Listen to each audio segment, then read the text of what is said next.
In the heart of H City, at noon, the sun blazed fiercely, transforming the entire metropolis into a furnace, while pedestrians scurried along the streets like ants on a hot skillet, perpetually busy. At this moment, a youth stood at the entrance of Victory Community, advancing with a light step. The scorching sun elongated his shadow as he gazed at the ordinary residential complex before him, a faint smile gracing his lips. 18-year-old Yi Fan was a strikingly handsome young man. Had it not been for his master's insistence, he would still be at the Taoist temple on Yunlong Mountain, accompanying the three purities and his master, leading a tranquil life of daily cultivation. As he descended the mountain, the old Taoist had handed him a slip of paper bearing an address, instructing him to seek out an individual. Following the directions, he stumbled upon a place called Midnight CF and, rather unintentionally, became a junior assistant to the CAF's manager, Wu Qing, learning the art of ghost catching under his tutelage. Today, a netizen had contacted the Midnight CF, claiming that his daughter was possessed by a spirit and seeking assistance. As the manager was unexpectedly called away on business, he entrusted this task to Yi Fan. This marked his inaugural venture into the realm of ghost catching, leaving him feeling both anxious and exhilarated. The summer breeze carried a hint of heat, and from a distance he spotted a middle-aged man, approximately 30 years of age, pacing anxiously at the entrance of the community. "Hello, I am from Midnight CAF. Are you the one who sought assistance?" Yi Fan approached, initiating the conversation. The CAF serve as their code, after all. One could not simply declare oneself a ghost-catching expert to every passerby without risking being deemed mentally unstable. The man appeared momentarily taken aback upon seeing Yi Fan, but upon hearing Midnight CAF, his face lit up with relief, only to be followed by skepticism as he noted Yi Fan's youth. "Are you Master Yi?" No, you misunderstand. I'm not that esteemed." "Please, sir." Jiang Tao hurriedly grasped Yi Fan's arm, repeatedly apologizing. From a distance, Yi Fan noticed a swirling aura of death surrounding Jiang Tao, albeit shielded by a ray of light, which piqued his curiosity. It seemed as if something was protecting him. The miasma of death enveloping Jiang Tao was dense but posed no immediate threat. However, a prominent soul-biting mark marred the left side of his cheek, appearing as if it had only recently been inscribed, causing Yi Fan to hesitate internally.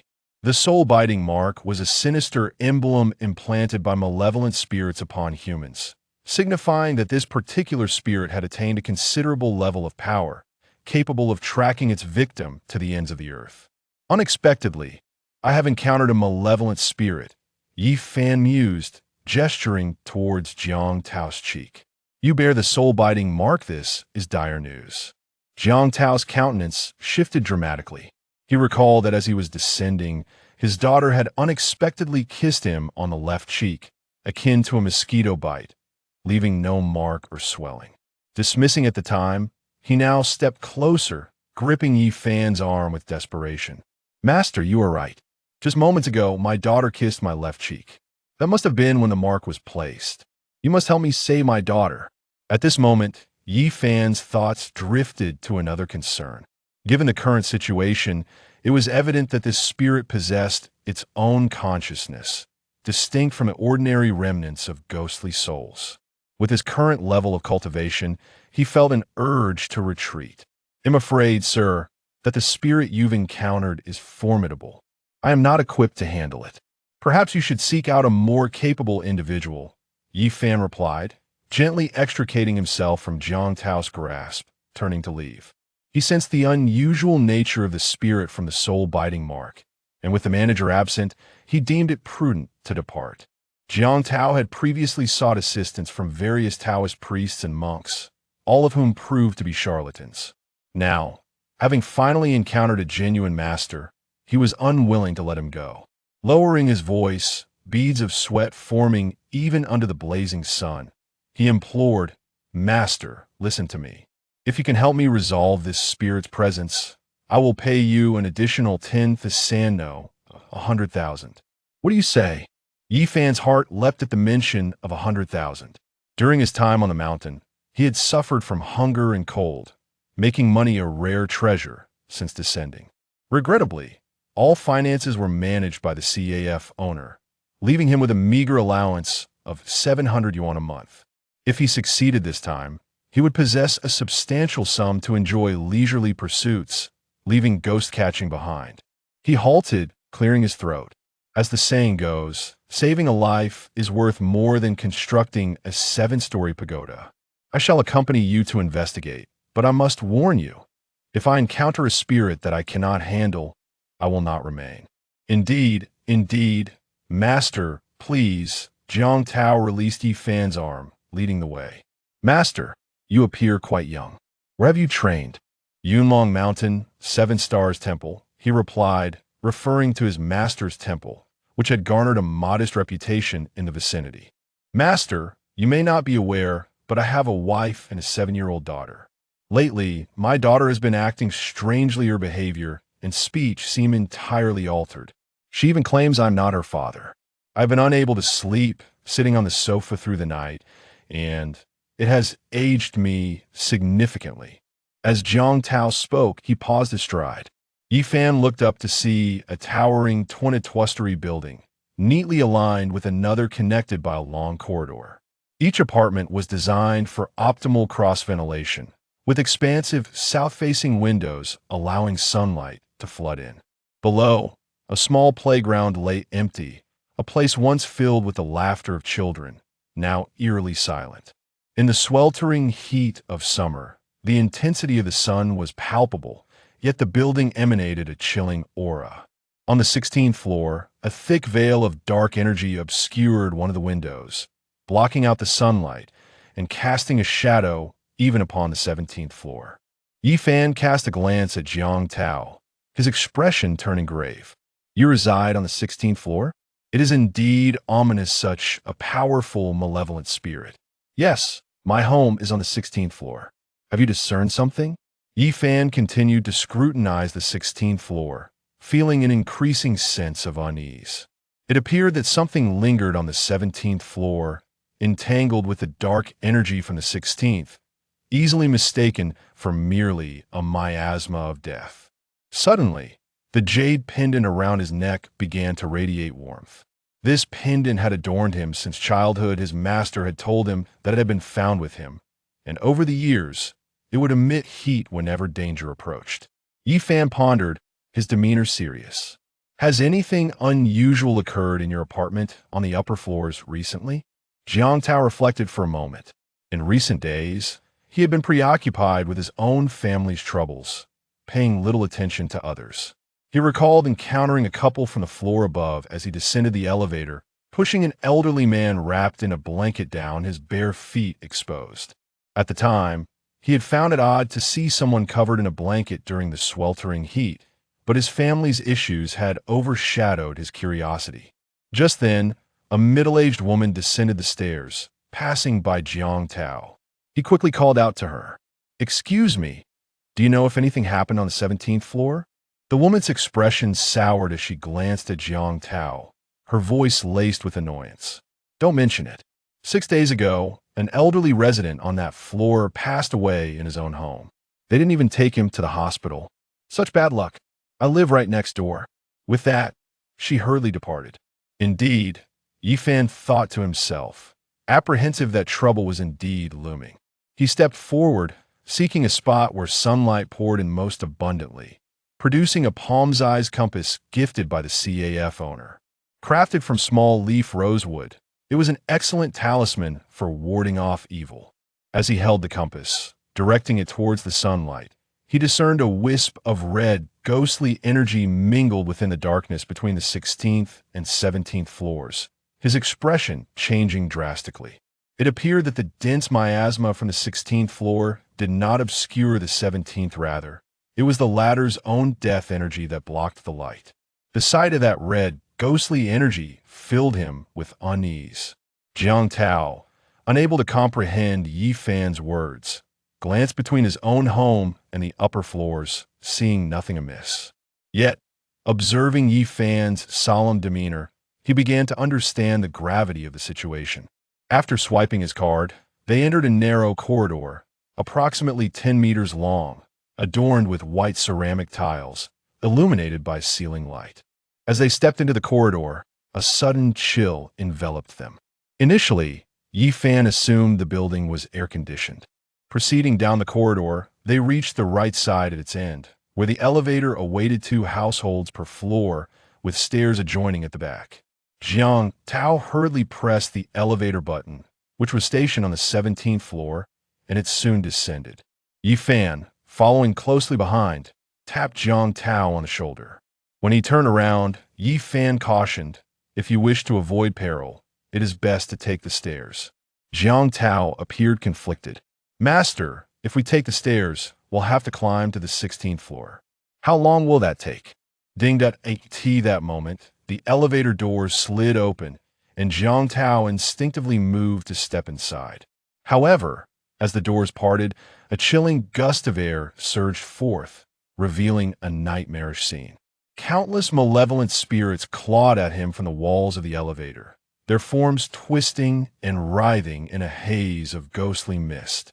At the forefront, by the entrance of the elevator, stood an elderly man, bearing a lantern and exuding an aura of death. This old man, barefoot and with a vacant stare, gazed blankly at them. Chapter 2. The old ghost in the elevator. Jiang Tao spoke with a hint of trepidation, suggesting that perhaps it would be wiser to take the stairs. Yi Fan remained silent. He suspected that the elderly figure haunting them was the spirit of the man who had recently passed away on the 17th floor. However, this specter emanated a formidable aura of resentment, potent enough to induce illusions in those nearby. Strangely, among the malevolent spirits they encountered, this particular ghost was the only one exhibiting such characteristics, which intrigued Yi Fan. One would expect a recently deceased spirit to be the weakest among them. The two ascended the staircase, one step at a time, with the air growing increasingly frigid as they climbed higher. By the time they reached the 10th floor, their breath crystallized in the cold, and the steps beneath their feet felt insubstantial, as if they were traversing through a haze. Jiang Tao, panting heavily yet not perspiring, tightened his clothing, while Yi Fan mirrored his discomfort. "Master, we have reached the 16th floor, yet there seems to be no door in sight," Jiang Tao remarked. Yi Fan halted, surveying the space before him. There should have been a door leading to the residence of the 16th floor, but it was obstructed by a wall. His mind began to race, and his brow furrowed. He had noticed that with each floor they ascended, there was no entrance to that level. A peculiar situation that persisted until this 16th floor. He retrieved his compact compass, checking its alignment. The needle indeed indicated that a path lay ahead. After securing the compass, he turned to Jiang Tao and said, "It appears we have encountered a ghostly barrier. If my intuition serves me correctly, there should be a door leading to the 17th floor just one level above." Upon hearing this, Jiang Tao was taken aback, his gaze instinctively drawn to the 17th floor. There, he indeed spotted a door, from the crevice of which emanated a chilling, deathly aura. Trembling, he uttered, "Are we truly going to the 17th floor? Did you not say that it is better to avoid unnecessary trouble?" Yi Fan, having known Jiang Tao for merely a few minutes, found himself embroiled in such perilous circumstances. He glanced at the faint red glimmers seeping through the door's gap, his eyes wavering with uncertainty. With a sudden resolve, he forcefully pulled open the iron door. And at that instant, a frigid sensation akin to plunging into an ice cellar enveloped him. The corridor lay shrouded in gloom, devoid of any presence, reminiscent of a desolate graveyard. Scattered joss paper fluttered in the air, and in front of each household, 3 yellow incense sticks burned solemnly. At one particular residence, 2 frightful white lanterns swayed, each harboring a flickering ghostly flame within. The door of this household stood ajar, casting light into the darkness. From the shadows illuminated by that glow, Yi Fan discerned 3 figures, one of which appeared to be holding an object resembling a lantern. Jiang Tao, a mere employee in a company and an avowed atheist, scoffed loudly, declaring, "I must see for myself if there truly are ghosts in this world." With determined strides, he approached the door of the household, forcefully pushing open the wooden entrance. A chilling atmosphere enveloped the room, already laden with frost. An elderly man, his visage resembling that of a corpse, stood in the living room. Clad in a burial garment, He clutched a kerosene lamp in his right hand, while the fingers of his left hand bore nails elongated to 10 centimeters. Barefoot, he appeared to be the very specter encountered in the elevator. At this moment, his face was contorted with resentment as he glared at a trembling man and woman on the sofa. Jiang Tao was momentarily paralyzed by the ghastly sight before him. His legs seemed to betray him, unable to respond to his will. He yearned to move, yet felt as if an unseen force compelled him to step further into the room. The malevolent gaze of the specter gradually shifted towards Jiang Tao. In this dire moment, Yi Fan seized Jiang Tao's arm, pulling him back into the safety of the hallway. He quickly covered Jiang Tao's mouth, whispering urgently, "If you wish to survive, refrain from speaking." From the shadows at the doorway, he could discern the terrifying specter turning its face, seemingly oblivious to their presence, before resuming its prior posture. "Father, please spare me. I am your only descendant. It was Dezhu who compelled me to administer the poison. Direct your wrath towards him." The couple inside appeared to be pleading for their lives, attempting to justify their misdeeds. However, Yifan had no time to concern himself with their plight. The enigmatic specter, whose origins were unknown, possessed a shadow, and the kerosene lamp he held emanated an ominous aura. Yifan had no intention of wading into this murky situation, fully aware that a formidable spirit awaited him downstairs. Yifan grasped Jiang Tao's hand and traversed the corridor, ascending to the 16th floor via the staircase on the opposite side. Upon locating Jiang Tao's residence, he was met with an atmosphere markedly warmer than that of the upper floor, devoid of the chilling sensation akin to being ensnared in an ice cellar. As the wooden door creaked open, Yifan stepped inside after Jiang Tao, where they were greeted by a middle-aged woman emerging from the bedroom. With her short, drooping hair, she could certainly be considered a beauty. The woman gestured subtly towards Jiang Tao, lowering her voice as she inquired, "Jiang Tao, have you found the master?" It was only then that she noticed Yifan, who had emerged from behind Jiang Tao. Upon seeing the youthfulness of Yifan, she quickly pulled Jiang Tao aside, expressing her discontent. "Why have you brought yet another fraud? He appears far too young to be a master."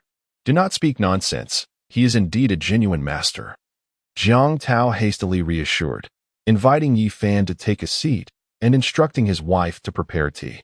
Observing her husband's unwavering conviction, the wife refrained from further protest and retreated to the kitchen. Suddenly, Yifan exclaimed in alarm, his expression one of panic as he called for Jiang Tao. He retrieved 2 glass jars from his backpack, one filled with yellow beans and the other with glutinous rice. Pouring a portion from each, he instructed Jiang Tao, "Sprinkle these at the entrance and on the windowsill, and find some red cloth to cover all reflective surfaces, including mirrors." Recognizing the urgency in Master Ye's voice, Jiang Tao promptly complied. He scattered the yellow beans and glutinous rice at the doorway and windows, then sought out the red cloth. However, uncertain of its presence in the house, he shouted towards his wife in the kitchen, "Aya, do we have any red cloth at home?" "There's no red cloth." Aya's voice echoed from the kitchen, yet it carried an unsettling eeriness. Not only Yifan, but even Jiang Tao perceived the disquieting tone. Clutching a compass in his right hand, Yifan scrutinized the needle, which indicated a dire omen for them. Upon hearing that voice, he understood that calamity was imminent. Grasping the compass tightly, he swiftly retrieved a piece of yellow talisman paper from his backpack, clutching it in hand. Kicking aside a chair, he charged into the kitchen. At that moment, Aya's eyes glowed a terrifying crimson, her elongated black nails protruding menacingly.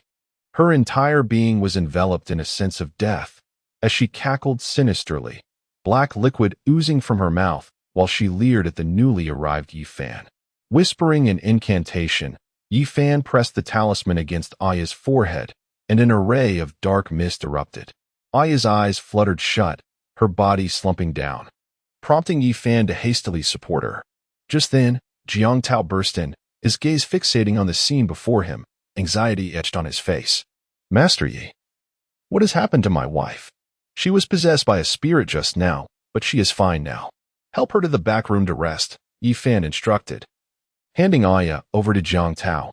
As he lifted his gaze, he caught sight of a distorted mirror, seemingly teeming with countless spirits crawling toward them. He could not ponder why there was a mirror in the kitchen. Instead, he affixed a talisman to it, gradually restoring its form to normalcy. By the way, Jiang Tao, does your wife have any red clothing? Yi Fan inquired. Knowing that Jiang Tao's home lacked red cloth and that he would have to act swiftly with his wife's garments, if the mirror was not covered promptly, and all the spirits were allowed to enter, it would spell disaster. Yes, master, I shall fetch it for you. Jiang Tao responded, promptly searching through the wardrobe. He soon discovered a striking red dress. Without regard for its value, Yi Fan tore it apart, draping the vibrant fabric over every reflective surface in Jiang Tao's home. However, he overlooked a cosmetics box on the vanity, which continued to glimmer in the light. After completing this task, Yi Fan and Jiang Tao settled in the living room. But before they could truly relax, a young girl emerged from the bedroom. She was clad in an oversized red nightgown that trailed on the floor, her lips adorned with lipstick and her nails painted a vivid red. Leaning against the doorframe, she fixed her gaze upon the two men. "Daughter, why are you out? You should be resting in your room," Jiang Tao said with paternal concern, moving closer to embrace her. Yet, she forcefully pushed him away, her voice icy as she declared, "You are not my father." The girl remained silent, her cold stare unwavering. Upon seeing her, Yi Fan, however, perceived an entirely different scene. A spectral figure, only partially visible, loomed behind her, dressed in a flowing red gown with disheveled hair obscuring her features. Her crimson nails were terrifyingly vivid. Chapter 3. The Arrival of the Old Ghost. A ghost in a red robe? Yi Fan could scarcely believe that he was confronting a formidable entity, a half-formed spirit, yet still incredibly powerful. He swiftly extracted a talisman from his bag, pinching it between his fingers, silently reciting the exorcism incantation. 5-star suppress. Radiance illuminates the profound. Thousands of gods and saints, guard my true spirit, mighty beast of heaven, conquer the 5 armies, 5 demonic entities, annihilate body and form, urgently as the law commands, seize. A yellow talisman was affixed to his daughter's forehead, and she immediately became motionless. "Master, what are you doing?" Jiang Tao exclaimed anxiously, glancing between Yi Fan and his daughter. He dared not touch her, fearing he might disrupt the master's spell. He had now placed his unconditional trust in Yi Fan. Once Yi Fan completed his ritual, he stepped back 2 meters, focusing intently on the red-robed fire spirit. His exorcism incantation, combined with the 5 elements exorcism talisman, typically caused any spirit to disperse upon contact. However, as seconds ticked by, he saw no sign of the spirit retreating. His daughter slowly raised her hand, peeled the talisman from her forehead, and discarded it on the floor as if nothing had ever transpired. She then ambled over to the mirror, lifted the red cloth, and began applying her lipstick, resembling a stunning enchantress. Seeing the red cloth come undone, Jiang Tao felt a surge of unease but was at a loss for action. He could only cast a pleading look towards Yi Fan. Upon witnessing the talisman tumble to the ground, Yi Fan's heart was laden with bitter complexity.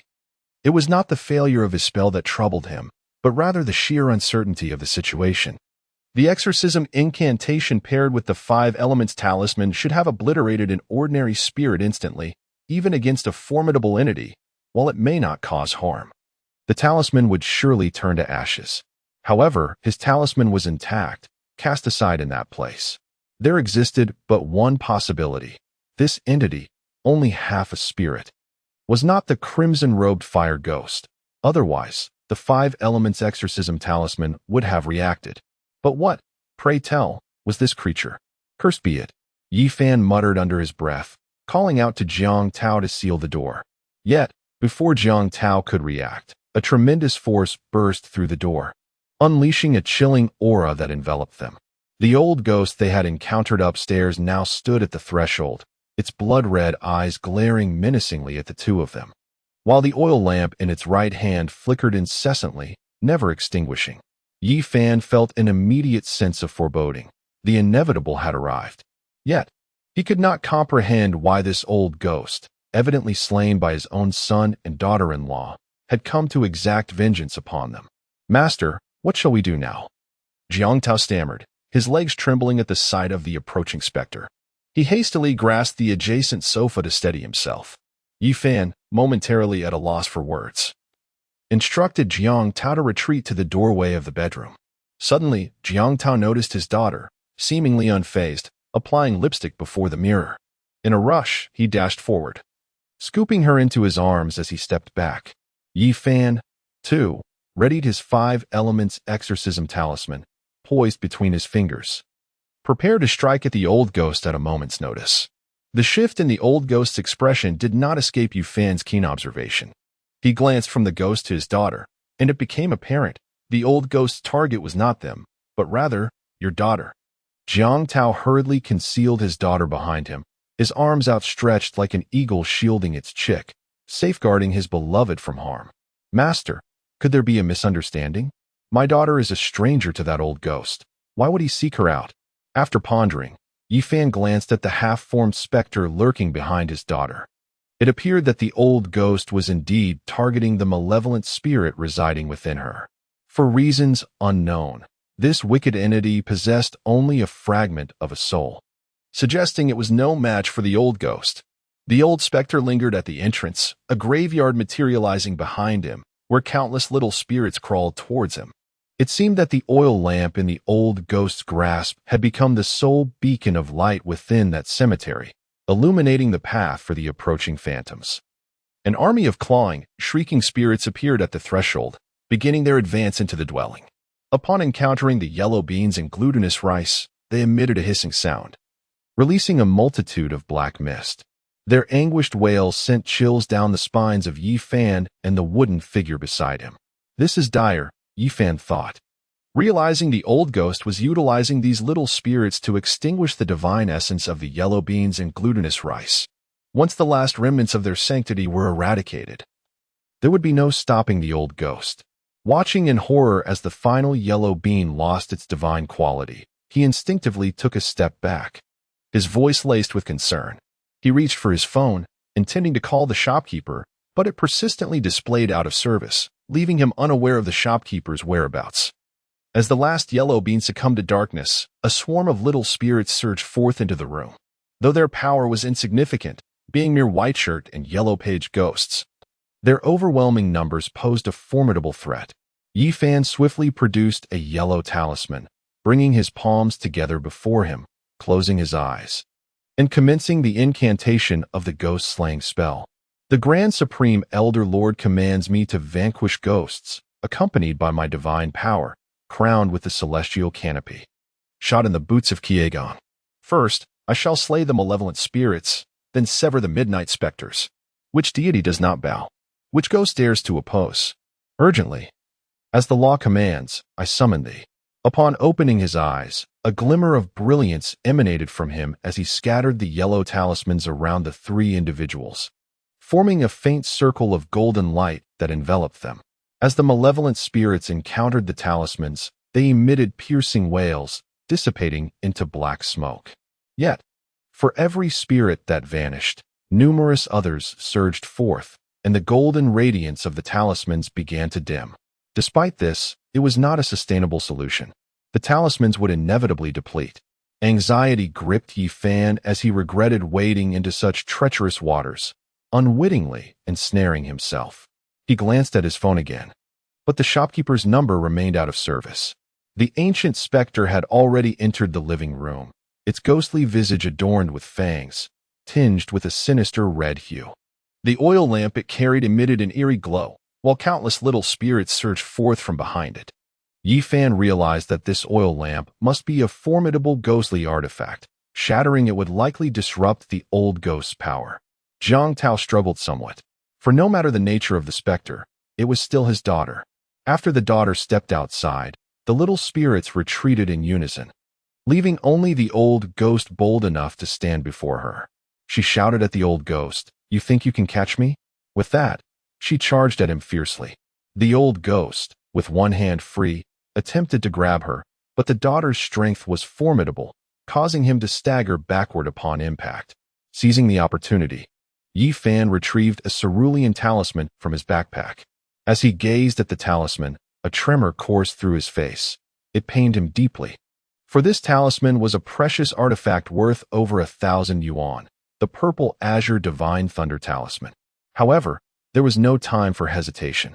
Clutching the talisman between his fingers, he held it before him and began to chant the mighty incantation of the divine law of Wei Dian. Wu Feng Wei Dian. The rivers, sun, moon, mountains, seas, and stars lie within my grasp. The deities of the 33 heavens are subject to my command. From my sealed throat, I urgently command, seize. Yi Fan flung the talisman, which transformed into a streak of purple azure divine thunder, hurtling toward the oil lamp with astonishing speed, striking it in the blink of an eye.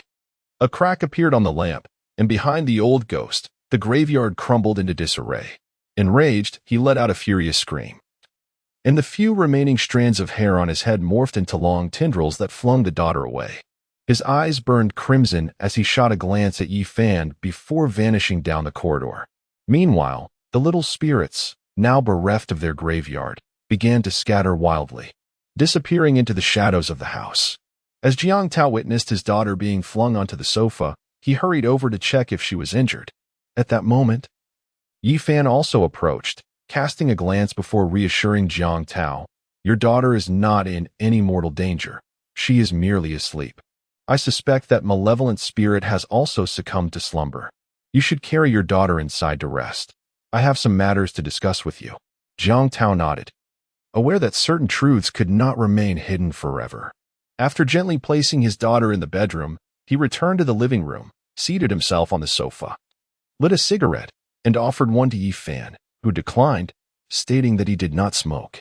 "Then why do you not remove that bracelet?" Yi Fan inquired, having identified a crucial point. Chapter 4. The horrific live stream from the ghost hospital. Sighing heavily, Demu lit another cigarette and began to speak. "I have considered it, but my daughter possesses immense strength at present. The moment I attempt to take that bracelet away, she would simply push me aside. I found myself at a loss, which led me to seek your assistance. Without your expertise tonight, we might have met our end." After listening, Yi Fan grasped the situation. "I understand now. The coffin is indeed the key. We must locate it, and this place is rather perilous. It would be prudent for us to find another location." Demu replied, "My father has a house in the countryside. Perhaps we could take refuge there." Yi Fan responded, "Prepare yourself. We must depart at once."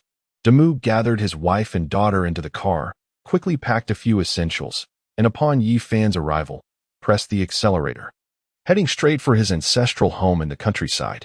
As he was about to leave, Yi Fan cast a glance at the 16th and 17th floors, where a ghostly mist had enveloped the entire building, seemingly indicating the formation of a spectral array. Could it be that the old ghost intended to use this building as a stronghold? The van navigated through the bustling traffic and exited the city, speeding down a rural road. Demu's heart raced with anxiety. He hoped for the safety of his wife and daughter. "Master, do you feel that the air has suddenly turned cooler?" "Cooler?" Upon hearing Demu's remark, Yi Fan indeed sensed a drop in temperature, attributing it to their arrival in the countryside. Suddenly, Aya, sitting in the back seat, opened her bloodshot eyes wide and let out a chilling scream reminiscent of a vengeful spirit, startling Demu to the point where he nearly lost control of the vehicle. Aya's dark nails dug deeply into the seat, leaving it in disarray, before she seized Demu's head, shaking it vigorously, with her nails obscuring his vision. The car swayed left and right. Wife, what has happened to you? Let go of me. I am driving," Demu exclaimed, struggling to keep the car steady on the uneven rural road while firmly gripping the steering wheel, leaving Aya's hand clamped on his head. Yi Fan paid him no heed. Having noticed at the moment of Aya's frenzy that he had made a grave oversight, a small spirit had eluded his vigilance and clandestinely entered the vehicle alongside her. In a rush, he fumbled through his bag for the talisman, but just then, the car jolted over a deep pothole, causing his hand to slip and the bag to tumble beneath the rear seat.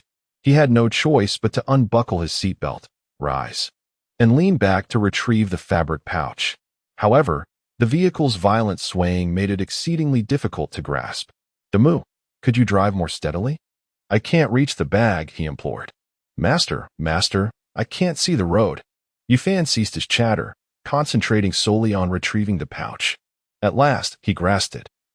But before he could revel in his small victory, the car hit another deep dip, causing him to bounce and his head to collide painfully with the roof, leaving him dazed. Shaking off the disorientation, he extracted a piece of yellow paper talisman, murmuring an incantation to exorcise the spirit. 5 stars to suppress, light illuminate the dark. Thousands of gods and saints, protect my true spirit.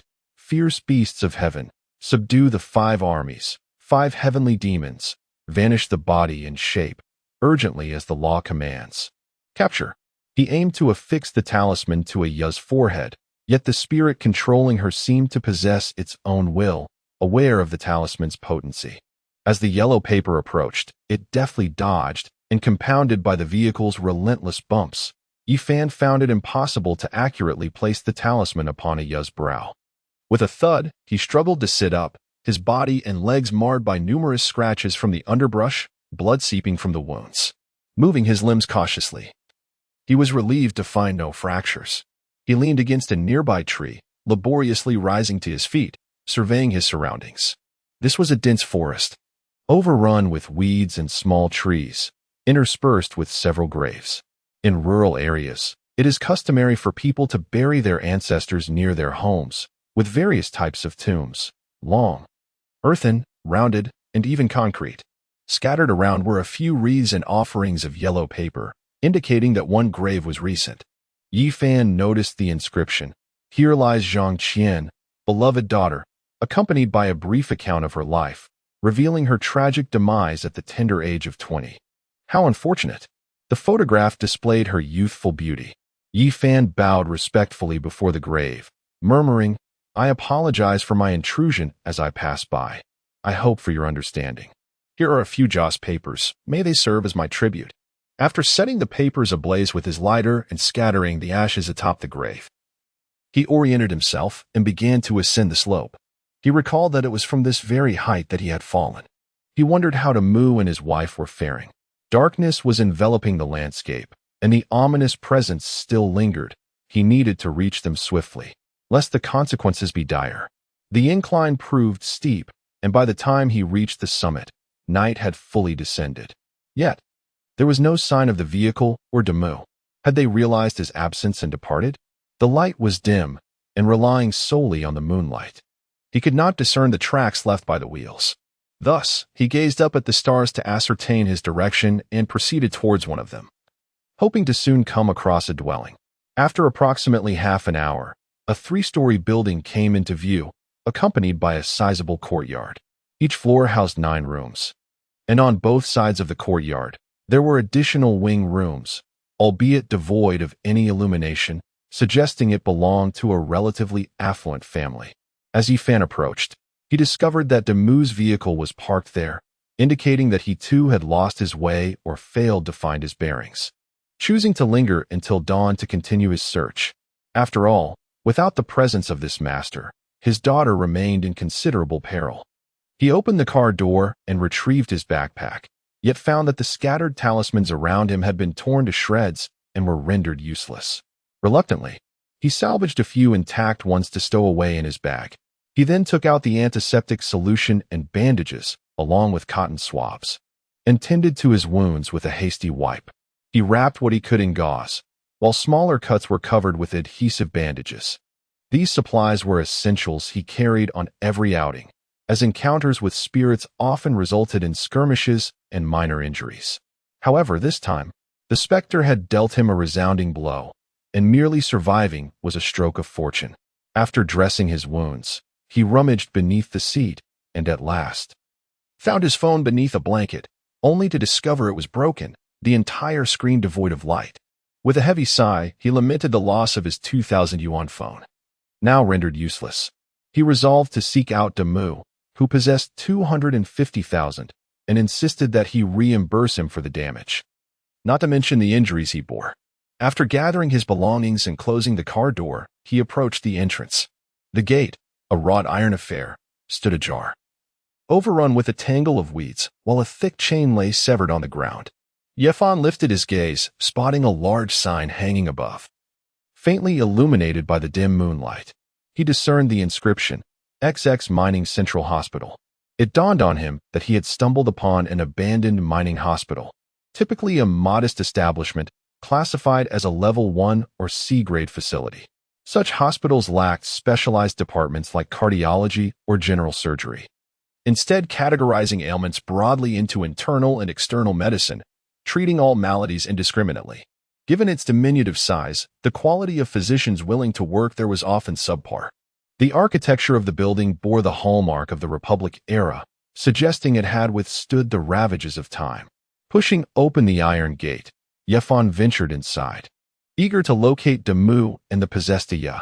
As he stepped into the hospital, a figure on the second floor, clutching a phone, aimed the camera in his direction, the screen alive with a flurry of comments.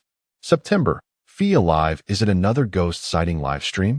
I've seen too many of these frauds lately. There isn't even a shadow of a ghost. Terrifying little ghost. Fee alive, beautiful lady, show us your face. Let us see how terrifying you truly are. Cola. Fee live, everyone upstairs, silence. Look quickly, is that a person or a ghost? Clad in strips of white cloth. If it truly is a ghost, I shall reward with a grand sword. Xiaoyu is a host of a horror livestream. Having not encountered any spirits in the past, her previous broadcasts were dismally ineffective. The deliberately prepared pig's blood and liver in the dilapidated house were swiftly discerned by the audience. In pursuit of a more captivating stream, she ventured to a nearby town 3 days ago, learning of an abandoned hospital from the Republic of China era. Typically, the settings for horror broadcasts include graveyards, hospitals, haunted buildings, and dry wells, all rather similar in nature.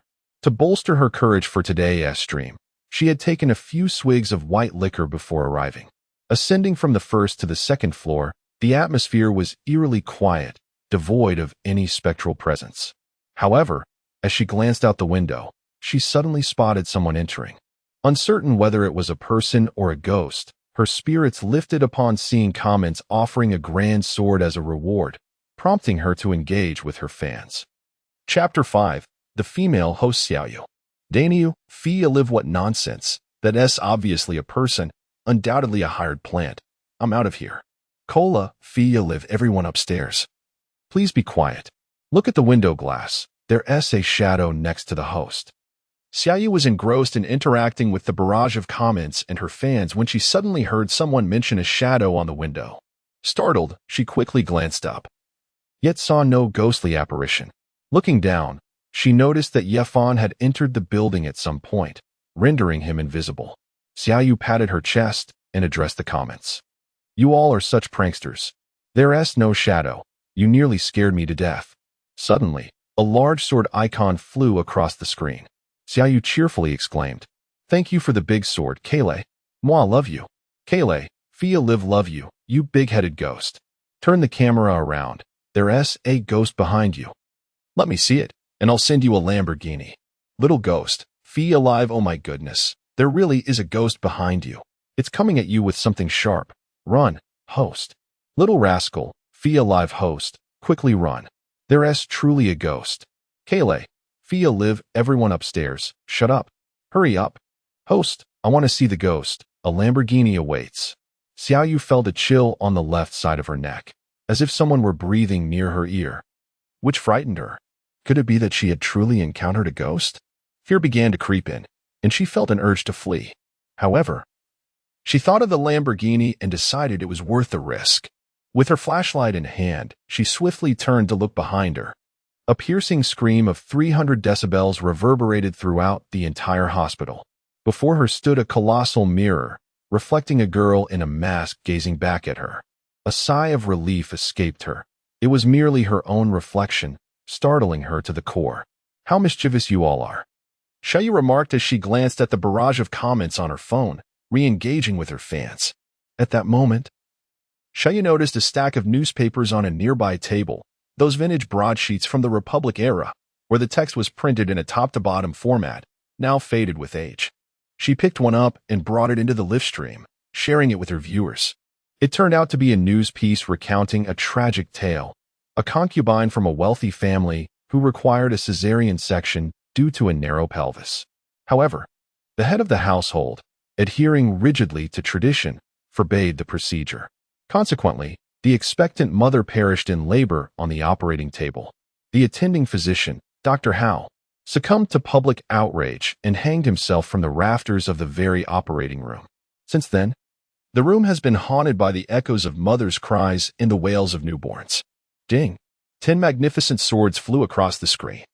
Kayleigh, Fia live, that ghost just zipped past you. Hurry to that operating room. It must be the spirit of Dr. Howe. Take me to see the ghost, and I'll have a Lamborghini delivered right away. In a chilling tale shared on Fia Live, a user recounted an eerie incident at the local XX mining hospital, situated conveniently near their residence. It was rumored that a few years prior, a homeless man had trespassed into the establishment, only to meet a gruesome fate at the hands of Dr. Howe's ghost. In the operating theater, the spectral figure purportedly severed the tendons in his hands and feet, leaving a gaping wound in his abdomen from which his intestines and internal organs spilled forth, creating a scene of unimaginable horror. My cousin, a police officer, was called to the scene and was so appalled that he vomited upon witnessing the ghastly sight. Another user, referred to as Huadai, dismissed the account, suggesting that the so-called Death Seeker was merely an actor, claiming that ghosts could not possibly exist. Meanwhile, she boasted of receiving 10 large swords, amounting to several hundred yuan, and speculated that if she were to encounter a ghost, a wealthy fan, who went by the name of Kayleigh, might shower her with lavish gifts, perhaps even several Lamborghini cars. Elated by the thought, Xiaoyu surveyed the layout of the building, surmising that the room she occupied was the doctor's office, while the operating room lay on the second floor, just across the corridor. Without hesitation, she raised her mobile phone in one hand and a flashlight in the other and ventured forth. As she proceeded leftward, she arrived at a bar counter resembling a nurse's station, where remnants of various bottles were scattered about. On one wall, she spotted several weathered identification badges, the upper ones belonging to doctors, while the lower ones were assigned to nurses.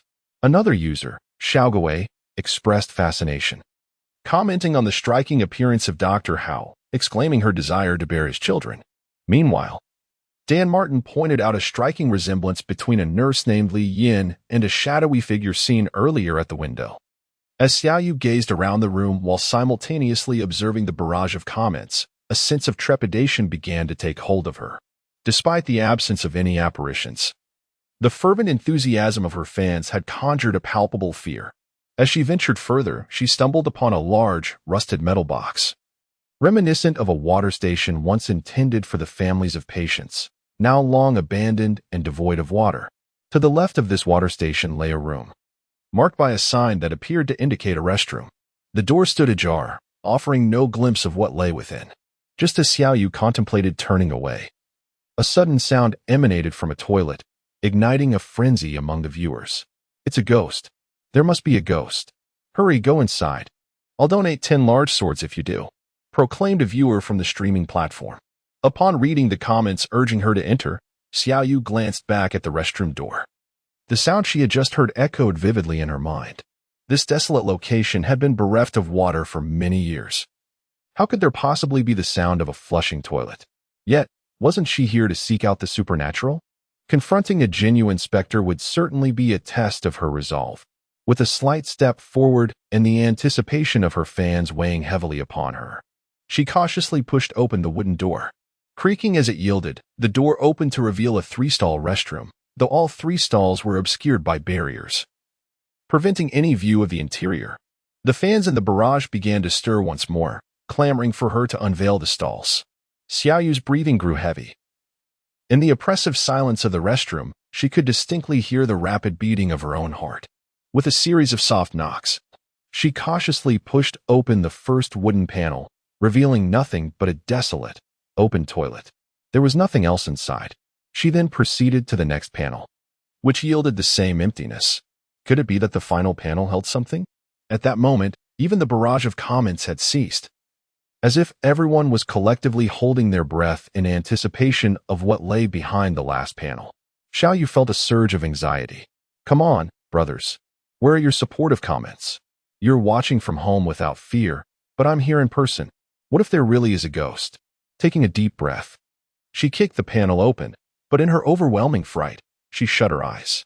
Her phone slipped from the toilet and landed beside her, where a mirror lay. In the reflection, behind her, stood a ghostly figure clad in a white nurse's uniform, her hair disheveled and her hands gripping a surgical knife, advancing towards her. Kaylee, Fia live, oh my god, there really is a ghost. Good heavens. Kongbu Xiaogui, Fia live streamer, run. That ghost intends to kill you. Xiao Xiao, Fia live, look. That figure is floating. There are no feet beneath her skirt. It's truly a ghost. XX, Fia live streamer, run. The comments in Xiao Yu's live stream erupted in chaos, with all her fans urging her to flee. However, due to her fear, she had kept her eyes tightly shut and was oblivious to their frantic messages. Had she seen them, she might have been frightened to death. Babies, is there really a ghost? Can I open my eyes now? I'm so scared. As the ghostly nurse approached her from behind, the live streaming room had amassed an audience of millions. Viewers inundated the screen with frantic messages urging her to open her eyes and flee, the barrage of comments overwhelming the display. Some irate spectators cursed others for their incessant spamming, lamenting that they could no longer discern the content. In this critical moment, Xiaoyu finally opened her eyes. The first sight that greeted her was an empty toilet behind the wooden partition, devoid of any presence, which allowed her to exhale in relief. Suddenly, a chill ran down her spine, prompting her to swiftly turn around. The doorway was cloaked in darkness, revealing nothing but a gentle breeze whispering through the crack. Oh, it's just the wind. You scared me to death. My dear fans, I've seen everything you wanted me to see. Will you show your support for the streamer with some gifts? Love you all. Xiaoyu addressed the comments. Yet, she noticed that all the messages urged her to run, warning her about a ghostly nurse wielding a scalpel lurking behind her. Glancing around the room, she replied with a touch of exasperation, "Where's the ghost? You're just trying to frighten me. I'm getting upset." Suddenly, a notification chimed, and a Lamborghini raced across the screen. Kaylee, Fia live, great job, streamer. Finally seeing a ghost. Here's a reward for you. If there are more ghosts, a dozen luxury cars will be no issue. Ding. A magnificent sword swooshed across the screen. Ding. A magnificent rocket sword passed as well. Grateful for the Lamborghini from Brother Kaylee and the grand sword from Brother Xiaogui. Little Yu's heart brimmed with joy. What could be more delightful than receiving such an abundance of gifts? Her courage gradually swelled as she noticed the live stream had amassed millions of viewers. The streaming platform, recognizing her meteoric rise, prominently featured her channel in its recommendations. Consequently, every visitor to the site was greeted first by her broadcast. As Little Yu engaged with her fans, an eerie hand, pale and adorned with blood-red nails, emerged from the mirror behind her. It seized her neck, leaving her gasping for air, her head involuntarily tilting back. The camera's angle captured the scene perfectly, exposing to her audience a disheveled female apparition gripping the host's throat. "Is that a special effect?" asked a viewer, intrigued. "This effect seems so lifelike. For such a 5-cent effect, I'm now a fan." Another commented, "But do people really think that it's just a special effect?" Questioned a concerned viewer. "It's genuinely a ghost. What should we do? Perhaps we should call the police. The host looks like she is about to perish. Her face has turned green." Another viewer exclaimed, "What good would calling the police do? Are they going to respond to a report of a host being attacked by a ghost in the wild?" Retorted another. Chapter 6. Yi Fan takes action. Ding. Ding. Ding. The majority of spectators firmly believed in the presence of a genuine ghost, while a few skeptics dismissed it as mere special effects. The fervor escalated as extravagant gifts such as swords and rockets soared across the screen. The live stream erupted in chaos, with the barrage of comments inundating the display, prompting many fans to disable the comments altogether. At that moment, Xiaoyu felt lightheaded from oxygen deprivation, her mind consumed by dread. Was she truly destined to perish here, all for the sake of encountering a ghost? Weak and feeble, her phone slipped from her grasp, the camera inadvertently aimed at the doorway. Just as the viewers anticipated the host's imminent demise, a sudden light illuminated the path ahead. Five-Star Town's brilliance shone forth, casting a glow upon the abyss, invoking the myriad deities and sacred spirits to protect her true essence. A figure, swathed in white bandages, emerged, brandishing a yellow talisman that transformed into a radiant beam, hurtling towards the ghostly nurse. In an instant, the specter dissipated into a wisp of black smoke. vanishing into the mirror. Ah, I will not let you escape. Xiao Yu crumpled to the ground, only to be embraced by the newcomer. Little ghost AI, Fia live my heavens. Is that a Taoist priest? It's as if Lin Jingying has returned to the mortal realm. Kale, Fia live host. I have followed you now. You truly encountered a ghost and even met a Taoist priest. This is beyond thrilling. Sending 10 Ferraris your way. In the realm of the online broadcast, a voice echoed, urging the upstairs occupants to silence themselves, for the host was under the protection of his ally. The screen illuminated with the rapid passage of luxury brands, Ferrari, de Baojin, and Lamborghini. The figure in question was Yifan, who, upon hearing the piercing screams of a woman from the courtyard, sensed impending danger and hastened towards the source. However, unfamiliar with the layout of the rooms, he traversed numerous corridors before locating the girl. Fortunately, his arrival was timely. A mere few seconds later, and her fate could have been sealed.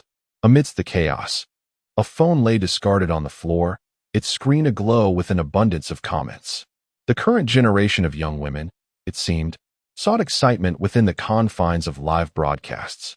With a resigned sigh, he exited the stream and attempted to reach the shop owner, only to be met with silence. He considered contacting Demu, but realized he lacked the latter's phone number. At that moment, the girl in his arms stirred awake. Yifan swiftly removed her mask, discovering that she was quite attractive. As Xiao Yu opened her eyes, she was met with the sight of a figure bound in bandages, prompting her to wonder if she had encountered a ghost. Am I in hell? Greetings, ghost brother. Yifan gently propped Xiao Yu up, shaking her firmly as he admonished her in a stern tone. What mischief are you up to, watching live streams in such a perilous place? Had I not fortuitously passed by, that malevolent spirit would have claimed you long ago. Xiao Yu shook her head in disbelief and, in a sudden impulse, pinched Yifan's arm, causing him to yelp in surprise. Are you out of your mind? I saved you, and yet you treat me this way. Yifan exclaimed in pain as he released Xiao Yu. Losing her balance, Xiao Yu stumbled backwards. Upon feeling the discomfort, she was suddenly elated, disregarding the dirt on her clothes as she hurriedly searched for her phone. Where's my phone? Hey, have you seen my phone? Yifan was overwhelmed with a torrent of exasperation. Today's youth seemed utterly fearless. At such a critical moment, her first thought was to locate her phone. Here, your phone. Xiao Yu swiftly snatched her phone and reopened the live stream that had been abruptly cut off. Almost instantly, millions of viewers began to flock back to her channel. Well, host, you finally made it. I've showered you with so many luxury car gifts. Let me see the reincarnation of Lin Jingying, exclaimed a viewer. Was that a special effect, miss? May I ask where you found the special effects master? Another inquired. Such a handsome young man. Show us more of him. A third chimed in. The barrage of comments flooded in, with the majority eager to catch another glimpse of the ghost, while a portion were curious to see what the master of Taoist arts looked like. However, Xiao Yu's attention was entirely captured by the generous gifts piling up in the back end. Over 300 great swords, 76 super rockets, 16 Lamborghinis, 4 Ferraris, and a myriad of other miscellaneous gifts. The influx of donations she received in that brief moment equaled her earnings from the past 6 months. She had now ascended to the pinnacle of fame on Fia Live, boasting millions of followers as a super popular streamer. Thank you, dear gentlemen, for your generous gifts. I was truly terrified a moment ago, believing I might never see you again. Fortunately, this valiant young man came to my rescue. Yes, the one draped in a silver cloak. A reincarnation of Lin Jingying. Xiao Yu began to engage with the barrage of comments, directing the camera towards Yifan. However, Yifan, behaving unusually, addressed the audience directly, saying, "Hello, my lovely ones. The effects you just witnessed were orchestrated by our skilled prop masters. Quite realistic. Wouldn't you agree?" After saying this, he disregarded Xiao Yu and proceeded to walk away. The barrage erupted once more. Cola, Faya live damn. I knew it was fake. You tricked me into sending so many gifts. I'm unfollowing. Terrifying ghost. Faya live I love special effects too. They're far better than some of those others. XX, Faya live young man. I want to bear your child. Though some were swayed by Yifan's words, the majority found the spectacle immensely entertaining. With the viewer count soaring to over 8 million, a significant increase from her previous count of merely a few 100,000. Xiaoyu did not contest Yi Fan's statement. Instead, she held her phone aloft, quickly catching up to him while streaming live. "Young man, I'm Xiaoyu. What is your name?" Yi Fan abruptly snatched Xiaoyu's phone, terminating the live broadcast before speaking. "Allow me to inform you. We are in a desolate wilderness, where the yard is overrun with locust and poplar trees. The locust tree is associated with and in the realm of feng shui, it is known to attract spirits, emanating a heavy atmosphere of. The poplar tree, also referred to as the ghost-clapping tree, is one of the trees of hell, even more prone to inviting spirits than the locust tree. Thus, this hospital is rife with numerous souls. If you wish to preserve your life, you must cease this broadcast. I will escort you out. Otherwise, you may let your live stream wither away." After a moment, Yi Fan recalled something and inquired, "Have you encountered a man and a woman, along with a 7 or 8-year-old girl, during your time here?" Xiaoyu pondered for a moment before responding, "No. I have been here for over an hour and have encountered nothing." "Sir, do you truly possess the art of exorcism? Perhaps we could collaborate on future broadcasts. I could attract spirits while you capture them.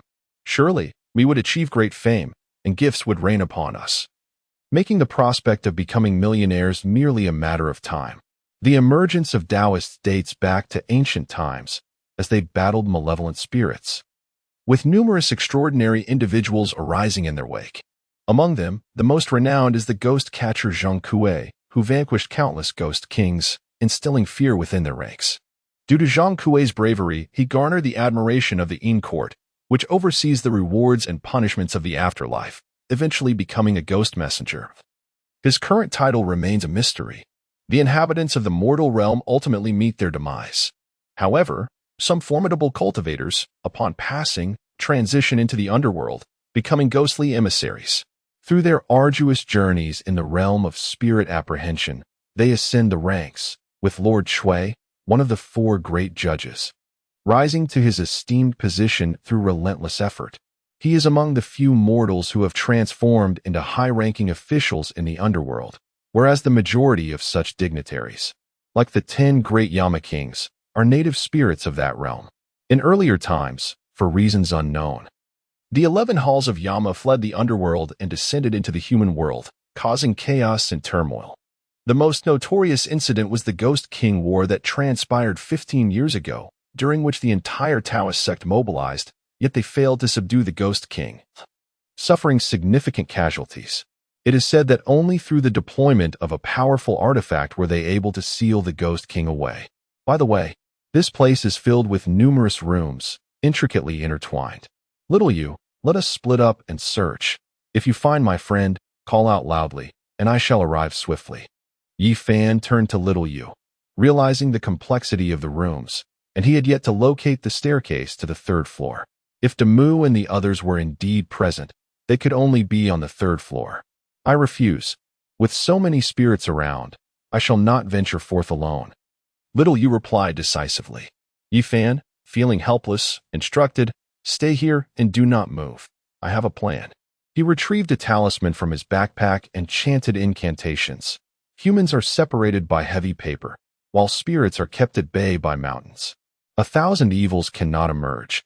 10,000 malevolences cannot penetrate. Swiftly, as commanded, I capture. The yellow talisman circled around Xiaoyu, transforming into specks of golden light before vanishing. In Yi Fan's eyes, a faint golden aura enveloped Xiaoyu, safeguarding her from malevolent spirits. This was a renowned protective charm against ghosts, the simplest of the 5 incantations he mastered, easily cast. However, with his current level of power, it could merely fend off weaker wandering spirits, and against formidable evil entities, it would likely be shattered. Yet, he chose not to disclose this to Xiaoyu. Chapter 7. Rescuing Aya. Alright. I have cast a protective charm on you.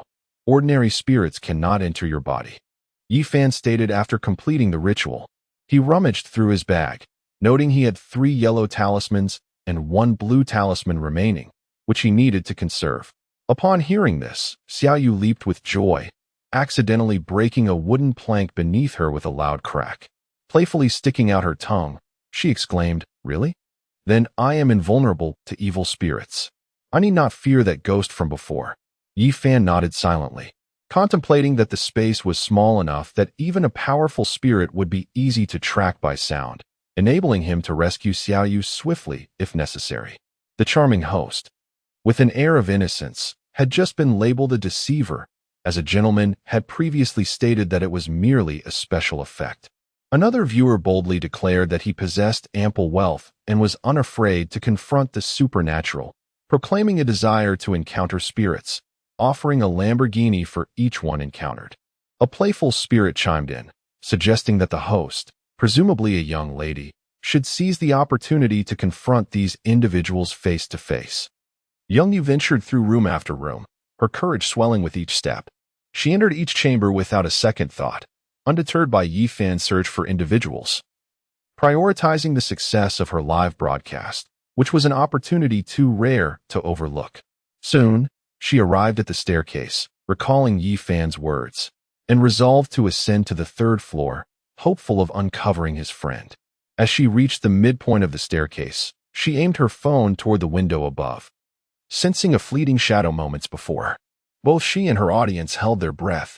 Suddenly, a willow branch swayed past the window, its humanoid shape startling her to the brink of dropping her phone. Covering her mouth in shock, she exclaimed, "Dear viewers, send me some protective comments." Just as she turned to ascend further, a ghostly figure in white appeared on the wall behind her, its limbs resembling a spider's, with long, dark hair extending ominously toward her. One viewer remarked, "Brothers, I think I just saw a giant spider on the wall." Another echoed, "I saw it too. It looks just like the one from Juan." Coke, Fia live where the hell is the ghost? Hurry and bring me the ghost. I want to see it. This is far more thrilling than indulging in vice. How about we invite the host?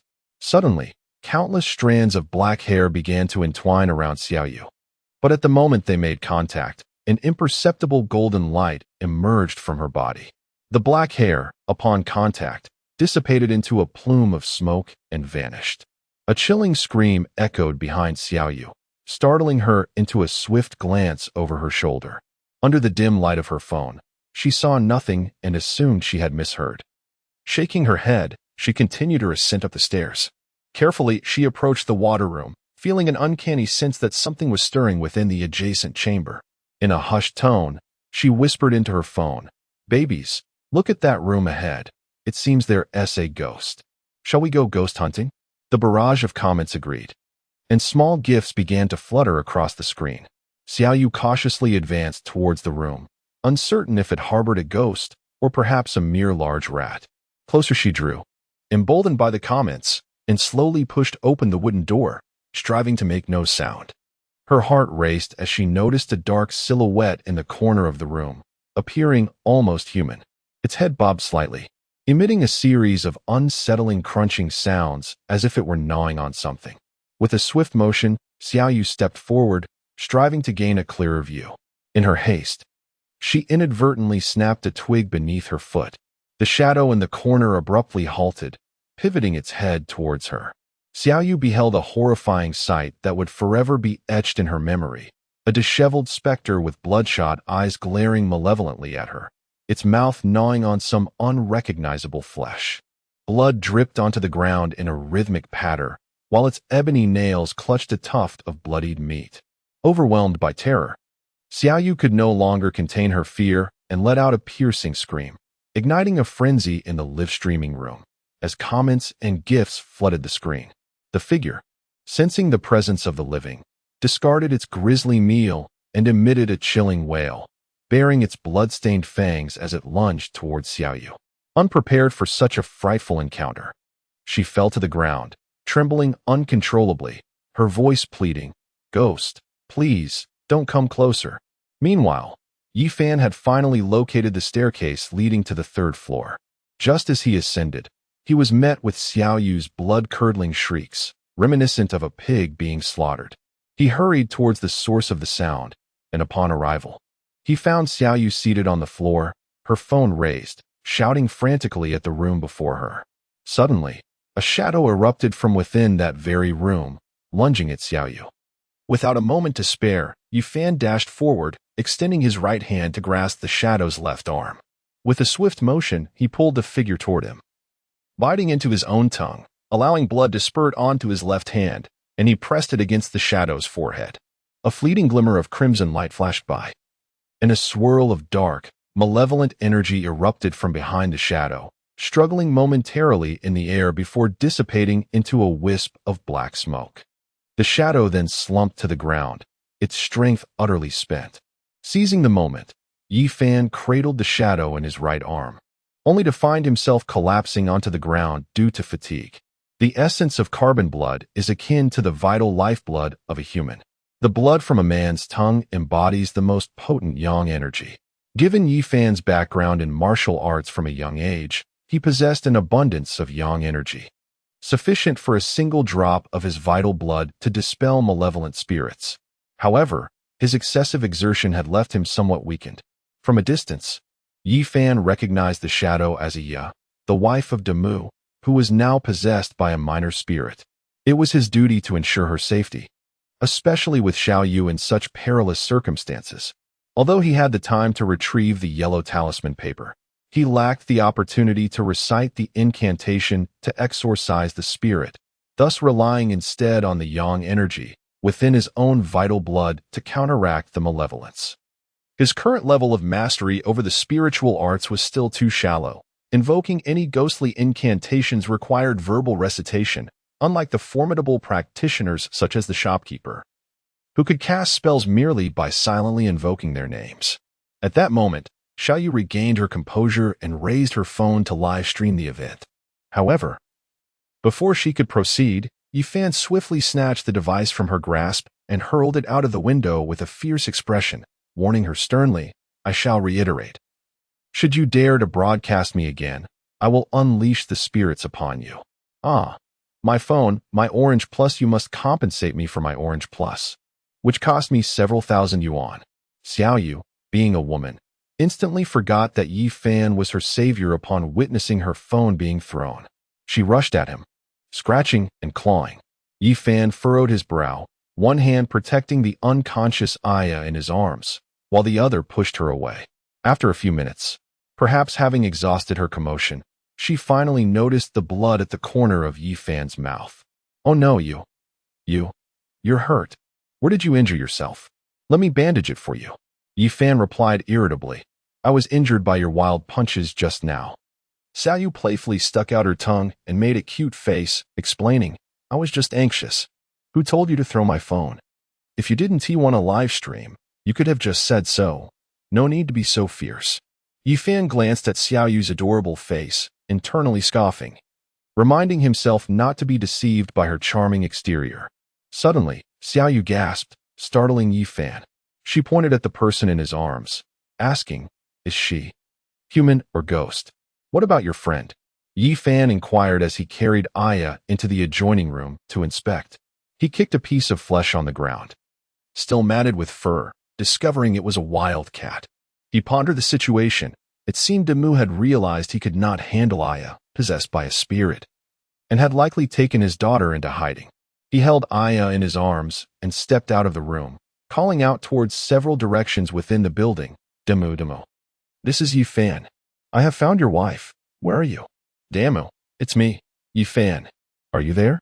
Xiao Yu, having lost her phone and unable to live stream, found herself in a haunted building filled with spirits, compelling her to follow Yi Fan in search of Demu. "Brother Demu, Brother Demu." At that moment, a faint voice emanated from a hospital room approximately 5 meters ahead. "Master, I am here." Yi Fan, carrying Aya, kicked aside the dilapidated tables and chairs that had stood for over a century, shattering them with ease. He and Xiao Yu approached the source of the voice and boldly entered the room. By the illumination of their flashlight, they discovered Demu within a storage cabinet at the entrance. Demu appeared weak, tightly clutching his daughter, curled up within the confines of the lowest cabinet. Chapter 8. Into the dream, Yi Fan gently placed Aya at the door, allowing her upper body to lean against the wall. Once secured, he began to examine Damu's injuries. Damu's complexion was pale, his voice barely a whisper. A branch, roughly the thickness of a thumb, had pierced through his left calf, and blood had soaked through the fabric of his trousers. He continued to hold his daughter close, her eyes tightly shut, seemingly in slumber. Upon seeing this, Xiaoyu gasped in shock. Xiaoyu, please tidy up that bed. Yifan carefully cradled the daughter of Damu and gently placed her beside Aya. He then supported Damu and helped him onto the bed, setting down his backpack and retrieving medicine and bandages from within. He placed the backpack beneath Damu's head as a makeshift pillow.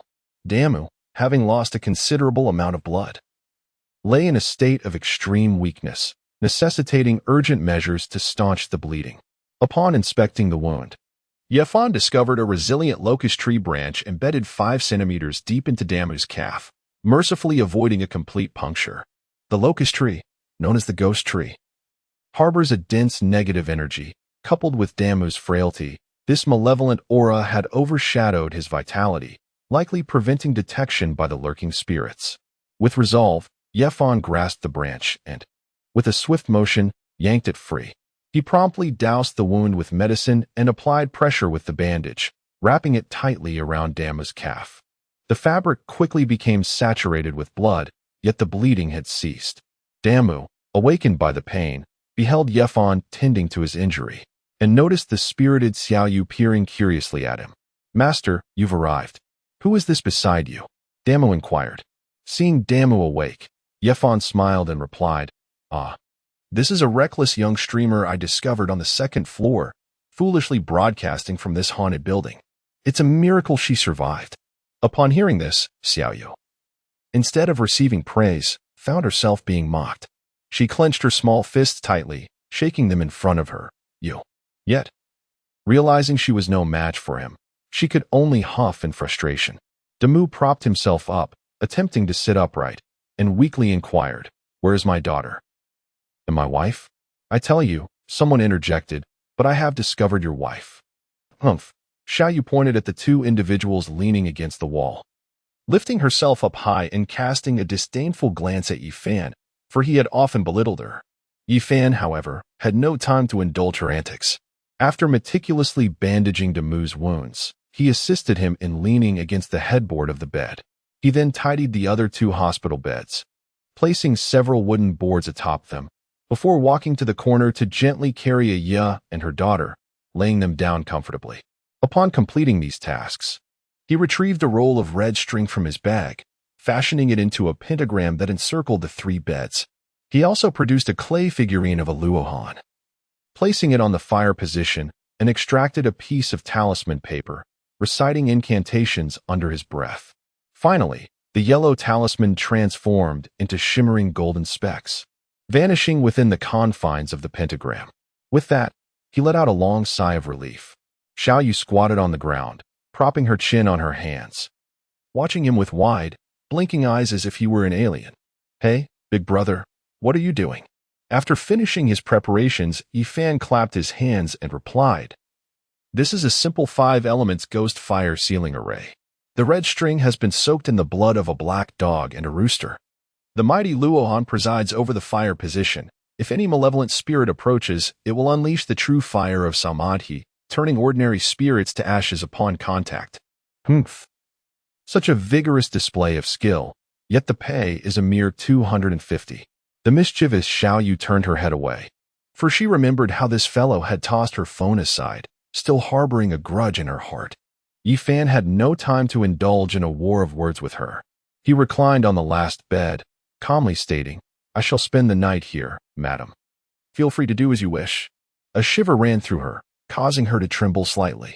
Stealthily, she approached Yifan's bedside, poking at the flesh of his waist with her delicate finger, and in a sultry tone, she queried, Where shall I sleep? Dear sir? Yifan paid her no heed, merely turning over to create space on the other side of the bed, his implication clear. If she desired to rest, she could take that side. Observing that Yifan was inviting her to share the bed, Xiaoyu, a young lady untouched by romantic entanglements, raised her tiny fist in front of him, shaking it with indignation, her pearly teeth nearly grinding. Yet, Yifan remained unperturbed, leaving her to stew in her frustration. How could she, a proper young lady, be expected to sleep beside him? Amused, Yifan thought to himself, You consider yourself a proper lady, Yet you venture into the wilderness at night to broadcast live. Sleep if you wish. Outside, the wind howled ominously, echoing the cries of phantoms. Xiaoyu stuck out her tongue and recoiled slightly, yet ultimately lay down beside Yi Fan. Their backs pressed together. Surprisingly, it was quite warm. After several hours of restlessness, fatigue overcame her, and she swiftly drifted into slumber, seemingly confirming Yi Fan's suspicions. He continued to inquire, "Do you happen to know how you arrived here?"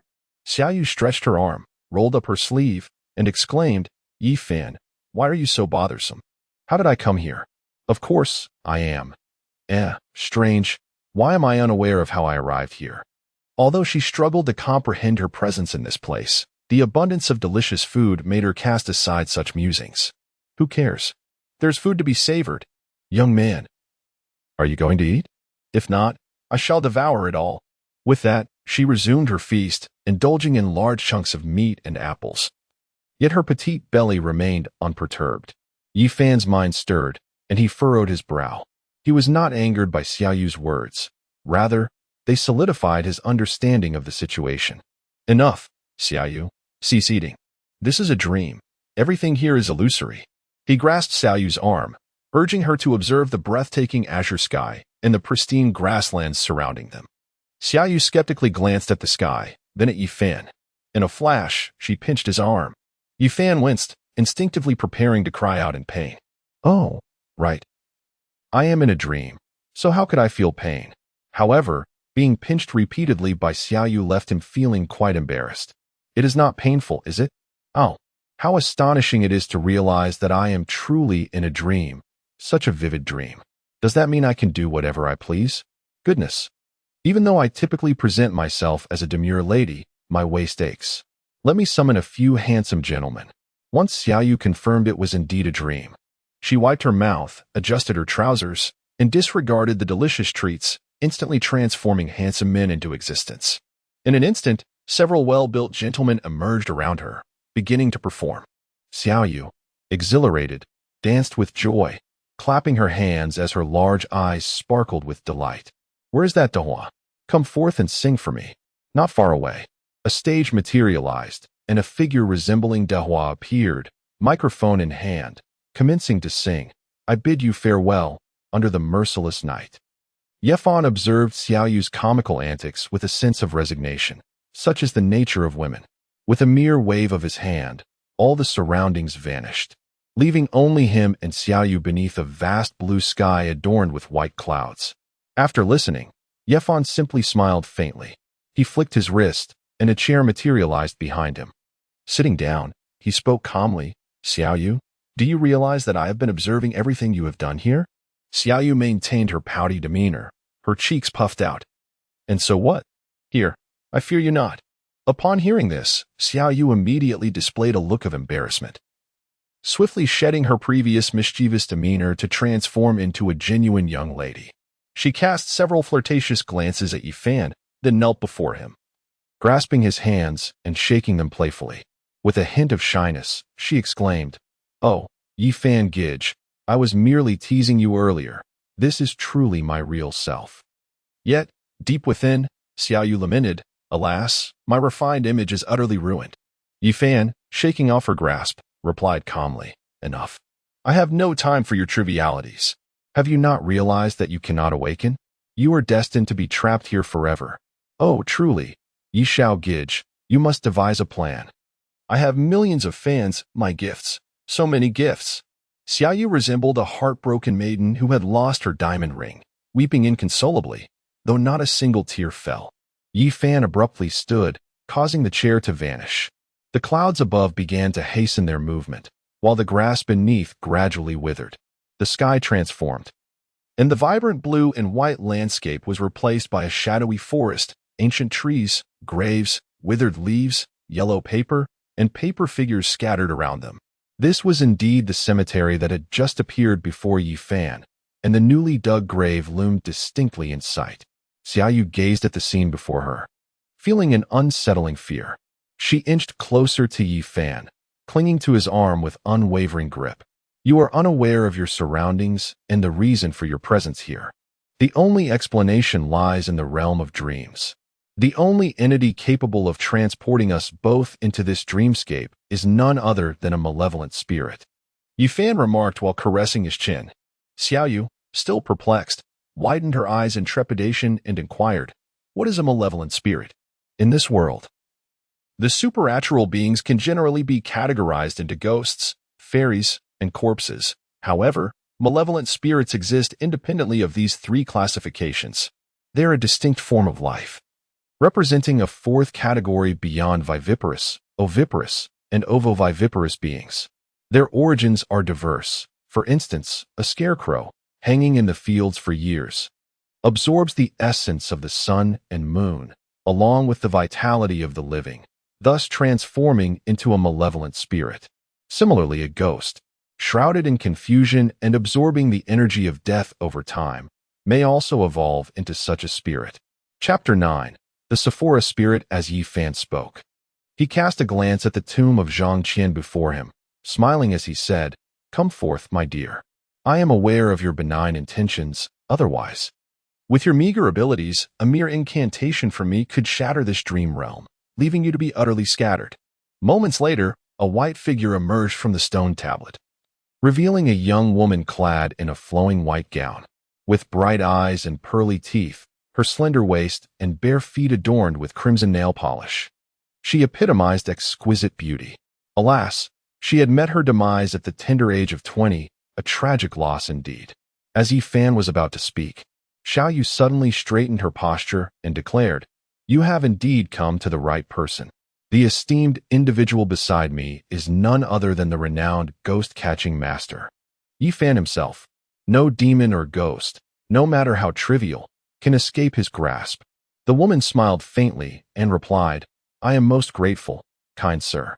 As she spoke, she produced a white pearl and let it drift towards Yifan, expressing her hope that he would soon liberate her from her suffering, promising to dedicate herself in return. Xiaoyu, captivated by the beauty of the pearl, seized it eagerly. Suddenly, the environment around her shattered into fragments, and she opened her eyes wide to find herself bound and clinging to Yifan, her drool soaking his collar. "Ah!" Xiaoyu exclaimed, then began to flail her limbs wildly, scratching and kicking at Yifan until she knocked him to the ground. Only after sitting up and inspecting her attire, finding it unscathed, did she breathe a sigh of relief, though she still guardedly covered her neckline while watching Yifan on the floor. Yifan, with a face full of exasperation, rose from the ground and glared at Xiaoyu, his expression nearly igniting with fury. "Why were you sleeping on your brother, dear sister? Did he neglect to tell you a story?" At that moment, a childish voice chimed in from behind Xiaoyu. Turning her head, she saw Demu, Iya, and a small girl on the floor, all smiling at her. Before she could scrutinize it closely, Yifan snatched the bead and presented it before Xiaoyu, exclaiming loudly, "Do you know what this is, my dear aunt? This is a ghost pearl, containing the very essence of a newborn spirit. It bears a mark. Having promised that Zhang Qian assistance, you are obliged to fulfill that commitment, lest you face dire consequences." Xiaoyu, intimidated by Yifan's ominous tone, hesitated, stammering, "Why you are scaring me," before collapsing to the ground in tears. Aya, having recuperated overnight, was now free of ailments. She had awoken earlier and, through Demu, learned of Xiaoyu's identity. With a gentle smile, she approached Xiaoyu to offer comfort. After all, a woman understands another woman. Soon, Xiaoyu ceased her crying, though she continued to glare fiercely at Yifan. At that moment, Demu hobbled over, patting Yifan on the shoulder. "Master, what transpired to incite such anger?" Yifan, brimming with indignation, cast a sidelong glance at Xiaoyu, muttering, "Isn't it this aunt's doing?" Xiaoyu, feeling the brunt of Yifan's ire once more, retorted, "What of it? I was merely trying to do a good deed, helping someone in need." "Helping, you say? Pray tell how this assistance manifests," Yifan replied, leading several individuals to the window to gaze out into the yard. "Observe for yourselves." Dama leaned against the window, gazing into the expansive courtyard, which measured 500 or 600 square meters. The yard was overgrown with weeds, scattered with bricks and gravel, while several magnificent trees stood tall, their branches lush and verdant. Beside them was an ancient well, nearly filled with leaves. Suddenly, his attention was drawn to the large tree at the center of the yard. This locust tree was truly impressive, yet it emanated an odd sensation. In his haste to enter the previous night, he had overlooked its presence. The locust tree in the courtyard towered over 10 meters high, its trunk as thick as 3 men can embrace. The roots below coiled like dragons, seemingly enveloping the entire area. The bark was wrinkled and uneven, with countless branches stretching outward, casting a shadow that cloaked the courtyard and obstructed most of the sunlight. Beneath its canopy, a few small birds chirped merrily. Aya approached the window, furrowing her brow. Women, inherently connected to the Een, possess a natural sensitivity to the energy of the Een wood, and she too sensed the strangeness of this locust tree. After observing in silence, Xiaoyu pursed her lips and said nothing. Yifan sighed, stating, "I noticed this locust tree last night. Had it not been for your presence, I would have preferred to stay away." This hospital, dating back to the Republic of China era, had endured the darkest of times, with countless souls perishing and being buried within its grounds. This locust tree had absorbed vast amounts of blood and Een energy, becoming a spirit in its own right. Not only I, but even the shopkeeper would retreat in its presence. The grandmother mentioned by the female ghost Zhang Qian is none other than this tree. Upon hearing this, Demu fell into deep contemplation. He refrained from directly blaming Xiaoyu, for at this juncture, assigning blame to anyone would prove futile. His daughter was possessed by a malevolent spirit, and his wife was afflicted by a lesser demon. After narrowly escaping death the previous night, he was disheartened to face yet another calamity that morning. With a furrowed brow, he lamented, "Master, is there truly no way out of this predicament?" Yifan cast a glance at Xiaoyu, pondering to himself why he would erupt in such fury if he possessed a solution. Xiaoyu had been observing Yifan closely. Upon noticing his gaze, she scoffed and turned her face away, refusing to look at him any longer. She was well aware that the trouble was of her own making, yet she stubbornly refused to concede. Aya, having witnessed the expressions of both individuals, approached Demu and assisted him in sitting by the bedside. "Fear not, Demu," she reassured him. "There is always a glimmer of hope. We have navigated through numerous dangers together, and a solution will undoubtedly present itself." Demu glanced at Yifan, opening his mouth as if to speak, but ultimately remained silent. He did not blame others. He held himself accountable for his greed. Had he surrendered the coffin to the state, perhaps his daughter would not have fallen prey to the spirit, and the subsequent troubles could have been averted. Aya gently patted Demu's hand, offering him solace. Aya epitomized the virtues of a dutiful wife.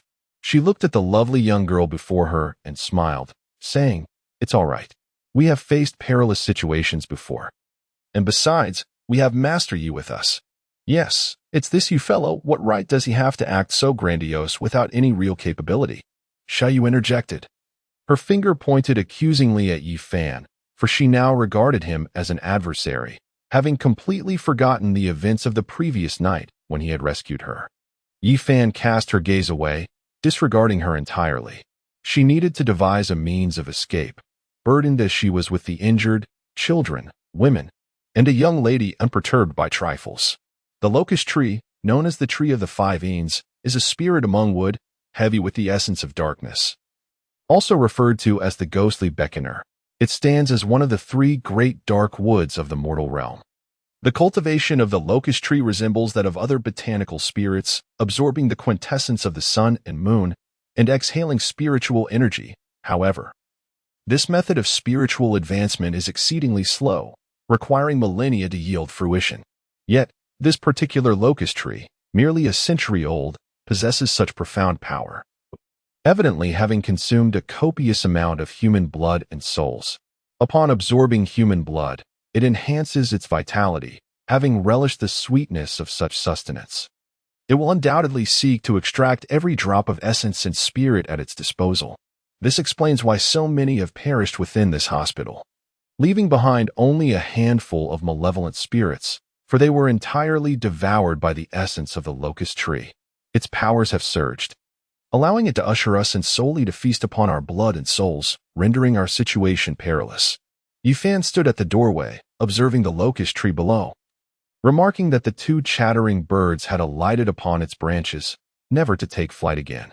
Oh, so, even if you do not assist that female ghost, the locust tree will not spare us, correct? How dare you scold me? Humph, what is that girl Xiao Yu pondering day after day? While everyone else is contemplating how to escape, she is preoccupied with justifying her own affairs. Yifan disregarded her and continued. The Huai tree spirit is a type of demon among the supernatural entities. It is in essence formed from the cultivation of animals and plants. Throughout my years of exorcising spirits, I have yet to encounter a tree spirit, thus lacking experience in dealing with them. However, I have perused ancient texts that detail methods to confront the Huai tree spirit. Upon hearing this, Demu's eyes suddenly sparkled with understanding. He lifted his gaze to Yi Fan and said, Master, have you devised a strategy to confront the Huai tree? Humph, master indeed. It took you this long to conceive such a method, Xiao Yu remarked dismissively. Yi Fan continued, we currently have 4 adults and 1 child. You will support the injured Demu, while Xiao Yu, you shall carry their daughter. I will ignite a fire ahead. Once the flames arise, we shall rush toward the exit. By the way, Demu, what is your daughter's name?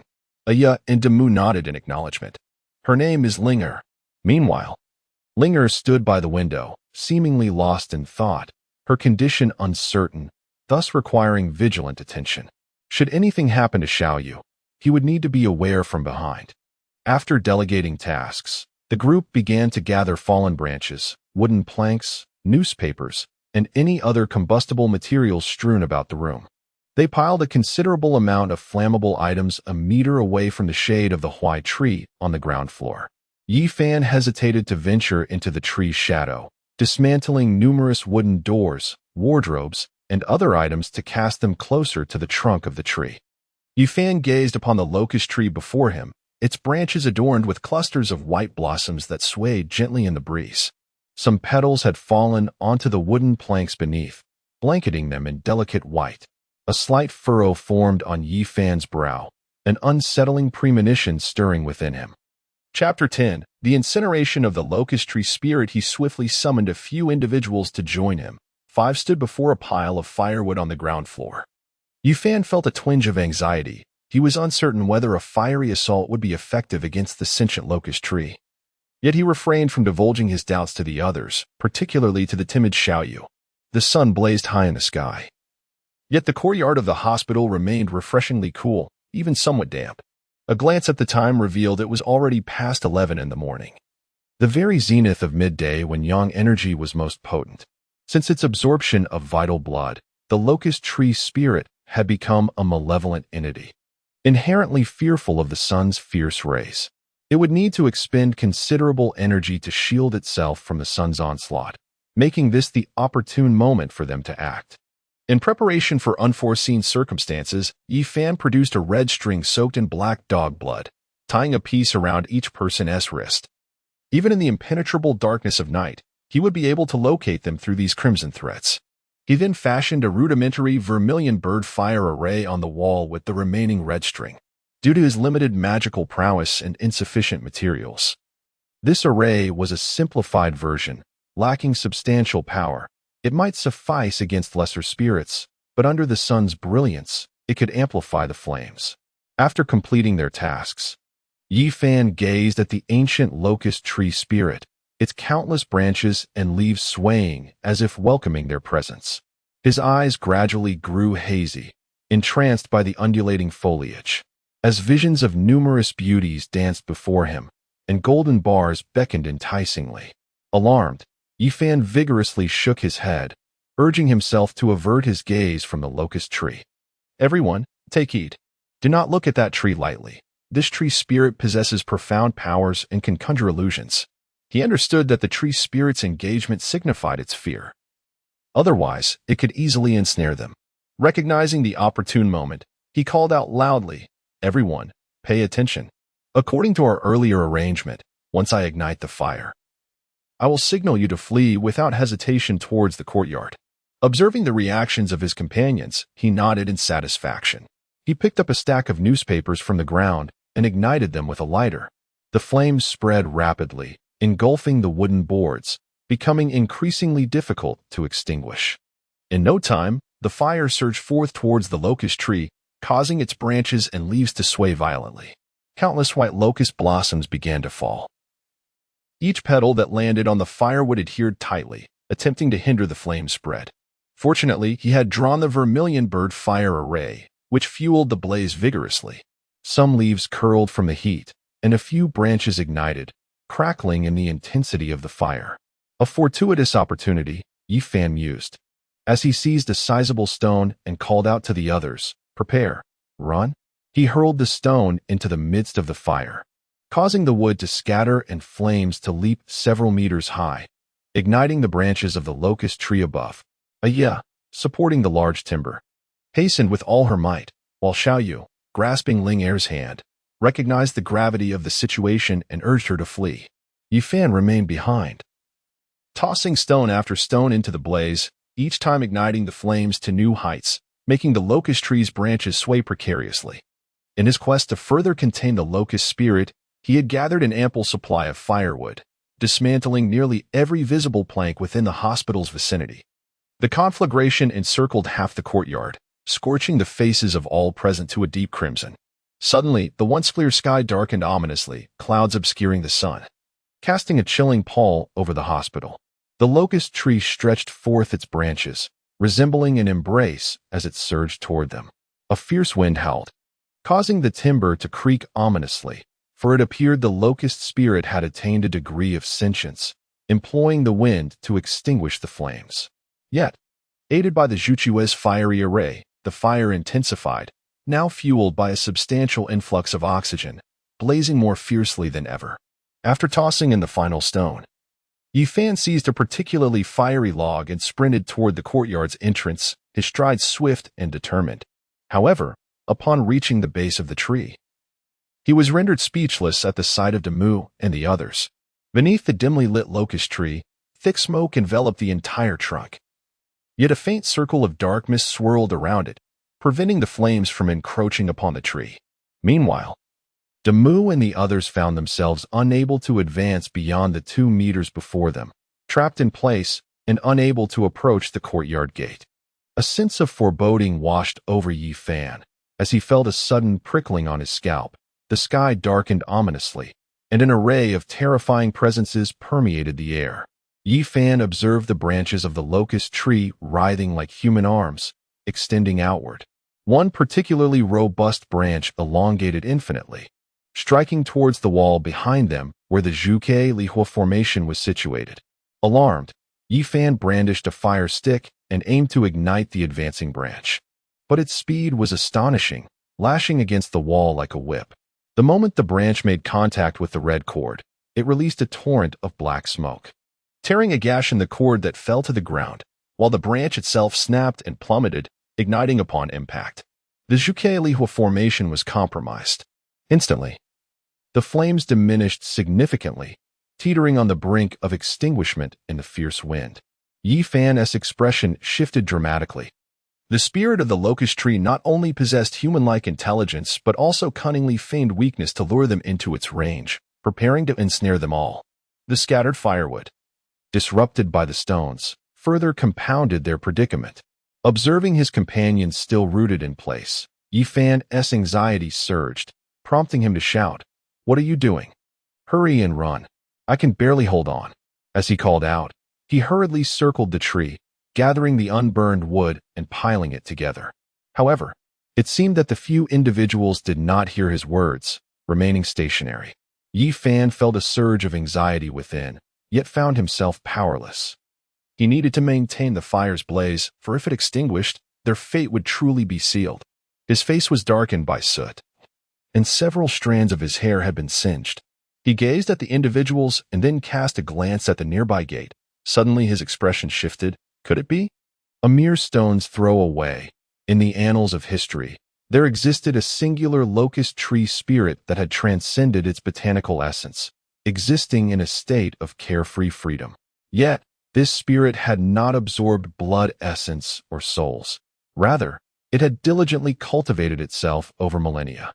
Although Yi Fan was anxious, he did not wish to succumb to despair. He gathered the dry leaves on the ground and hurled them towards the roaring flames. However, As he turned to the other side of the locust tree, an overwhelming dread enveloped him. He beheld a terrifying sight, sending chills down his spine. This was a horror far surpassing the specter in the haunted building. There, on the back of the locust tree's trunk, was a ghastly visage with closed eyes, a human face adorned with eyes, a nose, ears, and an enormous mouth, devoid of teeth. Upon closer inspection, it became evident that it was not a genuine human face, but rather a countenance draped in tree bark. How much human blood must this locust tree absorb to manifest such a visage upon its trunk? Yifan pondered, gazing intently at the peculiar human face before him. Perhaps this was the very essence of the spirit of the locust tree. He then retrieved several yellow beans from his backpack, clasped his hands together, and silently recited an incantation to exorcise demons. 5-star town, illuminate the dark abyss, protect my true spirit, subdue the mighty beasts, conquer the 5 soldiers, banish the devils, annihilate body and form, swift as the law commands. With a swift motion, he flung the yellow beans towards the strange face, which erupted with a series of popping sounds akin to exploding beans upon impact, yet seemingly to no avail. Suddenly, a sense of alarm surged within him, prompting a hasty retreat. The bizarre visage abruptly opened its eyes, each the size of a basketball, revealing within its terrifying sockets 2 blood-red skulls, intertwined with countless tendrils. The grotesque face fixed its gaze upon Yifan, parting its crimson maw, from which an innumerable array of roots emerged, emitting a chilling wail that sent shivers down Yifan's spine. A malevolent aura pervaded the entire hospital. From a distance, one could observe the establishment enveloped in a shroud of impenetrable darkness. The myriad green tendrils advanced towards Yifan, and should they ensnare him, he would surely be drawn into the maw, devoured to the very last remnant. Yifan dared not be negligent. With a swift sidestep, he evaded the fatal blow and darted beside the dwindling campfire, its flames flickering uncertainly, perhaps on the verge of extinguishing in the next heartbeat. Yet, the green tendrils relentlessly pursued him, compelling him to grasp a still-burning branch, which he brandished before him, forming a protective barrier of fire. The tendrils recoiled in apparent fear of the flames, hesitant to draw near. Suddenly, a formidable branch of the locust tree lashed out, extinguishing the last remnants of the fire, leaving only the burning stick in Yifan's grasp. Darkness enveloped the night. In the courtyard, Yifan remained a solitary beacon of light, and he understood that a terrifying presence had arrived. As the flames flickered out, Jiang Tao and the others seemed to regain their senses, staring in shock at the unfolding scene, bewildered by the inexplicable events. Suddenly, from the branches emerged a multitude of corpses, suspended grotesquely. There were female specters clad in nurse uniforms, hanged figures in patient garb, and male apparitions in police uniforms, an alarming multitude of them, their disheveled hair cascading down. Heads bowed. The bare feet of these spirits were ensnared by numerous tendrils, tethering them to the ground below. Yifan realized that these were the souls once consumed by the locust tree spirit, their essences confined beneath its shade, condemned to an eternity without rebirth. No wonder Zhang Qian sought his assistance to escape such torment. Women, after all, are women. Upon witnessing the horrific tableau, Aya and Xiao Yu erupted into piercing screams, while Jiang Tao maintained a slightly steadier demeanor, though his complexion turned ashen. Ling Er, in stark contrast, exhibited little reaction, her gaze fixed upon the terrifying locust tree spirit, lost in contemplation of her own thoughts. Upon hearing Yifan's voice, Jiang Tao did not hesitate. He grabbed the still shouting Aya and Xiao Yu and moved towards Yifan's direction. Suddenly, a sharp crack echoed from the tree trunk, reminiscent of something snapping. Yifan turned to look, and he saw the rope of a hanged ghost break, causing the spirit to plummet to the ground.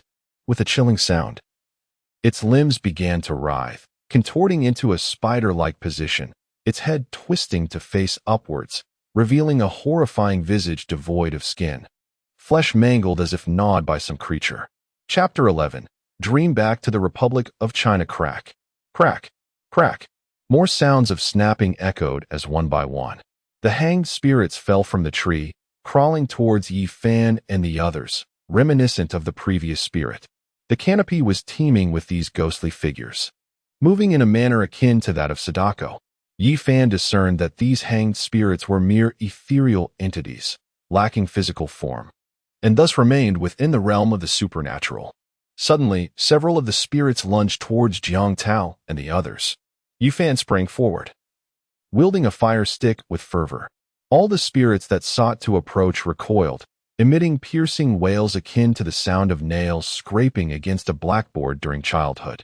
Jiang Tao and the others stood behind Yi Fan, temporarily halting the invasion of the hanged spirits. However, he knew that the fire would eventually extinguish, leaving them devoid of all defenses. Yi Fan handed the fire stick to Jiang Tao and retrieved a handful of specially treated soybeans from his bag. While these would not suffice against the locust tree spirit, they were certainly effective against these ghostly beings. He cupped the yellow beans in his palms, silently reciting the incantation to vanquish spirits. The Supreme Lord calls upon me to slay demons, armed with divine methods. With a crown upon my head and stepping upon the celestial path, I shall first eradicate the malevolent spirits, followed by the nocturnal phantoms. What deity would dare defy me? What ghost would challenge my might? Swiftly, as the law commands, I act. With a swift motion of his hands, he flung the yellow beans into the air, which landed upon the bodies of the hanged spirits, producing a series of crackling sounds. Those spirits that came into contact with the beans dissipated in plumes of white smoke. Following this method, as he exhausted the last of the beans, he finally succeeded in obliterating all the hanged souls. Gazing upon the barren land before him, he exhaled slowly, marking the passage through this trial.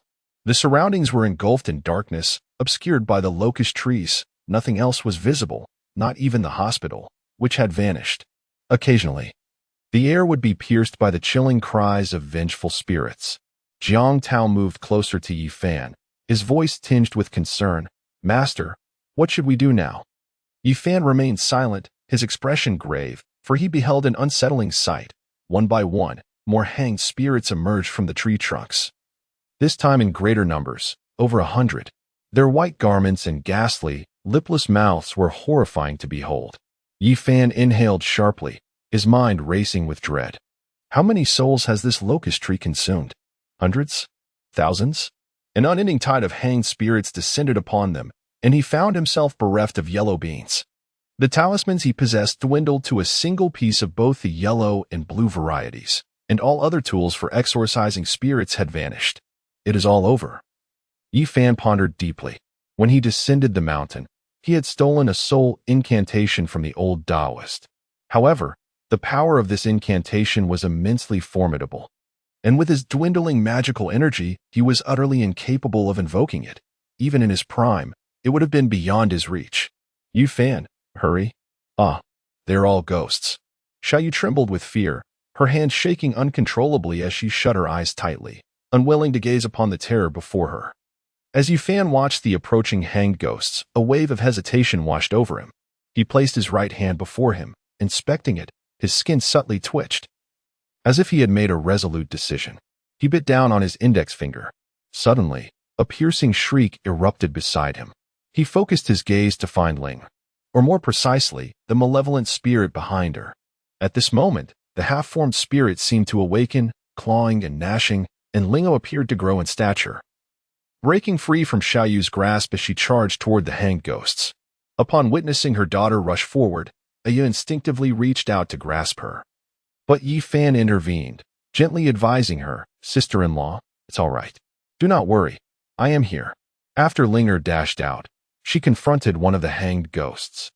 The ghost flicked its head, unleashing countless strands of dark hair that ensnared Linger, wrapping her up like a rice dumpling. Yi Fan felt a tightness in his chest. Never before had he wished to support a malevolent spirit. In a fit of rage, Linger forcefully severed the countless strands of black and white hair, her crimson claws seizing the head and left arm of the hanged specter.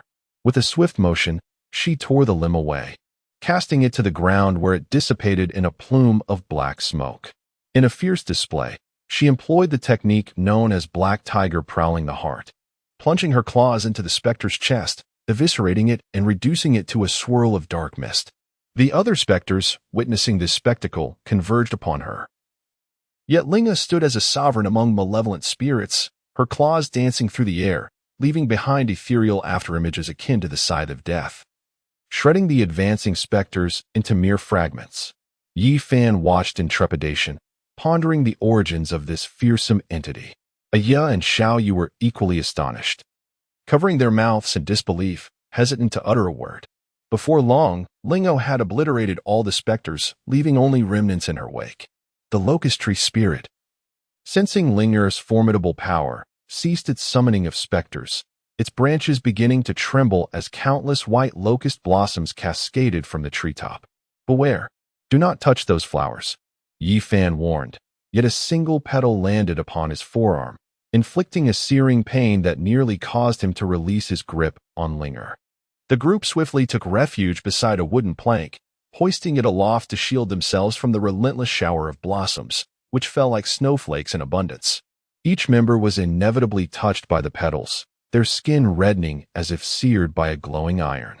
Huddled beneath the plank, they gazed at the fluttering blossoms, their hearts pounding with dread. Had they been fully ensconced in this floral deluge, they would have been transformed into roasted figures. At the moment when Yi Fan was engulfed in worry, Xiao Yu, flailing her arms dramatically, clutched onto Yi Fan's arm and exclaimed, "You must think of a way quickly. I don't want to die. There are still so many things I haven't done, and I have countless fans." Woo-woo.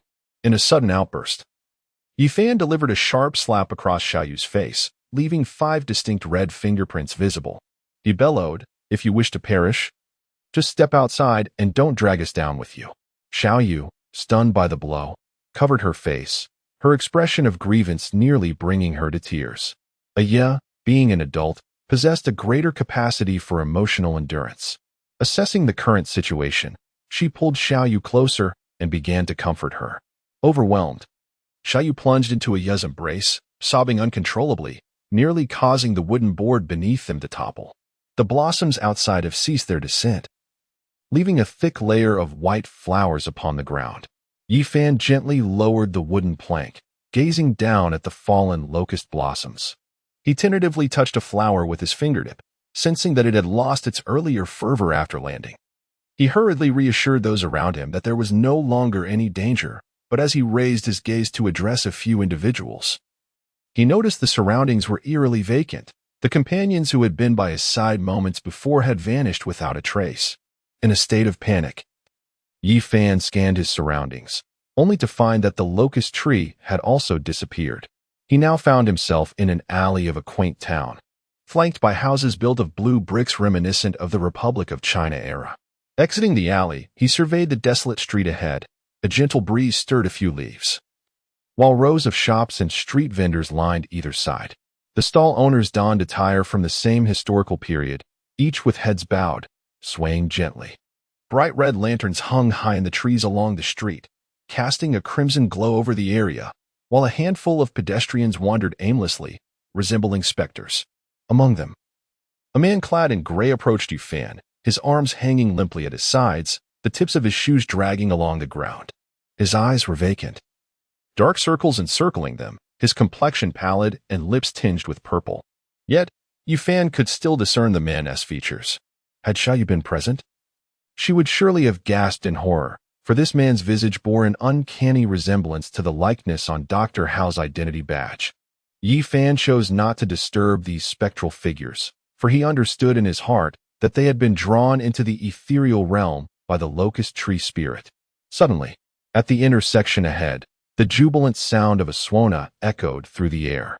Yi Fan made his way towards the street, where crowds had already gathered, filled with exuberance and cheer. Not far to the left, a procession approached, clad entirely in white garments.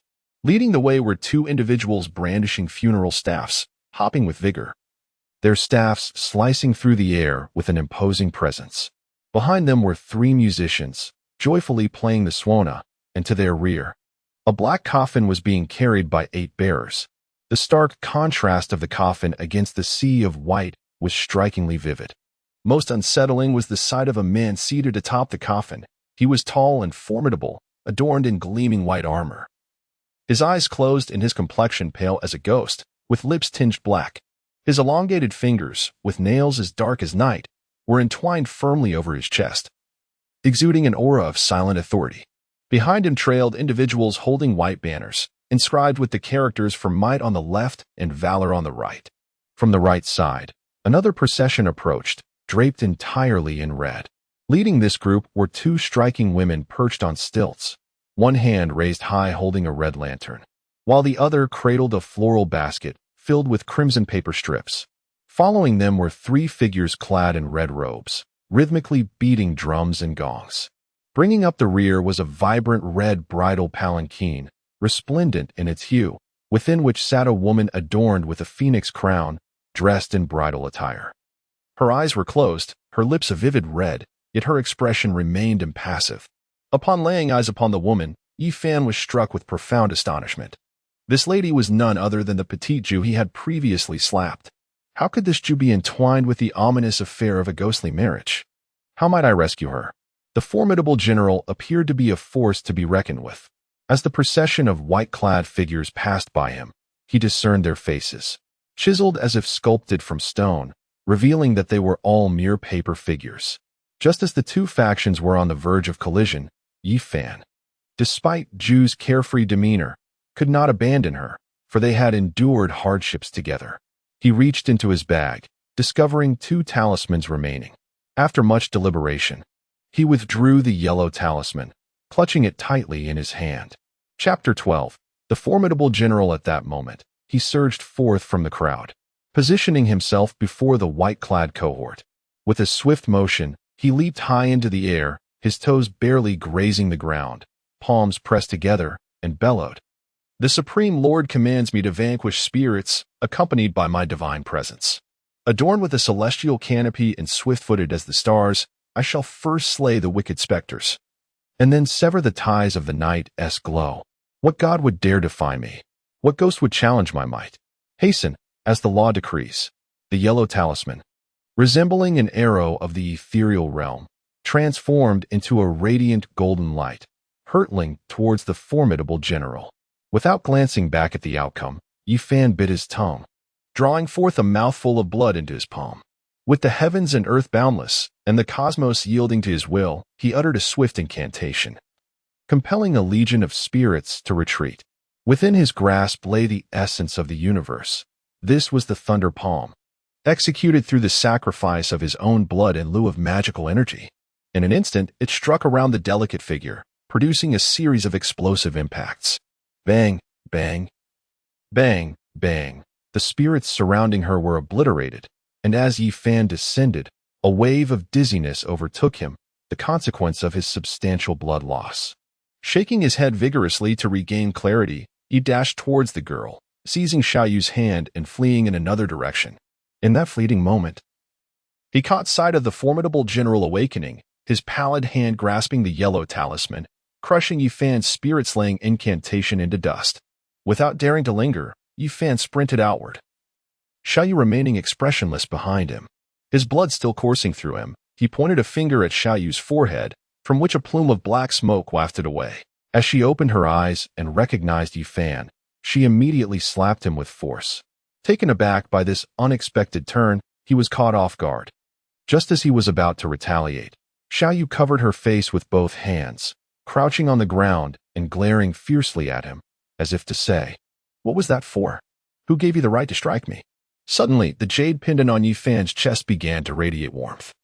He turned his face and beheld a general clad in white armor, wielding an imposing 8-foot serpent spear, galloping towards him on a spectral steed. Without a moment's hesitation, he grasped the small jade lying on the ground and dashed forward. But how could a mere human outrun a horse? In no time, the general had caught up to him. At that moment, Yi Fan spotted a figure emerging from the woods ahead, a lady draped in flowing white gauze, gracefully approaching. With a flick of her hand, a length of white silk unfurled, extending towards Yi Fan. Disregarding all else, he seized the silk with one hand while clutching the small jade with the other.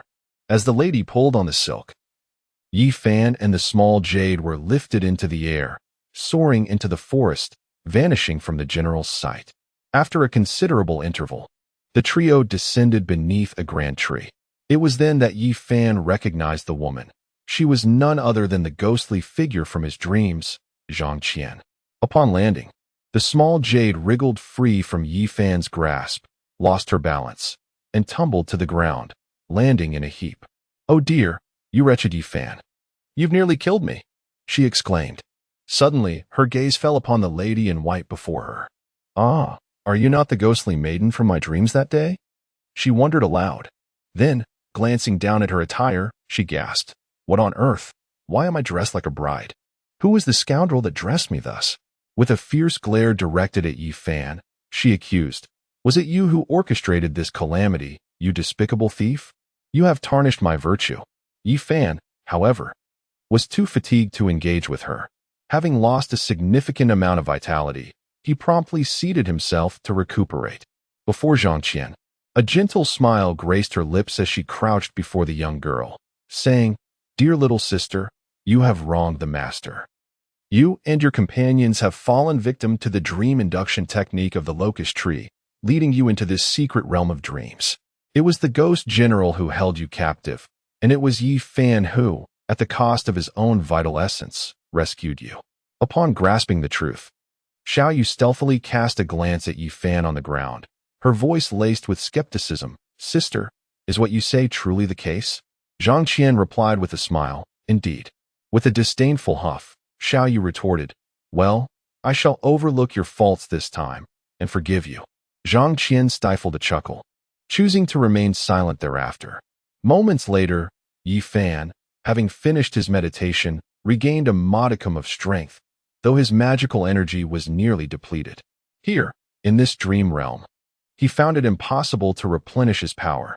Seeing Yi Fan rise, Zhang Qian inquired, "Master, are you well?" Yi Fan clapped his hands, rubbed his temples, and exhaled deeply before responding, "I suppose I am all right for now. I won't perish just yet. By the way, how did you come to be here?" Zhang Qian explained, "The ghost orb is with you, so naturally, I am here as well. Last time, due to time constraints, I was unable to elucidate the matter fully. Allow me to share a tale instead. A century ago, this was a quaint little town, home to a 1,000-year-old locust tree spirit. This spirit did not consume blood or souls. Rather, it cultivated itself, ensuring the peace and prosperity of the townsfolk. The residents lived out their days without illness or affliction. One fateful day, a hospital was erected in the town, encircling the sacred locust tree. During a time of war, the hospital witnessed daily casualties, and the tree spirit diligently prayed for the souls of the departed, aiding them in their journey to reincarnation. Then, one day, a general succumbed within the hospital walls. This general, a harbinger of death on the battlefield, had claimed the lives of countless foes.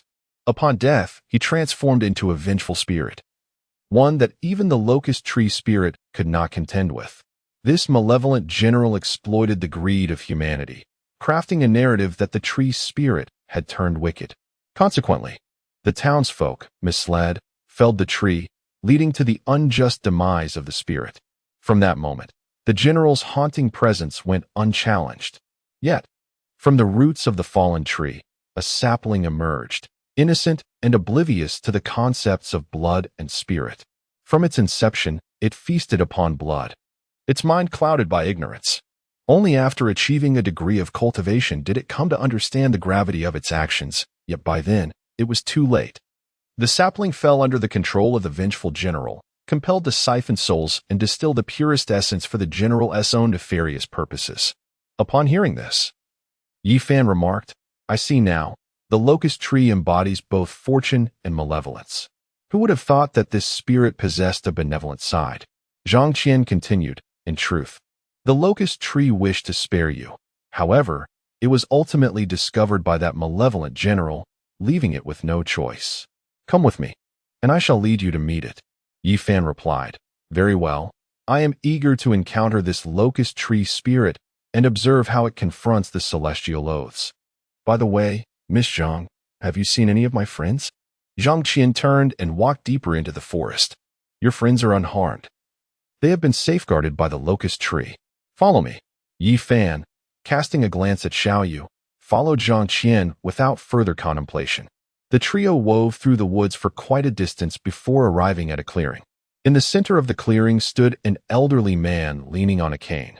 Though he bore a human form, His skin resembled bark. Jiang Tao and a Ye were nearby, while Ling Er, for reasons unknown, slept in a Ye's embrace. Yifan hurried to Jiang Tao and the others, inquiring with concern, "How are you all? Is anyone injured?"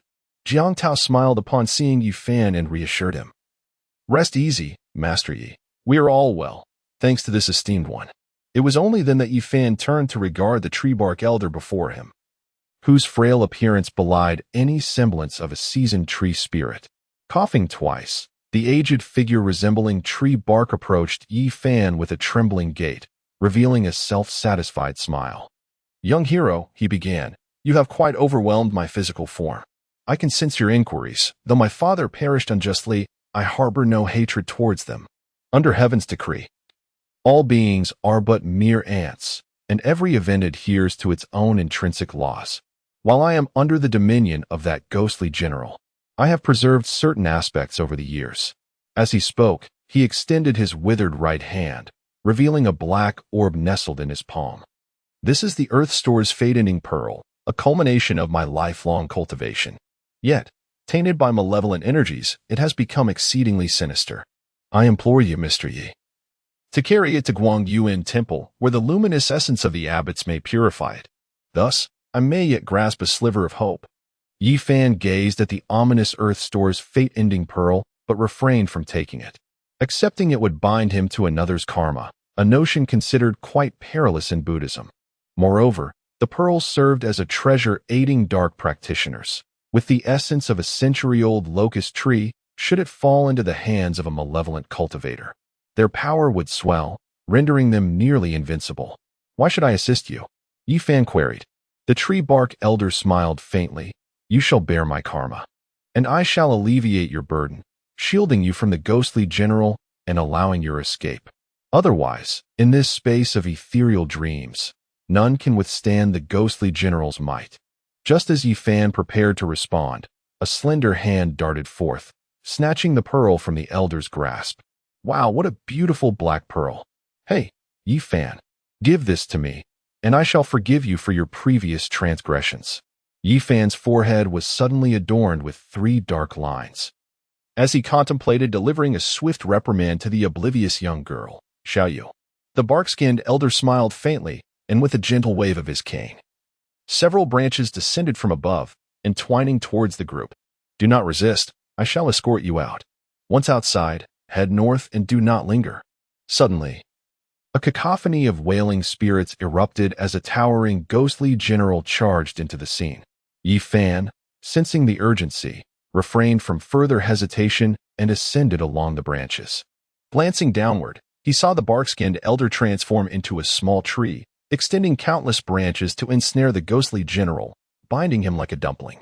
However, before the moment could last a heartbeat, the branches in the diminutive tree were utterly obliterated by the formidable 8-foot spear of the ghostly general.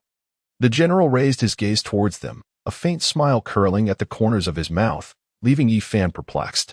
In that instant, Yifan realized the bark-skinned elder was irrevocably lost. The group emerged from the desolate well in the courtyard, dashed out, and, upon reaching their vehicle, determined the direction and sped northward. As Deming was injured and unable to drive, Yifan took the wheel.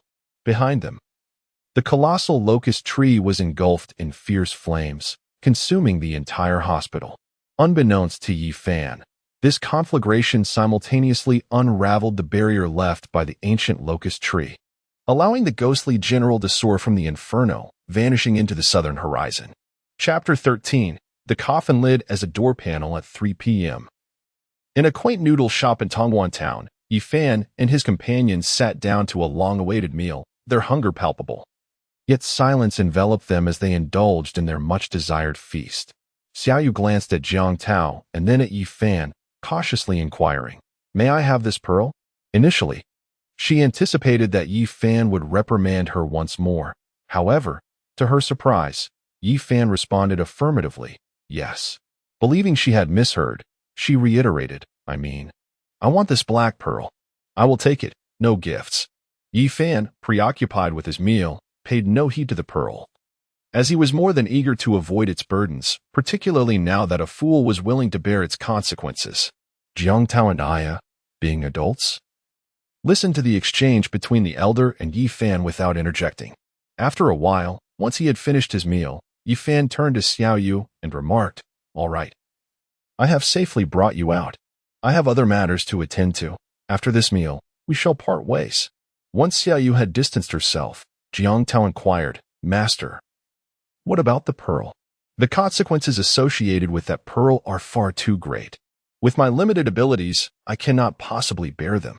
Yet, I have observed that Xiao Yu, despite her naivety, seems to possess remarkable fortune. Perhaps having that pearl in her possession is not a detrimental affair. By the way, where is your home? Let us hasten there. I have an unsettling premonition." Yi Fan merely watched Xiao Yu depart, showing no intention to stop her. Upon hearing this, Jiang Tao nearly dropped his teacup onto the table, exclaiming, "Master, do you imply that my hometown may also?" "Very well, I shall make arrangements. Waiter, the bill please."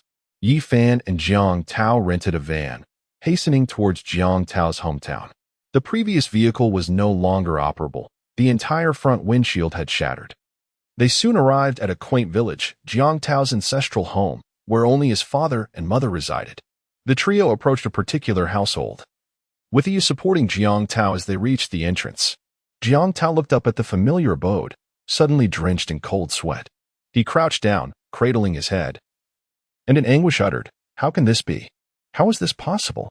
Aya, perplexed by his reaction, called out, Jiang Tao, what is happening to you?" She turned to Yi Fan and inquired, "Master, what is wrong with Jiang Tao? Has he been possessed again?" Jiang Tao lifted his head, gradually rising to his feet, and approached the door, his trembling hand brushing against its surface. In a hushed tone, he asked, "Master, do you remember the coffin I mentioned to you?" "Of course. But there are plenty of small purple sandalwood coffins. This one may not necessarily be the one you salvaged," Yi Fan replied.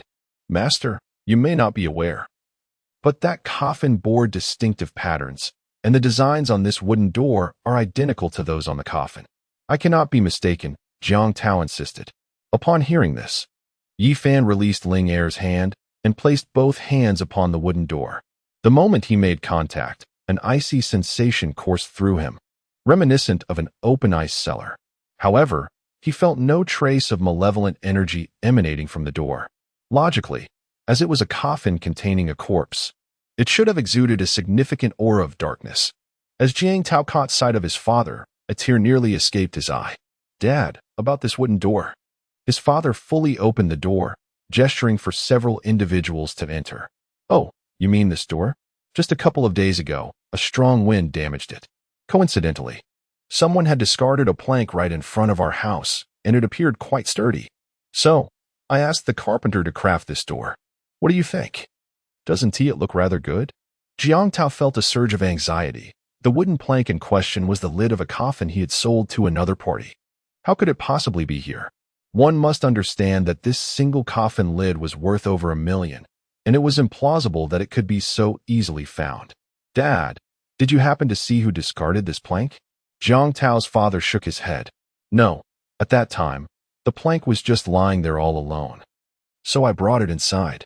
Before Jiang Tao could inquire further, Yi Fan patted him on the shoulder, signaling him to enter first and to save any questions for later. Upon seeing Jiang Tao's father, Yi Fan was struck by an inexplicable sensation, though he could not pinpoint what felt so peculiar. As they stepped inside the house, an icy chill enveloped them. Yi Fan tightened his clothing and remarked, "Is your air conditioning set too high? It's rather cold in here." Jiang Tao's father turned around, replying, "I'm not running the air conditioning. By the way, Demu, who is this friend of yours?" Jiang Tao, feeling a bit chilly himself, realized he didn't recall having an air conditioning unit at home. "Oh right, Dad, this is a friend of mine who came by to take a look." Jiang Tao's mother smiled and shook her head, indicating that it was no trouble at all. Yi Fan grasped Jiang Tao, who was eager to enter the inner room, and led him to the doorstep. Casting a glance at the blazing sun, he inquired, "Could you check your phone and tell me the current temperature?" Jiang Tao remained silent, retrieving his phone and opening the browser to consult the weather forecast. He then handed the device to Yi Fan, stating, "In Weiyuan town, today's temperature is 39 degrees. Upon observing the temperature, Yi Fan sensed something was amiss. He instructed Jiang Tao to put the phone away and asked for 2 sweaters from his father, which he donned before quietly suggesting, "Do you have a thermometer at home? If so, please fetch it." Jiang Tao recalled that there had been a thermometer hanging on the wall of his room for quite some time, untouched, and promptly entered the inner room. Within a couple of minutes, he emerged, his expression grim. Approaching Yu Fan, he placed the thermometer before him. Yu Fan glanced at it and remarked, "It reads -10 degrees. No wonder, when I saw your father outside earlier, something felt off. The same went for your mother when I encountered her. Now, I can almost confirm my suspicions." Jiang Tao, bewildered by Yi Fan's words, hurriedly asked, "Master, what do you mean? What is wrong with my parents?" Yi Fan replied, "There is no need to rush. Let us remain observant and see what unfolds." The sky soon darkened, and the temperature within the room plummeted further. Suddenly, a series of knocks echoed at the door. Seated on the sofa in the living room, Yi Fan and Jiang Tao exchanged glances. Jiang Tao quickly rose to answer the door, but upon opening it, he froze, stammering, "Why you? How can you be here? I thought you were dead?" The individual approaching was none other than the one who had acquired their coffins, his countenance marred by resentment as he angrily proclaimed, "Of course it is I. You two have brought about my demise. I am now a slave to another, subjected to daily torment. Just wait. It won't be long before you join me in my plight." He then commanded, "Now, bring the items inside." Jiang Tao was perplexed, wondering what items needed to be moved. At that moment, his father emerged from the inner room, and upon seeing the visitor, he exclaimed, "Ah, old Qian, my furniture is ready. Come, come. Have a seat and enjoy some tea." "Jiang Tao, why are you standing there in a daze? Hurry and bring in the furniture. It is splendid." His father, passing by Demu, noticed him still in a stupor and lightly patted his shoulder. Yu Fan gazed at the small piece of rosewood before him, letting out a quiet sigh. Such exquisite wood, yet unfortunate, for it is a weapon of death. All who come into contact with it meet a tragic end. Firstly, the old Qian who had just entered was clearly a spirit. His hesitance to enter indicated the presence of something he feared within the house. His state of torment suggested a formidable, malevolent force lurking behind him. Moreover, his unfamiliarity with the old ghost outside implied that the sinister entity at play was not the old ghost. The entities involved in this matter were 1. The old ghost, 2. The half-diminished spirit of Ling Er, 3. The malevolent force behind old Qian who delivered the coffins to Demu's father's home, and 4.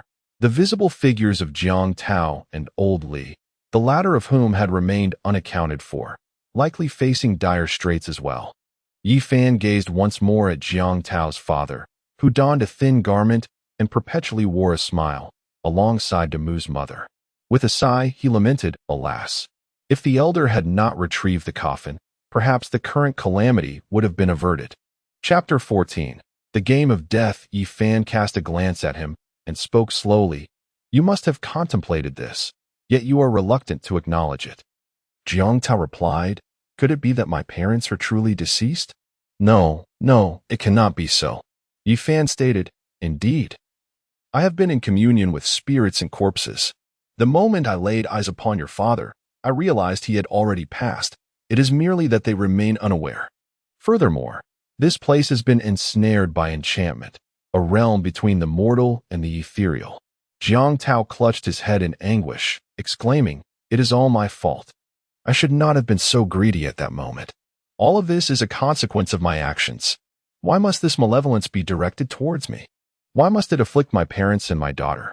Yi Fan placed a reassuring hand upon Jiang Tao's shoulder, attempting to console him. "Though your parents have departed this world, they exist within this realm, a liminal space unbound by the constraints of the 3 realms. This means that as long as they do not cross this threshold, they may continue to exist here." Upon hearing this, Jiang Tao lifted his head, only to be quickly engulfed by despair once more. "What difference does that make from a prison? Master, is there no way to rescue my parents?" Yi Fan shook his head. "Death is akin to an extinguished light, an immutable truth of the universe, devoid of any possibility for revival. One must either send the elder to the underworld for reincarnation or allow them to exist here eternally." Suddenly, the shrill ring of Jiang Tao's phone pierced the air.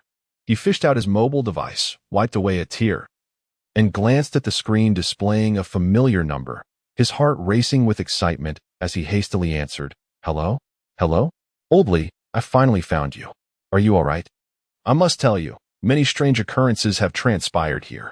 A frail voice emerged from the phone. Cough, cough. "Jiang Tao, please remain calm and listen to me. I possess something of great significance for you. Tomorrow, come to my home in the afternoon. Remember, you must come." Beep, beep, beep. "Hello? Hello? Old Lee, what is it? Are you well?" Old Lee's words flowed in a hurried manner, imbued with palpable fear, as if he had more to convey but was forced to end the call. Seeing that Old Lee had hung up, Jiang Tao quickly recounted the earlier conversation and their relationship to Yi Fan.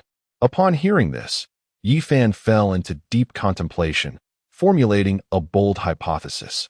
The coffin originally belonged to the old ghost, who, through formidable sorcery, had sealed the malevolent spirit of Ling Er along with the bracelet and ring within the coffin. The intention might have been to concoct something, but for reasons unknown, the coffin was lost, discovered by Demu and Old Lee. Upon its opening, the vengeful spirit attached itself to the bracelet, thus possessing Ling Er, albeit with only half of her soul, rendering her in a state of perpetual daze. Therefore, the accompanying burial items are the key to countering the old ghost. Suddenly, the sound of police sirens pierced the air, swiftly followed by the sound of footsteps. The occupants within realized they were surrounded and heard a commanding voice urging them to surrender their weapons. Upon hearing this, Yufan hurried to the door, peering through the crack to witness two police cars stationed outside. Several officers in uniform, armed and poised, aimed their weapons at the wooden door. One officer at the forefront shouted through a megaphone, while behind him, Yifan caught a glimpse of the old ghost holding an oil lamp, with a graveyard vividly visible in the background. The old ghost, being a spectral entity, could not enter the realm of the living, thus manipulating the police to confront them. If they were apprehended, grave misfortune awaited. He contemplated the situation. Being in the realm of the living, Jiang Tao's parents would be safe. But he and Demu were in peril. With this thought, he summoned Jiang Tao, instructing him to expose his back and puncture it with his index finger. He inscribed a false death spell on Jiang Tao's back. Boundless as heaven and earth, the cosmos lends its power, swift as the law commands. Instantly, the design on Jiang Tao's back transformed into a red light and vanished. Jiang Tao felt a wave of drowsiness wash over him. His consciousness fading as a vision of a dry well appeared, and he plummeted into oblivion. After accomplishing his tasks, Yifan summoned Aya and whispered something in her ear. Aya nodded in understanding and then laid down beside Demu, practicing a technique to feign death. Subsequently, Aya began to weep uncontrollably beside Demu, lamenting, "My dear husband, your demise is so tragic. How could you abandon us, your grieving family?" Soon after, the police burst through the door, discovering the two individuals on the floor. One female officer assisted Aya to his side, while another officer approached Yifan and Jiang Tao, examining them before looking up at their commanding officer and stating, "Both are deceased." At midnight, in the morgue of XX Hospital, located in the basement, a place seldom frequented. The morgue was quite antiquated, as modern hospitals had long since eliminated such facilities. All patients who passed away in the hospital were directly taken to the crematorium. Hence, this space had been appropriated by the police to house unidentified bodies, including those of Yifan and Demu. Moments later, two young men entered. 3 days prior, at XX Medical College, Class 11 of the third year, consisting of only 23 students, 17 girls and 6 boys. It was evening, and all were in their dormitories, engrossed in their phones. The class leader, Lian, handsome and affluent, with commendable academic performance, was regarded as the Prince Charming by many girls. While navigating through a mini-program on WeChat, he stumbled upon a voting application that piqued his interest, which promised the ability to conduct polls within groups for members to partake in. Upon observing the situation, he found it to be rather entertaining. If they were to decide on a destination for their spring outing, it would be as simple as casting a vote in the group chat. Thus, he integrated the program and shared it within the group. Ding. Group 3 to 11. Lian, welcome everyone to the Death Game group. I am your good friend, Heisey. Allow me to outline the rules of the game. I will randomly send out game content for you to vote on, and the option with the most votes will prevail. The winner will then act according to the game content, though you may choose to abstain, with the consequence being death. Now, let us commence our game. Lian, 1. Tomorrow at noon, after school, class leader Lian will bark like a dog in front of the entire class. 2. Tomorrow at noon, after school, Shelly will bark like a dog in front of the entire class. Puzzled, Lian gazed at the voting options that had appeared in the group chat. I haven't even customized it yet. How have options emerged? He muttered to himself. His roommate, Zhang Daqiang, a tall and muscular fellow who frequented the gym, was engaged in a conversation with a girl when suddenly a new message popped up in the group. He opened it to find that the class leader had initiated a vote. He kicked the bottom bunk in frustration and exclaimed, "Hey, class leader, what is this nonsense?" Lian, slightly shaken by the movement of the bed, grumbled, "I don't know. I just clicked randomly, and this appeared." Group, Li Shui, what is this? Are we supposed to vote? Bark like a dog, haha. Ajun, wow, this is so much fun. Who shall we choose? Zhang Wei, the class monitor only knows how to show off every day. I believe we should elect a new monitor. Tao Gu, I concur. Li Tian, agreed. Li Min, indeed. The voting results soon emerged. Lian received 22 votes, while Xiaoya garnered none. Zhang Daqiang kicked the upper bunk once more, teasingly stating, "Monitor, you've lost. Remember to bark like a dog tomorrow." How absurd. The class monitor, Lian, dismissed it with indifference, tossing his phone aside before drifting off to sleep. Lian shrugged off Zhang Daqiang's hand and casually remarked, "Stop messing around. I certainly won't bark like a dog. A loss is just a loss." Zhang Daqiang understood that Lian would never actually bark like a dog. He merely jested, chuckling lightly before preparing to join his friends for a game of League of Legends. As Lian approached the back row, an abrupt change overcame him. He clutched his neck, the veins on his hands bulging. His nails dug into the carotid arteries on either side, and with a forceful pull, the arteries tore through skin and flesh. Amidst the horrified screams of his classmates, blood erupted to a height of 2 meters. Thud. Lian collapsed to the ground, blood pooling around him. Zhang Daqiang and a few others rushed to Lian's side, only to find his eyes wide open, as if he had glimpsed something terrifying. The life had already drained from him. Zhang Daqiang, in shock, turned to Zhang Wei and uttered, "He is dead." Zhang Wei, rendered speechless by fear, could scarcely believe that the vibrant individual from moments ago had so abruptly taken his own life. Everyone stepped back, advising one another to keep their distance from the corpse, waiting for the police to arrive before proceeding further. The young girls were too frightened to look, and some of those who had a close relationship with Lian were in tears. Soon, the school nurse arrived with a medical kit, briefly examined the person on the ground, shook his head, and departed. Approximately an hour later, the wail of police sirens echoed outside, and shortly after, several officers entered the premises, followed closely by an ambulance. The police casually inquired about the situation from those nearby and proceeded to gather information from within the school. The classroom was equipped with surveillance cameras, and they likely went to review the footage. The ambulance removed the body, and all the students returned to their activities, except for the classmates in Class 11 of the 3rd year, who lingered in the classroom, the atmosphere thick with unease. Chapter 15. Midnight morgue. The classroom was enveloped in silence, with no one daring to speak. Suddenly, a notification chimed. Someone had messaged in their group chat. Group chat. Lian, it is a pleasure to see everyone again. I am Hazy. The results of the previous vote revealed that Lian had met a serene demise due to not adhering to the voting requirements. Now, let us commence a new round of voting. Lian, 1. This evening, Ajin must engage in relations with Zhang Daqiang. 2. This evening, Li Shui must engage in relations with Qinming. After reading the contents, Tao Gu was so petrified that his phone slipped from his grasp and crashed to the floor. Stammering, he exclaimed, "It's a ghost. It must be a ghost that killed the class leader." The others, upon seeing the message, turned pale. They had thought last night's voting was merely a jest, something none had taken seriously. What nonsense are you spouting? Where would a ghost come from? Stop scaring yourself. Zhang Daqiang stood tall, towering over Tao Go by a head. He cast a glance at Tao Go, who averted his gaze, hesitant to continue speaking. A beautiful girl named Li Shui interjected that this so-called death game is quite terrifying. What should we do? She directed her phone screen toward the group, insinuating that the voting was still ongoing. She was one of the participants, and if there were indeed ghosts, her life could be in peril. Chun Ming's eyes flickered nervously. Being inherently timid and raised in a household that revered spirits, he was firmly convinced of their existence. However, intimidated by Zhang Daqiang's imposing stature, he refrained from voicing his fears.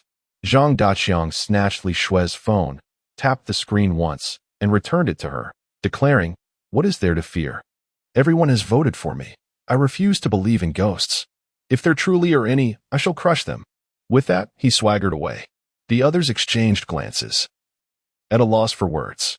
Though all were medical students who had encountered corpses in a large classroom setting, surrounded by peers, they felt no fear.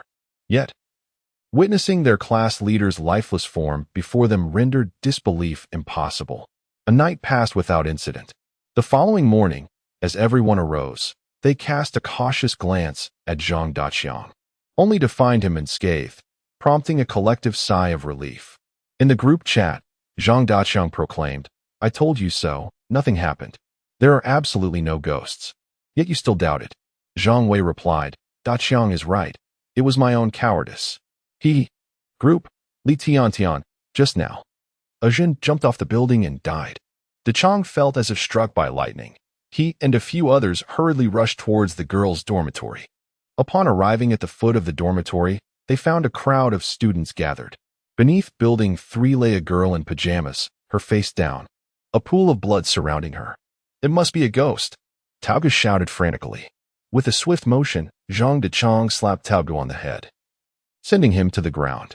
With fierce eyes, he admonished, "What are you yelling about? If there were really ghosts, why am I unscathed?" Tao Gu, clutching his head, rose from the ground, a trickle of blood at the corner of his mouth. Perhaps realizing he had struck too hard, Dechang helped him up and whispered in his ear, "I tell you, there are no ghosts in this world. Do not speak so recklessly." Tao Gu wiped away the blood and cast a glance at Dechang before departing. Ming approached Dechang, a hint of unease in his demeanor, and remarked, "This situation does not seem so simple. I suspect someone is orchestrating this from behind." Dechang glanced once more at the lifeless Asian, his eyes tinged with redness. He was aware that Zhan harbored feelings for him, but their differing backgrounds, her affluent upbringing contrasted with his humble rural origins, had fostered a sense of inferiority within him. To mask this insecurity, he had always projected an image of strength. Now, with Zhan gone, his heart ached, and he vowed to uncover the truth behind her death. Group, Zhang Daqiang. Everyone gather in the boys' dormitory, Building 7, Room 501 for a meeting. Anyone who dares not to attend should beware of my wrath. A few minutes later, 21 individuals congregated in Room 501, filling the beds and chairs, creating an atmosphere laden with tension and silence.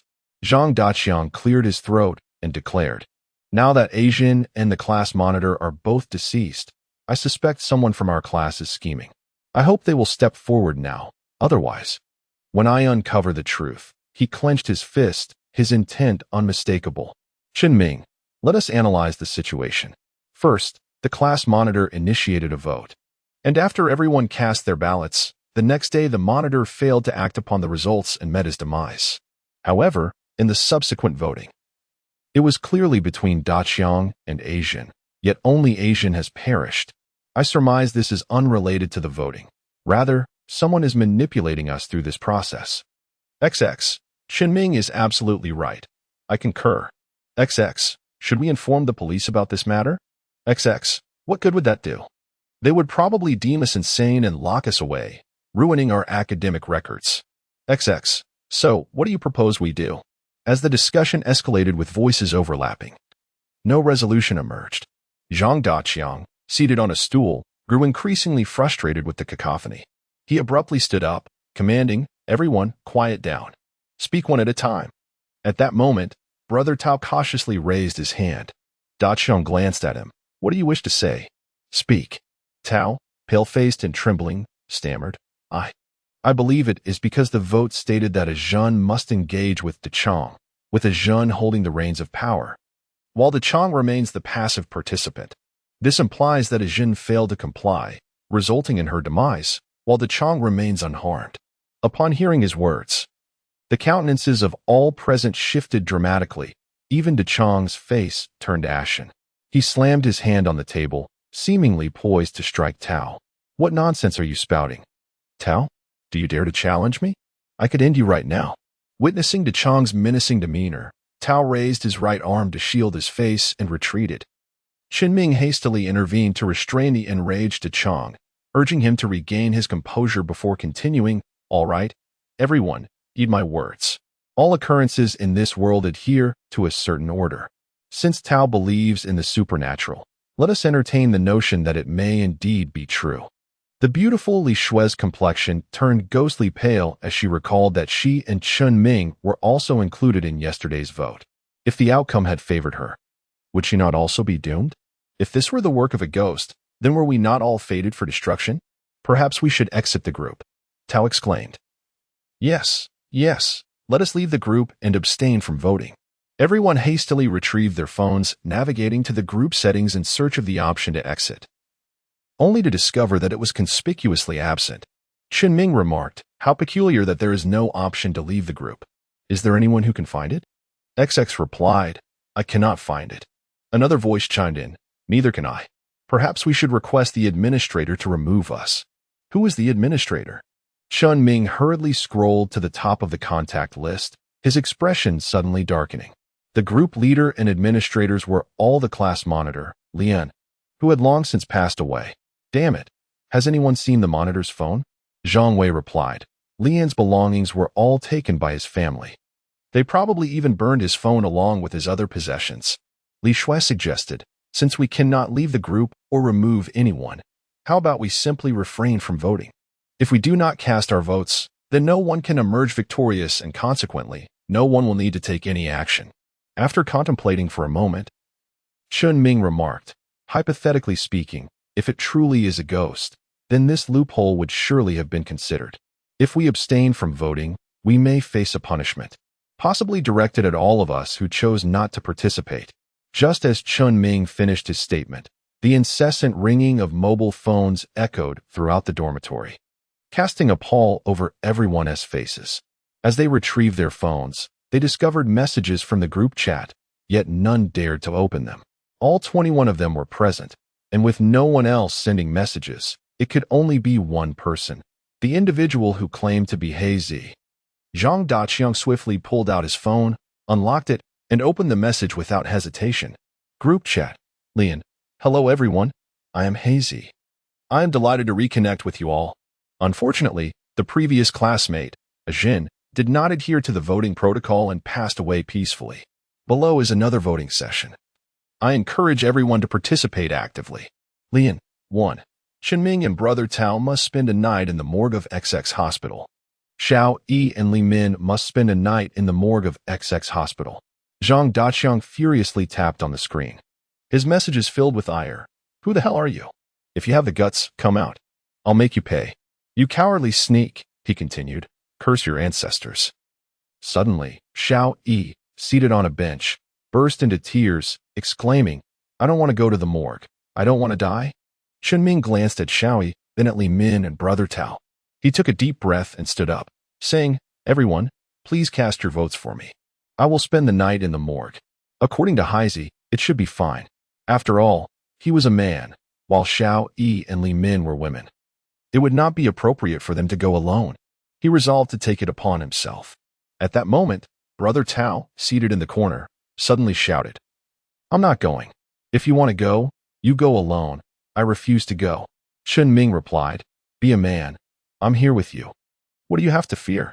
I won't go. I simply refuse, came brother Tao's obstinate response. Ultimately, the votes were cast for Qinming and brother Tao. At midnight, Qinming and brother Tao arrived at the morgue of XX Hospital as promised.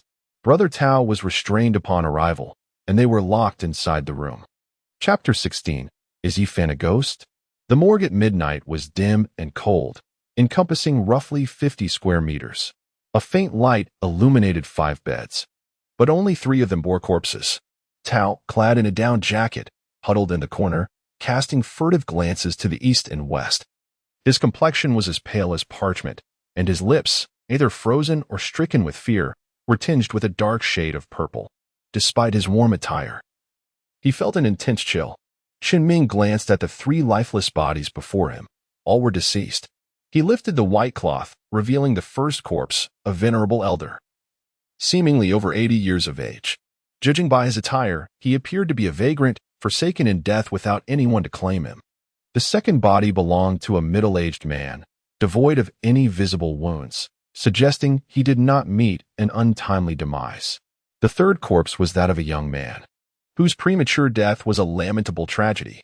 After covering the bodies once more, Qinming approached Tao in the corner. As Tao beheld Qinming's approach, he noticed through the space between Qinming's left hand and waist the fingers of the corpse behind him twitch. Convinced he was mistaken, he rubbed his eyes and focused intently. The corpse's fingers twitched again. "Ah, a ghost," Tao suddenly exclaimed, leaping to his feet and rushing towards the iron door. He pounded against it vigorously, creating a cacophony, yet the door remained locked from the outside, unyielding to his pleas. "Ghost, ghost, ghost. A ghost is behind you." Tao's face turned ashen. The calm he had just regained was shattered as he glimpsed the corpse behind Qinming advancing toward them, its trembling fingers ominously pointing at him. At that moment, Qinming, too, caught a glimpse of a terrifying figure in Tao's eyes, his expression shifting dramatically as he slowly turned around. "Who are you? And why do you seek to harm us?" Qinming inquired, taking a deep breath. The corpse remained silent, slowly raising its hands to observe its surroundings before collapsing onto the ground. At that moment, the last corpse suddenly sat up, flinging aside the white cloth that covered it, revealing a pallid face. It then rotated its neck and leapt off the bed. This final corpse was none other than Yifan, who had employed a technique to hold his breath. After surveying the vicinity, he grasped the situation. Approaching Jiang Tao, he pointed at his forehead and intoned, "With the boundlessness of heaven and earth, let the laws of the universe intertwine, swiftly, as commanded." A glimmer of red light emerged from Damu's forehead, and his eyes began to regain their vitality. "Indeed, we have deceived the police, and time is of the essence. We must locate Oldley post-haste. I suspect he may be in peril similar to yours," Yifan stated, having noted the 2 individuals nearby. Initially, he assumed they were merely grave robbers and paid them no heed. Damu nodded, fully trusting Yifan's judgment. As he stood to depart, he finally noticed the 2 figures before him.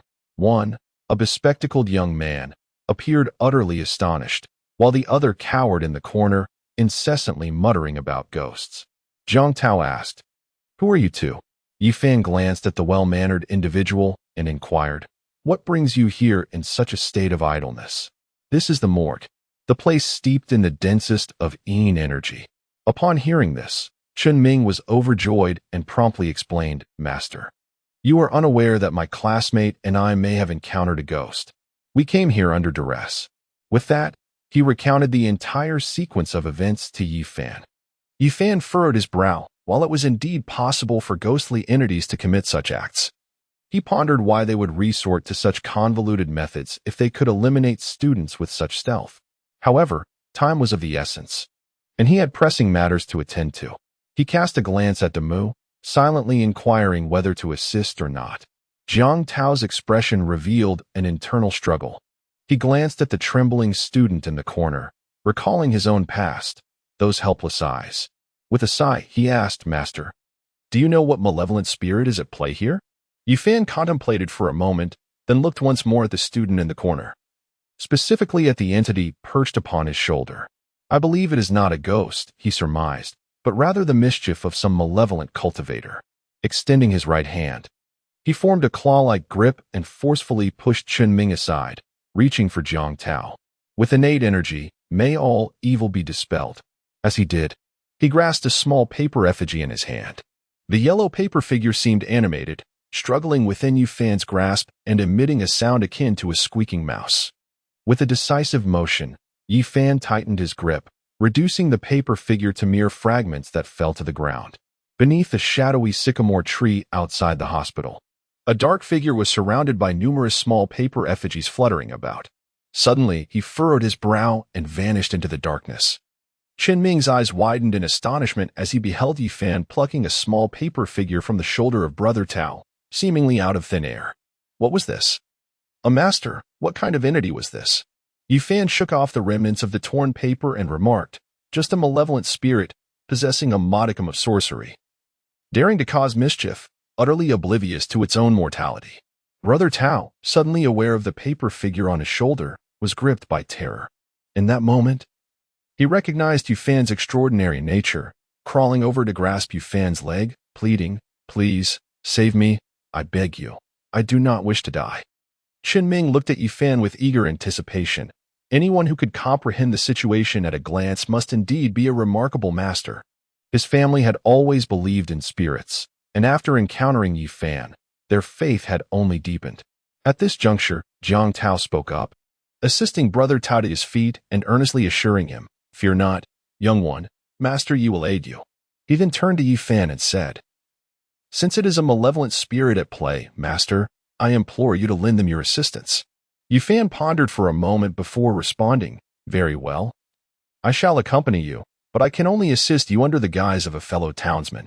It is imperative that my true identity remains concealed from outsiders." Chen Ming, perplexed by Yi Fan's intent, inquired, "Master Yi, what do you mean by this?" Yi Fan replied, "You will understand in due course. Now, let us depart. It is rather chilly here." Yi Fan's tone turned serious as he added, "You truly show a remarkable lack of fear. That malevolent spirit has already set its sights upon you too. Should you linger here for even a night, you would awaken to find yourselves as mere corpses come morning." Having spoken, he exerted force and kicked the iron door open. This door, being ancient and coupled with Yi Fan's modest training, yielded easily. As he walked, Yi Fan remarked, "Tomorrow morning, I shall accompany you to your classmate's place. Please prepare a small vial of black dog blood and a sheet of yellow paper. I require them immediately." Chen Ming nodded, assuring, "Rest assured, Master, we shall procure them at once."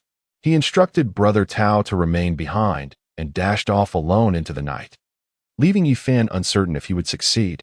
Chen Ming, with a serious demeanor, added, "Master, you need not worry. I would never jest with my reputation.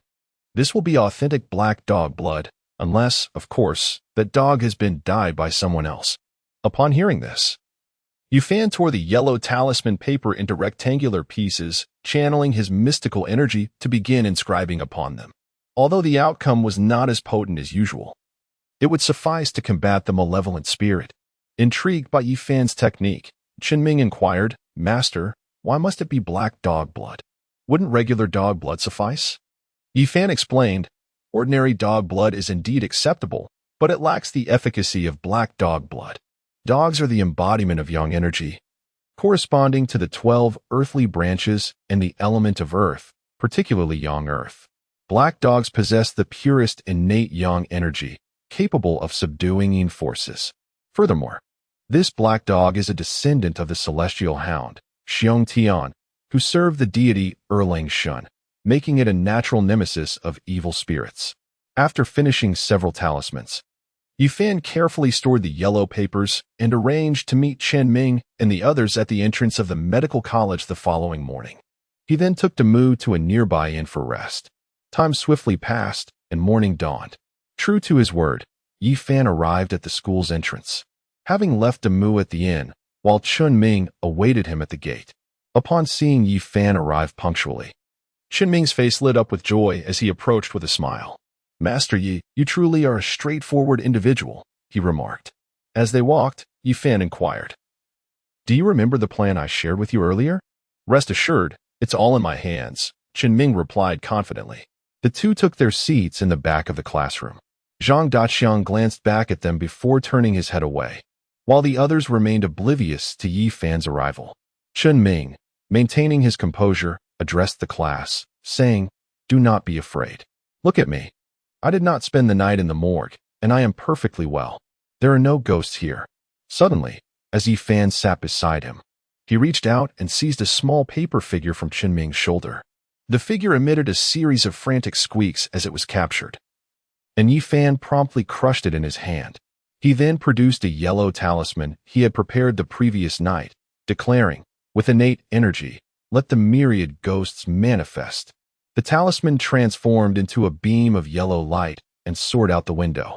Determined to pursue, Yifan swiftly climbed onto the desk and dashed after it, quickly vanishing from the sight of the onlookers. The other students were left bewildered by the scene, questioning Qinming about the identity of this individual. With a cheerful demeanor, Qinming reassured them, "Do not be alarmed. This man is a master I encountered last night, possessing considerable expertise in exorcising spirits. He has come to assist us in dispelling this malevolent presence." Unbeknownst to many, the master had informed them that an evil spirit was at play. "You all witnessed that paper figure, did you not? That was the malevolent entity. Last night, there was one perched on Brother Tao's shoulder, had the master not been present. Both Tao and I would have surely met our demise." The classmates turned their gazes towards Tao Gu, who nodded slightly, lending some credence to their belief. Zhang Daqiang's eyes reddened as he inquired, "Who was that master just now?" Qinming replied, "This is a scheme devised by me and Master Zhang, intended to lure out the malevolent entity.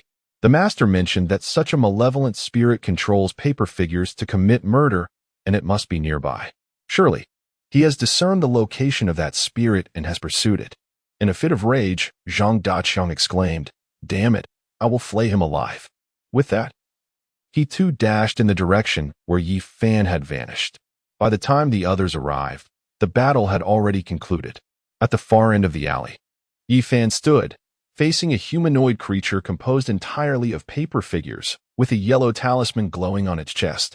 The group cautiously approached, and Zhang Daqiang, momentarily stunned, quickly hardened his expression and declared, "Class leader, it's you. You wretched fiend, I will kill you." He lunged forward, but before he could get close, he was repelled by the paper figures surrounding the class leader. Rising from the ground, his eyes filled with fury, Zhang Daqiang demanded, "Why? Why did you kill Asian? You bastard?" The class leader spat out a mouthful of blood, his face pale as he replied, "Haha, why? I want to ask you. Why did you kill my sister on March 12th last year?" "Why?" Zhang Daqiang retorted, "I've already said, it was TR fault. It was that driver who killed her." The class leader sneered, "The driver? Humph, I have already killed him. You are all the masterminds behind this, and I will ensure each of you dies in terror." Yifan shook his head upon realizing the situation. The class leader was not inherently malevolent. The true evil lay within the paper effigy, a craft passed down through generations. This paper figure, a relic of shadow puppetry, had absorbed an excessive amount of spiritual energy over the years, ultimately transforming into a malevolent entity that had fused with the class leader, becoming a being that was neither human nor ghostly. Now, the paper effigy was gravely injured and beyond recovery, and the class leader was destined to soon meet the same fate. Such occurrences were commonplace in this world, and Yifan had encountered numerous similar events in the past, leaving him with little room for sentiment. Upon arriving at the inn, he roused a moo and swiftly made his way to Old Li's residence. The matters of the school were merely a trivial interlude for him. Chapter 17. The terrifying blood corpse. Yifan drove a rented van alongside Jiang Tao, hastening towards Old Li's home, which lay over 100 miles away in a neighboring city. They had agreed to meet in the afternoon, and it seemed they would arrive on time. The journey was uneventful, yet Yifan was plagued by an unsettling premonition, a feeling that often proved prophetic. He glanced at Jiang Tao beside him. The ordeal of the past days had been a torment for him. Yet it was evident that Jiang Tao's mindset was shifting as he endeavored to embrace their current predicament. Yifan felt helpless. The sum of 100,000 yuan was undeniably substantial for him, but had he known the dangers that awaited, even 500,000 would not have tempted him to come. His sole desire was to swiftly rid Linger of that malevolent spirit, but alas, his spiritual prowess was insufficient to confront such an evil force. The shopkeeper was unreachable, leaving him no choice but to press on with trepidation, hoping that Old Li possessed something of value. After a journey of over 3 hours, Yifan and Jiang Tao finally arrived near Old Li's residence. which is located in a quaint mountain village. They found themselves on the outskirts of the village, surrounded by rugged mountain paths that were challenging to navigate by vehicle. Consequently, they decided to disembark and proceed on foot into the mountains. By now, it was past 5 in the afternoon, and the sky was gradually darkening. Yufan and Jiang Tao followed the winding path towards the village nestled deep within the mountains, where towering trees and majestic peaks loomed around them. However, the area was primarily composed of earthen hills rather than rocky terrain. In a hollow ahead, they spotted a cluster of traditional houses, exuding a sense of antiquity. It was there that Old Li resided. While Jiang Tao was familiar with Old Li's address, it was his first visit. They meandered along a narrow trail, weaving through the forest, yet as night fell completely, they found themselves still ensnared in the treacherous mountain path, seemingly venturing further afield. Yifan paused, retrieving his compass for guidance. Realizing the situation, he discerned that they had fallen prey to a mischievous trick known as bewildered by spirits. Unlike the malicious barriers conjured by malevolent ghosts, this phenomenon was the playful antics of minor spirits, whose intentions were not wicked but merely whimsical. The spirits created chaotic illusions to confound human perception, leading one to believe they were progressing forward while they were, in fact, merely circling in place. Following the compass's guidance, Yifan expertly navigated their way out of the enchantment. They emerged at the forest's edge, revealing the small mountain village where Old Li resided. The night had fully enveloped the surroundings, and the entire village was shrouded in a veil of mist. Suddenly, a horde of undead emerged from their left. Yifan swiftly grasped the mu and fled to hide beneath a tree. Before them stood a figure clad in white garments, a ghostly visage adorned with thick, smoky makeup, brandishing a white sail. Behind this apparition lay a crimson coffin, atop which danced several green specters, flailing their limbs in chaotic merriment. To the right of the coffin, there was old Qian, the very one who had previously delivered their coffin. He was burdened, laboring alongside others to carry the coffin, while mischievous spirits intermittently lashed him with whips, causing him to grimace in pain, his body marked with stripes from the lashes. Behind the coffin, a group of small demons bore a gray sedan chair, traversing the void. The curtains swayed in the breeze, occasionally lifting to reveal the occupant within, a figure swathed entirely in black robes, more accurately described as a corpse.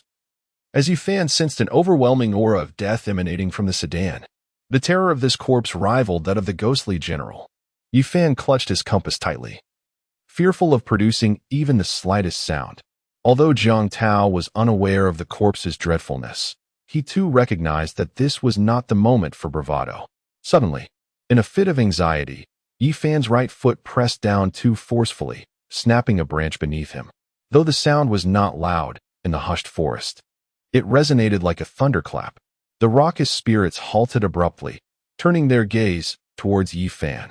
Yet, mere seconds later, they resumed their jubilant antics, continuing their revelry into the distance. Yifan exhaled deeply, finally feeling a sense of relief. The corpse he had just encountered was exceedingly terrifying, even from a considerable distance. He could sense the dreadful aura surrounding it.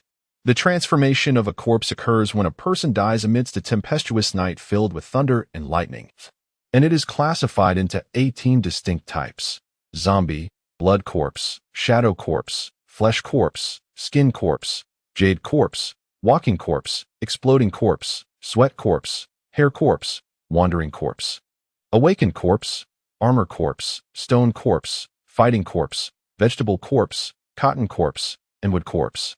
Among these, the most ferocious are the zombie and blood corpse. The most vengeful are the shadow and fighting corpses, while the kindest are the flesh and awakened corpses. Observing the surrounding aura of the corpse, the overwhelming blood energy clearly indicated it was a terrifying blood corpse. This type of transformation is particularly fearsome, as it absorbs human blood and harbors a significant amount of malevolent energy. As Yifan pondered, a sudden alertness surged within him. He forcefully pushed aside a nearby large log and swiftly dodged to the side. At that moment, a claw with blackened nails emerged from behind the tree trunk, lunging towards his heart. With a crack, the claw missed its target and instead severed the thick trunk of the tree. Yifan rolled on the ground, narrowly evading the strike, and finally discerned the entity that had attempted to ambush him. It was a gaunt old man with hollow eyes and sunken eye sockets, thin lips barely concealing a row of blackened fangs, crimson blood dripping onto the ground. His entire body resembled a mere skeleton, devoid of flesh and internal organs. Reminiscent of an Egyptian mummy, yet devoid of any corpse aura. This was why the desiccated corpse had gone unnoticed until it approached Yifan. Had it not been for the jade pendant hanging from his chest, he might have succumbed to that lethal claw. It was, in fact, a skin corpse. One of the 18 transformations of the dead. As its name suggests, it is merely a skin, essentially a cadaver devoid of internal organs. Much like a shadow corpse. It is capable of hair growth, yet its skin does not decay, making it a particularly formidable type of corpse. Yifan, having trained in martial arts since childhood on the mountain, was undoubtedly stronger than the average martial artist. Yet he understood that he could not hope to pierce through such a large tree with a single strike. The terrifying blood corpse had indeed noticed him. Perhaps perceiving him as too feeble and uninteresting, it had sent a skin corpse to confront him. Yifan mused, but this skin corpse was still immensely powerful, several times stronger than an ordinary beginner zombie. When the skin corpse missed its initial attack, it took a step forward and leaped several meters high, lunging towards Yifan, its black claws glistening with an eerie light under the night sky. Yifan dared not hesitate. He reached into his bag and took out a handful of yellow beans, casting them at the skin corpse. Taishang Laojun commands me to slay demons with divine authority, wearing a splendid canopy and stepping upon the celestial shoes. First, I shall eliminate the malevolent spirits, then vanquish the night's glow. Who among the divine does not submit, and which ghost dares to challenge? Swiftly, as per the decree. The yellow beans struck the skin corpse, producing a crackling sound, yet they only left a dark mark on its surface, failing to inflict any real damage. The outer layer of the skin corpse is composed of the essence of blood and flesh, refined through the absorption of yin energy, making it impervious to blades and weapons, and granting it immense strength. To contend with a skin corpse, one must either possess a higher level of cultivation or attack from within. Yifan gazed at the approaching corpse, his toes barely grazing the ground as he retreated, leaping over a massive boulder behind him. The corpse's razor-sharp claws struck the boulder, gouging 5 deep holes, and when it withdrew its claws, it left 5 jagged scratches, igniting a few sparks. This creature had undoubtedly reached at least level 2, far beyond what Yifan could contend with at this moment. He resolved to flee, casting a glance toward Demu, who stood anxiously before a peach tree. His eyes fixed on Yifan. Noticing the peach tree, Yifan recalled its significance. As an emblem of protection, it radiated pure yang energy. When combined with black dog blood, it would undoubtedly serve as a formidable weapon against the approaching corpse. Demu swiftly caught the black dog blood and turned to break off a branch from the peach tree. However, the branch was damp and resistant to his efforts. Scanning the surroundings, he picked up a relatively sharp stone and began to strike the branch, and after several blows, he successfully snapped off a segment. He then cleared away the excess twigs and began to sharpen the end against the stone. Yifan, undeterred by Demu's actions, continued to leap between the trees and boulders, evading the corpse's relentless strikes. Fortunately, despite its immense strength, the creature's intellect appeared lacking, and its speed was not particularly swift, allowing Yifan to maintain a semblance of control in the confrontation. Nonetheless, his left arm was still deeply lacerated by the creature's claws. He dashed behind a boulder, hurriedly extracting glutinous rice to apply directly to the wound. Instantly, thick black smoke began to rise, and the pain was so intense that Yifan felt as though his teeth would shatter. Once this was done, he swiftly fled toward the opposite side. The area surrounding his wound had already turned a dark purple, with the glutinous rice only able to temporarily suppress the corpse poison, containing it around the injury. Ultimately, however, a specialized detoxification would be necessary. Yifan shouted anxiously, "Demu, it's not good. I can't hold on much longer." Demu, having gathered the scattered peach tree branches, opened the bottle and poured its contents directly over the branches. With a roar, it seemed that the scent of the black dog blood had caught the attention of the skin corpse. which abruptly halted its pursuit of Yi Fan and turned to charge towards Demille. Yi Fan thought to himself that this was dire, and he quickly turned back to run towards Demille. The three of them formed a triangle, with the skin corpse and Yi Fan approaching Demille from opposite sides.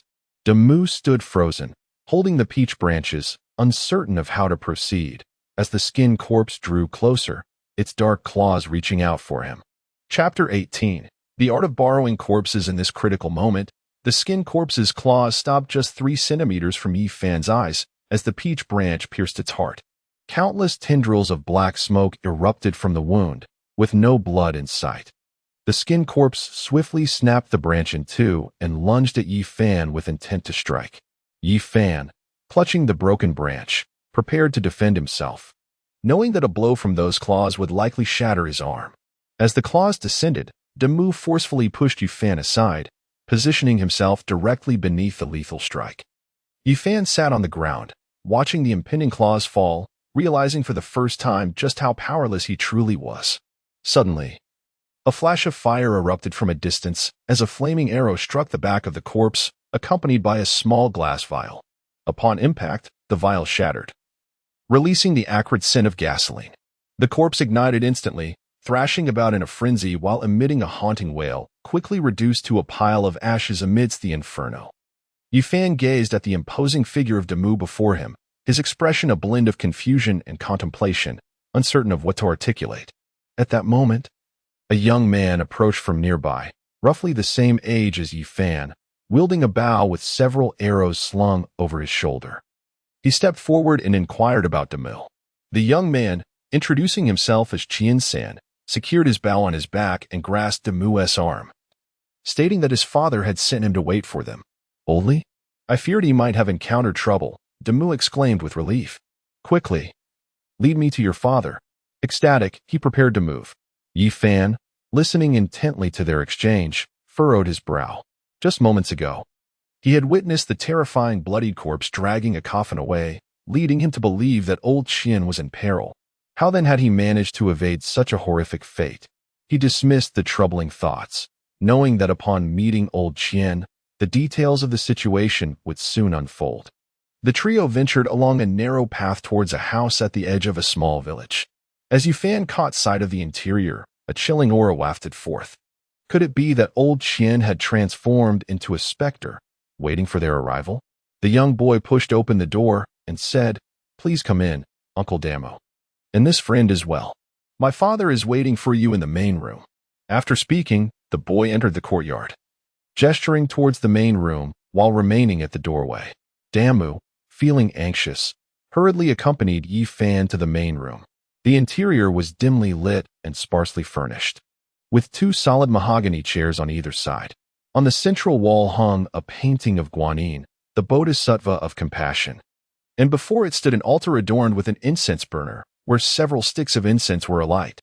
To the left of the altar sat a figure. Damu rushed towards the figure and, upon closer inspection, exclaimed, "Old Qian, it truly is you. I'm so relieved to see you safe." Old Qian, seated in the chair, appeared frail and replied, "Damu, I never anticipated I would witness your arrival. Had you been any later, I fear you might have missed me altogether." He gestured for Yi Fan to take a seat and inquired, "May I ask who this young gentleman is?" "I must thank Master Yi," Old Qian said, "for my brother here has undoubtedly caused you considerable trouble." As Yi Fan approached, he observed that though Old Qian appeared to be in his 40s, he looked far older.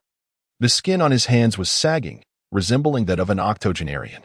Further down, he noticed that the pant legs of Old Qian were empty. Thus, it became clear that Old Qian was indeed a fellow practitioner. Yi Fan remarked, "I was quite curious. How did you evade such a fearsome blood corpse? I never imagined you employed the technique of borrowing a corpse to deceive the blood corpse's gaze, sacrificing a significant portion of your vitality in the process, allowing you to escape calamity." Borrowing the corpse technique, Damu inquired, perplexed. "What does Master mean by that?" Coughing weakly, Lao Qian explained, "Damu, I am aware of the peculiar occurrences you've encountered. I have experienced many myself. In my youth, I followed a Taoist and learned some skills for self-defense, and I managed to send away a few minor spirits. However, I foresaw that the blood corpse would seek me out today. aware of my inadequacy against it. I severed my own legs and fashioned a false body from phoenix wood. This was the borrowing the corpse technique, which allowed me to deceive the blood corpse and evade disaster. Do you recall the body in the coffin? The body? Yes, but wasn't that body submerged in the Yellow River? Could it be that the blood corpse just now was? Demu exclaimed, his eyes widening in disbelief. Lao Qin continued, Indeed, I feared that you might encounter the blood corpse upon your arrival, which is why I sent the child to investigate the area. Regretfully, Demu slammed the table, tears streaming down his face as he lamented, Lao Qin. We should not have been so greedy. What you do not know is that my daughter, Linger, has been possessed by a spirit. That accursed bracelet must harbor the ghost responsible. He then recounted the entire story to Lao Qin. Ah, Damu, has Lingo been possessed by a spirit? So it is. Old Qian retrieved a bracelet from his pocket, upon which was affixed a yellow talisman. This bracelet bore a striking resemblance to the one on Linger's wrist. He said, Damu, I intended to advise you to discard this bracelet, but since Lingo is possessed, you should have her wear it. The malevolent spirit, with its two souls intertwined, will surely depart from her. Damu accepted the bracelet. Anxiety etched on his face as he inquired, Is it true? Will it truly leave my daughter? Suddenly, Old Qian's expression shifted dramatically, and even Yi Fan sensed it. It was a blood corpse, a terrifying aura emanating from the north.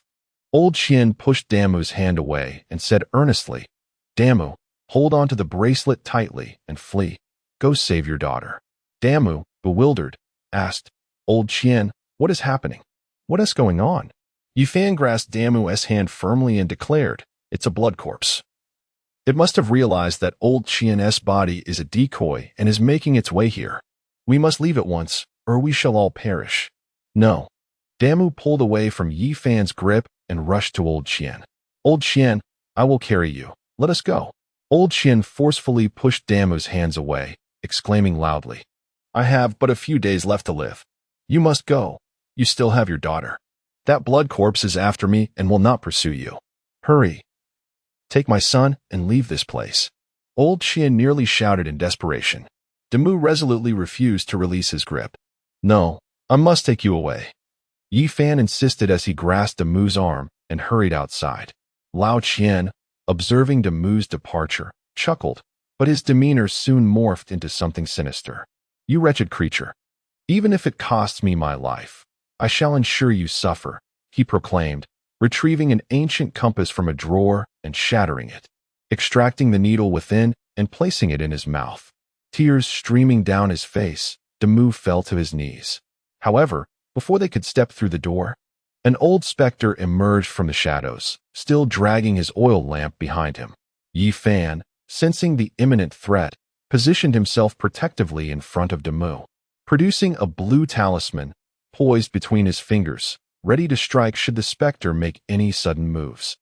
The cemetery behind the specter flickered in and out of sight as he rasped, It would be wise for you not to meddle. This is beyond your involvement. Yi Fan remained silent, truthfully perplexed by the specter's words, and had no desire to engage with him. At that moment, Damu's father peeked from behind the door, glancing at Damu and Yi Fan. What are you doing? Come inside quickly, he urged. Yi Fan, still wary of the specter, cautiously approached the door.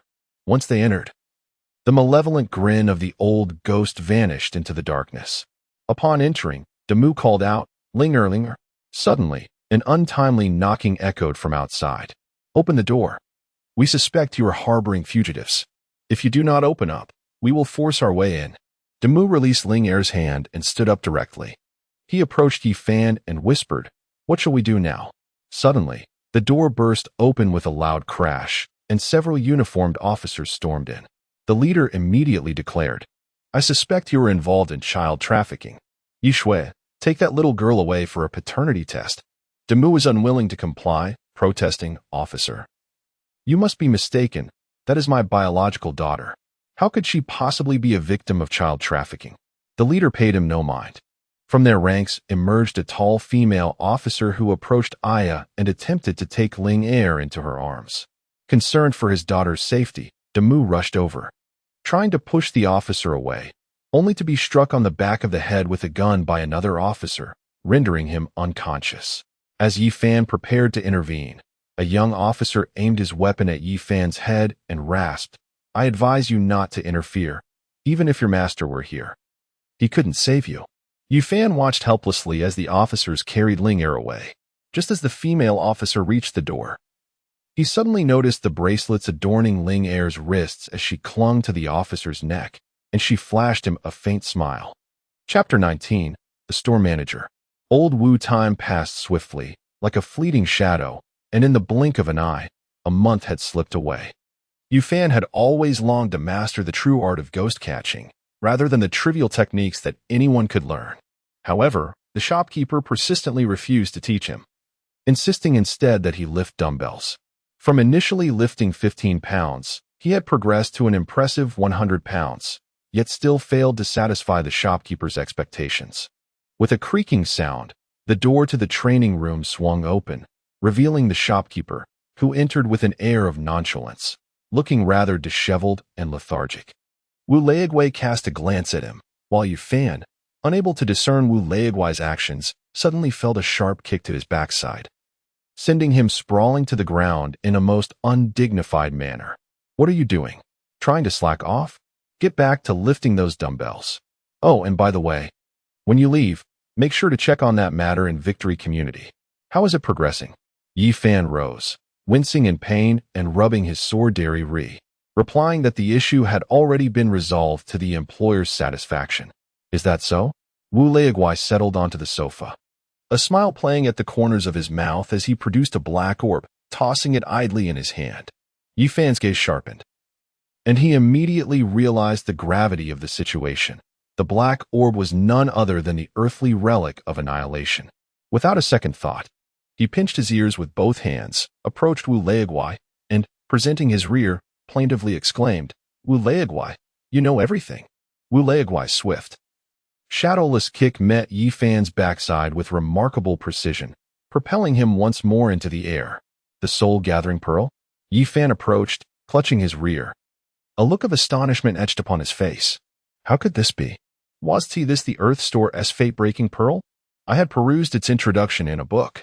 Moreover, the locust tree spirit had mentioned that it merely needed to be delivered to the temple. A temple? Suddenly, the figure of the old monster Wu vanished, and Yu Fan was kicked again on his backside, sending him sprawling to the ground, unable to rise from the pain. The figure of Wu reappeared on the sofa, exhaling a ring of smoke. "I was already aware of that locust tree spirit. You believe every word it utters. This soul-gathering pearl contains the essence of the locust tree spirit, allowing it to usurp the body of that young girl, thus enabling it to roam freely across the 3 realms and 6 paths, no longer bound by the ghost general." Clutching his sore backside, Yi Fan decided against standing up. "Wu, could you refrain from kicking my rear? It feels as though it might split in 2. Wu replied languidly when that ancient locust tree spirit perished. It established a barrier to confine the ghost general. However, your burning of that smaller locust tree spirit has inadvertently shattered the barrier, releasing the ghost general. Thus, the responsibility falls upon you. Such are the laws of cause and effect in this world." Upon hearing this, Yi Fan was utterly distraught. Who was this ghost general? Such a terrifying entity. How could he possibly contend with it? He hastily scrambled to his feet, lamenting before Wu, "Master, I beg of you, look at my puny legs. How could they possibly stand against the ghost general? Please, show me mercy." With a deft flick of his right hand, Wu Leiguai swallowed the soul-gathering pearl, declaring, "All right. Summon the little ghost." Now one understands why Yi Fan often referred to the store manager as Wu Leiguai. He is indeed a creature of the extraordinary. It remains a mystery what kind of cultivation he practices. Yi Fan had once witnessed Wu Leiguai consume a lifeless, vengeful spirit, an act that had left him utterly petrified. A little ghost? What little ghost? Yi Fan pondered in confusion. Suddenly, a white pearl floated out from his pocket, resembling a luminous night pearl, casting a soft glow in the air. From the pearl emerged a woman clad in a flowing white gown, her bright eyes and pearly teeth captivating as she gracefully spoke. "I am Zhang Qian, honored to meet my savior and the sage." Yi Fan was taken aback. It suddenly dawned on him that this was the female ghost he had brought from the hospital. How could I have forgotten her? He thought, After all, he had spent over a month in her company, and now everything he had done under the covers was laid bare before her. Instantly, 3 dark lines appeared on Yi Fan's face, my lifelong reputation, tarnished by this female ghost. Wu Leiguai waved his hand dismissively, stating, I am no sage, merely a CAF owner. I have heard the girl speak of you. Why do you linger here instead of moving on to your next life? Zhang Qian smiled gently, her voice melodious like the strings of a guzheng. Do not worry, my benefactor. I shall keep your secrets safe. Yi Fan felt dizzy, exclaiming, My dear aunt, please have mercy and depart. If you insist, I shall find a good temple for you, complete with incense offerings. You may take your leave there. My benefactor, the young woman declared earnestly, I vow that if you can liberate me from this sea of suffering, I shall dedicate my life to you. Surely you have not forgotten? Zhang Qian said. Yi Fan rolled his eyes and replied, Please, spare me, young lady. At that moment, Old Wu waved his hand, silencing Yi Fan. Enough of your chatter. Young lady, I have calculated that you possess over a century of young life left. It is indeed too soon for reincarnation. This is rather peculiar, he remarked, stroking his stubbled chin but not continuing. Zhang Qian floated before Old Wu, inquiring, Has the sage divined something? Old Wu turned to her and replied, Moreover, I have discerned that you and Xiao Fan share an unresolved bond of fate. Upon hearing this, Zhang Qian's beautiful eyes sparkled with delight as she glided to Yi Fan's shoulder, whispering playfully, It appears that fate has intertwined our paths, dear benefactor. You cannot abandon me. Yi Fan, taken aback as if confronted by a specter, protested, No, this cannot be true. You are a ghost. Humans and spirits are destined to walk separate paths. It is the natural order under heaven. How could we possibly share a bond? Zhang Qian chuckled softly, responded affirmatively, and then slipped into a white pearl, floating gracefully in the air. Then, Wu Leiguai exhaled a puff of smoke, which transformed into a circle, enveloping the orb. With a serious demeanor, he stated, I have temporarily established a small barrier around the orb. Our conversation will not be overheard. He continued, Now, I must impart some crucial information to you. Yi Fan, noticing Wu Leiguai's sudden seriousness, sensed that an important announcement was imminent. Could it be that he was about to bestow upon him the position of store manager? If so, he would have control over the accounts, and the potential for profit was substantial. With a casual flick, he could easily deduct several hundred yuan daily. This thought made him involuntarily smirk. Wu Leiguai cast a glance at Yi Fan and swiftly slapped him on the forehead, rousing him from his reverie. He said solemnly, You have been with me for 3 years now. Throughout this time, I have taught you nothing but to lift weights and build strength. Do you know why? Yi Fan, feeling bewildered, shook his head in confusion. Wu Leiguai flicked his right hand, and an ancient tome materialized in his grasp. This book, The True Explanation of Taoist Arts, belongs to a friend of mine. Before he departed, he entrusted me with the hope that I would pass this knowledge on. Now, I am bequeathing it to you, and I trust you will honor its legacy. Yi Fan clutched the tome with great reverence, completely oblivious to the fact that it had appeared out of thin air. Please accept it, Wu Leiguai. I am all ears, he replied eagerly. Wu Leiguai continued. In our cultivation realm, there are 3 domains, the human realm, the underworld, and the spirit realm. Both the human realm and the underworld exist in reality, but the spirit realm is shrouded in legend. In our world of cultivation, those who capture spirits are known as Jushi, categorized into 9 ranks. The lowest is the 1st-ranked Jushi, while the highest is the 9th-ranked Jushi. Esteemed practitioner, may I inquire about my current rank? Wu Leiguai coughed lightly and replied nonchalantly, You do not even qualify as a practitioner. Speak further, and you may regret it. Startled, Yi Fan shrank his neck and fell silent. Wu Leiguai continued. As you are aware, spirits are classified into 6 levels. A 1st-tier practitioner can contend with malevolent spirits of level 3 and below. A 2nd-tier practitioner can confront lurking spirits. A 3rd-tier practitioner can face the 5th-level crimson-robed fire spirits, and a 4th-tier practitioner can challenge the 6th-level azure spirits. However, since the Ghost King War over a decade ago, 6th-level azure spirits have not re-emerged. The highest cultivation in our realm is acknowledged to belong to Zhang Tianshi of Longhu Mountain, a practitioner of half-step 4th tier. Yet he has grown old and has not been active in the cultivation community for many years. Wu Leiguai seemed to recall something regarding the underworld, but ceased to elaborate. Yi Fan, captivated by the discourse, suddenly noticed Wu Leiguai's silence. What about the underworld? Why have you stopped? And by the way, what tier are you, Wu Leiguai? Wu Leiguai glanced at his hand, where a dark blotch appeared in his palm. As a wisp of black mist passed, the blotch vanished. As for myself, you will come to know in due time. Now, safeguard that jade pendant. It shall serve as your most potent weapon. With that, Wu Leiguai exited the training room. His voice echoing from a distance, once you have perfected your dumbbell exercises, descend to assist Ah Hua and the others with the deliveries. Business is thriving. And we are short-staffed. All right, Yi Fan exclaimed, delighted at the prospect of delivering food, relieved he could forego the dumbbell exercises. He felt joy in whatever task lay ahead. He liberated the essence of that technique into the table, approached the two 100-pound dumbbells, and lifted them with ease, as if they were mere feathers. After practicing for over 10 minutes, feeling unsatisfied, he moved to the side and grasped the 800-pound barbell, effortlessly raising it with one hand to commence his training. After more than 2 hours, Yi Fan was drenched in sweat. Although he was unaware of old Wu's reasoning for this exercise, he presumed there must be a valid explanation.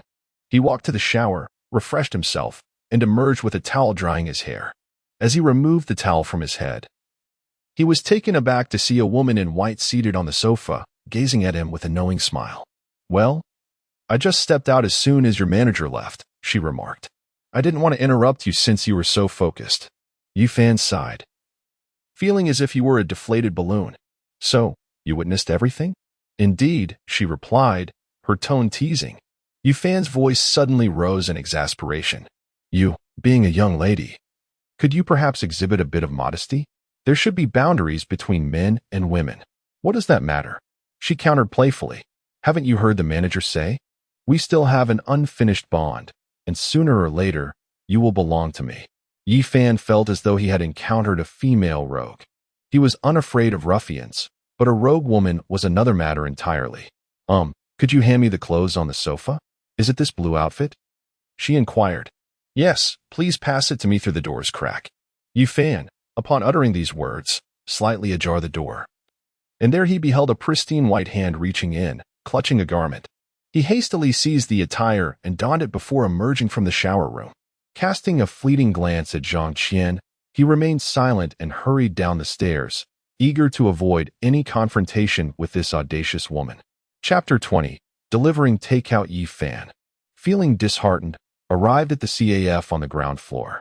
The establishment, modest in size, spanned approximately 200 square meters and was bustling with a multitude of patrons, predominantly young men and women. Melodious tunes filled the air, yet Yi Fan's spirits were far from elevated. The front desk attendant, Li Shui, a petite and charming young woman of 20, was responsible for the cash register. She shared a friendly rapport with Yi Fan, often teasing him about introducing him to one of her friends, though such introductions had yet to materialize. With a sweet smile adorning her face, Li Shui rested her chin on her hand, gazing at Yi Fan as he approached. What troubles you, Comrade Yi Fan? Your complexion seems rather pallid today. Are you still making deliveries? He made his way to the entrance, mounted his small yellow electric scooter, donned his safety helmet, and glanced at the address. The manager's office on the 13th floor of the B building of the Dihao Group. The Dihao Group was an immensely prominent corporation, ranking among the best in the northern region, and was a leading enterprise in their city, generating vast wealth and providing employment for hundreds of thousands. Furthermore, their chairman was a philanthropist, donating upwards of 100 million yuan each year, earning the admiration of many citizens. Yi Fan rode his electric scooter gracefully along the pavement, his thoughts already soaring towards the profound truths of the esoteric manuscript he longed to peruse. As he navigated through the bustling traffic, he occasionally disregarded minor red lights. Fortunately, the roads were narrow. In approximately 20 minutes, he arrived at the entrance of the Dihao Group building. He parked his scooter by the roadside. retrieved several bottles of milk tea from his delivery box, and gazed up at the towering edifice. The entire structure spanned over 1,000 square meters. Situated on the luxurious Jingxing Street, a locale brimming with a myriad of upscale boutiques featuring the most prestigious brands. The streets buzzed with activity, and it was rumored that the surrounding properties had sold for over 200,000 per square meter, rivaling even those in first-tier cities. The Dihao Group building soared to 43 stories, resembling an arrow piercing the clouds, majestic and grand. Encircling it were 4 smaller buildings, each standing 20 stories tall, akin to stars orbiting a central moon. Yifan's destination was the 13th floor manager's office in the northern Block B. A wave of emotions washed over him. Although the CAF owned by the store manager was also located in a bustling area, it paled in comparison to the splendor of the Dihao Group. He wondered when he might possess such a magnificent establishment. Shaking his head to dispel the thoughts, he strode towards Block B. However, before he could proceed far, an elderly man, trembling and unsteady, rushed towards him and collided with his person. Yifan's keen senses allowed him to sidestep with agility, ensuring none of the bottles in his grasp were spilled, while the old man fell directly to the ground. Yifan finally discerned the elderly man before him, who appeared to be in his 60s, having cast aside his cane and now sprawled on the ground, groaning in agony. Yifan mused to himself, how cliché this scenario is. In this day and age, there are still so many con artists around.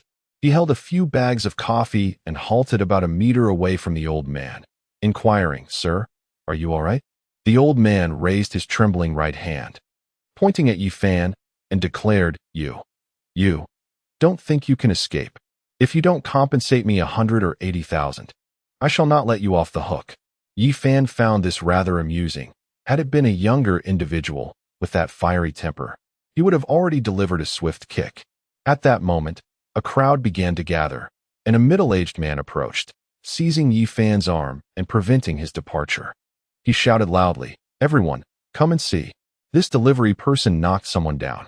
I can attest to it. I was watching from a distance and saw it all clearly." The onlookers began to murmur, some having witnessed the event while others had not, engaging in animated discussions. Could this be a case of scamming? There are far too many of those these days. I don't know, but that person just claimed he saw it. It feels genuine.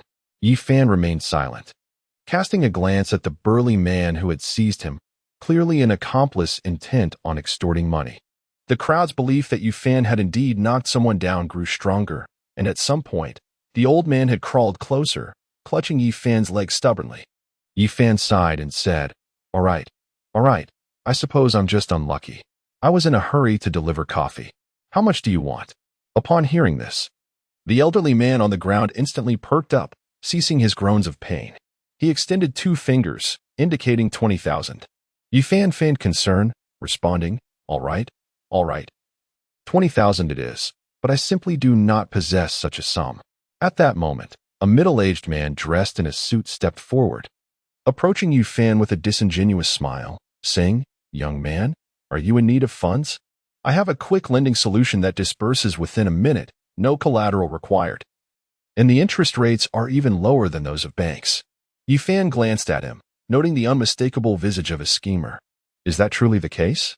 A loan disbursed in 1 minute, with lower interest?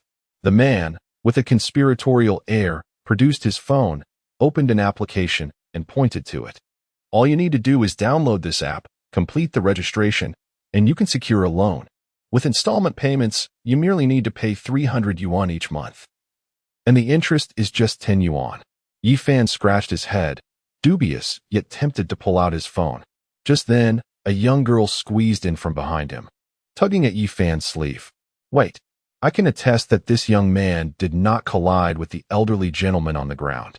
I was directly behind them and witnessed everything clearly. Another voice chimed in. Indeed, this delivery boy is far too feeble and foolish to elicit any sympathy. As the young lady finished her words, the burly man holding on to Yifan turned and glared at her fiercely.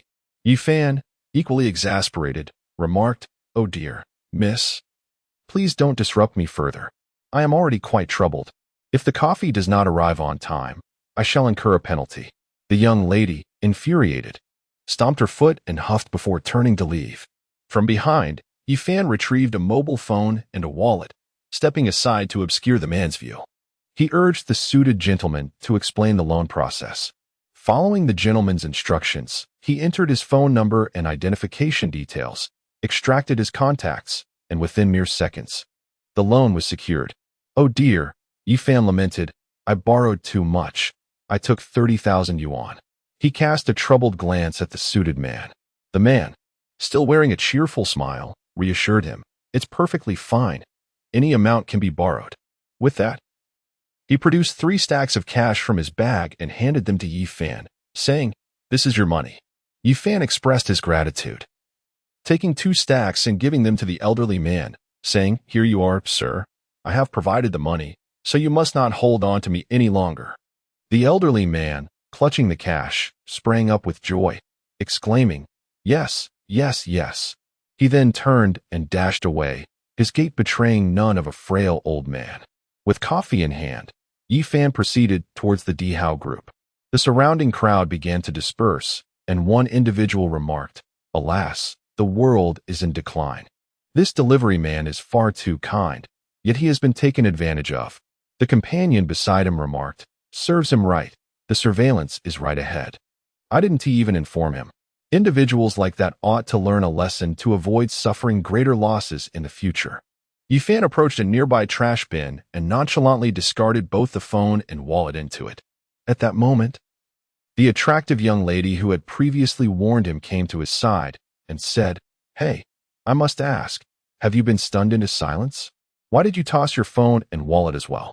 Those 3 were clearly in cahoots, and you even gave them money, resorting to online loans, a veritable bottomless pit. Don't you ever follow the news? I'm utterly disappointed."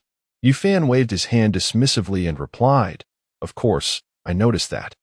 The young lady looked at him as if he were a spectacle, her expression one of exasperation mixed with indignation. "You noticed, yet you still gave them money?" Yifan shrugged and said, "But the wallet and phone aren't mine, and I don't owe any repayment. Moreover, I actually made over 10,000. I merely borrowed the big guy's phone and wallet for a bit." As he spoke, he flashed the cash in front of the young lady before slipping it into his pocket. Now it was the young lady's turn to be taken aback, her delicate finger pointing at Yifan as she exclaimed, "Well done. I must admit, you're quite impressive." Yifan swiftly arrived at the 13th floor of Building B and inquired with a staff member to locate the manager's office. In truth, the several cups of coffee had been ordered through a secret method attributed to the manager, but due to the office being opposite the manager's door, it was challenging to specify the address, hence it was labeled as the manager's office. The individual who placed the coffee order was Zhang Shihan, whom Yifan had known for 3 years, having begun delivering coffee to her back then. Upon reaching the desk, Yifan noticed the absence of Zhang Shihan. He glanced over at the manager's conference room across the way and discovered several individuals engaged in a meeting. He decided to wait by the blinds for a moment. The chatter within was quite loud. After listening for a few minutes, Yifan gathered that they possessed a warehouse full of goods valued at over 1 million, each item being rather small, merely a few yuan, and they were deliberating on strategies to market these products. Unbeknownst to Yifan, Zhang Shihan caught sight of him through the blinds and waved discreetly from beneath the table, signaling that she had received the order. Yifan reciprocated her gesture, smiling and indicating the coffee in his hand. In the conference room, seated at the head of the table was a middle-aged man, likely in his 40s. The general manager of the sales department, overseeing several teams within the department. To his left, seated lower down, was a woman in her 30s, attired in professional attire.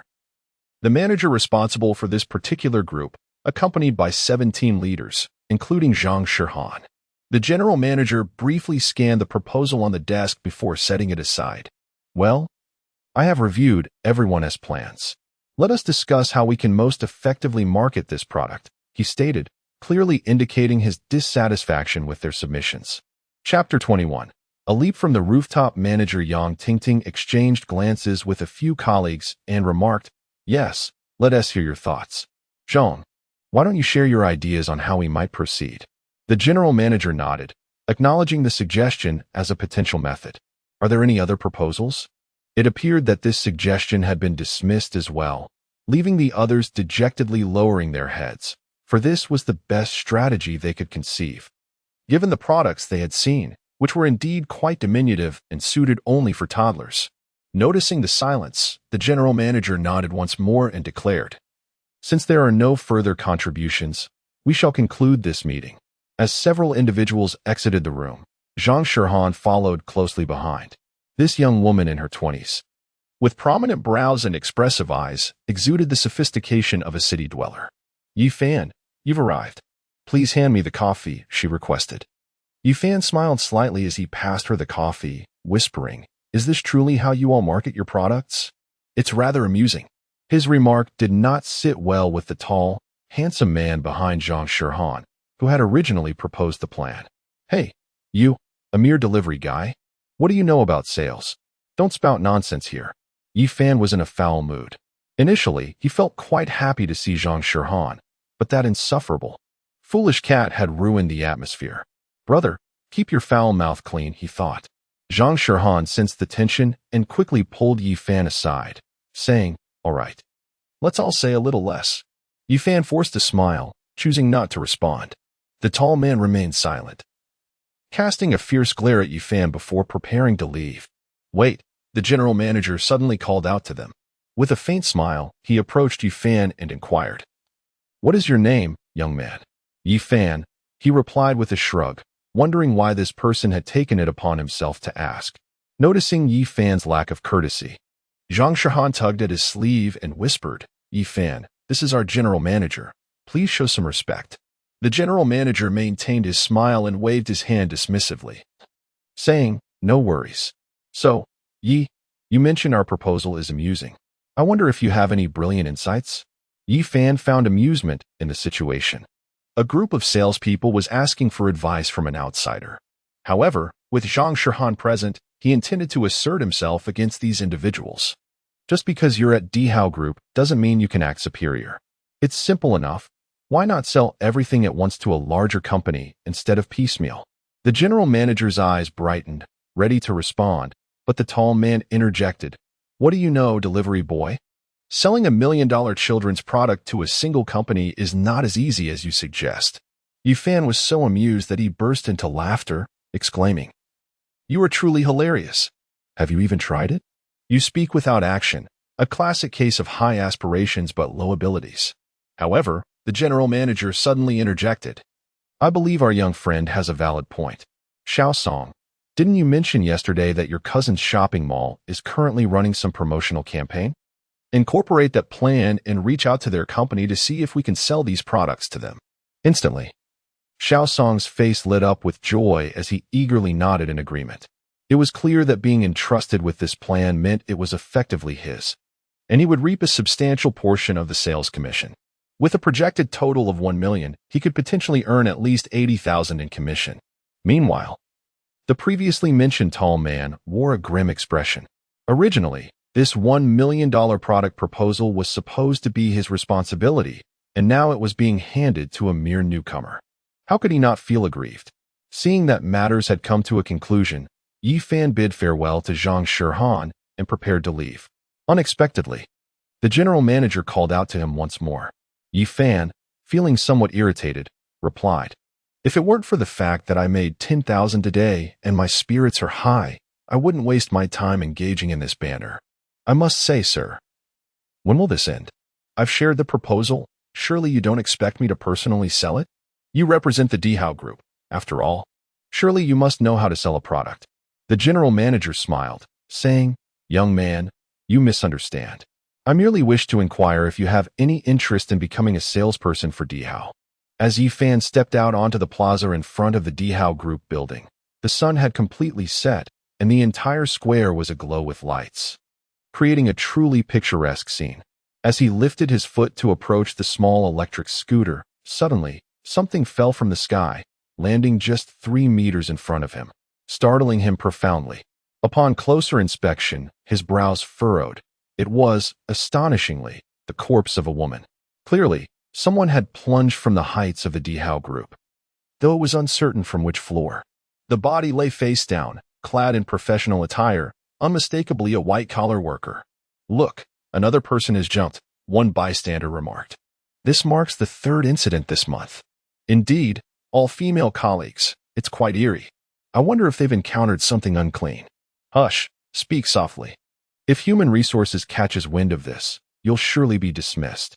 I heard the chairman has even summoned a sorcerer to perform rituals." Yi Fan, with keen ears, caught snippets of the conversation as he observed the scene. In a large enterprise, it could be deemed somewhat normal for an individual to succumb to the pressures of life. Yet 3 female colleagues taking their lives within a single month was decidedly unusual. He raised his gaze to the Dihao building. Every floor was illuminated, showing no signs of anomaly. Glancing back at the body, he noted the absence of any sinister aura. It did not seem to suggest the involvement of malevolent spirits. Could it truly be a case of suicide? He circled the corpse several times, failing to discern anything out of the ordinary. Just as he was beginning to conclude that it was indeed a suicide and was about to depart, he noticed several strands of white hair resting upon the shoulder of the lifeless figure. Initially, he assumed the white hair belonged to the deceased woman, but upon closer inspection, it appeared rather brittle, exuding a faint, obscure aura. Yi Fan approached, intending to pick up the few strands of white hair for a closer inspection, when he suddenly heard someone shout at the entrance of the building, "Stop! Do not touch the body. Keep the onlookers at bay." Soon, security personnel took over the scene, covering the corpse while awaiting the arrival of the police. Meanwhile, unnoticed by others, Yi Fan discreetly grasped a strand of white hair and slipped it into his pocket, sensing that the day's events were far from ordinary. Before long, the wail of police sirens echoed in the distance. Finding the situation rather dull, he decided to leave and walked over to his small electric scooter. However, upon attempting to ride, he discovered that the tires were flat, which infuriated him. He began to shout in frustration, which inconsiderate fool let the air out. "Be careful. If I catch you, I shall dismantle you piece by piece." Left with no choice, he pushed his scooter along, grateful to spot a garage just around the corner where he could inflate the tires. As the 5 individuals approached within 2 meters of him, Yi Fan remarked, "It seems you are the ones who deflated my tires." At that moment, the individual from whom he had stolen the phone boldly approached him. With a swagger, he confronted Yi Fan, saying, "You dare to steal my phone for a loan? You must be courting death." Yi Fan parked his scooter nonchalantly and replied, "Oh, this is the city center, and the police are not far away. I assure you, if I raise my voice, they will be here in an instant." The man in the suit remarked, "Oh, please, shouting won't do any good. Even if you scream your lungs out, no one will come. Do you think we're fools? If we dared to block you here, we would have already made our preparations." Yi Fan's interest was piqued. It meant that whatever transpired here would remain a secret. "Kid, shut your mouth," one of the 3 men added. "Brothers, let us loosen up a bit. Disable his arms and legs. Leaving him only with the ability to move his fingers. We'll deal with him later." One of the 3 turned the cement pipe in his hand, ready to take action. The suited man pushed his little electric scooter towards the nearby repair shop. Indeed, there was a certain satisfaction in kicking someone else's backside. No wonder old Wu often did the same to him. "Hurry up, haven't you eaten?" Yi Fan kicked the suited man's rear again, causing him to yelp in pain. After repairing his vehicle, Yi Fan hopped onto the electric scooter and sped towards the CAF, leaving behind 5 disgruntled men. Yi Fan waved goodbye to each of them. Hua approached him, draping an arm around his shoulder and said, "Brother Fan, do you think Li Shui has a bit of a crush on you?" "Get lost." Yi Fan interrupted, brushing off his hand. "She could be my sister. Stop with the nonsense." He kicked Hua lightly and added, "Quit babbling and get to work." Hua laughed and walked away. This fellow was always gossiping. One moment he liked her, the next she liked him, making it seem as though he were a matchmaker. Yi Fan chose to disregard him and approached the front desk, gazing at the computer before him, awaiting the arrival of customers. Chapter 22. The Enigma of the Leap. The manager, Wu Leigui, had mandated that Yi Fan work the night shift, intending to afford him time for daytime training. Moreover, it served Wu Leigui's own interests, as Yi Fan possessed the unique ability to perceive spirits, thus mitigating disturbances caused by supernatural entities during the night. As Yi Fan stood at the front desk, He contemplated a strand of white hair in his hand, which was remarkably resilient, impervious to both blade and flame, an oddity indeed. "Boss, may I have a mocha?" A woman's voice, laced with irresistible allure, suddenly broke his reverie. "Certainly, please hold on," Yifan replied, lifting his gaze to the alluring figure before him. He was momentarily taken aback. The woman in the brown dress with a shawl was one he recognized, one of the police officers who had entered the home of Demu's parents. He distinctly recalled that it was this officer who had taken Lingo away. Upon this realization, Yifan's expression shifted dramatically as he suddenly turned his attention to the police officer. He had previously overlooked the faint mist that surrounded her, a haze so subtle that it had escaped his notice. At that moment, he recalled the malevolent spirit that had possessed Linger. Demu had claimed that Lingo had returned to normal, which implied that the malevolent spirit had. Yifan reached into his pocket, only to find that all his talisman papers were upstairs. His hand emerged empty, yet he kept it poised in his pocket, feigning readiness to act. "So it is you. What brings you here? Are you seeking vengeance against me?" The female officer possessed a tall stature, towering half a head above Yifan. She casually brushed her hair back and spoke softly. "Why are you so tense? I have come to express my gratitude. By the way, my name is Yao Ji, though you may also refer to me as my current name, Zhang Mushui." Yifan instinctively took a step back, his demeanor akin to that of a soldier preparing for battle. "I care not whether you are Zhang Mushui or Yao Ji. I advise you to leave at once. The manager is upstairs, and if he discovers your presence, he will surely eliminate you," Yifan declared with utmost conviction, fully aware of the terror that this malevolent spirit embodied. According to the manager's explanation of the hierarchy in the realm of cultivation, this malevolent entity was at least a level 4 ghost, equivalent to a second-tier practitioner. A soft chuckle escaped Yao Ji's lips. "Yao Ji, come up." A voice suddenly echoed from the staircase leading to the second floor. Yifan found himself utterly bewildered, feeling as though his intellect was insufficient to navigate the situation. After approximately half an hour, Yao Ji descended from upstairs, and as she passed by Yifan, she spoke to him in an alluring tone. "Little brother, I shall return to seek you out, so wait for me." With that, she vanished into the depths of the night. At that moment, Old Wu also emerged from upstairs and, upon seeing Yifan, remarked, "Xiao Fan, the Dihao building has called. You should go and ascertain what has transpired." "Oh, understood," Yifan replied, though he could not suppress his curiosity. "Old Wu, who was that person just now?" He shivered slightly, recalling the terrifying visage of Yao Ji, and involuntarily trembled as he stepped outside, mounting his electric scooter, and set off towards the Dihao group. When Yifan arrived at the Imperial Group building, he was greeted at the entrance by a middle-aged man in his 50s. Upon seeing Yifan approach on his electric scooter, the man appeared somewhat perplexed but nonetheless politely inquired, "Are you from the coffee house, young man?" Yifan parked his scooter and assessed the individual before him. It was evident that this man was not the chairman of the group.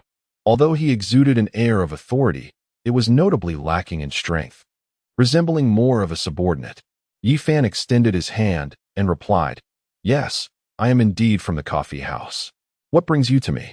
The young man, observing Yifan's youthfulness, recalled the reverent demeanor his father had displayed during their phone conversation, which left him feeling quite displeased. He couldn't help but want to assert his dominance over Yifan. However, Yifan was unfazed by this attempt at intimidation and simply turned to leave, stating, "If you don't believe me, so be it. Perhaps we shall meet again another day." "You," the young man exclaimed in anger. But he was immediately restrained by the middle-aged man, who grasped Yifan's scooter and spoke with an apologetic tone. No, how could we ever doubt you? Young man, it is merely that your youth gives us pause."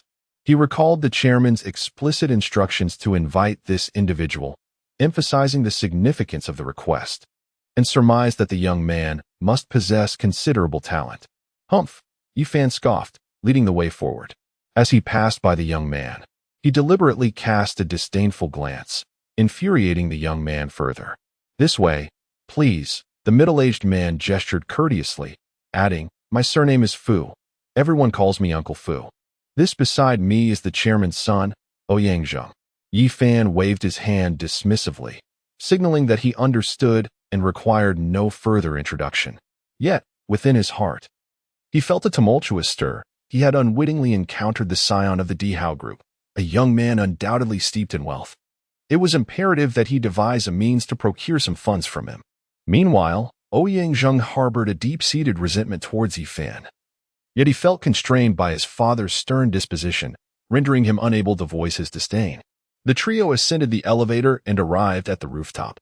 Yi Fan stood there, basking in the evening breeze, gazing at the distant panorama, a vibrant tapestry of lights and diverse edifices, evoking a sense of exhilaration and tranquility.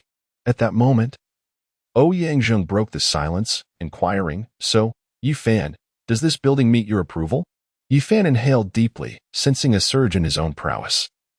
Perhaps standing at such heights could indeed amplify one's abilities. However, in response to Ouyang Zheng's mockery, he remained unflustered, retorting, "Has your father's building swiftly transformed into yours?" He chose to disregard Ouyang Zheng's infatuated expression and turned to Fu Bo, asking, "Might I inquire what purpose brought me to this place?"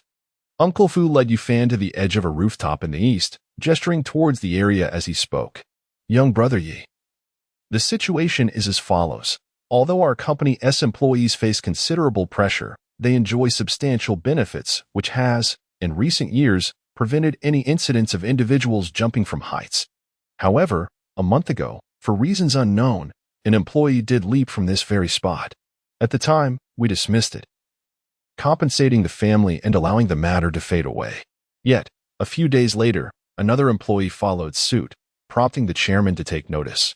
He convened an emergency meeting to reassure the staff and even distributed additional stock to enhance their benefits. Little did we know, today another person has jumped, leading the chairman to realize that the situation is far more complex than it appears. He then sought out the contact of a master he had previously encountered for assistance. Uncle Fu hesitated, feeling somewhat embarrassed. To my surprise, the master turned out to be quite young. "Oh, your chairman must be referring to the store manager. I am not he, but rather the manager's assistant, who sent me to take a look," Yi Fan replied, crouching down to inspect the ground. Uncle Fu remained silent, his expression grim. However, having spent many years alongside the chairman, he possessed his own methods of navigating such circumstances. "Do not attempt to leverage the chairman against me," Ouyang Zheng interjected, but Uncle Fu raised a hand, silencing his further remarks. He crouched down beside Yi Fan, smiling as he inquired, "Young brother Yi, have you uncovered something?" Yi Fan held the white hair in his left hand and extended his right hand towards Fu Bo. Fu Bo was momentarily taken aback, but quickly understood. The matter of money was easily resolved as long as a solution was found. "Oh, what does money mean to me? Am I such a shallow person?" "I merely desire a lighter," Yi Fan said, shaking his hand impatiently. In truth, Yi Fan was entirely provoked by Ouyang Zhengqi. What was the big deal about having a little money? How arrogant. If it weren't for your father's capabilities, you might still be tilling the land in some remote village. Fu Bo managed a somewhat awkward smile and retrieved a metal lighter from his pocket. Yi Fan accepted it, feeling its weight. Upon inspection, it was a ZIP brand. He attempted to ignite the white hair, but found it unresponsive and casually tucked it into his pocket. Fu Bo, keenly aware of Yi Fan's intentions, dismissed the lighter as trivial. His concern lay in Yi Fan discovering the root of the issue, which would enable him to report back to the chairman. "Yi Xiao, have you uncovered something?" Fu Bo inquired. After a moment's contemplation, he continued, "It was 19 days ago. What about the second death?" Yi Fan recalled. "That was approximately 11 days ago. The last one was today." Generally, supernatural occurrences follow a specific motive, revealing discernible patterns.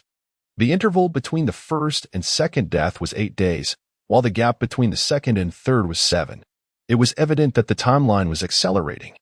Yet the disparity was quite pronounced, deviating from the typical patterns of supernatural events.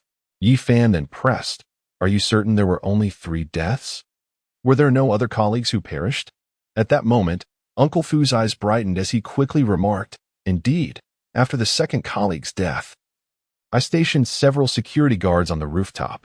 One night, a female colleague attempted to jump off, but the guards intervened, preventing her demise. This incident occurred approximately 5 days ago.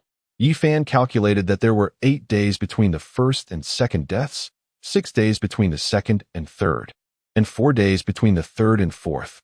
This indicated an alarming increase in the frequency of these tragic events, suggesting that more deaths were imminent in the coming days.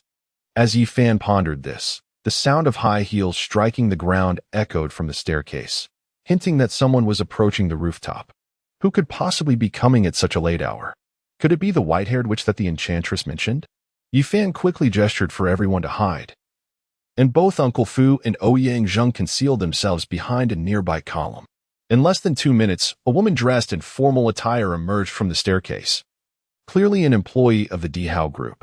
She wore a black mask and high heels, making her way step by step toward the center of the rooftop.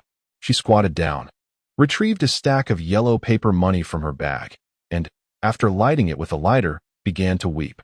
"Lina, please don't blame me. I never wished for this. I will burn paper money for you every year at this time. If you need anything over there, just let me know, and I will fulfill your wishes. Please, stop tormenting me, okay?" The woman sobbed as she spoke. Chapter 23, The Secret of the Jumping. "Lina?" Yifan whispered, curious about who this Lina could be. Fu Bo pondered for a moment, as if the name resonated within the recesses of his memory. Suddenly, a spark of realization ignited within him. Indeed, the first person to leap from the building was named Lina.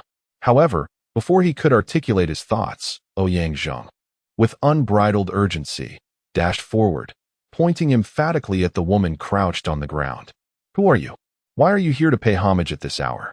he inquired, sensing something amiss about the woman. He surmised that she was the orchestrator of the events unfolding behind the scenes and believed that capturing her would earn him favor in front of his father. The woman, upon noticing the presence of others, appeared flustered, attempting to rise and flee.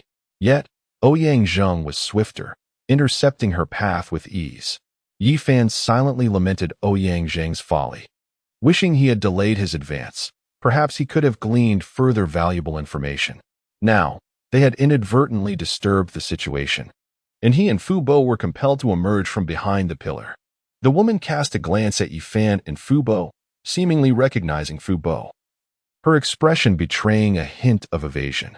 Ouyang Zheng, standing closest, seized the mask from the woman's face, ready to admonish her, only to recoil in shock, stumbling back several steps with a look of horror. Your face." Yifan and Fu Bo followed his gaze, and they too were struck by the sight. At the corner of the woman's mouth was a horrifying black spot. While Fu Bo and Ouyang Zheng may not have recognized it, Yifan knew all too well that it was a decomposition stain. How could such a mark appear on a living person? The woman quickly crouched down to pick up her mask and, bypassing Ouyang Zheng, headed towards the staircase. Ouyang Zheng was taken aback, stunned into inaction, and did not attempt to intervene. However, Yifan, with a keen eye, swiftly grasped the woman's arm, pushing back her long sleeve to reveal 2 dark, necrotic patches on her forearm, already showing signs of merging. The situation was dire. "If you wish to perish, then proceed," Yifan remarked, clapping his hands lightly and speaking coolly from behind her. The woman shuddered, frozen in place, uncertain of her next move. Noticing her fear, Yifan cleared his throat and continued, "If you trust me, perhaps I can save you." The woman turned around, her face brightening momentarily, only to quickly darken again as she began to recount her tale. "My name is Dong Jejia, and I am Lina's roommate. It is all my fault. Had it not been for me, she would still be alive." Yifan remained silent, listening intently, aware that Dong Jejia would divulge everything. She continued, "Lina, Ruat Ching, and I share a dormitory.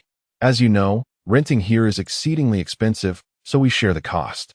Over 2 weeks ago, we had a gathering in our dormitory, enjoying ourselves thoroughly while indulging in a bit of alcohol.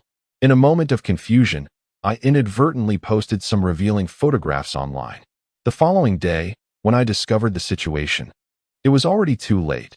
Those photographs had been seen by Lina's boyfriend's parents.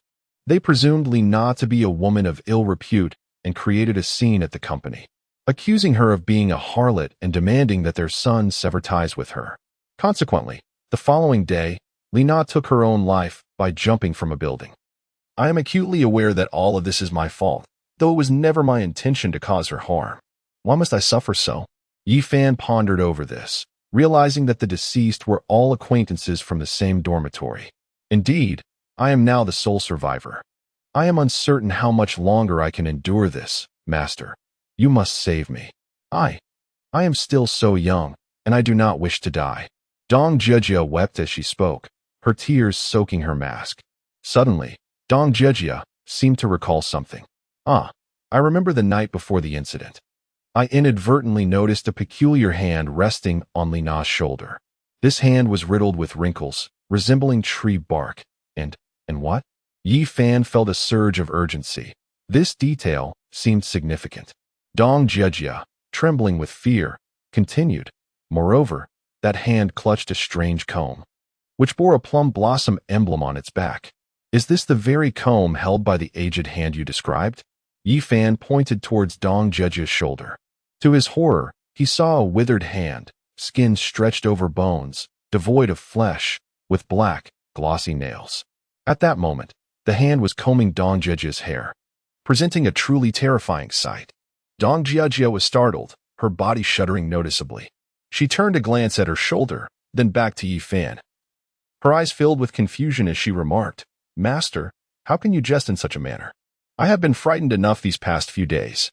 Yi Fan frowned and addressed Ouyang Zheng and Uncle Fu. Did neither of you witness this? Both shook their heads, with Uncle Fu asking, Brother Yi, what did you see? Yi Fan remained silent, then produced a piece of yellow talisman paper inscribed with incantations.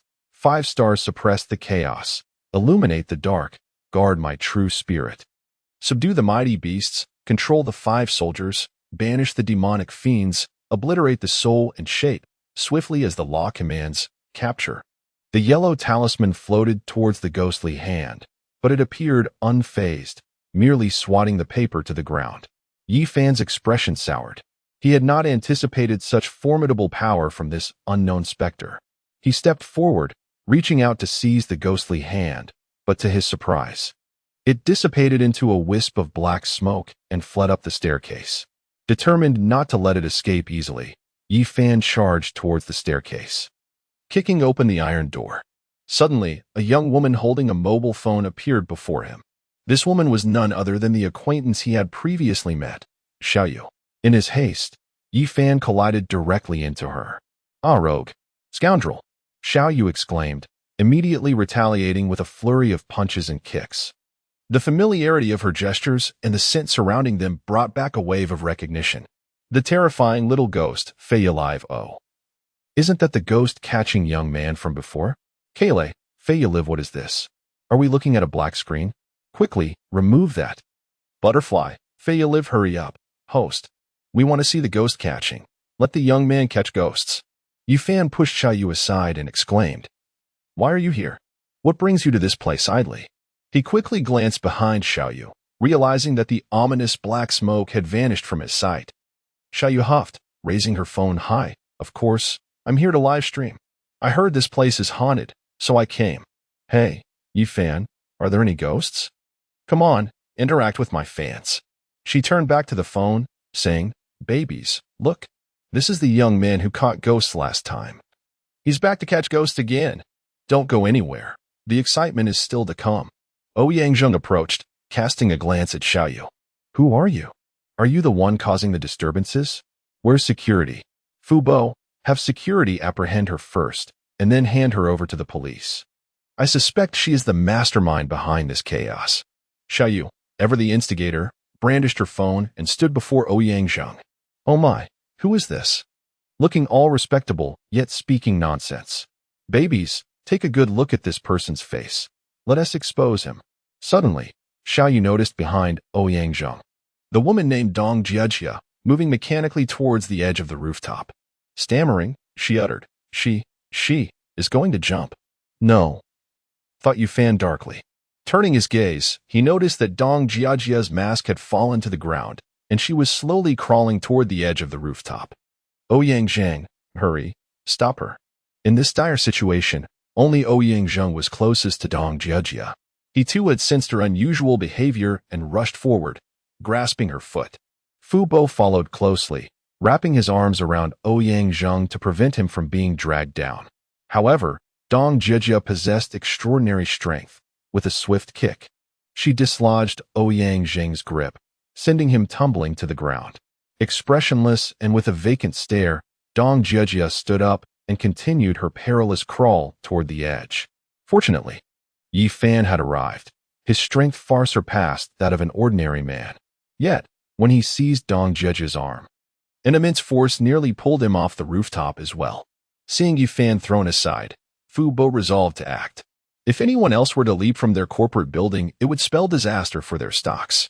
He lunged forward, grasping Dong Jijia's leg. But her strength proved overwhelming as she dragged Fu Bo step by step toward the rooftop's edge, threatening to take him down with her. After being kicked, Ouyang Zheng felt as though his right arm might snap. Reluctant to involve himself further, he hesitated, but Fu Bo had watched him grow up. He was like family. In a rush, he clung to Fu Bo's thigh. Now, the two of them combined weighed 300 pounds. Yet they were being towed along the ground by a seemingly frail woman. Fu Bo anxiously called out, "Yi, think of something." Yi Fan rose from the ground, filled with anxiety, uncertain of what to do. Just as he watched Dong Jijia begin to climb the wall, a woman's voice reached his ears. "My lord, look closely at the white hair at the temple of Dong Jijia. That is the medium controlling her." Without concern for the identity of the one advising him, Yi Fan focused his gaze and indeed spotted a strand of white hair at Dong Jijia's temple. He swiftly leaped before her and seized the white hair in his grasp. It wriggled as if imbued with life between his fingers, yet within moments, it fell still. The instant the hair was severed from her, Dong Jijia collapsed as though bereft of her bones, fainting away. Chapter 24. The annoying Xiao Yu ran over, her phone held high, exclaiming, "Babies, did you see? A hero saves a damsel in distress. Your charming brother has come to the rescue." Kale, Fia Live, that brother is undeniably handsome. Not only does he vanquish ghosts with style, but he also saves lives with grace. A round of applause. Terrifying little ghost, Fia Live friends upstairs. Did any of you catch a glimpse of a ghostly hand? I swear I saw one flash by just now. Butterfly, Fia Live, the streamer's special effects are getting better and better. Here is a big sword for you. Ouyang Zheng was equally startled. He had volunteered to showcase his bravery before his father, only to discover the presence of genuine spirits. What shall we do now? He pondered.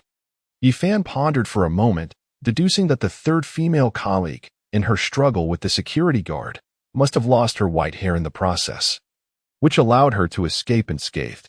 He retrieved his compass, observing that the needle had not shifted at all, and remarked, "Let us first summon an ambulance.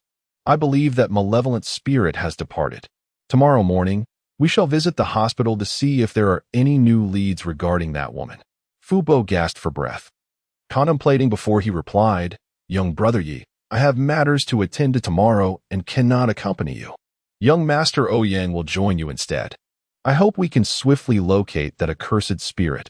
In that case, the chairman will surely reward us handsomely."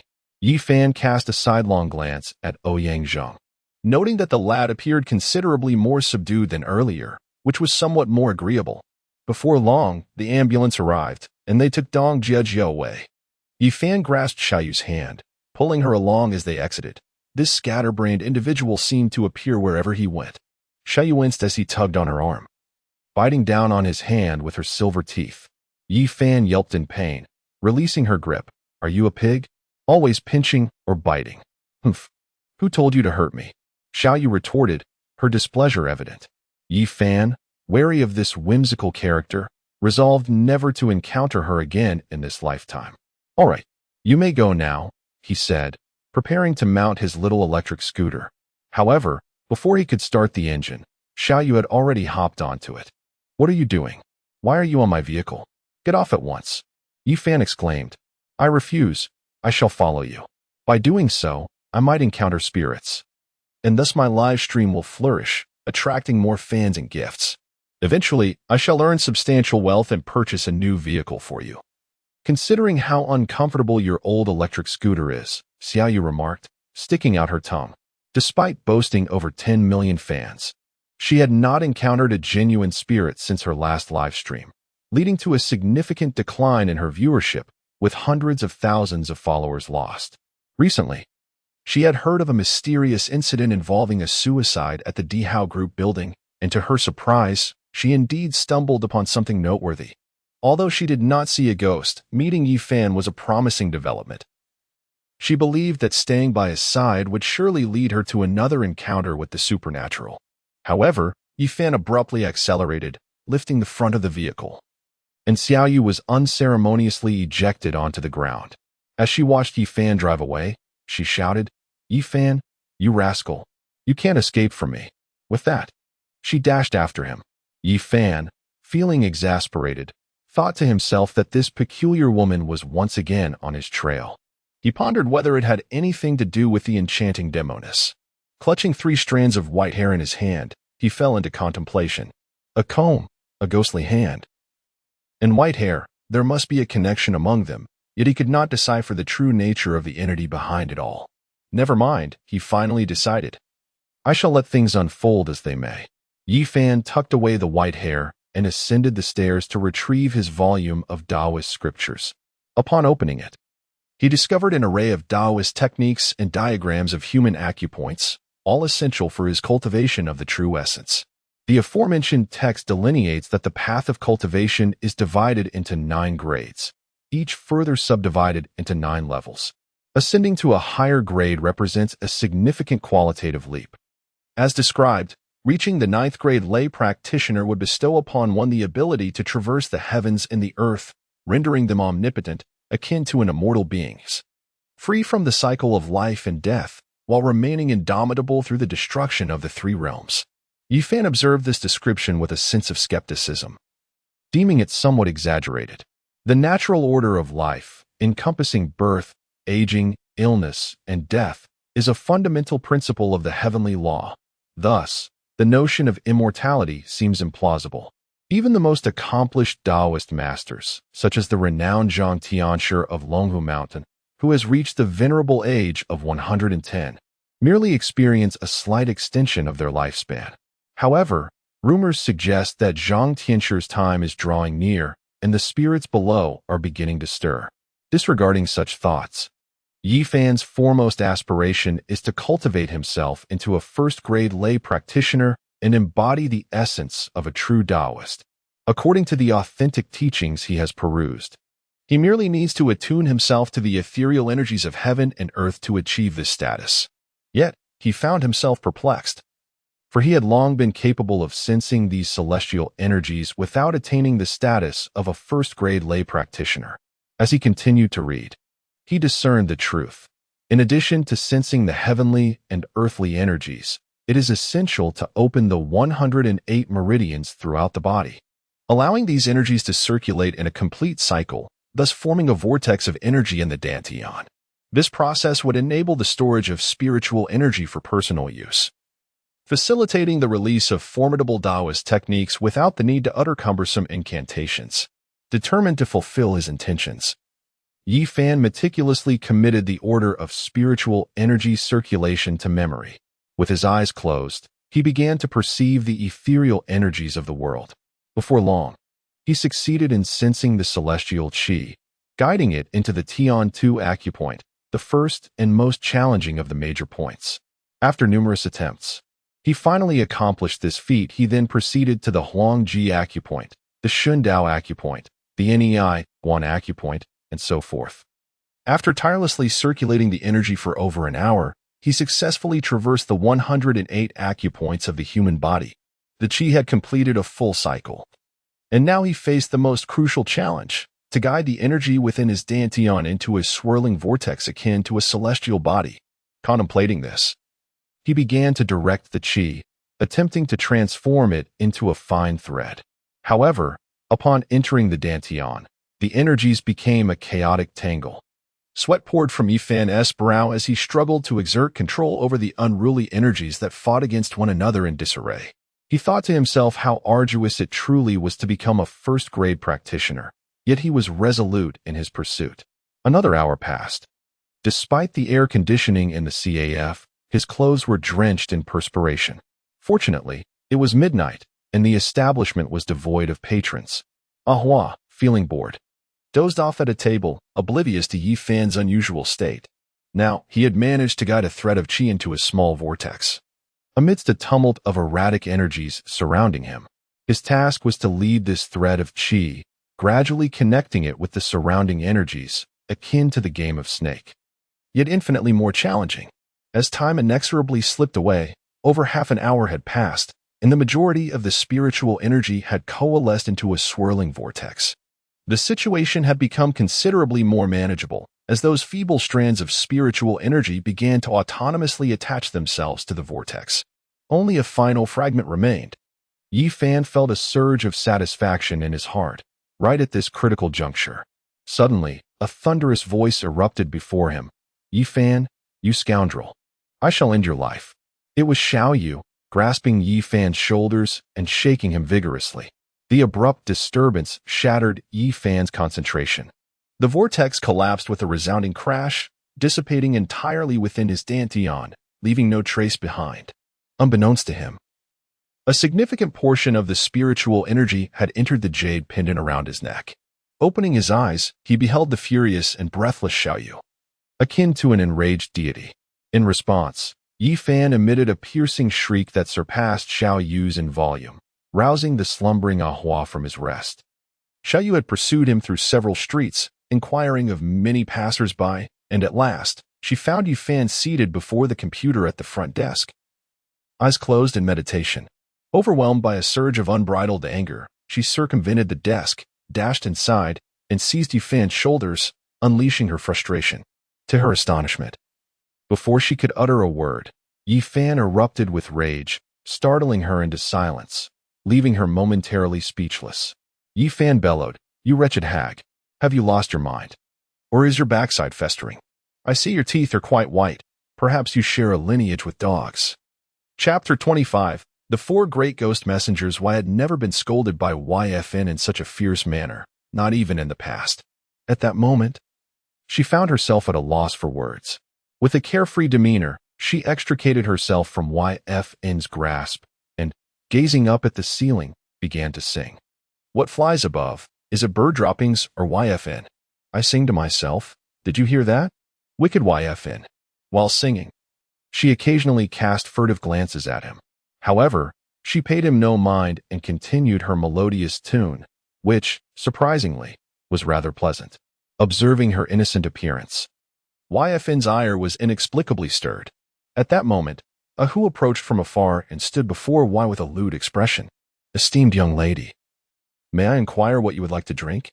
Y flashed a sly smile and pretended to cough lightly.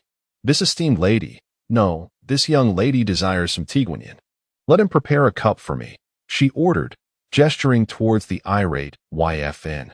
For dark lines of displeasure marred YFN's face. Clearly, Y was seeking trouble, choosing to drink tiguanyin at a CAF. How audacious! Did she not see his disheveled state while attempting to woo this esteemed lady? Humph! Hurry and serve the tea, for this esteemed lady, no, this young lady is parched and in need of refreshment. With a bold demeanor, Y claimed a table and slapped it, demanding, "Where's the tea? Why are you dawdling? Are you not in the business of serving?" YFN, silent, stepped away from the front desk and approached Y, seizing her collar and lifting her 100+ pounds of weight, striding towards the door. Xiao Yu erupted in a fit of fury, unleashing a flurry of punches and kicks at Yi Fan. "You scoundrel, vile thief, rogue. Set me down at once. I shall not spare you. Release me now." In her rage, she even attempted to bite him.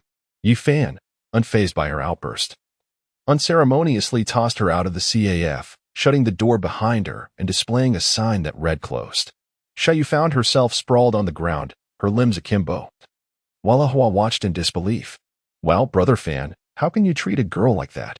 She's so beautiful. Don't give her to me. I'm still a single dog," he exclaimed. "Then go ahead, pursue her. I assure you, you won't escape unscathed," Yi Fan retorted before picking up his Taoist scriptures and heading upstairs. "All right. We won't be operating tonight." Knock, knock, knock. The sound of persistent rapping echoed from outside. Xiao Yu, resembling an irate chick, pounded on the glass door incessantly. Yi Fan, You bastard, wicked villain, shameless scoundrel, prodigal son, you wait. I will make you pay for this, you rascal. After a while, perhaps due to the pain in her hands, she ceased knocking and resorted to kicking the door, sending a chill down Ahua's spine. Truly, she was a fierce tigress. Just as Xiaoyu grew weary, her eyes fell upon a small electric scooter parked nearby, and a cunning smile crept across her face as she dashed toward it. Is this a cause for concern for Xiaoyu? At that moment, Zhang Qian floated out from the orb, kneeling gracefully in the air before Yi Fan.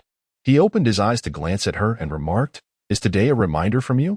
Of course, Zhang Qian remarked. That strand of white hair emanates a most unpleasant odor, reminiscent of someone who hasn't bathed in years, a sour stench that I could detect immediately. Can you perceive the scent of this white hair? Yi Fan suddenly recalled something, producing the strands he had found. This hair must belong to that specter. If it carries a sour odor, then the entity itself must possess the same foulness. So, if we encounter that apparition, you would be able to detect it? Zhang Qian raised her delicate hand to pinch her nose, fanning it as she exclaimed, "Quickly, remove it. It is far too foul. I cannot endure it." She floated away to a corner, distancing herself from Yi Fan. Yi Fan brought the white hair to his nose, inhaling deeply but perceiving no scent. Yet Zhang Qian, witnessing this, recoiled in disgust, her expression one of revulsion. "My dear, you are truly revolting. I regret my decision. I no longer wish to marry you." Yi Fan hastily tucked the hair away, offering an awkward smile. "Ah, I still cannot detect it. Perhaps this odor is exclusive to spirits like yourself. By the way, do you know the origin of this white hair?" Upon hearing this, Yi Fan pondered deeply. He had personally experienced the formidable nature of the Sephora tree spirit, and whatever had left an impression on it must be a powerful entity. He silently prayed that it was not the same being. Otherwise, even if she had advanced to the first rank of practitioner, she might not stand a chance. His foremost task now was to swiftly cultivate a cyclone within his dantian. Achieving the first rank of practitioner, this thought conjured the mischievous visage of Xiaoyu in his mind. This little girl was indeed a source of trouble. No longer dwelling on her, Yi Fan continued to close his eyes, guiding the spiritual energy into the Tian-Tu acupoint. Far away, within a cave on a grand mountain in Lin City, an eerie atmosphere enveloped the space, thick with ghostly energy. Deep within the cavern, several lanterns, crimson as blood, adorned the walls, casting a faint red glow. This luminescence revealed four shadowy figures, which, to be precise, could not be classified as human, for they were anything but. One of the peculiar beings, resembling a gaunt old man, spoke with a voice that echoed mechanically, "TSK, TSK, that Wuqing fellow remains ever so proud. I've been waiting for over an hour, and he still hasn't arrived." Beside him stood a voluptuous woman, dressed in alluring attire, her ruby lips parting to utter words of temptation. "Oh, iron old ghost, are you growing impatient? When it comes time to reap the rewards, your demeanor will surely change." If Yi Fan were present, he would undoubtedly recognize this strikingly seductive woman as the enchanting policewoman, the siren. A robust man across from them let out a hearty laugh. "Siren, do restrain your allure. We are surrounded by ghostly emissaries, and none here have any interest in you.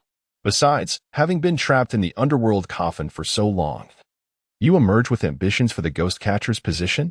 Quite the audacious aspiration." Today, the siren donned a red, intricately patterned qipao, fanning herself with a small hand fan. "Brother too, you are unjustly accusing me. How could I possibly covet the position of a ghost catcher?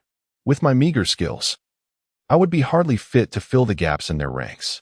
At that moment, the fourth person, who had been silent thus far, spoke up. She was petite, barely standing at 1 meter tall, and as the crimson light illuminated her, it revealed her to be a child clutching a doll.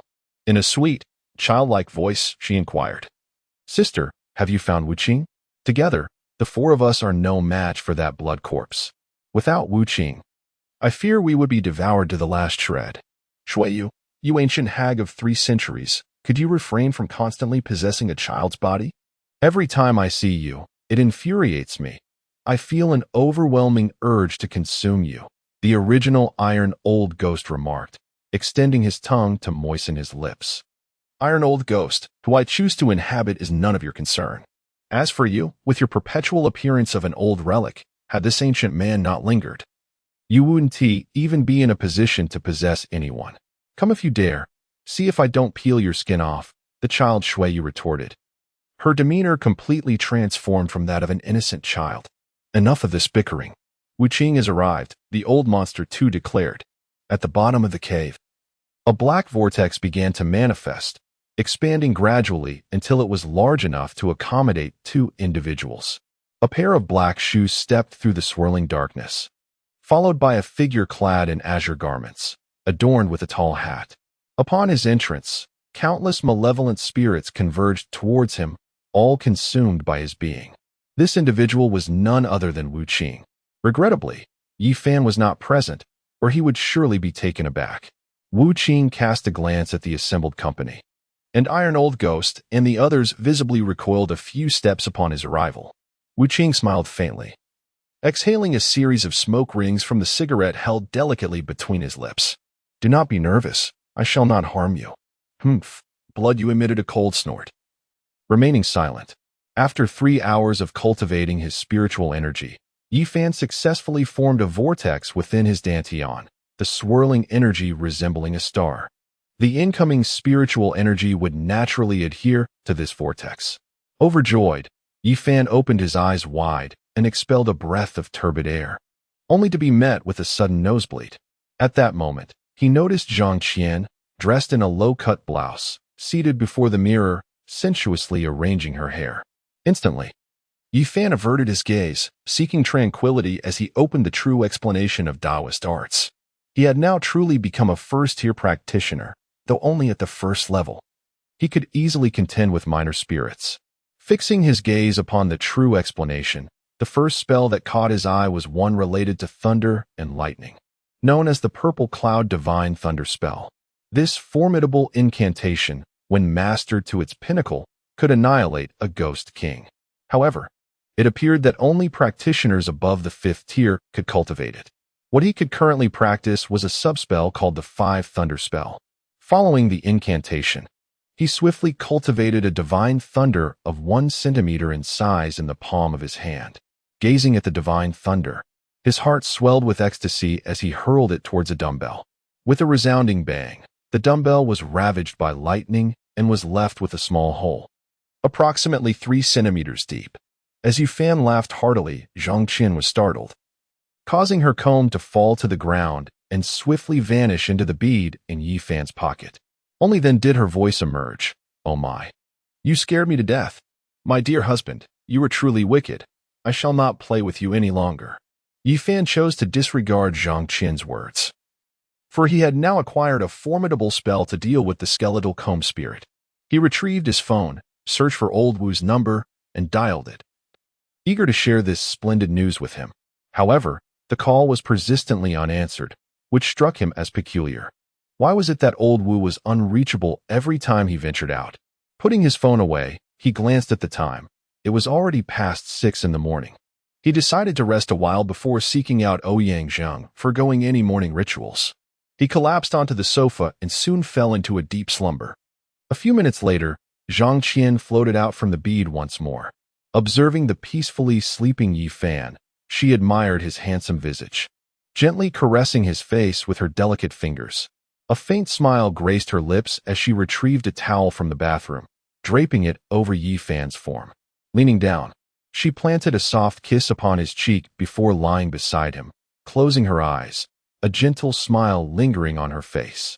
Chapter 26. The disappearing patient. The soothing slumber of Yi Fan was abruptly interrupted by the shrill ring of his phone.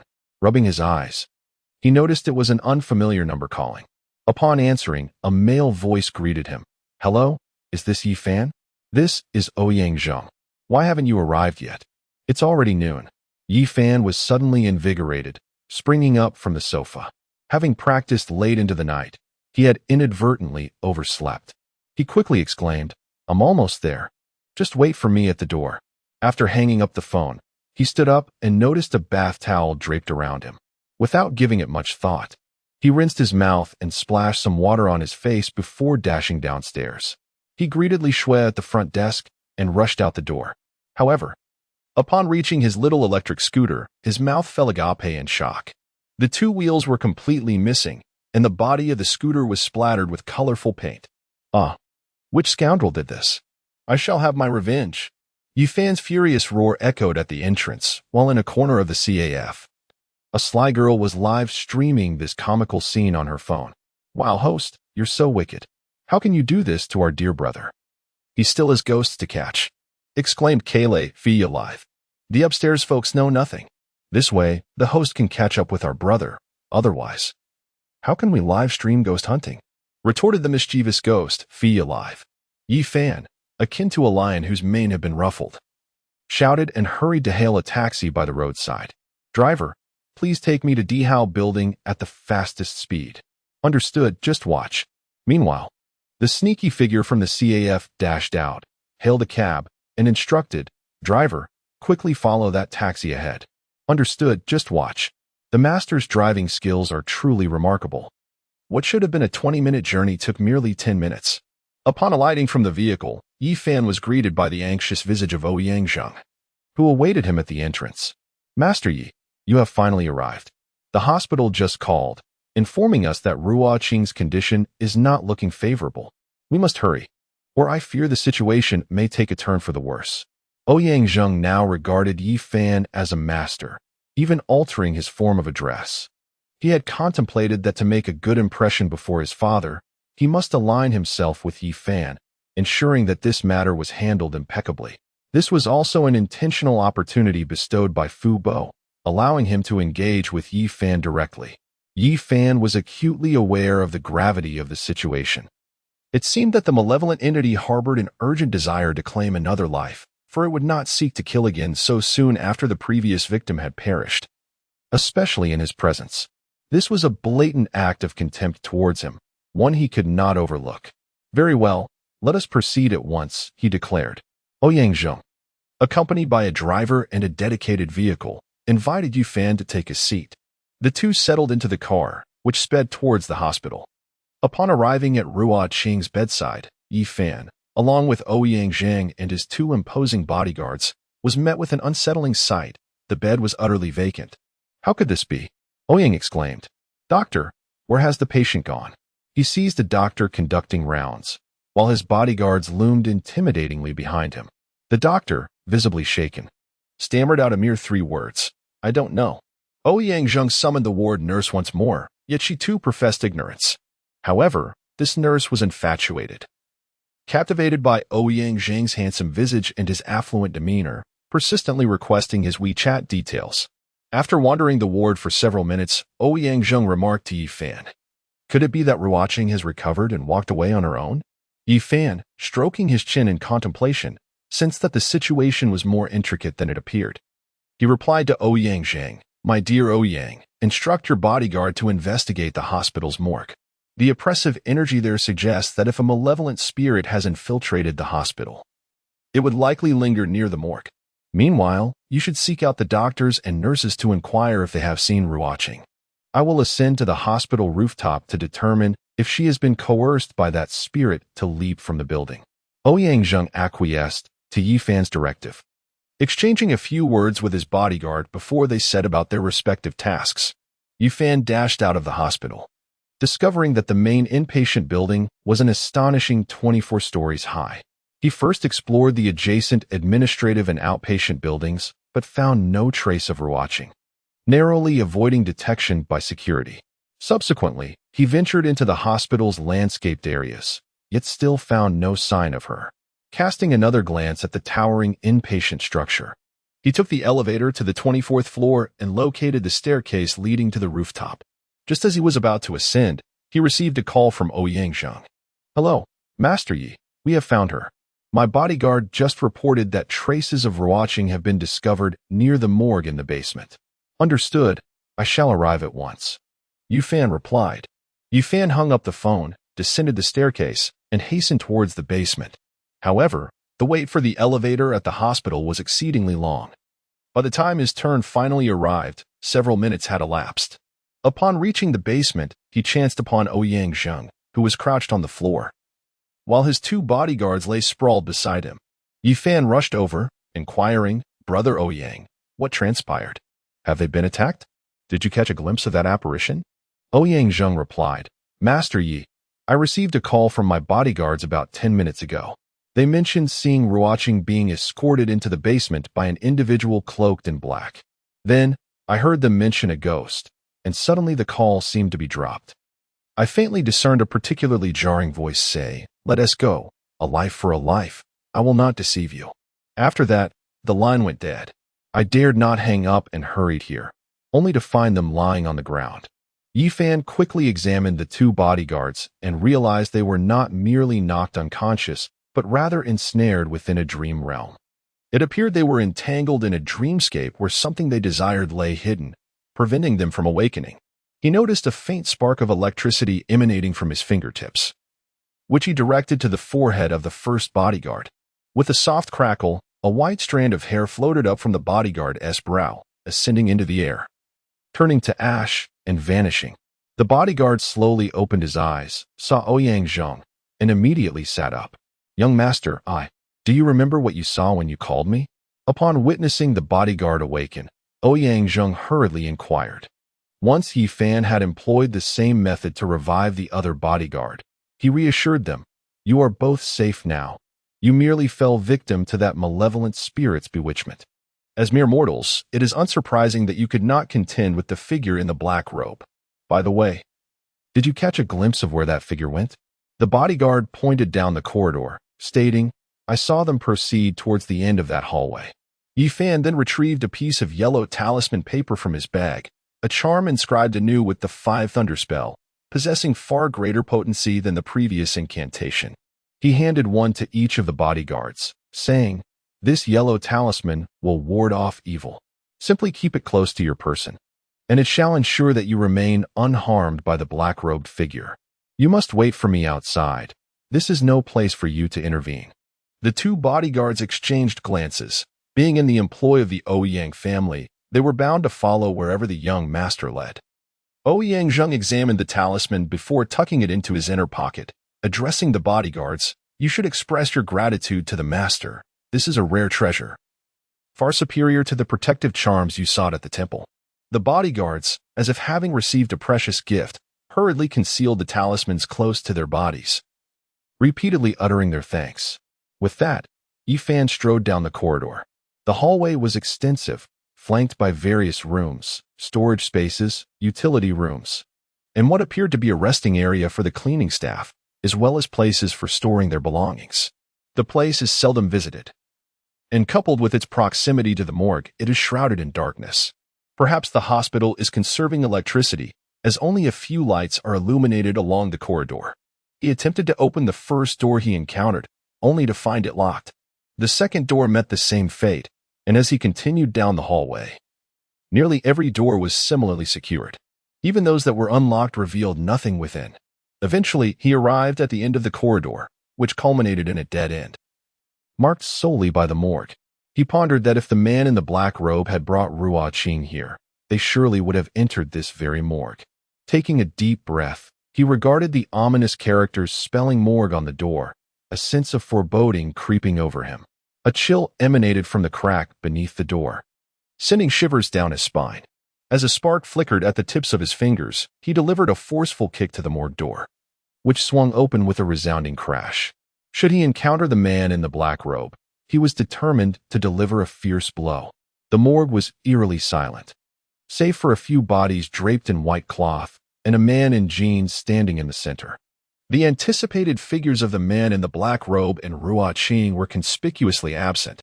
Chapter 27. Lina's boyfriend upon hearing the door crash open. The man turned to face Yifan, astonishment etched across his features. In the dim light, Yifan finally discerned that he was a middle-aged man with stubble, appearing to be in his 30s, a genuine human being rather than a specter. Relieved, he inquired, "Who are you? What brings you to this place?"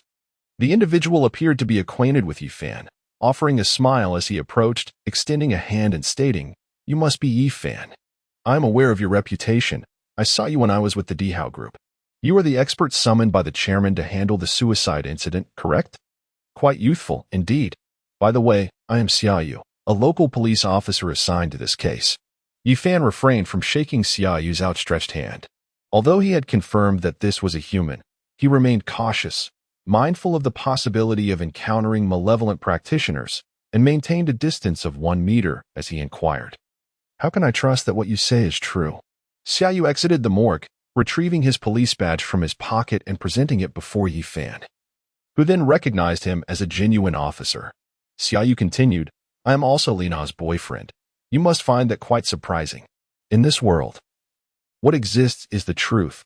There should be no cause for astonishment." Yifan's tone softened slightly.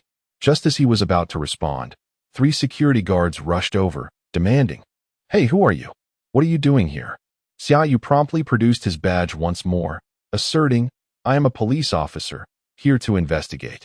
The security guards glanced at the badge before retorting, "Even police officers cannot trespass at will.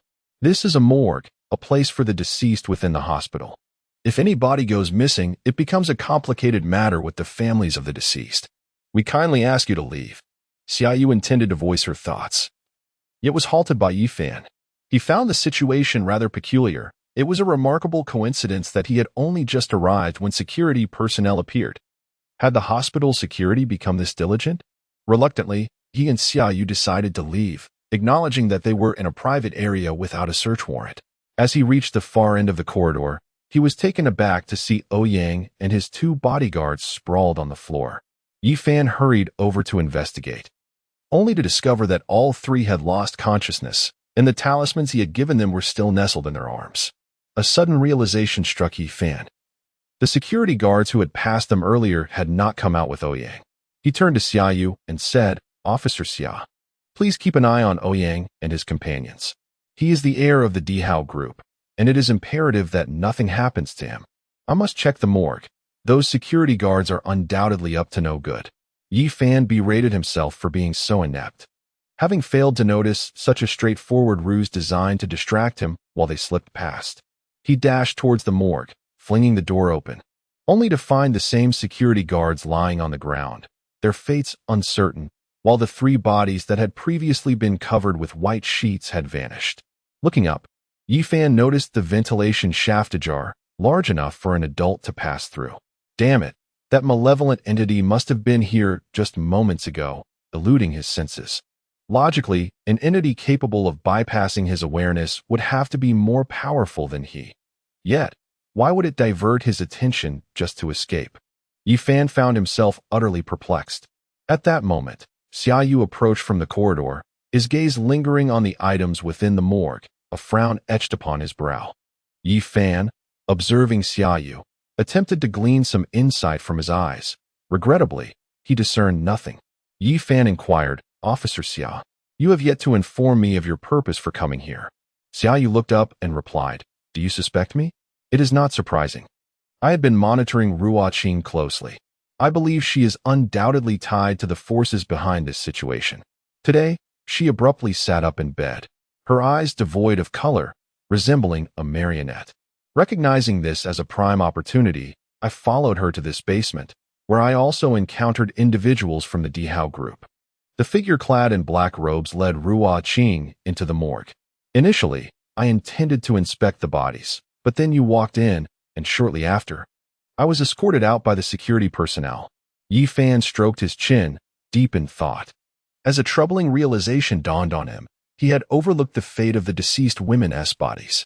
It was evident that the figure in the black robe sought one of those corpses. Perhaps the individuals lying in the morgue moments ago were the very girls who had jumped. A sudden concern for Ruo Qing struck Yifan. If the figure in the black robe intended to commit murder, he would certainly manipulate Ruo Qing into leaping from a height, and this hospital served as an ideal cover. The administrative and outpatient buildings were only 5 stories tall, insufficient to ensure fatality, whereas the inpatient department boasted 24 floors. Upon realizing this, he hastily addressed Officer Xia, stating, "Officer Xia, the rooftop. Ruo Qing must have been lured there by that figure in the black robe." Without delay, he dashed outside, and Xiaoyu's expression shifted dramatically as he followed suit. When they reached Ouyang Zhang and the others, Yifan hesitated momentarily, yet ultimately urged Xiaoyu, "Officer Xia, you go ahead. I shall join you shortly." Xiaoyu nodded in agreement and swiftly departed. With a flick of his right hand, an arc of electricity flickered at his fingertips, aimed towards Ouyang Zhang's forehead, yet he remained unconscious. A perplexed expression crossed Yi Fan's face when Zhang Qian emerged from the orb, her demeanor serious as she declared, "My lord, it appears they are not under the control of that black-robed figure. I did not detect any foul odor." Having pieced this together, Yi Fan felt a sense of relief. He pinched Ouyang Zhang among the crowd, prompting the latter to furrow his brow and awaken. Upon seeing Yi Fan, Ouyang Zhang immediately exclaimed, "The security guards. Those guards are problematic." Yi Fan swiftly reassured Ouyang Zhang, "Please remain calm. Were you knocked out by the security guards?" "Indeed, those 3 guards possessed tremendous strength. Even my 2 bodyguards were no match for them and were swiftly incapacitated," Ouyang Zhang replied as he recounted the preceding events to Yi Fan. "I understand," Yi Fan responded. "The situation has become somewhat intricate. You need to revive those 2 bodyguards, and once they awaken, hurry to the rooftop. I must make my way there post-haste." As the incantation of the 5 thunder method unfolded, a brown divine thunder gradually materialized in Yi Fan's palm, though it measured merely 1 centimeter in size. This divine thunder detached itself from his hand and surged towards Ruo Qing, precisely targeting a single white strand of hair by her ear. Upon impact, Ruo Qing immediately succumbed, and Officer Xiao managed to rise, lifting Ruo Qing only to discover she remained in her usual state of unconsciousness. Chapter 28. The peril of Xiaoyu. Yi Fan approached Ruo Qing's side for inspection and remarked, "Fortunately, I arrived in time. Otherwise, we would have added another corpse to our count." Xiaoyu's arm bore shallow scratches from being dragged across the ground. He had not anticipated Ruo Qing to possess such strength, nearly pulling him down the stairs. "Had you not come sooner, I might have had to let go. By the way, why is she still unconscious?" Yi Fan replied, "To untie the bell, one must find the bell ringer. We still need to locate that figure in the black robe." With that, he produced a small compass made of purple sandalwood. Observing the needles spinning erratically until it finally settled behind a water barrel to the north. "He is there," Yi Fan declared as he abruptly rose. The 5 thunder method taking shape in his palm, and a brown divine thunder shot towards the space behind the water barrel. Boom! The divine thunder erupted beside the barrel, revealing the true form of a figure shrouded in black robes. Under the sunlight, this individual appeared quite somber, standing at approximately 1.60 meters. Hunched over with hands concealed within the folds of the robe, emanating a strong, acrid odor that matched Zhang Qian's description perfectly. "Youngster, I advise you to refrain from meddling in affairs that do not concern you," came a voice from the figure in the black robe, imbued with a sense of ancient weariness, reminiscent of a creature that had existed for centuries. Yet, Yi Fan sensed a profound aura of decay emanating from this individual, revealing him to be a corpse demon. Unlike ordinary undead such as blood corpses, corpse demons are a peculiar breed among the dead.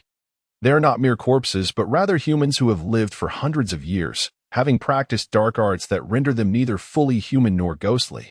They prey upon the living, siphoning their life force to sustain their own longevity. This malevolent sorcery is considered forbidden even within the most sinister cults, inaccessible to the average person. "Who are you, and why do you take innocent lives?" Yi Fan demanded. Suddenly, the figure in the black robe erupted into a raucous laughter, the surrounding aura of decay swirling ominously. "Take innocent lives? What a farce! Heaven and earth are indifferent, treating all beings as mere fodder. In the past, during the 8-Nation Alliance, how many lives were lost in my homeland? Those invaders committed no wrongs. I have slain countless of their kind, saving many in the process. Now, I merely collect a small interest from a few lives among billions across the globe." "You are outrageous," Yi Fan retorted with fury. "Every individual is born with the right to live, yet you so easily strip away their hope for survival. You are no longer human, but a demon. Child, I acknowledge your hard-earned cultivation. In this world, where spiritual energy is scarce, it is commendable that you have reached the first rank as a layman at such a young age.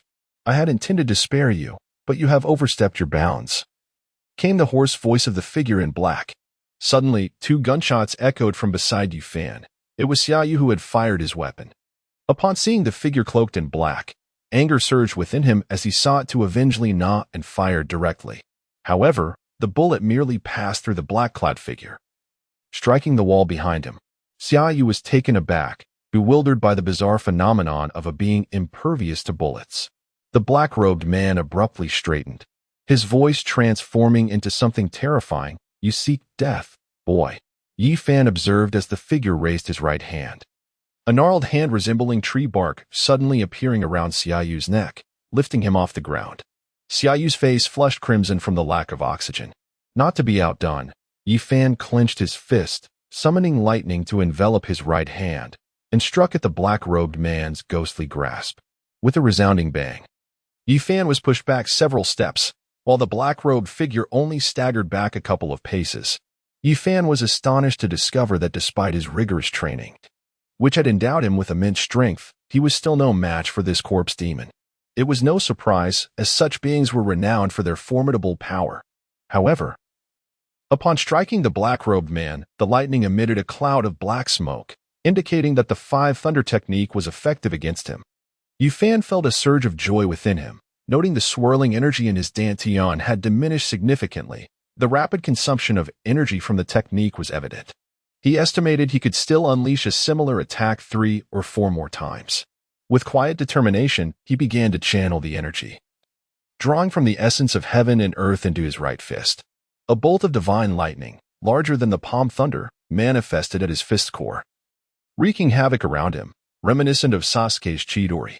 The figure clad in black was none other than a corpse demon, exempt from the protection of celestial principles.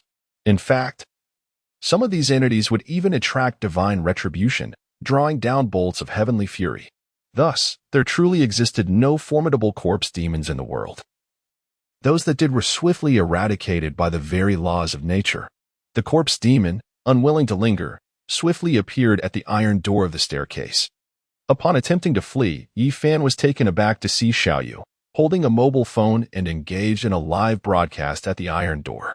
The corpse demon also paused momentarily, but soon seized Xiaoyu by the throat, rendering her breathless, causing her phone to clatter to the ground.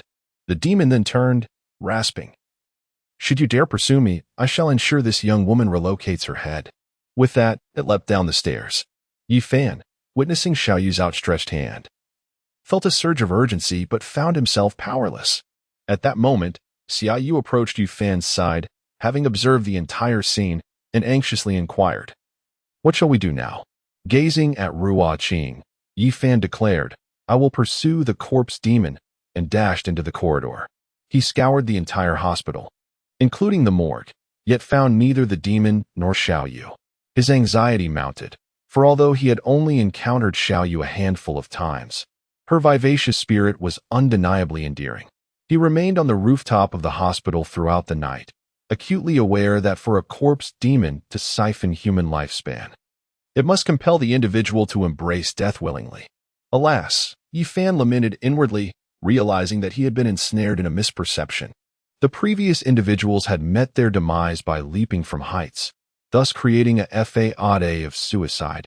Yet, the act of taking one's own life is not confined to such a singular method. There exists a myriad of ways. It was entirely possible that, at this very moment, that corpse demon was orchestrating a means for Xiaoyu to end her life. He swiftly extracted a piece of yellow talisman paper from his bag, folding it into the form of a celestial crane. Next, he arranged several colorful gemstones on the ground, positioning them to form a 5-element bagua array. He retrieved the white hair he had previously acquired and tied it to the crane's head. "Boundless as heaven and earth, I invoke the laws of the cosmos. Celestial crane, show the way. Rise." The crane flapped its wings and soared forward, prompting Yi Fan to hasten after it. In the dimly lit morgue of the hospital's basement, an eerie atmosphere prevailed. Xiaoyu was bound to a chair, her mouth gagged with a piece of cloth. On the table before her lay a crimson dagger, its hilt adorned with a black gemstone that shimmered with an unsettling glow, as if something sinister lurked within. To Xiaoyu's right, a corpse was shrouded in a white cloth, which fluttered to the ground with a gust of wind, revealing a disfigured female cadaver lying beneath. At that moment, a figure entered the morgue, a man sporting a scruffy beard, none other than Officer Xiao from earlier. He approached Xiaoyu, his gaze fixated on the red dagger upon the table, his eyes flickering with uncertainty. Slowly, he raised his right hand and grasped the dagger, the black gemstone reflecting ominously in his eyes. He grasped the dagger and approached the contorted corpse of the woman, his eyes gradually filled with the dark allure of gemstones, becoming lost in a shadowy realm. Within the desolate morgue, a voice echoed slowly, urging him to slay her. By taking her life, he could resurrect his beloved. A life for a life, kill her. He was commanded, kill her. Officer Xia, clutching the dagger, stood before Xiaoyu, his head swaying mechanically from side to side, resembling a zombie. His eyes were entirely black, reminiscent of a malevolent spirit. Gazing at Xiaoyu, he gradually raised the dagger, plunging it towards her. Xiaoyu's eyes widened in terror. Her gaze filled with dread. Her mouth was gagged with cloth, allowing only muffled whimpers to escape. Regret consumed her. What had begun as a simple live stream had spiraled into a nightmare involving a terrifying figure cloaked in black. The entire streaming room erupted in chaos. For it was daytime, and everyone witnessed the horror clearly. In an instant, the situation flipped. She had been captured by the figure in black and confined to this dark chamber. Crucially, her phone was left behind. Had she been able to broadcast this terrifying ordeal, her followers would have shattered all previous records. Just as the tension reached its peak, a delicate paper crane fluttered through the crack of the morgue door, spiraling gracefully before landing softly on the ground. In that moment, Yi Fan burst through the iron door, and upon witnessing the scene before him, he leaped forward, executing a swift sweep that sent Officer Xia crashing against the wall, his head tilting as he lost consciousness. "Are you all right, Xiaoyu?" "I'm so sorry I'm late," he exclaimed. Yi Fan hurriedly removed the gauze from Xiaoyu's mouth and proceeded to untie the ropes binding her. Once the gauze was taken away, Yi Fan anticipated a moment of gratitude or perhaps some endearing words from her. But to his astonishment, Xiaoyu shouted, "Where's my phone? Quickly, where's my phone?" A wave of exasperation washed over Yi Fan as he thought, even at the precipice of death, having just escaped the clutches of the underworld. "Your first concern is your phone?" With a resigned sigh, he untied Xiaoyu and retrieved a smartphone encased in a red cover from his pocket, handing it to her. At that moment, in the very spot where Xiaoyu had once stood, the corpse demon materialized out of thin air, catching even Yi Fan off guard as he failed to notice its arrival. "Humph, a mere corpse demon, so brazen. Today, I shall subdue you and see how you continue to act so arrogantly," Yi Fan declared, a flicker of lightning dancing at the tips of his fingers. The corpse demon erupted into laughter, as if it had heard the most amusing joke in existence. It tore away its dark cloak, revealing a woman clad in a qipao, her raven hair cascading like a waterfall, bright eyes sparkling, eyebrows elegantly arched like willow leaves, and lips resembling cherries. Her alluring figure was entirely at odds with the image Yi Fan had conjured of a corpse demon. The corpse demon, clutching the jade-like bone comb, began to groom its hair while slowly recounting, over a century ago, at the tender age of 12. I was chosen to enter the palace and join the secretive Taoist organization within the imperial court. Through arduous training, I attained the rank of a first-class scholar by the age of 23, earning the title of the most gifted Taoist. By 27, I ascended to the 9th level of the first class, being heralded as the one most likely to reach the second class before 30, destined to become the Empress's personal guardian. Yet, who could have anticipated the invasion of the Eight-Nation Alliance?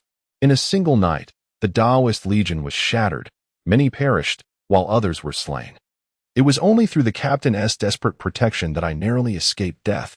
For these years, I have lived in hiding, enduring a life worse than that of a dog, vowing to annihilate the royal family. Eventually, I stumbled upon this jade bone comb and a tome of dark arts within an ancient cavern, commencing my cultivation, transforming into something neither human nor ghostly.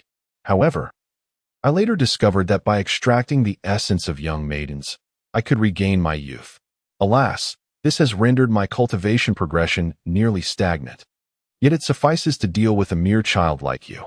Ah, the celestial path. Do you not fear the heaven's wrath? Yi Fan thought to himself. Realizing that this corpse demon was indeed a century-old fiend, foreboding a fierce battle ahead. He pondered whether his 5-thunder spell could withstand her might. "Child, once you reach the underworld, you may seek the celestial path," the corpse demon declared, as its right hand transformed into a pitch-black, ghostly hand. Expanding with the wind to a size akin to a grinding disc, the palm patterns starkly visible, advancing towards Yi Fan with the intent to flatten him into a pancake. Yi Fan's spirit trembled, his right fist clenched. As thunder surged violently, he hurled a punch towards the ghostly hand. With a resounding thud, even Yi Fan's tremendous strength could not withstand the soul-draining hand. Although the 5-thunder mantra left several dark marks on the hand, it failed to halt its advance, which continued to strike towards Yi Fan's chest. With a gasp, Yi Fan suffered grievously, spitting out a mouthful of fresh blood as he crashed against the wall behind him.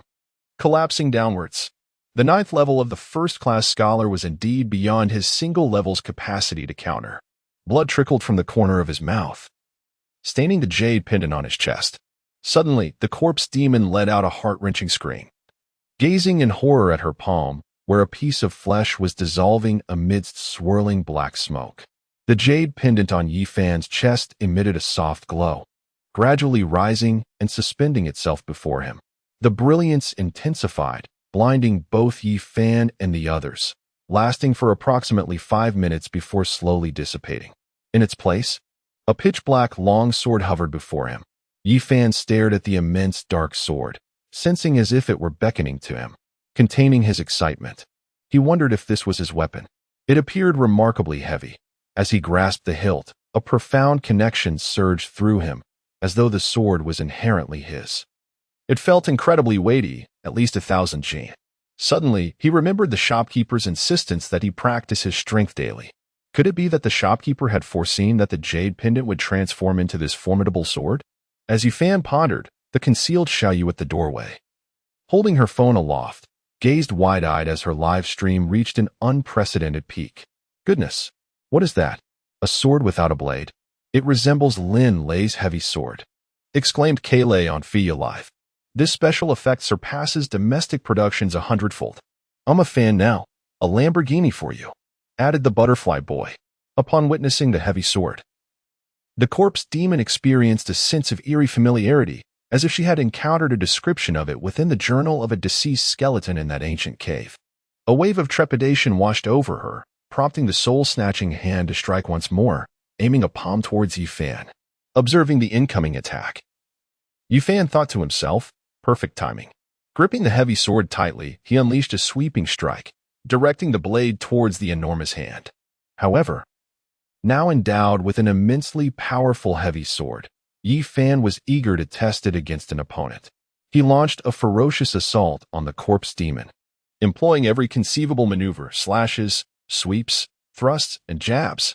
Each technique he could muster was executed with fervor, and the corpse demon found herself darting about the room, utterly beleaguered by the relentless assault.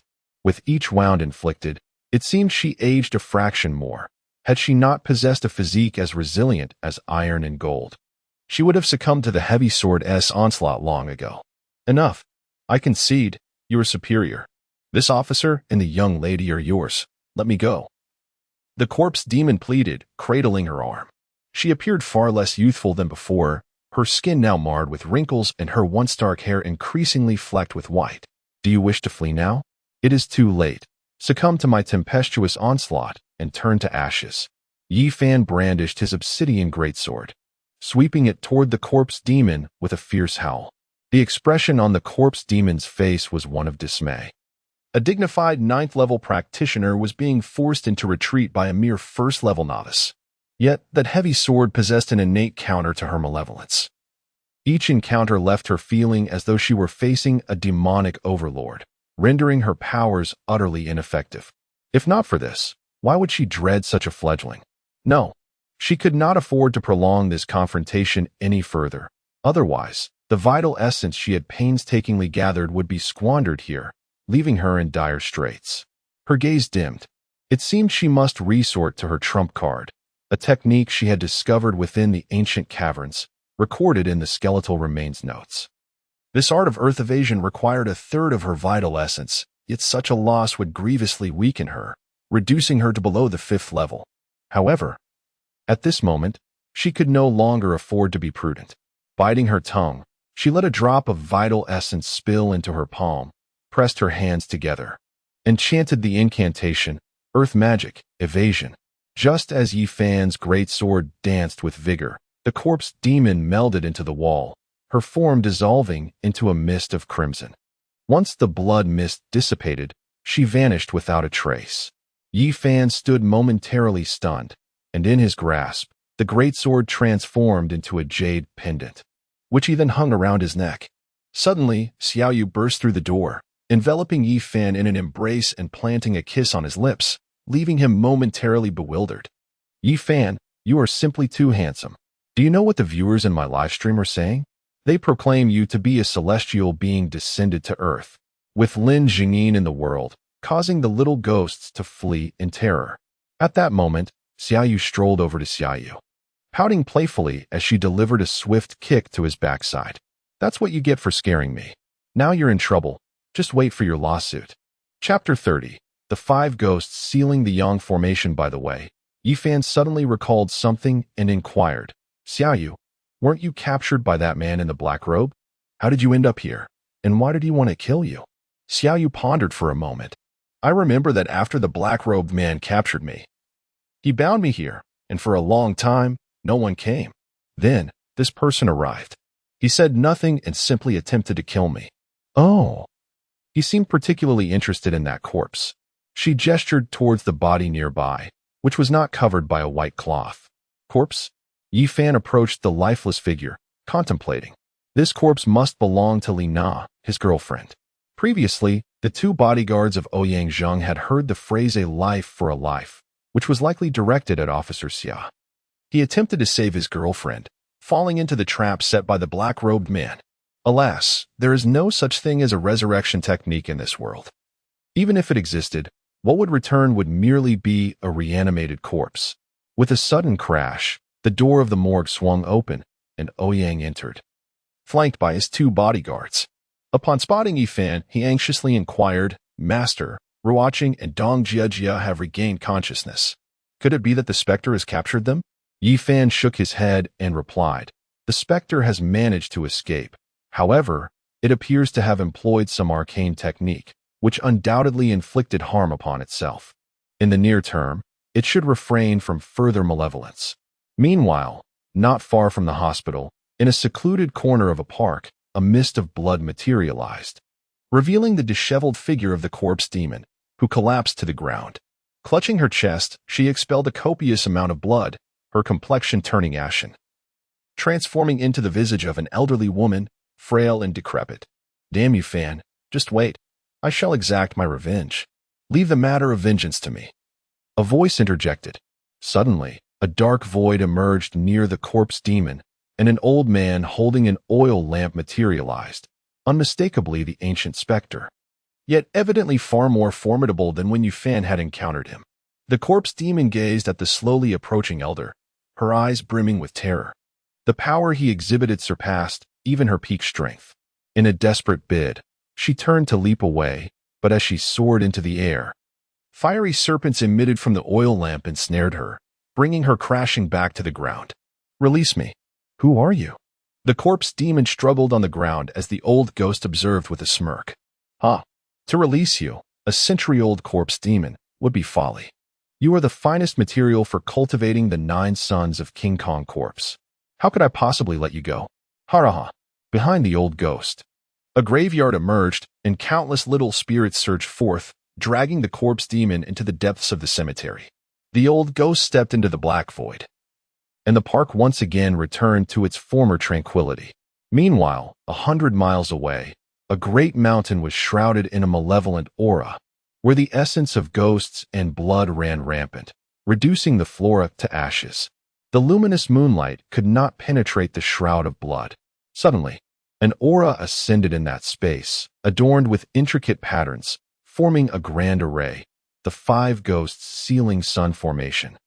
This formation was derived from a chapter in the True Understanding of Ghostly Arts. modified to require 5 powerful practitioners imbued with ghostly essence to concentrate their energies into the array, sealing the heavens, the earth, and the sun. What lay within the seal would exist in a world devoid of light, cut off from the outside until it was obliterated.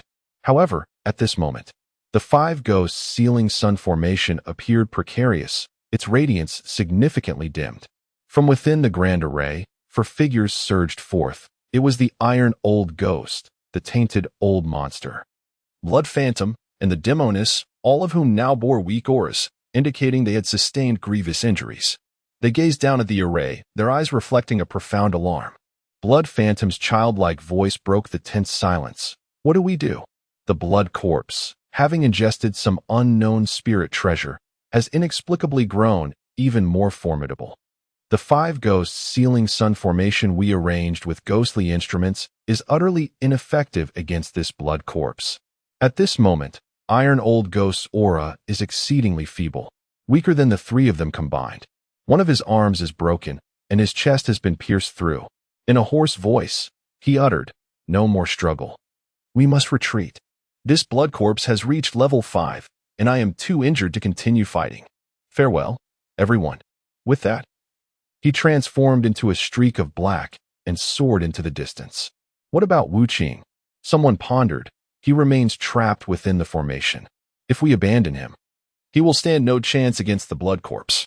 At this moment, the Demoness gazed anxiously at the formation below, her expression betraying worry. Although, as a ghostly envoy, they were devoid of emotions, she still found herself concerned for Wu Qing. Suddenly, a crack appeared in the formation beneath, followed by an increasing number of fissures. As if it might shatter at any moment, Blood Phantom transformed into a wisp of black smoke, her petite form darting towards the direction where Iron Old Ghost had vanished. Her voice echoed from afar, "Everyone, when the mountain does not shift, the road will. Until we meet again."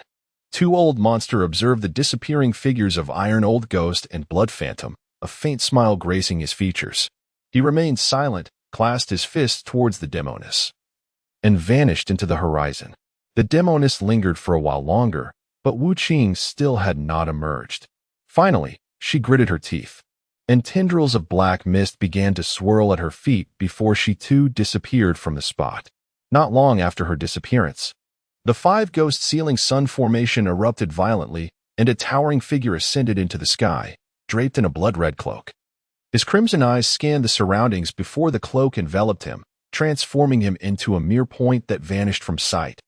A shadowy figure began to emerge from the old man's crown, having already penetrated halfway, when suddenly, a claw tipped with crimson nails pierced through his ghostly form. He emitted a wretched howl akin to that of a tormented spirit. With a swift motion, his right hand morphed into a blade, severing his legs that had yet to fully extract from the crown, allowing him to swiftly evade to the opposite side of the temple, where he bellowed in fury. Blood Ghost. From behind the old man lying on the ground, a young girl emerged, her countenance adorned with a wicked smile.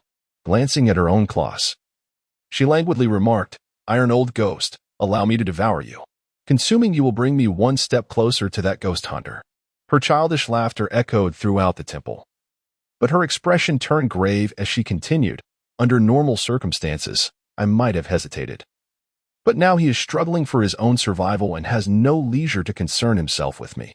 Moreover, once I have ingested you and my powers swell, I shall no longer fear him. Ha." Suddenly, Iron Old Ghost raised his head and directed his gaze towards the space behind Blood Ghost, exclaiming, "Wu Qing, Blood Ghost intends to breach the pact." In an instant, Blood Ghost transformed into a streak of darkness, darting swiftly in a particular direction. Iron Old Ghost flew swiftly, arriving in close proximity to the Midnight CAF in a matter of minutes. After determining his direction, he darted inside. At that moment, Yufan was diligently cultivating in his practice room when a sudden sense of alertness washed over him. He abruptly opened his eyes and beheld a shadowy figure before him. Upon catching sight of Yufan, Iron Old Ghost's heart surged with elation. Indeed, there was no path devoid of hope.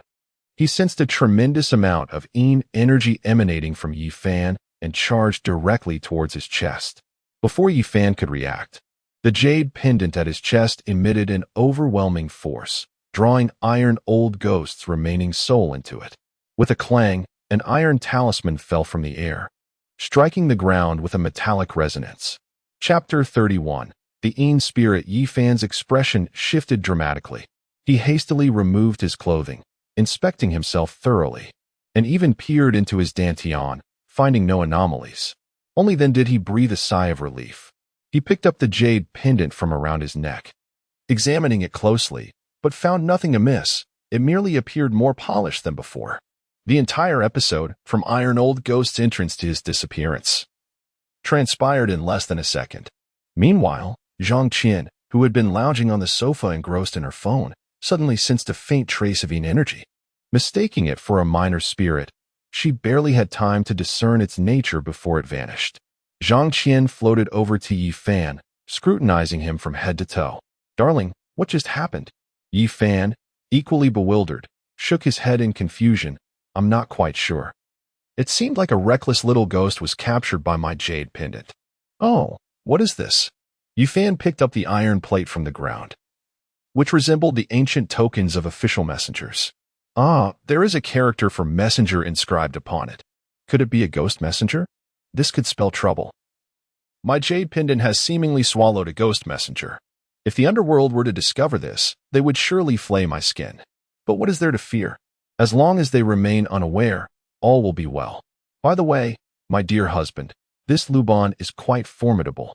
But why is it that they do not permit me to utilize him? And Li Bai is so dashing. I wish to summon Li Bai."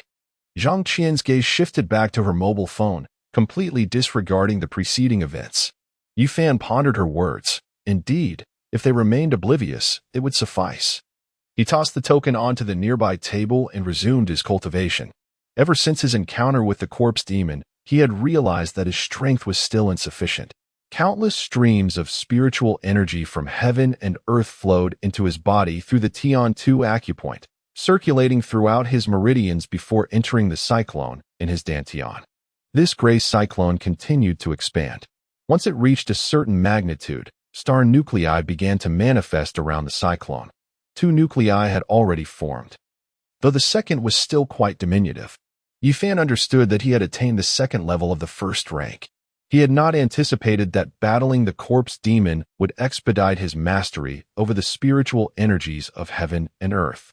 Yi Fan thought to himself as he continued to absorb the spiritual energy, directing it towards his cyclone. Should any practitioners of the cultivation realm be present, they would undoubtedly be astonished, for while others might take a year to ascend a single level, he had achieved such a feat in merely a few hours. Truly extraordinary. However, Yi Fan remained blissfully unaware of this remarkable progress.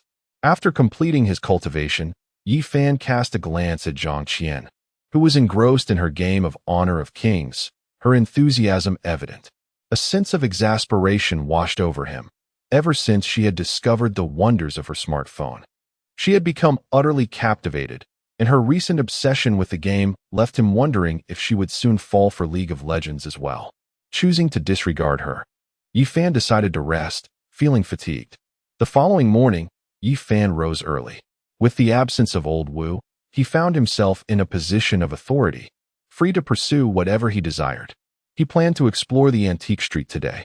The rewards from Damu and the Dihao group amounted to over 300,000, and he intended to purchase a few vintage items, perhaps even stumble upon some ancient artifacts.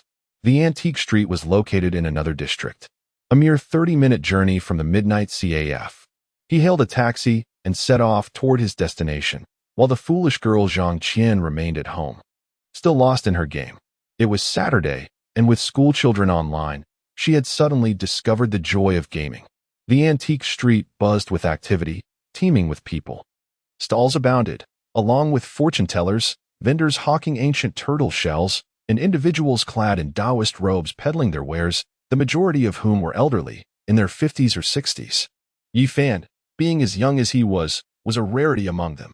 As soon as Yi Fan stepped onto the antique street, he was approached by several elderly men and women eager to showcase their antiques. They touted items such as a compass from a millennium ago, serpent skin aged a century, and even the legendary Guqin of Fuxi, a dazzling array of treasures laid before him. Surrounded and unable to escape, Yi Fan felt a mix of helplessness and frustration. Yet he refrained from expressing his irritation. At that moment, a youth clad in funeral garments approached, coughing twice. Upon seeing him, others recoiled as if confronted by a plague. The young man, maintaining a serious demeanor, approached Yi Fan. Yi Fan found it utterly amusing that a living individual would don such morbid attire. Could it be that he was unwell? With an impassive expression, Yi Fan remarked, "If you are here to peddle your wares, I suggest you reconsider. I have no interest in your treasures." The young man circled Yi Fan, scrutinizing him from head to toe, and remarked, "You must be a ghost catcher." Upon hearing this, Yi Fan was taken aback by the accuracy of the observation, now regarding the young man with newfound attention. He sensed something peculiar about him and channeled his spiritual energy into his eyes, discovering a layer of deathly aura surrounding the young man, shielded by his funeral attire. A realization dawned upon Yi Fan. This was an Yin person. He recalled what Old Wu had once explained. That an Yin person is born when a mother unexpectedly dies during childbirth, leaving the spirit unwilling to depart due to the unborn child. In such cases, the mother's ghost would cut open her own belly to retrieve the child, resulting in the infant being classified as an Yin person. Since Yin persons are born of the deceased, they easily attract deathly energy, making them ideal nourishment for wandering souls or ghostly emissaries. Thus, they must wear funeral clothing to shield themselves from this aura, enabling them to live among the living as if they were normal. "You are indeed a Yin person," Yi Fan observed with keen interest, eager to discern the young man's true intentions. Unexpectedly, the young man plopped down on the ground, weeping and pleading, "Sir, please accept me. I have lived for 18 years, clad in a shroud, neither fully alive nor wholly dead. My fate is wretched. Give me a reason," Yi Fan interjected. In truth, those who dwell in the realm of shadows possess their own advantages. They can perceive those on the brink of death. For instance, a seemingly healthy middle-aged man may be enveloped in an unusual aura of darkness just before crossing the street, indicating he is destined for a fatal accident. Such fates, however, remain hidden from me, rendering these shadowy beings as individuals chosen by fate.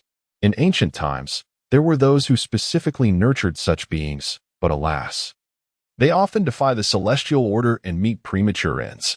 The fact that this one has survived for 18 years suggests the guidance of a powerful mentor. The young man rose and, with an air of mystery, addressed Yi Fan, "Sir, you are aware that I can see those on the verge of death. You are nearing your end." Yi Fan found this amusing. As a practitioner of the Tao, he would sense the approach of his own demise. Yet he felt no such indication. "Do not presume that you can compel me to take you as my apprentice by uttering such curses," he retorted. "Sir, it is the truth. A halo hovers above your head, and in merely 1 year, it shall close. When that time arrives, the emissaries of Yin and Yang will come to escort you to the netherworld. Your death will not be sudden. Rather, it will be the culmination of your earthly existence." The young man continued, seemingly earnest in his assertions. The Yin and Yang envoys are formidable figures, esteemed even in the realm of the dead. They seldom descend to the mortal world unless there is a matter of great significance. When they came to seek him out, it was a sign that his time had come. Yet, he began to harbor a belief that perhaps, within a year, he could surpass even the Yin and Yang envoys. How could they claim his soul then? The young man displayed a sycophantic smile, proclaiming, "You speak truly, esteemed one. The moment I laid eyes upon you, I recognized your remarkable presence and extraordinary demeanor. You are destined to become a dragon among men. Therefore, I wish to seek your protection." Yi Fan chuckled. "Very well. You may follow me from now on. By the way, what is your name? I presume you have reached this point with guidance from an eminent mentor." The young man grinned. "Esteemed one, my name is Wei Sheng, given to me by my grandfather, who was also a practitioner of the Tao. Sadly, he passed away not long ago." Yi Fan replied, "You need not address me as esteemed one. Simply call me Brother Fan.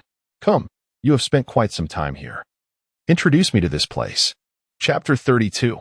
Old Master Jin Yi Fan was momentarily speechless. Suddenly, a strikingly handsome young man approached. His delicate features reminiscent of a woman's beauty, capturing Yi Fan's attention. This individual was also a practitioner of the Tao. though his magical prowess indicated that he had yet to ascend to the first rank of practitioners. "Who is this person?" Yu Fan inquired. Wei Sheng cast a glance and responded, "They say beauty is often adorned by makeup. However, this individual, with his fair complexion, is none other than the young master of the Bai family, Bai Qianya. It is said that he possesses extraordinary talent, having embarked on his Taoist journey at a tender age. Now, at 17, he is on the verge of achieving the first rank.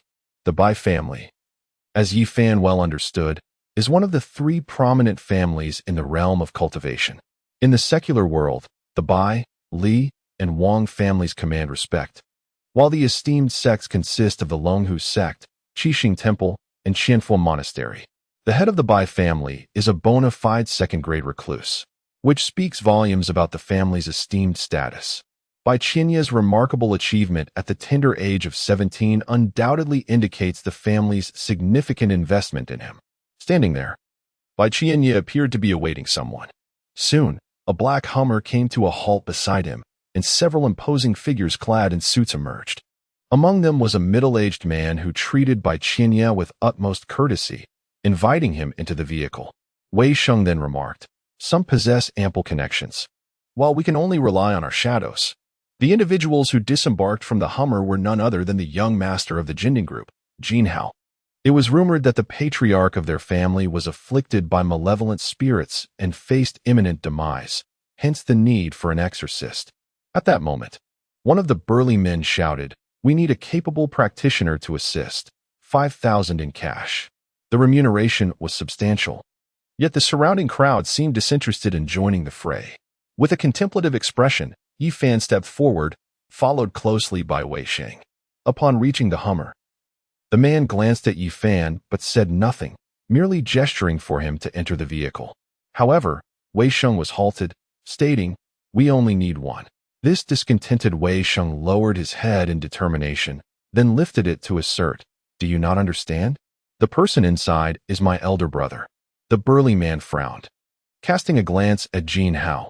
Upon receiving a slight nod from Jin Hao, he finally relented, allowing them passage. As Wei Sheng boarded the vehicle, he gazed left and right like an inquisitive pup, exclaiming, "A Hummer is eternal. One alone can lead to bankruptcy." The expression on Bai Qianya's face darkened slightly as he remarked, "Young Master Jin, your esteemed family requires only my presence. There is no need for others to meddle." Upon hearing this, Wei Sheng's mood soured. He retorted, "A mountain cannot accommodate two tigers unless one is male and the other female." Even Yi Fan struggled to suppress a laugh at this point. Bai Qianya, though strikingly beautiful, detested being the subject of ridicule and angrily declared, "You seek your own demise." Jin Hao quickly intervened to diffuse the tension, assuring Bai Qianya, "Rest assured, I have invited him merely to assist with the concluding matters. He shall not disturb you." The Jin family, being a prominent clan, held the Jin Ding group in the same regard as the Dihao group. However, due to the patriarch's sudden affliction and the need to solicit assistance, he was forced to adopt a humble demeanor. Otherwise, he would not have personally come to fetch Bai Qianya, who was merely a junior. Bai Qianya's expression softened considerably, and the ever-astute Wei Sheng chose to remain silent. After approximately half an hour, the Hummer came to a halt before an opulent villa, and the group disembarked. Jin Hao gestured for them to proceed, and they made their way into the house. Yi Fan could only describe the villa before him with a single word: magnificent. They were led to a bedroom on the second floor, where the Jin patriarch lay upon the bed. Yi Fan observed with clarity that a yellow aura enveloped the patriarch, sealing him within. Turning to Wei Sheng, he inquired about the time remaining. Wei Sheng extended 3 fingers in response. 3 hours. Jin Hao approached Bai Qianya, his anxiety palpable as he inquired, "Young Master Bai, do you know what has happened to my father?" In response, Bai Qianya busied himself by retrieving paper, ink, a knife, and a sword from his belongings, arranging them upon a table to create an altar. After lighting incense, he grasped the wooden sword and began to perform an elaborate dance. Had it not been for Yi Fan's own eyes witnessing the spectacle, one might have thought it was Lin Zhenging filming a movie. Bai Qianya's brow furrowed as he muttered, "Demon, it seems you seek your own demise." He then unleashed the 5 thunder strikes technique, hurling a short sword adorned with ancient coins into the air. It hovered momentarily, accompanied by a few talismans that he cast forth, and indeed, faint sparks of lightning flickered upon the short sword. However, it paled in comparison to Yi Fan's formidable incantation.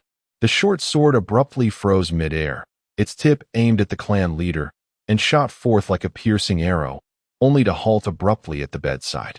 With a resounding crack, the short sword shattered upon hitting the ground, producing a metallic clatter. Bai Qianye was taken aback, unable to fathom that his 5 thunder strikes had failed. He had initially come to the Jin family at the behest of the clan leader, believing it beneath the leader's dignity to attend to such trivial matters. He had intended to showcase his abilities before his grandfather. Yet this malevolent force proved to be quite formidable. Grasping the peachwood sword, he declared, "Demon, I intended to expel you, but since you are so obstinate, do not blame me for what follows. Witness as I obliterate your very essence." The chaos that Unborn seems to revel in. While I can tolerate the deceptions of physique, visage, demeanor, and even posterior, I simply cannot abide the pretense of a charlatan. Yi Fan chuckled lightly, but this laughter, to Bai Qianye, was a profound humiliation, prompting him to spit out a mouthful of blood. Jin Hao hurriedly stepped forward to assist Bai Qianye, inquiring, "Young Master Bai, how do you fare? What has become of my father?" Bai Qianye rose, wiping the blood from his lips, and apologized, "Young Master Jin, I regret to say my abilities are lacking." With that, he attempted to depart, casting a fierce glare at Unborn as he passed by. Unbeknownst to him, Unborn called after him, "Don't hurry away too swiftly. Even the bravado cannot keep pace, ha." Bai Qianye, filled with rage, turned back and declared, "You insolent wretch. I am of the Bai family. Be wary of your insults, or you may find yourself in dire straits." Unborn, undeterred, was ready to hurl further insults when Yi Fan stepped forward. He did not acknowledge Bai Qianye, but directed his attention to the despondent young Master Jin, stating calmly, 1,000,000. I shall save your family as patriarch." Young Master Jin gazed at Yi Fan in bewilderment, but before he could respond, Bai Qianye interjected, "Who are you? Let me warn you, that monstrous entity possesses formidable powers, far beyond your capacity to confront.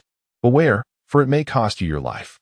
Yi Fan raised a hand, silencing Unborn, and continued to look at young Master Jin. 1,000,000, what say you? Upon hearing the figure of 5,000,000 from Yi Fan's side, Unborn's eyes sparkled with astonishment. "My goodness, 5,000,000. Yi Fan approached the bed of the family patriarch and extended his right hand, the tip of his middle finger crackling with a bolt of lightning as he struck down towards the yellow energy barrier. With a sharp sound, the barrier was cleaved apart. "What? You still refuse to come out? Do you wish for another strike?" To the astonishment of the onlookers, the once vibrant yellow aura began to rise from the patriarch's body, coalescing in the air to form the shape of a weasel. The weasel knelt in midair, pleading, "Master, spare my life. I am but a pawn in someone else's scheme. I beseech you to grant me mercy." The weasel leaned closer to Yi Fan, whispering a few words. It turned out to be the second son of the Jin family, who had sought the assistance of a dark practitioner to harm the patriarch. Yi Fan instantly understood. It was likely tied to a dispute over inheritance. However, he had no desire to become embroiled in such matters. With a casual gesture, Yi Fan transformed the weasel into a beam of yellow light, which vanished into his pocket. Bai Qianye's chest rose and fell with agitation. He had not anticipated that the formidable creature which had left him helpless could be subdued by Yi Fan with a single move. His expression darkened as he turned and departed, while Jin Hao observed without comment. A cough interrupted the tension. The elder Jin on the bed coughed twice. Jin Hao hurriedly rushed to support his father, quietly inquiring, "Father, are you all right?" After a moment of recovery, the elder Jin weakly replied, "What has happened to me? Water. I need water." After sipping a few mouthfuls of water to steady himself, he settled at the edge of the bed and regarded Yi Fan. "Thank you, young brother. Second son, I must share some matters with you." Jin Hao immediately understood the situation and instructed the butler to settle the bill for the young man, adding that everyone else should leave. Yi Fan followed the butler to collect the money and then departed from the Jin residence, with Wei Xing trailing closely behind, eagerly beseeching Yi Fan for some money to spend. Unable to refuse, Yi Fan handed him 20,000 yuan, after which Wei Xing dashed away with glee. Chapter 33. The token Yi Fan found himself alone at a late-night CAF. Just as he was about to enter, he noticed a newly opened noodle shop across from his house, intriguingly named Eat If You Like Noodle House. This peculiar name piqued his curiosity. It was rare to see such an unconventional title, although it could easily lead to disappointment if the food was subpar. Nevertheless, he decided to venture in for a closer look. Upon entering the noodle shop, he found it to be approximately 100 square meters, furnished with 6 solid wooden tables and chairs, along with a front counter, indistinguishable from any other noodle establishment. However, he noticed the absence of cashiers or waitstaff. Instead, a young and handsome man lounged in a wrought-tan chair, amusing himself with a fan. Yi Fan found this rather amusing. The rent here was quite steep, and it was unusual for a noodle shop to operate without any staff. He wondered if this charming young man was both the owner and the server. Yi Fan called out to the young man, asking, "Do you have any specialties here?" To his surprise, the proprietor waved his hand dismissively, indicating that the kitchen was behind him. "Feel free to cook whatever you desire," he replied. "Once you're finished, pay according to your mood." Upon hearing this, Yi Fan nearly burst into laughter, as the sign proclaiming "Love it or leave it" at the noodle shop indeed held some truth. As he passed by the owner, he noticed the man's strikingly handsome features, albeit with a somewhat pallid complexion, giving him a delicate appearance. Entering the kitchen, Yi Fan observed that while the utensils and ingredients were adequately stocked, there was only flour available. Yi Fan washed his hands thoroughly, retrieved a yellow ceramic bowl, rinsed it with water, and then added a portion of flour, sufficient for 2 servings. He poured in some water, kneaded the dough, and cut it into strips. After heating oil, he tossed in the chopped tomatoes and scallions, sautéing them briefly before adding water. Once the water reached a boil, he introduced the noodles, seasoning with a pinch of salt. After cooking, he served the dish into 2 bowls, grabbed a pair of chopsticks, and exited the kitchen, setting one bowl across from himself. He placed the other in front of the owner, announcing, "Boss, the noodles are ready. I've brought you a portion as well." With that, he began to savor his meal. Despite the absence of additional condiments, the flavor was quite delightful. As Yi Fan lifted his gaze, he was astonished to find the owner seated across from him, partaking in the noodles. A glance at the reclining chair revealed it still swaying, leading him to ponder if the man had somehow teleported, given his swiftness. Yi Fan chuckled softly, choosing silence as he continued to relish his noodles. Upon finishing, he noticed the owner had returned to the recliner. As he stood to leave, it suddenly dawned on him that he had forgotten to pay. He pulled out a 10 yuan bill and placed it on the table before departing the noodle shop. The world is vast, teeming with extraordinary individuals, yet he remained largely indifferent. Perhaps he was merely a wealthy scion indulging in life's pleasures. With a bank account boasting 10 digits, Yi Fan entered the CAF, where business thrived as usual. He greeted a few acquaintances, including Ahua, before ascending the stairs. Upon entering the room, he found Zhang Qian engrossed in a game on the sofa, oblivious to his arrival. Unfazed, Yi Fan approached the barbell, effortlessly lifting the 3,000-pound weight. After a session of training, he removed the jade pendant from around his neck to examine it closely. Despite his various experiments, the pendant remained unchanged, not transforming into the formidable black sword he had previously encountered. Contemplating this, he bit his finger, allowing a droplet of blood to fall upon the pendant. Instantly, the pendant radiated a brilliant light, and as the luminosity faded, a black sword materialized before him. Elated, Yi Fan regarded the sword, recognizing it as a bane to demons. Henceforth, confronting such foes would surely yield greater results with less effort. He then retrieved the tome of True Techniques, flipping through its pages, only to find it lacking any instruction on swordsmanship. With a sigh, he resolved to practice some fundamental moves. Slash. Yes, simply slash. Cradling the massive sword with both hands, he raised it and brought it down again, repeating the motion.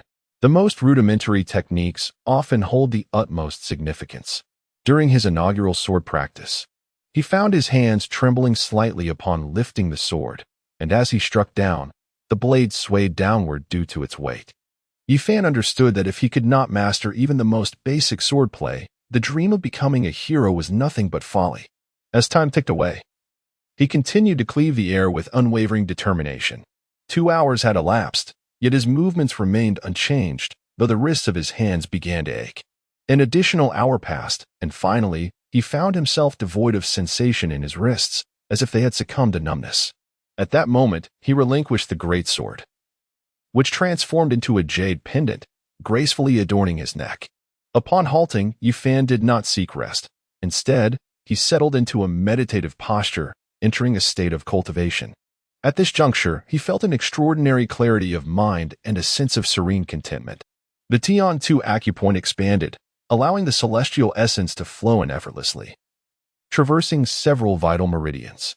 Within mere minutes, a complete circuit of energy enveloped his body, beginning its journey towards the Dantian, where it would be assimilated by the swirling vortex. As yet another 2 hours slipped by, Yi Fan discerned that the second star core had attained a size comparable to the first, filling his heart with elation.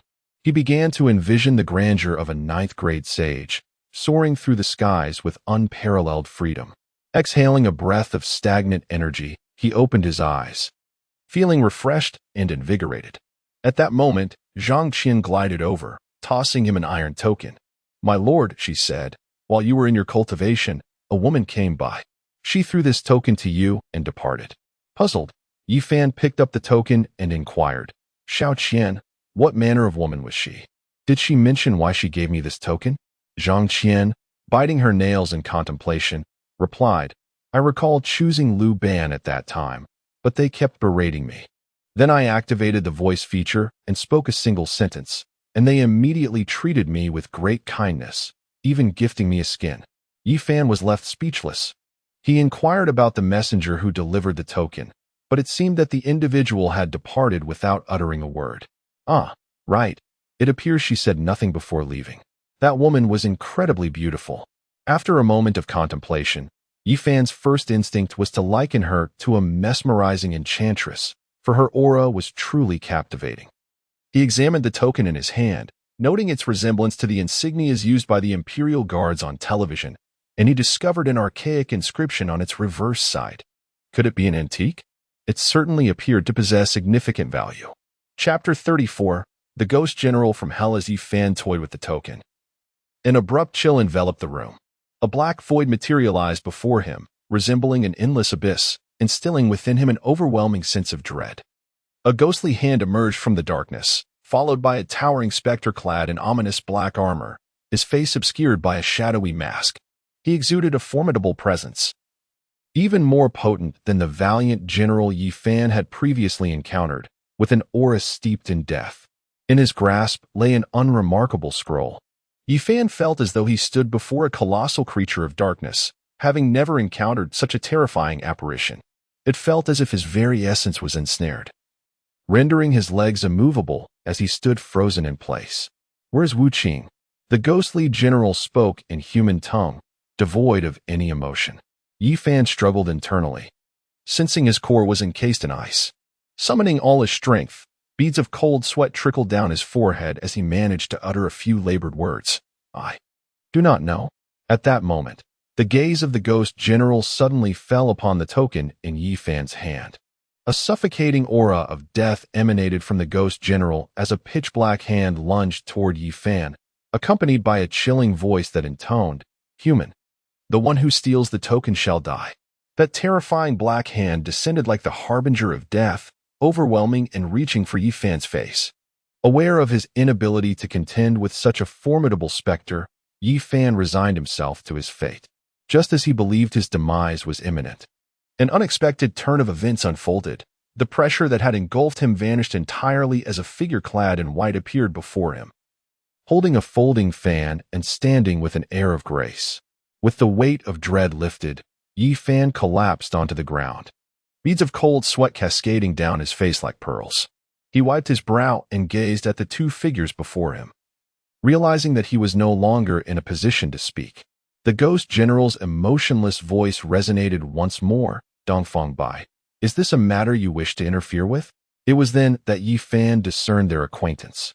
The man named Dongfang Bai waved his hand, causing the token in Yi Fan's grasp to soar into his possession. Yi Fan felt a sharp pain in his fingertip, a drop of blood emerging and drifting toward the token, merging with it, revealing the character for Yi in a fleeting shimmer. Dongfang Bai spoke with a calm demeanor. From this day forth, Yi Fan shall be the rightful owner of this token. The ghost general paused, seemingly contemplating something, his eyes flickering with crimson light. Dongfang Bai, remember our pact. After uttering these words, he unfurled a scroll in his hand, commanding, "Ghostly emissaries, heed my order, swiftly apprehend the fugitive at Lin City, Mount Emoshio. Those who defy this command shall be executed." The ghostly general swiftly vanished without a trace, dissolving into the abyss, which ominously transformed into a mere point and disappeared entirely. Yi Fan gazed at the figure clad in white, astonished. "Aren't you the owner of the noodle shop across the street?" Dongfang Bai smiled knowingly at Yi Fan, tossing a token into his hands. "This token is a remarkable item. Take good care of it." This. Yi Fan was utterly bewildered, struggling to comprehend the situation.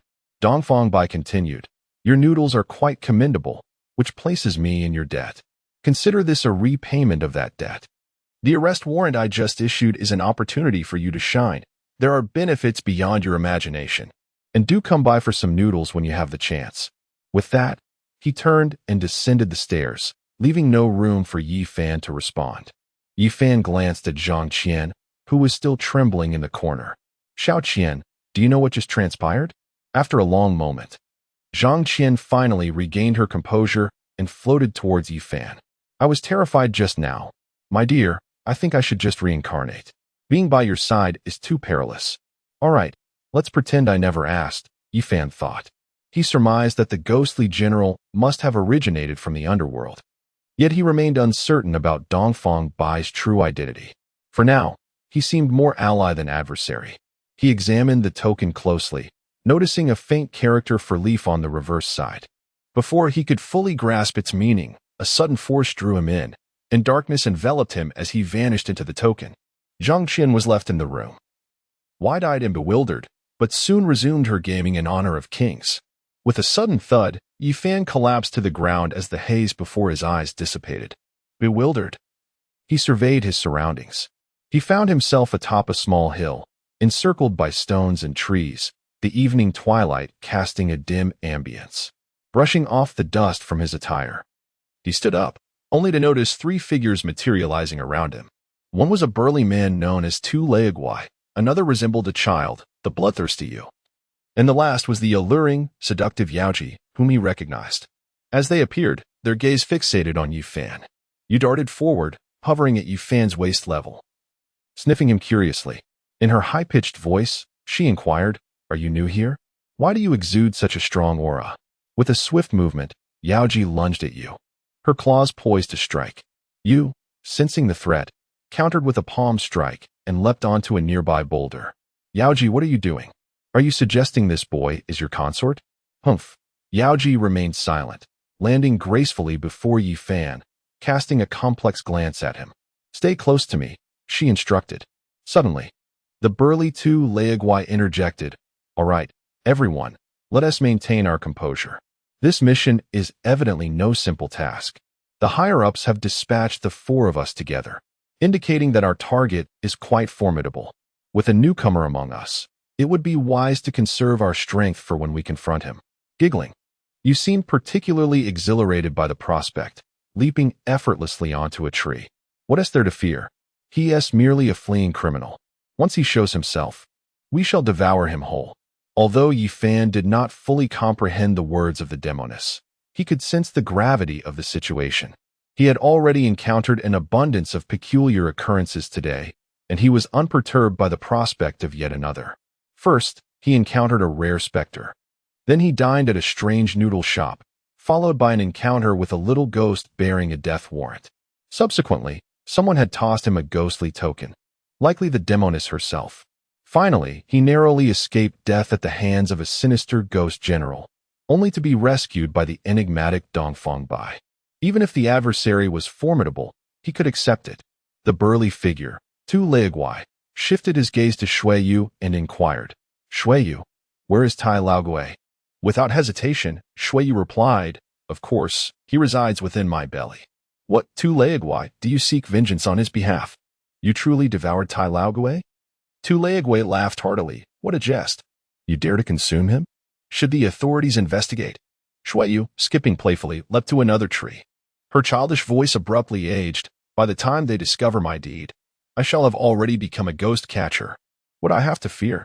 Suddenly, the demonist's expression shifted. So, Liao Fan was also consumed by you? You are truly damned.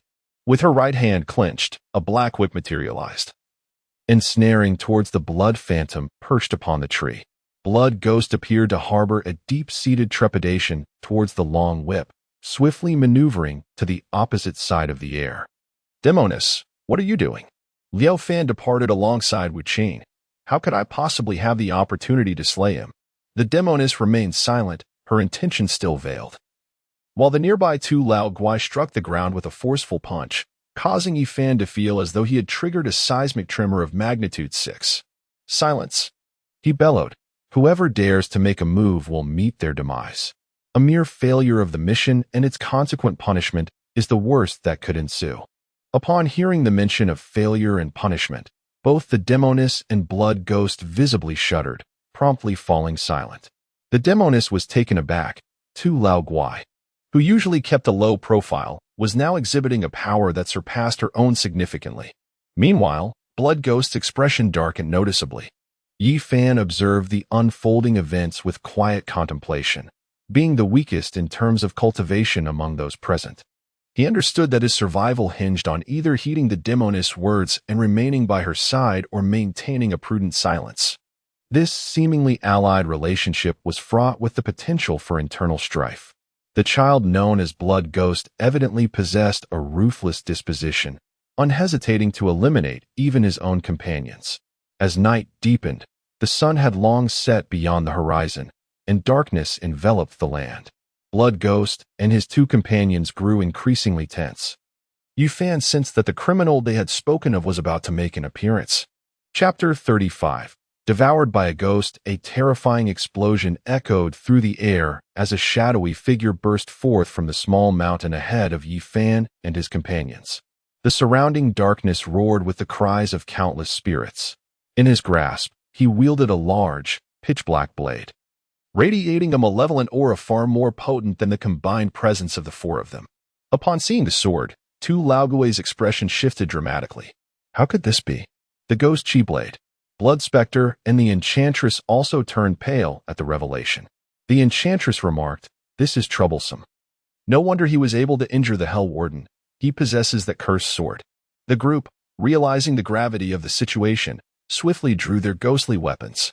The Enchantress brandished a long, black whip, while Tu Laogui wielded two formidable hammers. Blood Spectre held a spear at the ready. Without hesitation, Tu Laogui charged at Cui Yin, declaring, "Let us go. If we lose, we merely face death, but if we fail, I need not elaborate on the consequences." Blood Spectre raised her spear and followed closely behind. The Enchantress glanced at Yifan, her eyes betraying a complex mix of emotions. "I didn't expect you to encounter such a formidable opponent on your first mission. Let us fight. Perhaps there lies a sliver of hope." With that, she flicked her whip and surged forward. Yifan, feeling helpless, thought to himself, "Goodness, from what they say, Cui Yin is absurdly strong. What chance do we have?" Yet, understanding that failure would lead to even graver consequences, he steeled himself. In a moment when the others were distracted, he placed his index finger to his lips, drawing blood, which he then dripped onto his jade pendant. In an instant, a dark long sword materialized in his grasp. Seizing the weapon, he sprinted forward. Suddenly, he realized a grave issue. He could not fly, a feat only achievable by a second-tier adept. He was merely a first-tier practitioner, trailing behind a few others, forced to strut on the ground and bolster the spirits of the three. Cui Yin was indeed extraordinarily powerful. His ghostly blade struck the oncoming hammer of the fierce heaven, sending Tu Laogui, along with his weapon, soaring far away before regaining his balance. However, The spear that followed was seized by Cui Yin, who hurled the blood phantom aside. Fortunately, the demoness whip ensnared Cui Yin tightly, and with a tug, she yanked him down to the ground. Seeing this, Yi Fan brandished his great sword and charged forward. Such a prime opportunity was not to be squandered. Yet, just as his sword swung down, Cui Yin broke free from the whip's grasp and lunged for the blade. At the moment Yi Fan feared he would be seized, his great sword severed half of Cui Yan's hand, eliciting a pained howl that sent Yi Fan hurtling backward, rolling several times before coming to a halt. Observing the scene, Tu Leagui swung down again, but upon contact with Cui Yan's large blade, he was forcefully repelled. What to do? They were utterly unable to breach his defenses. Tu Leagui glanced at the fissures on his hammer, his heart aching. It had cost him a fortune to acquire that ghostly weapon.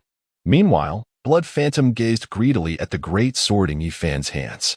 After dispatching Tu Leagui, Cui Yin charged directly at Yi Fan, now fully aware that only Yi Fan, or more precisely, the great sword he wielded, could inflict harm upon him. No, Yi Fan. Retreat quickly. The demoness was the first to perceive Cui Yan's intentions.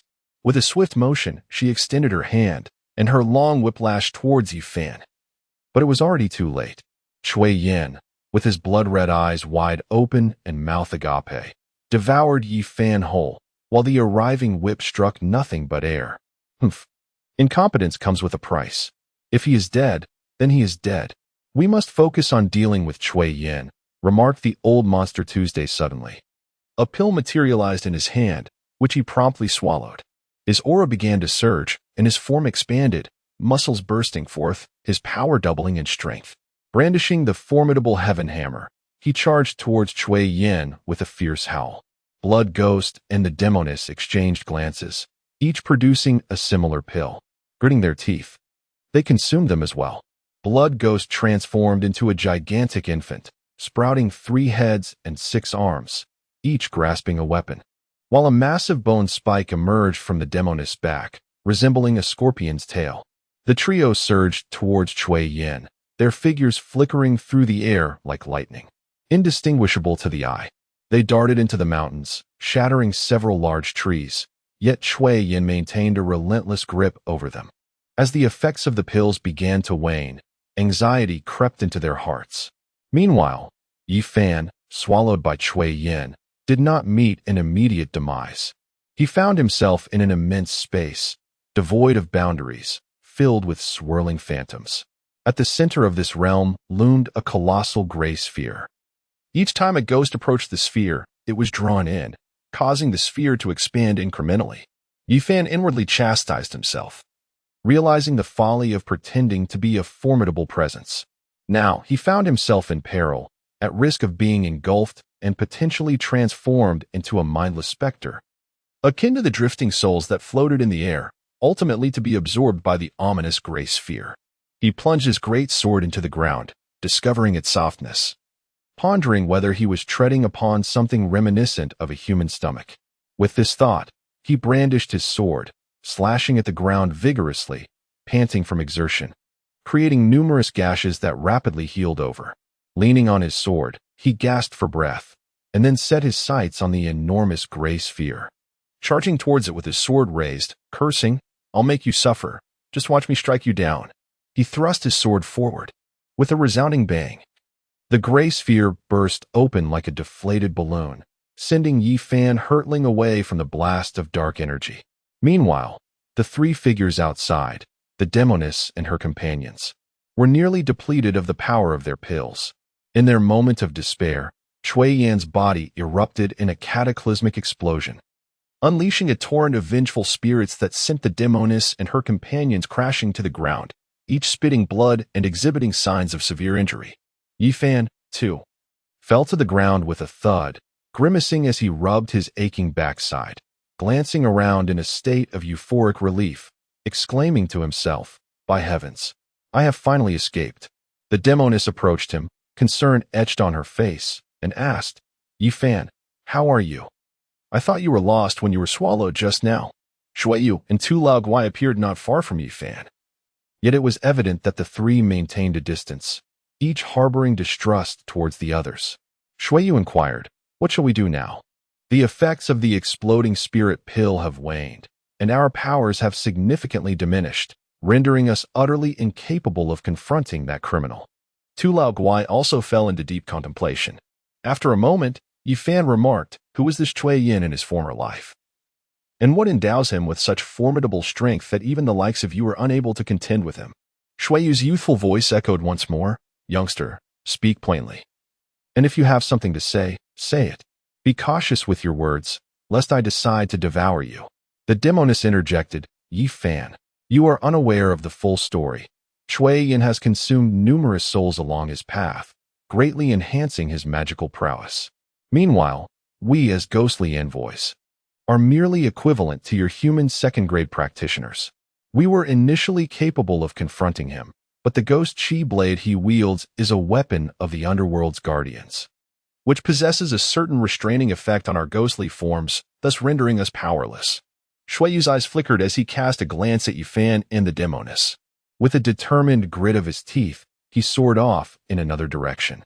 Chapter 36.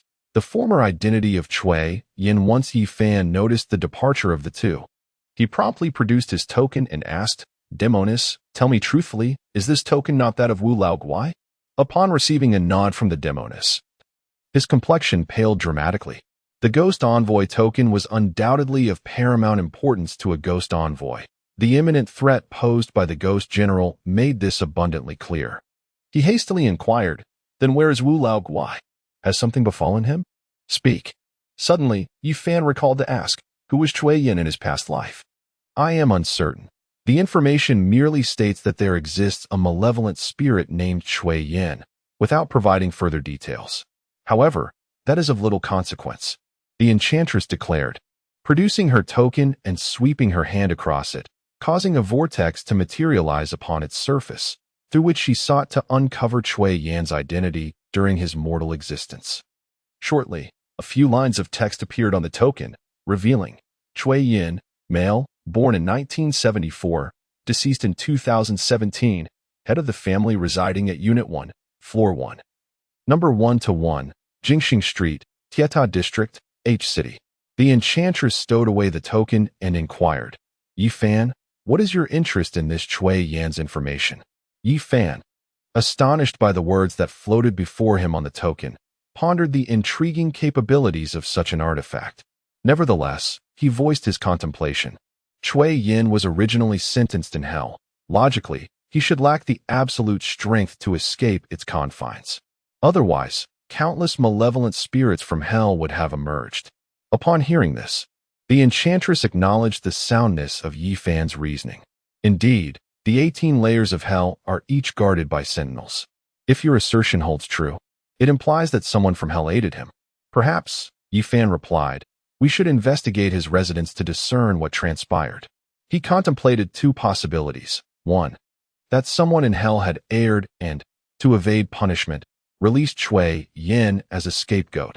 The other, a conspiracy from the depths of hell. Yet, he swiftly dismissed this notion. While he was unaware of the three other hellish messengers, he was acutely aware of his own circumstances.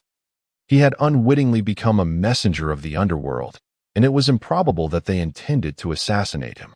"Let us find a vehicle and pay a visit to Chui Yin's residence. Perhaps we might stumble upon some unexpected treasures," suggested Yifan, as he sought a ride and hastily made his way to Chui Yin's hometown. It was already past 9 in the evening, and at this hour in the countryside, the majority of residents were fast asleep. However, in the city, a multitude remained engaged in various activities, some working overtime, others preparing barbecues, while some enjoyed skewers and others were on night shifts. The city's neon lights illuminated the streets and alleyways as Yifan and the enchanting maiden alighted from their vehicle, arriving before a building that was Chui Yan's home.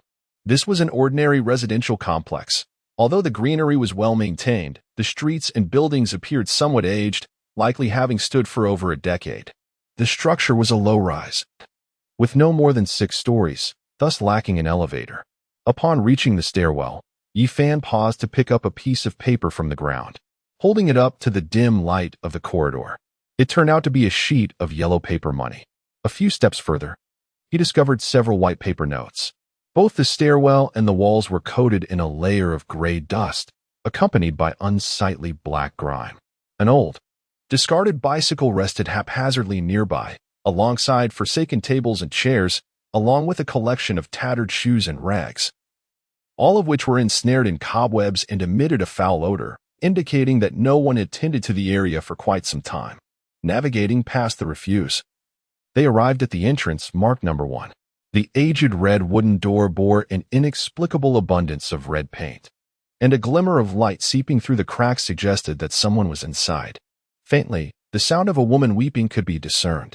Yufan harbored an unsettling premonition as he rapped gently on the door. A frail, weary voice emanated from within. "Get lost.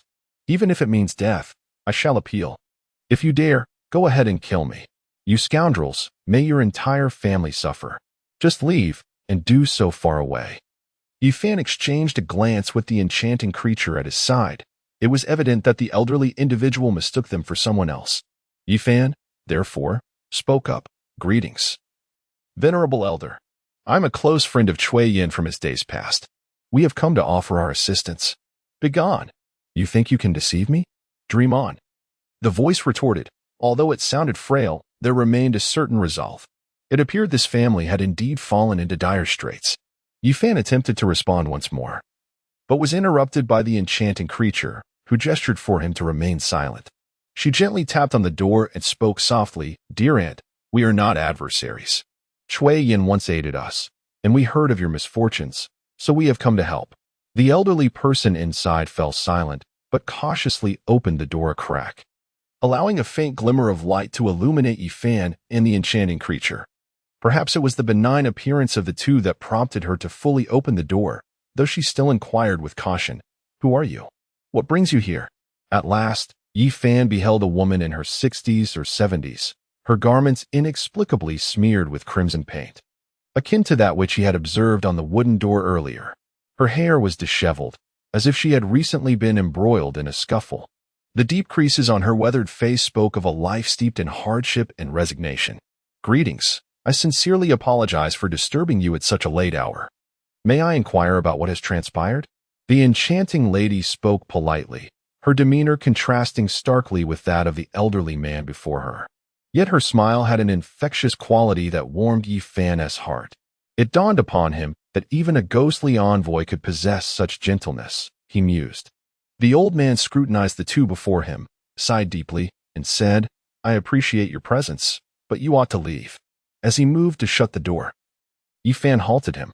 "Elder, regardless of the difficulties at hand, I believe I can offer my assistance. Why not give it a try?" The elderly gentleman appeared skeptical, considering Yifan merely a child, yet at that moment, a male voice emerged from within. "Mother, guests should be welcomed. Allow them to enter." After a brief hesitation, the old man acquiesced, permitting Yifan and his companion to step inside. The dwelling was modest, comprising a single living room and a small bathroom beyond it, with a balcony and kitchen at the forefront, while to the left lay a bedroom of approximately 30 square meters, the entire space totaling nearly 50 square meters. In the bedroom, a double-decker iron bed flanked either side, reminiscent of a university dormitory, alongside a wooden bed at the far end. The room lacked modern conveniences such as a television or refrigerator, furnished only with a few tattered sofas. At that moment, a young man reclined on the wooden bed, appearing only slightly older than Yufan, yet his face bore the marks of bruises, and both his arms and legs were encased in plaster, clearly indicating fractures. The elderly gentleman entered from behind, producing a brazier and placing several sheets of yellow paper within, which gradually ignited. Before the brazier stood a newly erected memorial plaque. It was now the year 2019, and Chui Yin had been deceased for 2 years. It could not possibly belong to him. Could it be? Yifan shifted his perspective and observed the inscription, "In loving memory of my daughter Chui Ying." The old man's daughter had passed away, presumably within the last few days. The young man lying in bed spoke. "I apologize, gentlemen. There have been some recent events at home that have required my attention, so I have not been able to attend to you properly. I ask for your understanding." Yufan approached the young man's bedside and observed, "Brother, you haven't just suffered a fracture, have you? It couldn't be. Before Yi Fan could finish his sentence, footsteps echoed from outside. The young man's expression shifted noticeably as he anxiously implored, "Gentlemen, this is a matter of my family. You must leave at once, quickly." No sooner had he spoken than the already flimsy wooden door was forcefully thrust open, and 4 burly men strode in, all sporting flat-top haircuts, clad in white tank tops. Their arms adorned with dragon and tiger tattoos, creating an imposing presence. The leader of the group bellowed, "Old man, pay up now. If you don't settle your debt, we will burn your house down." The elderly woman on the floor erupted with indignation, shouting at the intruders, "You are speaking nonsense. A pack of beasts. We do not owe you anything." The man extracted a crumpled piece of paper from his pocket and declared, "Old hag, you cannot deny this. Your husband borrowed 3 million from us, and it is clearly documented in black and white. Even if we take this to court, we have our justifications." The elderly woman raised the brazier, threatening to hurl it at the group of men. "Get out, or I shall summon the police." Yi Fan stood quietly beside her, deducing from their exchange that the old woman and the red paint on the door were indeed the handiwork of these individuals. It is a universal truth that debts must be repaid, yet their bullying of the old lady was utterly intolerable. "Ah, but there is a beauty among you." One of the men leered, "Tell me, what is your relation to them? Surely you cannot be the partner of that wretched fellow on the bed. Look at his pitiful state. Why not join me instead? I can ensure you a life of luxury and indulgence." His hand stroked his small mustache, his demeanor exuding a most unsavory air. Yi Fan observed in silence, contemplating how foolish it was to provoke such a siren. The young man on the bed suddenly bellowed, "You bastards! They have nothing to do with this matter. Let them go."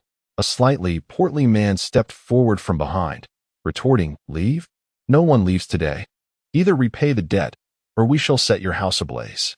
Then, shifting his tone, he continued, "You see, a destitute mother and child residing in this dilapidated dwelling. If you agree to my terms and cease your lawsuit, not only will you be absolved of the 3 million, but you shall also receive a handsome sum. How delightful would that be? Why endure such hardship? You utter nonsense. You have caused the demise of my sister, and I shall not let you escape unscathed. Even if it means taking our grievances to the capital, we shall not yield." The young man on the bed suddenly became exceedingly agitated. The leader among them, his gaze darkening, spoke in a gravelly voice. "It seems you intend to see this through to the bitter end. Do not blame us for our ruthlessness then. Brothers, bring forth the gasoline." At that moment, a figure at the back entered, carrying a red oil drum. Upon sighting the drum, the young man on the bed anxiously implored Yi Fan and his companion, "Friends, I am truly grateful to you. You must leave at once." The elderly lady, upon seeing the oil drum, grew frantic. She clung to her own life, but her son lay helplessly on the bed. Suddenly, she cried out, "Stop." The leader turned to the elderly woman, grinning, and said, "What is this, dear lady? Have you come to a realization? There is no need to make things difficult for yourselves. If you agree to withdraw, I assure you that your future will be safe and sound under the protection of Second Master. Should you encounter any difficulties, simply speak to me, Brother Bao. I will see to it. Mother, do not concern yourself with me. We fear him not. Is it not merely death? I believe this nation still upholds the law." The young man on the bed retorted with indignation. The elderly lady sank to the ground, weeping in anguish, utterly helpless. The leader then produced a document from his pocket and presented it to the elderly woman, saying, "All you need do is sign this waiver, and I shall immediately tear up this IOU and present you with 100,000. What do you say?" The elderly lady gazed at the waiver with a trembling right hand, attempting to grasp it. Suddenly, a delicate jade-like hand seized the document and swiftly tore it apart. The leader of the group regarded the enchantress and spoke in a grave tone, "My dear, I advise you not to meddle in affairs that do not concern you. Otherwise." He was inherently cautious, seldom provoking those he did not understand. Yet this woman before him exhibited an aura far from that of an ordinary individual. The young man on the bed interjected, "Black Panther, spare my friend. This matter does not involve them. If you have issues, direct them towards me. You two should leave. You stand no chance against them. Hurry." The enchantress stood resolutely in front of the elderly lady, neither moving nor uttering a word. While Yi Fan sat beside the young man's bed, observing the scene with a serene demeanor, remaining silent throughout. The leader's expression soured, and before he could utter a word, one of his associates who had previously insulted the enchantress lunged towards her. "Where did this little vixen come from? Let me have some fun with you," he taunted. However, before his hand could make contact, he was flung backward, crashing into the wall outside, his fate uncertain. The remaining companions, lacking the foresight of Black Panther, charged at the enchantress, but met the same fate as their predecessor. One by one they were sent flying. At this moment, the Black Panther discerned that the female warrior before him, with a mere flick of her hand, had sent his underling hurtling through the air without any other visible effort. His expression darkened as he turned to flee, but Yi Fan swiftly interposed himself, blocking his escape route. A powerful punch landed squarely in his abdomen, causing him to double over in agony, clutching his stomach, grimacing in pain, and vociferously pleading for mercy.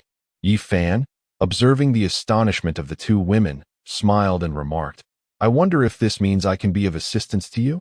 The young man on the bedside and said, "Ladies, it is evident that you are no ordinary individuals. Why wade into these murky waters? The adversary is from the Jin family of the Jinding group, a formidable entity. You cannot hope to contend with them." On the bed, the elder gestured for Yi Fan and the other to sit down, then began to recount the events that transpired.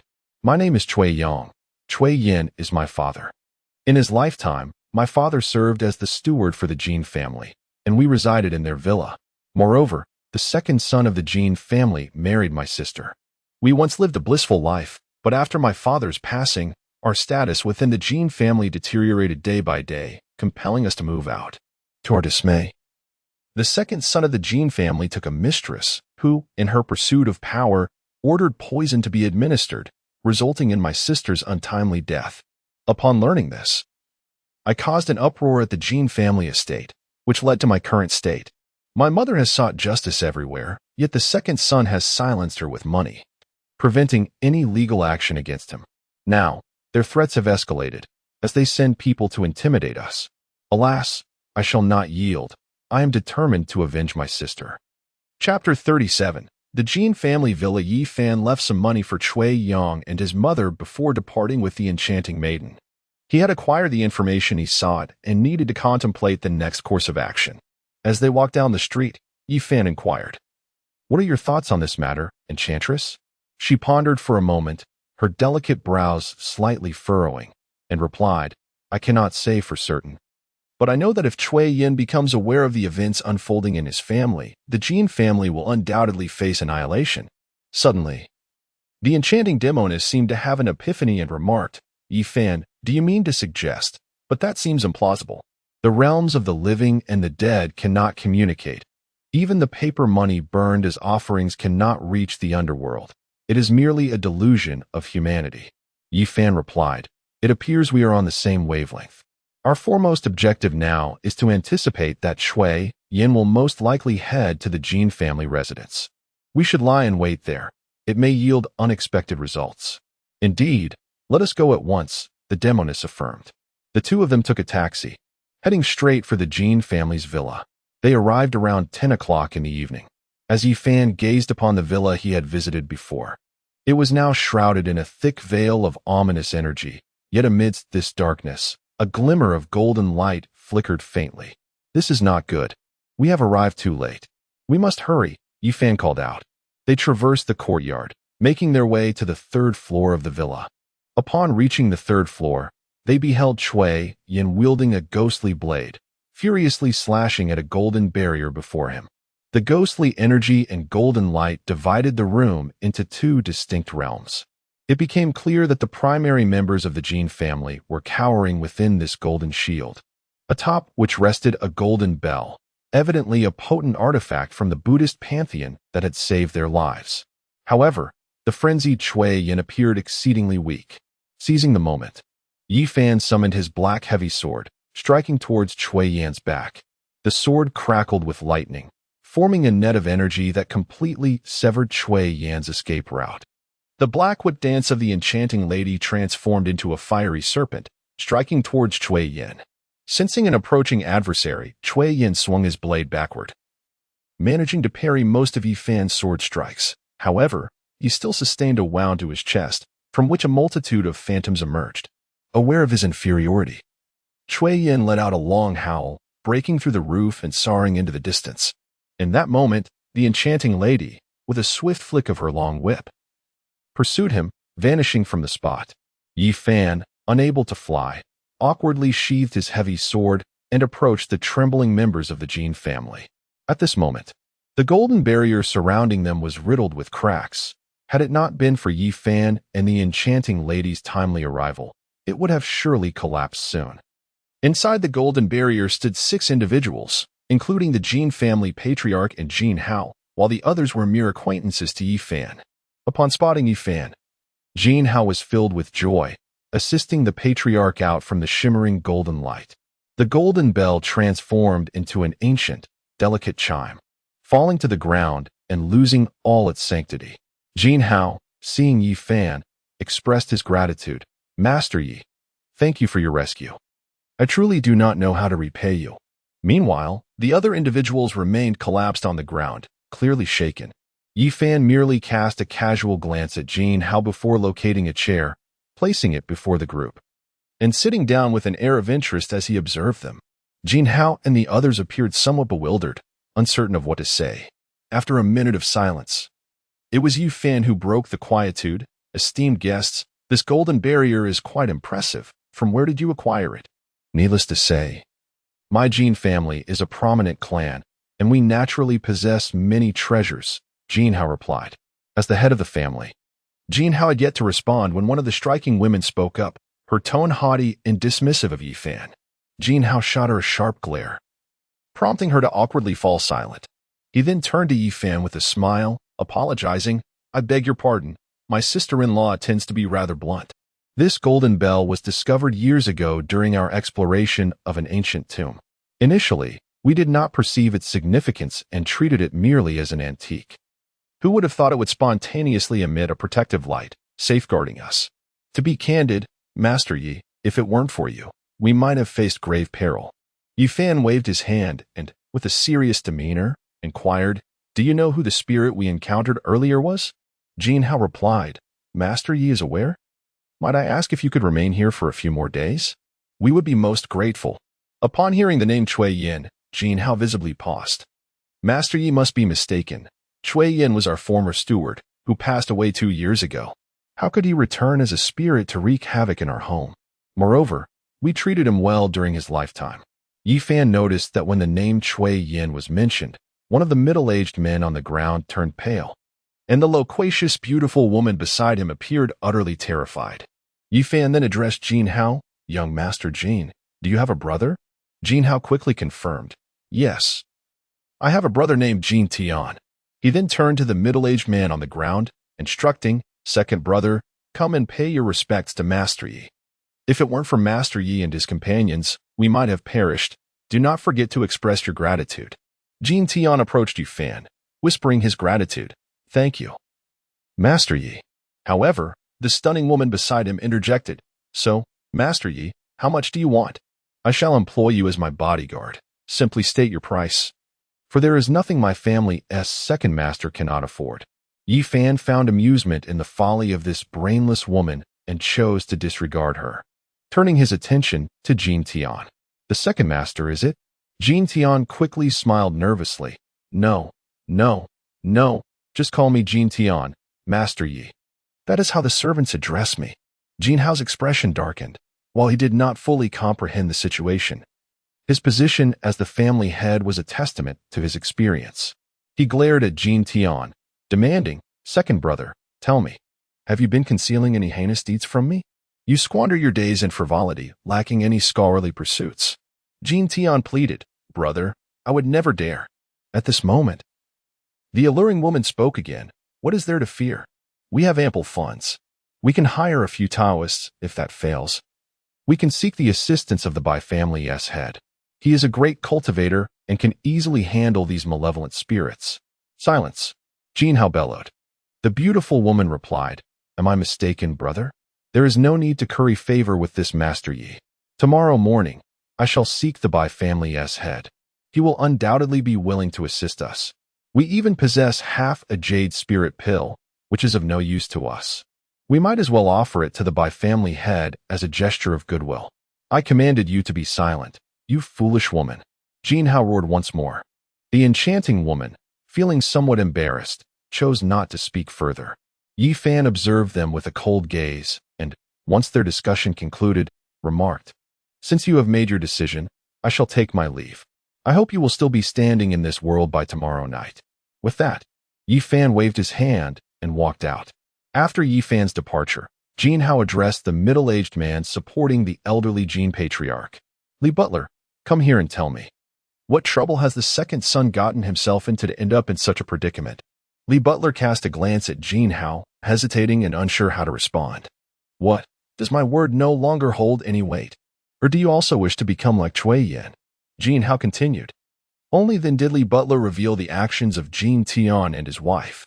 Upon hearing this, Jin Hao struck the beautiful woman across the face. "You venomous vixen! Look at the mischief you've wrought. Humph! You should never have been allowed into the Jin family." Jin Tian interjected, "Brother, what good does it do to dwell on this now? The priority is to quickly find a way to deal with that malevolent spirit. Humph! This matter is no longer my concern. When Cui Yin returns, I will hand you both over," Jin Hao declared, before departing with the others. Leaving Jin Tian and his wife alone in the dilapidated hall, Jin Tian surveyed the dismal state of the hall, still feeling a sense of dread. "It's all your fault. You wretched woman. Now the old fiend has come to seek vengeance. What is there to fear? You were in agreement when we poisoned Cui Ying. What good is it to say such things now? We have plenty of wealth. We can easily hire 10 or 8 Taoists to flay that old wretch alive." The beautiful woman replied with a laugh, completely dismissing the threat posed by Cui Yin. Chapter 38. The experts invited by the Jin family. Yi Fan walked along the bustling street, his ghostly emissary token receiving a message from the enchanting demoness. It appeared that Cui Yin had fled. Ultimately, the demoness informed him that the old monster, too, and the blood specter had nearly completed their healing. They had devised a plan to confront Cui Yin the following night, which might yield fruitful results. Currently, he was at the second level of a first-grade practitioner, while the demoness and her fellow ghostly emissaries possessed genuine second-grade practitioner prowess. Cui Yin, on the other hand, had evidently reached the advanced stages of a second-grade practitioner, relegating him to the role of mere cannon fodder in this impending conflict. Fortunately, his heavy sword was rather unique, rivaling even Cui Yin's ghostly energy blade. With a serene demeanor, Yi Fan focused his attention inward, entering a tranquil state akin to an ancient well devoid of ripples. His innate talent placed him among the elite on this earth, yet the absence of an effective cultivation method meant he relied solely on his own exploration, resulting in a somewhat slower progress, albeit still impressively swift in the eyes of others. A night of meditation propelled his cultivation forward once more. After a light meal, he grasped the ebony heavy sword and commenced his practice. Lacking established sword techniques, he resolved to forge his own. In the realm of martial arts, speed reigns supreme. Thus, he aimed to master the art of swift swordplay. He began with the most fundamental of techniques, striking, slicing through the air. With each swing, the heavy sword moved with an unperturbed grace, as if attempting to cleave the very atmosphere in twain. Another strike followed, seemingly intent on severing the shackles of time itself. With yet another blow, it appeared as though he sought to cut through the dimensions of past, present, and future. Each identical strike yielded a distinct sensation, and he lost count of how many times he had swung his sword, each stroke faster than the last, until all that remained was the fleeting shadow of the blade. The heavy sword is inherently different from the slender blade, for the heavy sword lacks a sharp edge, embodying the wisdom of seeming simplicity. Yet, in his hands, it manifests the essence of a versatile swordplay.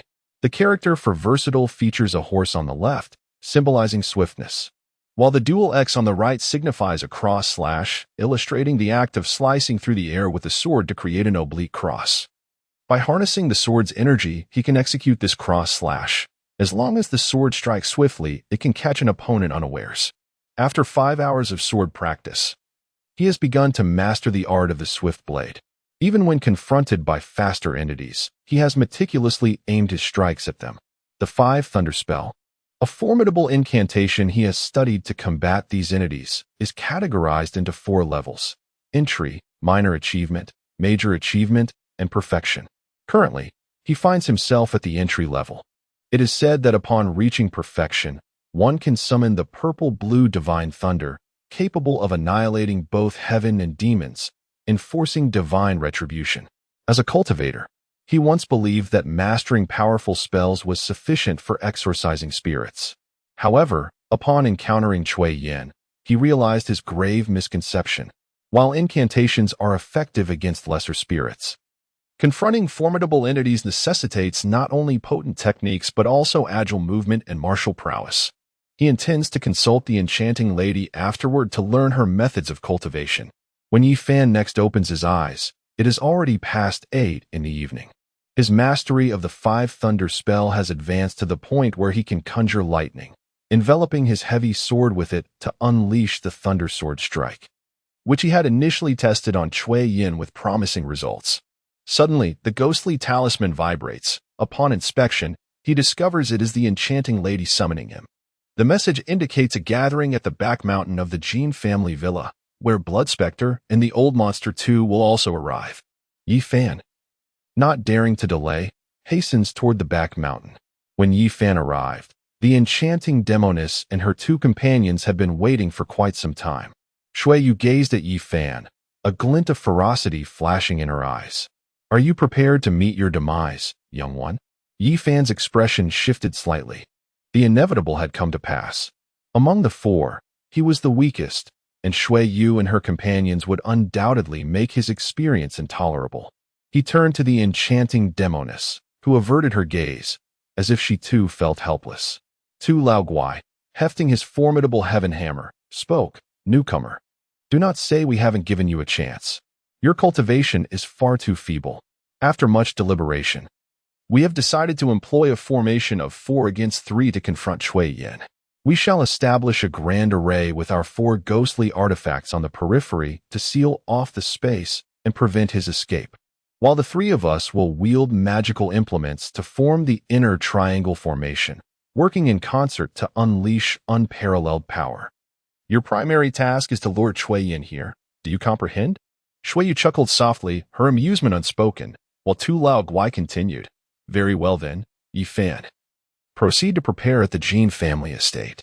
Shui Yu, enchanting demoness, accompany me to arrange the 4 against 3 formation.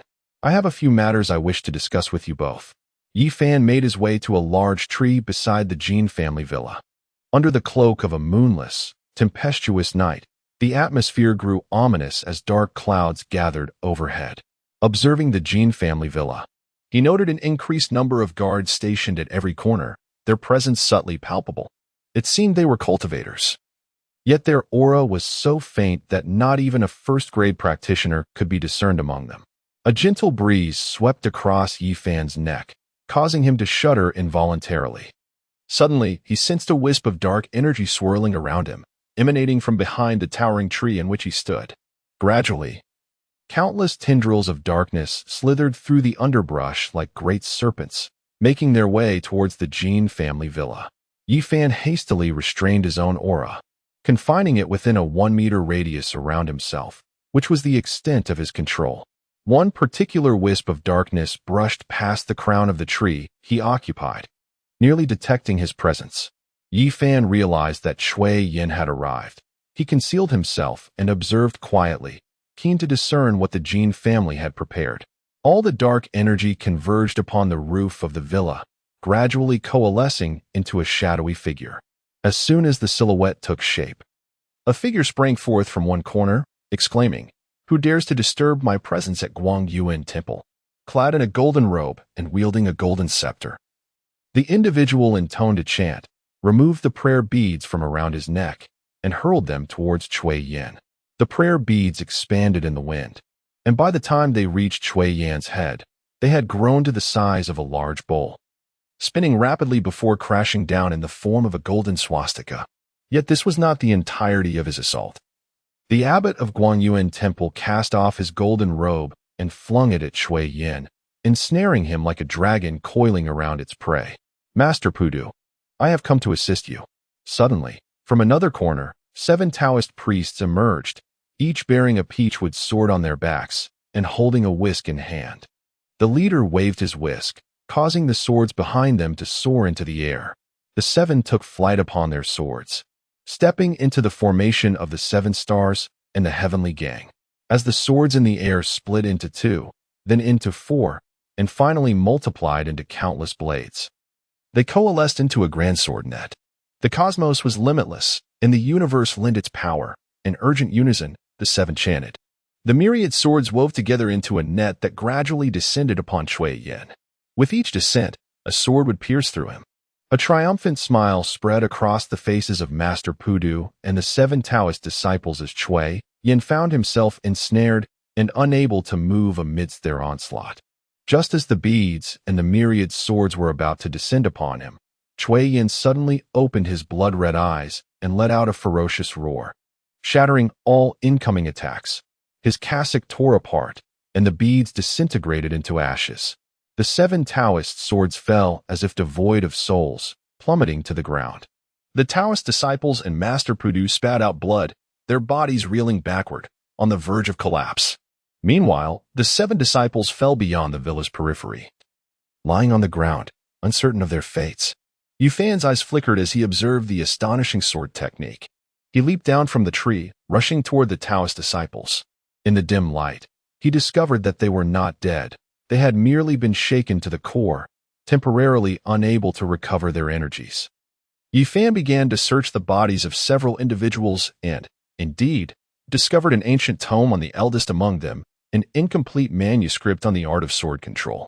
His excitement quickly turned to disappointment as he realized it contained only rudimentary applications of the technique. He concealed the group behind a large tree to shield them from the ensuing battle. With a deft leap, he ascended to the villa, where the Master Pudu lay on the ground, continuously spewing blood, and the rings adorning his head began to dim. Meanwhile, Chui Yin, having dispersed all incoming attacks, was besieged by countless vengeful souls swirling around him, entering his body as if a dark lord had descended. Occasionally, a practitioner would emerge from the corners of the villa, launching various assaults. Yet, Chui Yin wielded a spectral blade, repelling all attacks. With a flicker of dark light beneath his feet, one individual inevitably fell, their soul escaping from the corporeal shell, only to be consumed by Chui Yin. Within mere minutes, the ground was strewn with lifeless bodies, revealing that these individuals were elite fighters summoned by the Jin family, albeit somewhat lacking in true prowess. Chapter 39. The Unexpected Suddenly.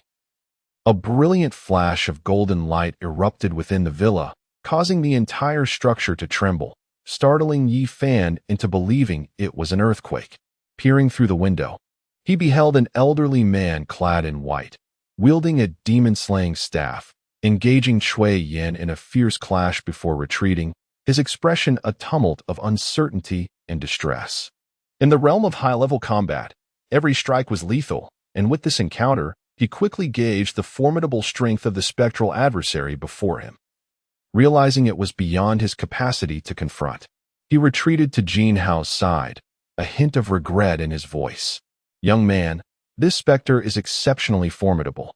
It is beyond my capacity to contend with. I must take my leave." Upon hearing this, Jin Hao's expression changed dramatically. The formidable experts he had hired at great expense had all perished. If even a master like the White Patriarch chose to withdraw, the Jin family would surely face annihilation. Gritting his teeth, he solemnly stated, "If the White Patriarch can assist the Jin family in repelling this malevolent spirit, I shall promptly present half a jade spirit pill as a reward. What do you think?" Upon hearing the mention of the jade spirit pill, the White Patriarch's demeanor shifted, and with an air of arrogance, he declared, "Since the Jin family is so sincere, I shall see this through to the end." At over 80 years of age, he had been trapped at the second-tier cultivator level for more than 20 years. If he could not advance further, his time would soon come to an end.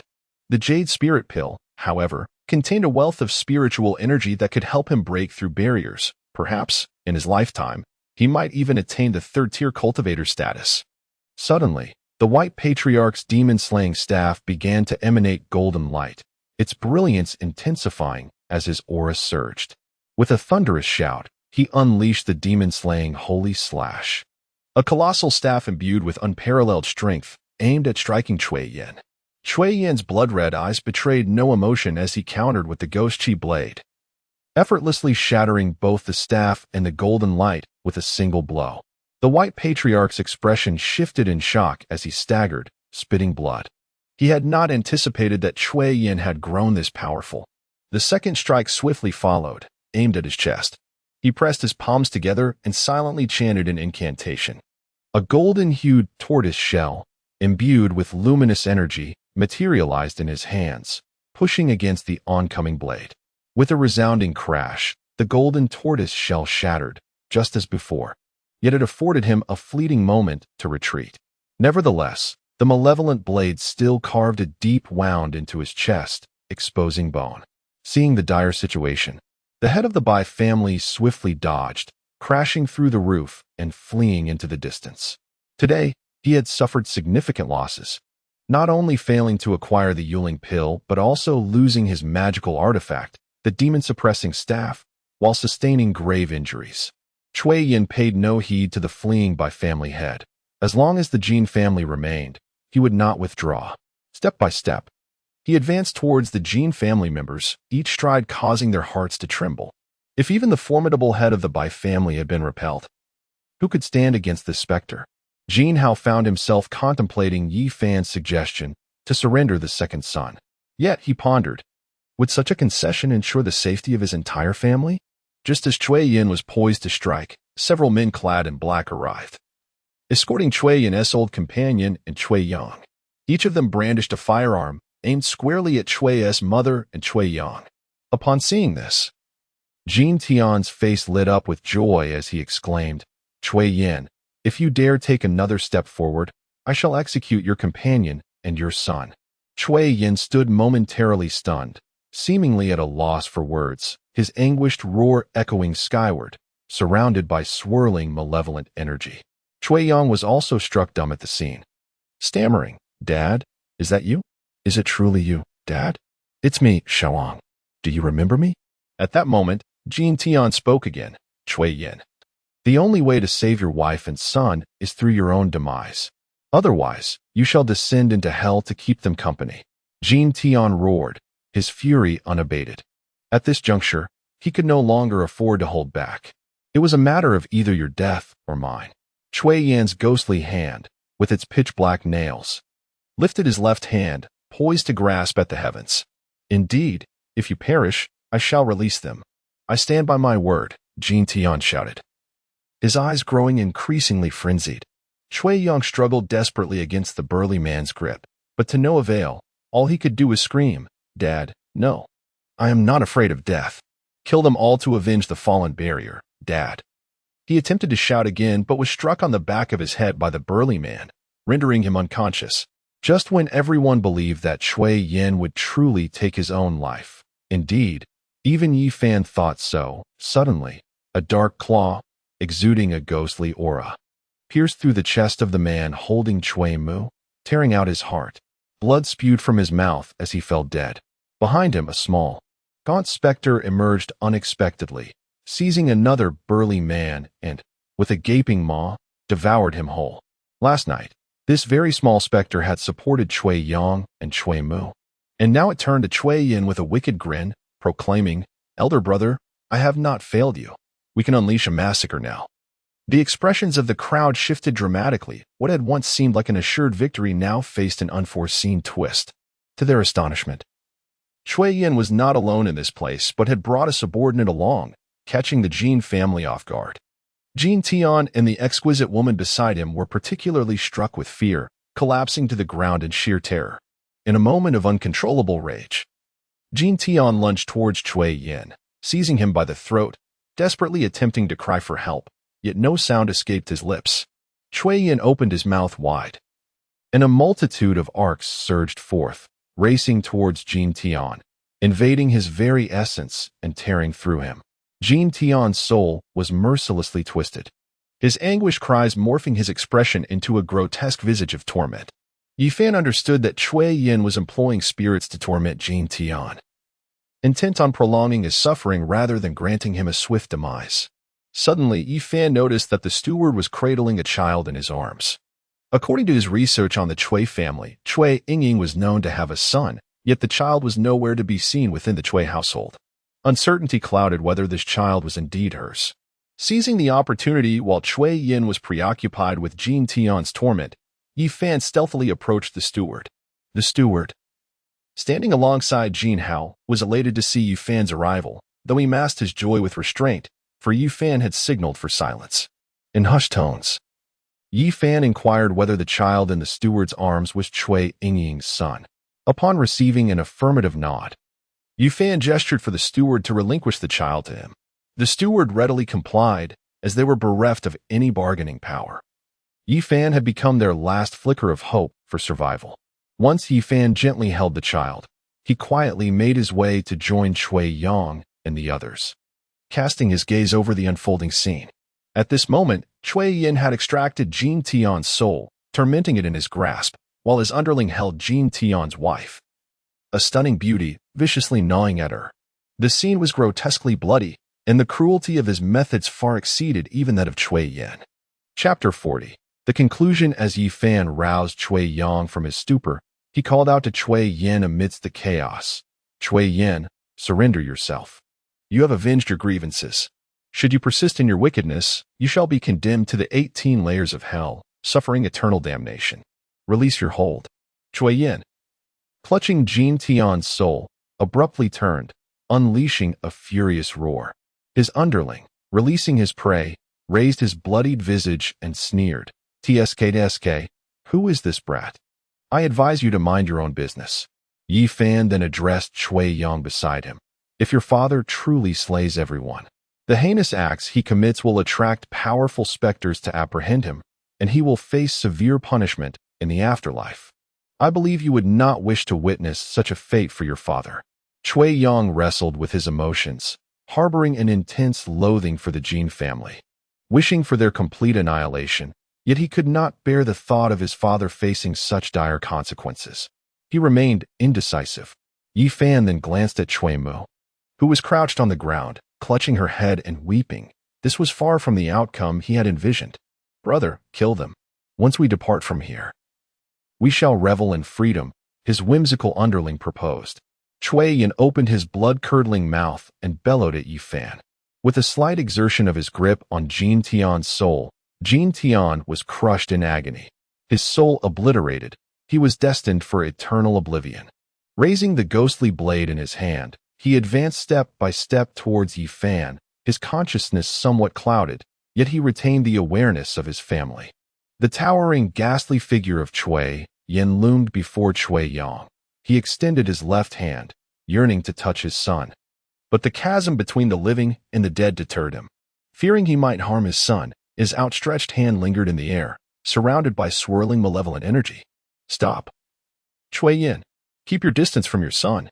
Your entire being is suffused with negative energy.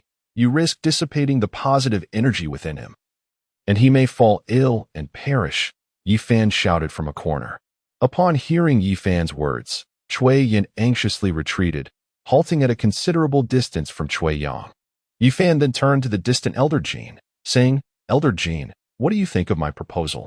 If your family wishes to survive, it would be prudent to heed my counsel. Jin Hao, having listened, interjected, Father, please agree to him. That child, after all, is a member of the Jin family. It is not an insurmountable matter. Elder Jin's eyes reflected a struggle, yet upon perceiving Cui Yin's menacing visage, he finally gritted his teeth and declared, Very well. I shall acquiesce. Steward, fetch me paper and pen. Steward Li promptly brought the requested items, and Elder Jin inscribed his will, affixing his seal. Yi Fan grasped the will firmly in his hands and presented it to Cui Yin, assuring him that he would fulfill his promise. Cui Yin, do not continue down a path of mistakes. Consider your family and let go.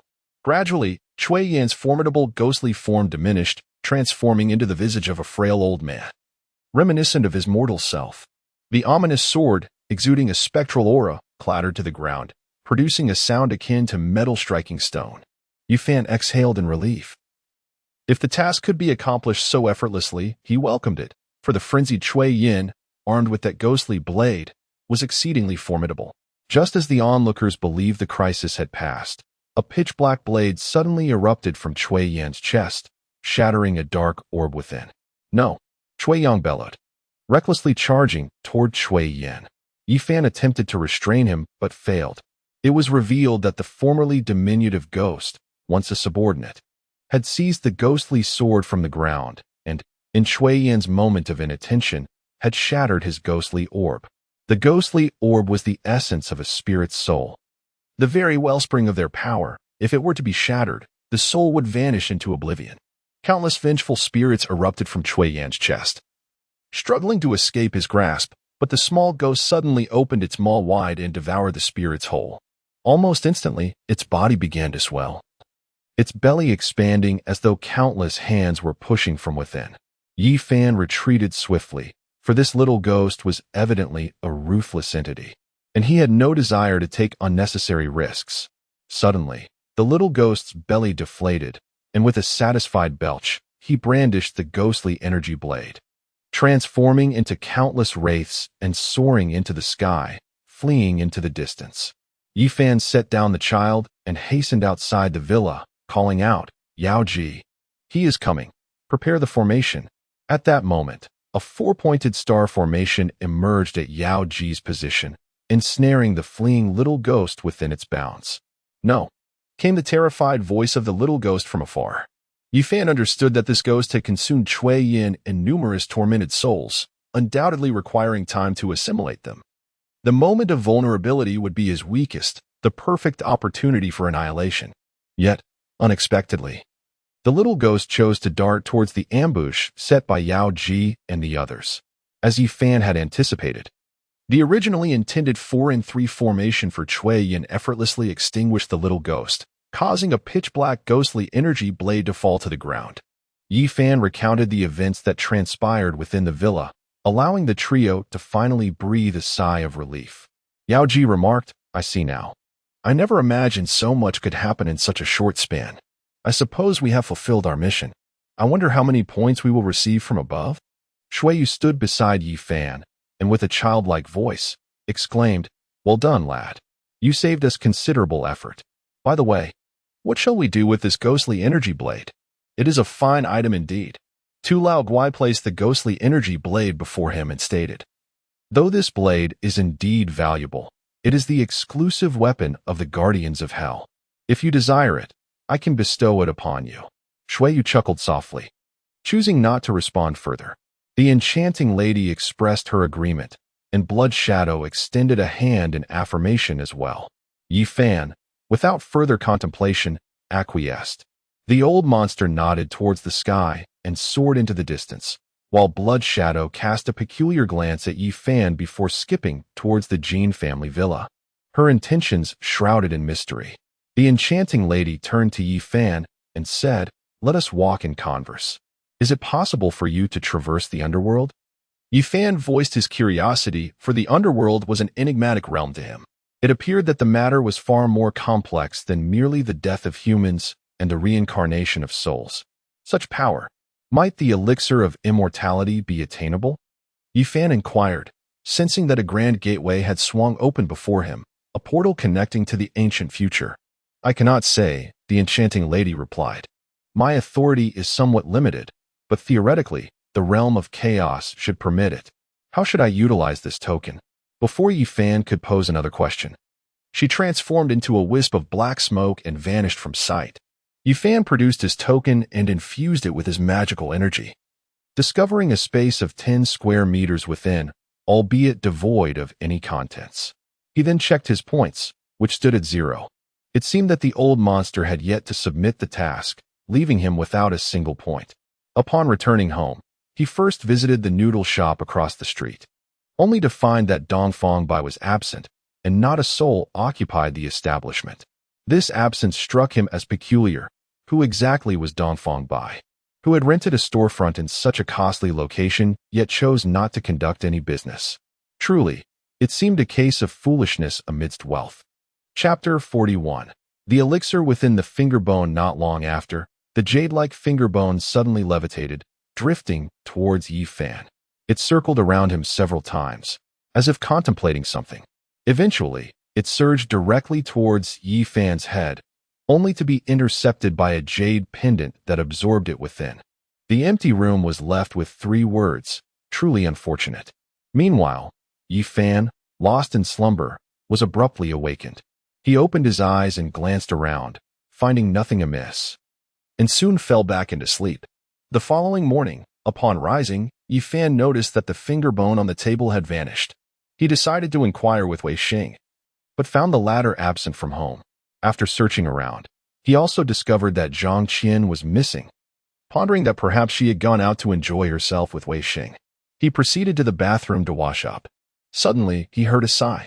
Startled, he looked up, only to find the room devoid of any presence.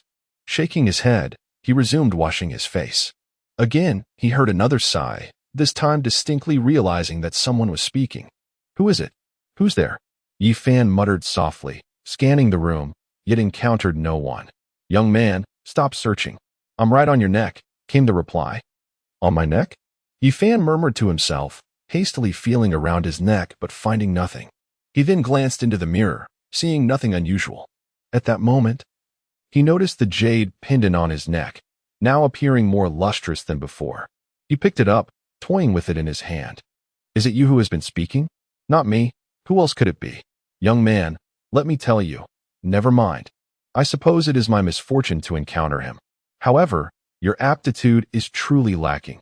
At 18 years of age, you are still merely a novice in the realm of qi cultivation.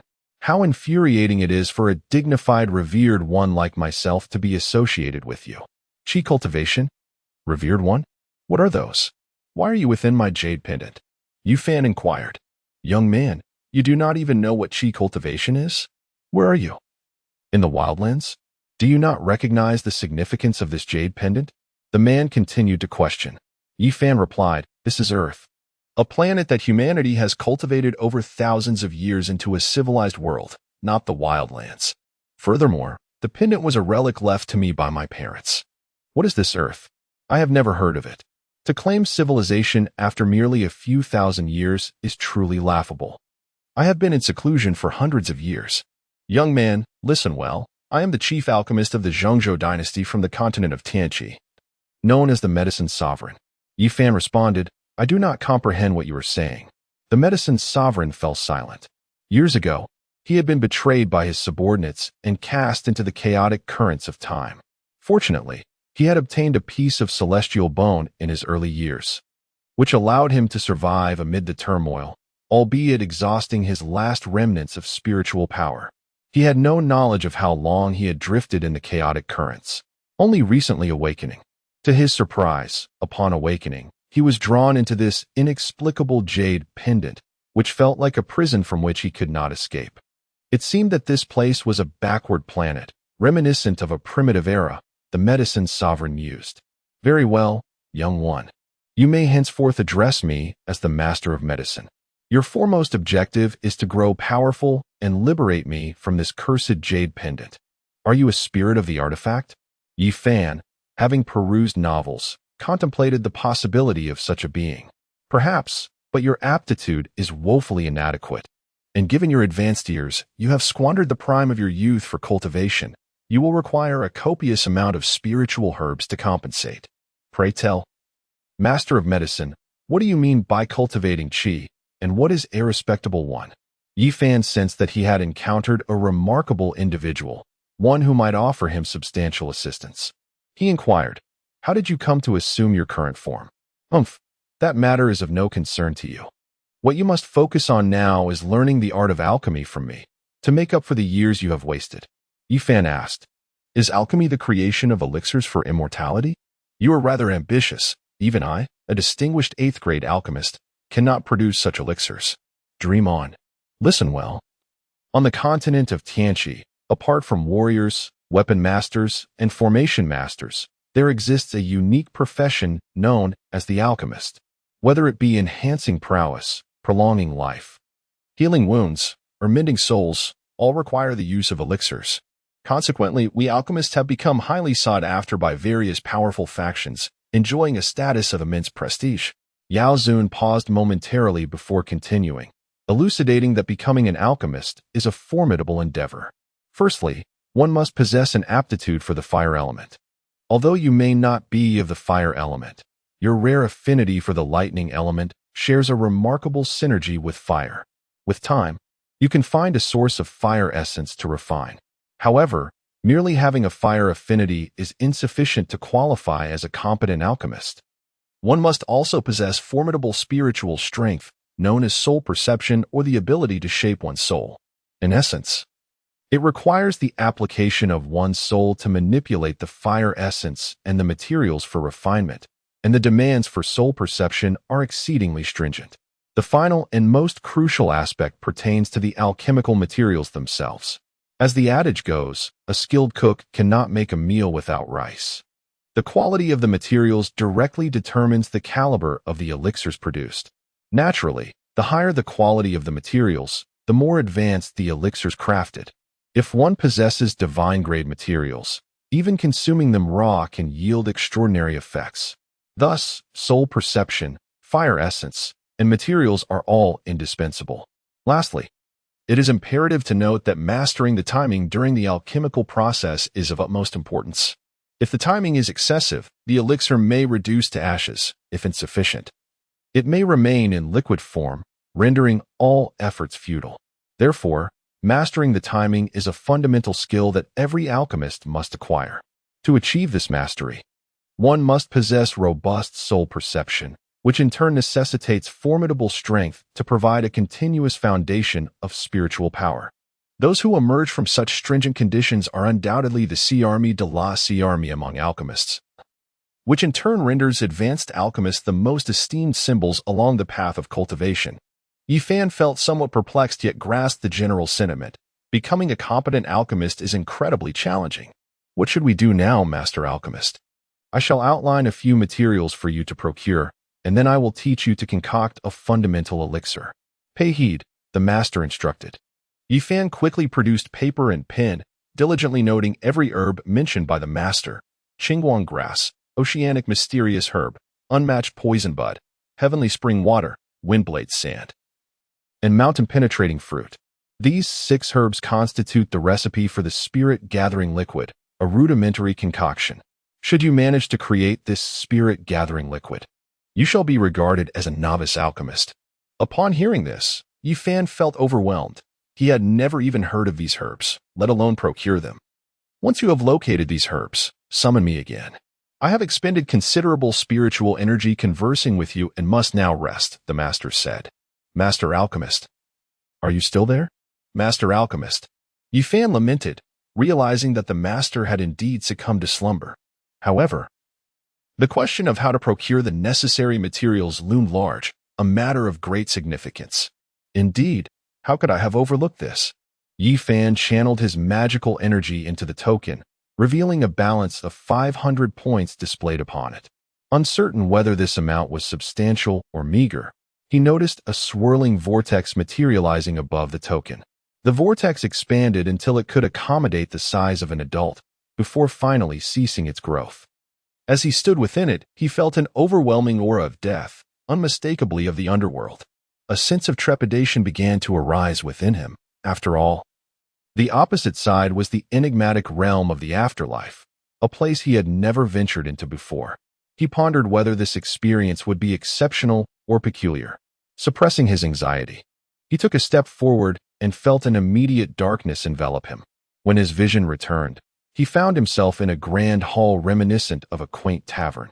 The hall was furnished with numerous tables and chairs, occupied by a diverse array of individuals engaged in conversation: humans, beast folk, and a variety of bizarre, unrecognizable races. Strangely, he did not encounter any specters like the ghostly envoy, Yao Ji. Initially, he assumed that as a human, he would attract attention here. Yet it seemed that humans were abundant. Could it be that those seated were all ghostly envoys? With this question lingering in his mind, he approached a counter, where to his astonishment stood a skeletal figure devoid of flesh. The skeleton was gray, with a flickering green flame dancing within its skull. This sight broadened his understanding of the realm. It appeared that this counter was the place for conducting business. The gray skeleton, noticing his presence, inquired brusquely, "Where did this young pup come from? Speak your business quickly. I have no time for idle chit-chat." Yifan's expression darkened, feeling that the skeleton was rather condescending. He produced the ghostly emissary token and placed it before the skeleton. The ghostly flame within the skull flickered for a moment as it picked up the token, glanced at it, and remarked, "How unfortunate. You are merely a ghostly emissary. A fortunate soul indeed, for this holds 500 points. Now, would you like to exchange?" Upon hearing the term ghostly emissary, the onlookers directed their greedy and envious gazes toward Yifan. Confused, he cautiously inquired, "Esteemed skeleton, may I exchange for anything?" The gray skeleton found this question amusing, its toothy grin revealing a mouth full of large teeth. "How did you become a ghostly emissary without knowing this? Listen closely. Young one, as long as you possess sufficient points, even if you desire the celestial maiden of the 9 heavens, I can procure her for you. Do you understand? And by the way, I am not called Skeleton Brother. You may refer to me as Lord Hay." Elated, Yifan quickly retrieved a piece of paper from his pocket and presented it to the gray skeleton, exclaiming, "Greetings, Lord Hay. I require the items listed here. Might I be able to exchange for them?" Lord Hay took the paper, scanned it, and replied, "Certainly. How many would you like?" Yifan tentatively responded, "I wish to exchange all 500 points for these medicinal materials." Lord Hay regarded him with keen interest. "Are you certain you wish to convert all your points into these materials?" Although sensing something amiss, Yifan affirmed confidently, "I am certain." He turned and walked towards the inner hall. Bored, Yifan glanced around, when a handsome man with pointed ears approached him, tentatively inquiring, "Are you new here?" Yifan nodded in affirmation, asking, "Are you also a ghost envoy?" To his surprise, the man shook his head and replied, "I am not. I lack such fortune. You must hail from a prominent family to become a ghost envoy. However, your cultivation level seems rather low. Are you perhaps pretending to be weak while concealing formidable skills?" Yifan chuckled but remained silent. This marked the second time someone had remarked on his inadequate cultivation. If one included Black Ye's disdainful gaze, it was now 3. The young man continued, "Where did you acquire your belongings?" Black Ye then handed Yifan a ring, saying, "Consider this a gift from me. Inside, you will find 200 portions of medicinal herbs. Do take a look." Yifan was taken aback by the unexpected bounty, yet he accepted the ring. As he infused it with his spiritual energy, he sensed 200 pouches within, each containing a complete medicinal herb. A black vortex began to form before his token, and the young man who had spoken to him earlier smiled, saying, "Until we meet again." Yifan said nothing and vanished from the tavern under the hopeful gazes of the onlookers. Chapter 42, Zhang Shihan. Fortunately, the medicinal materials that the Elder Yao had instructed him to prepare were ready. He attempted to awaken Elder Yao, but no matter how he called, the Elder remained unresponsive. It seems that the esteemed Elder Yao is truly in a deep slumber, awakening not anytime soon. Suddenly, the ringing of a phone pierced the air. It was a call from Zhang Shihan. Curiously, what could she possibly want during the day? Isn't she supposed to be at work? "Hello, Sister Shihan, missing me already?" Yifan answered the call. "You little rascal, daring to tease your elder sister. I shan't speak to you anymore," came Zhang Shihan's playful retort from the other end. Yifan chuckled. "How could I dare? Surely, Sister Shihan only calls for a significant reason. Pray tell, what brings you to me?" "Well, I must thank you for the promotional strategy you suggested last time. We managed to sell out all our merchandise in one go. So I thought I should express my gratitude," Zhang Shihan responded. "Is that truly all the thanks I receive? How about I treat you to coffee then?" Yifan proposed, to which Zhang Shihan's cheerful laughter echoed through the line. "Oh, you know my family owns a coffee shop, don't you? Fine, I shall come over, and a cappuccino, if you please." Yifan mused to himself. This charming lady always insists on thanking him with coffee, yet she invariably ends up at his family's CAF. How cunning. His thoughts drifted to Zhang Shihan in her impeccably tailored professional attire, exuding a captivating allure, stirring a flutter of excitement within him. "Hey, Xiao Fan. What are you pondering so deeply about?" Just as Yi Fan was lost in his reverie, a sudden voice interrupted his thoughts. He looked up at the woman, slightly older than himself, a gentle smile gracing her lips. Of course, I was thinking about my alluring sister Shirhan. Zhang Shirhan settled down opposite Yi Fan, casting him a glance before speaking. You certainly have a way with words. However, the proposal you suggested last time was truly remarkable. My colleague reached out to his cousin, and the company his cousin works for has expressed interest in purchasing all the products as complimentary gifts for their major offerings. To celebrate this, my colleague even treated us to a meal. That's wonderful. Congratulations to you all. Sales can be quite challenging, yet sometimes it requires a bit of ingenuity. Rigidity is not always the answer, Yi Fan replied, contemplating that Zhang Shirhan must have some ulterior motive for her flattery. He decided to remain patient, waiting for her to reveal her intentions. Zhang Shirhan took a sip of her coffee, glanced down momentarily, and with a hint of shyness said, Xiao Fan, the reason I came today is that I need your assistance. You see, Yi Fan, intrigued, thought to himself, I've been waiting for this. Zhang Shirhan continued, It's not a major issue, really. A colleague of mine has been persistently bothering me, asking me to be his girlfriend, but I have no feelings for him. He simply refuses to take no for an answer, which has become quite vexing.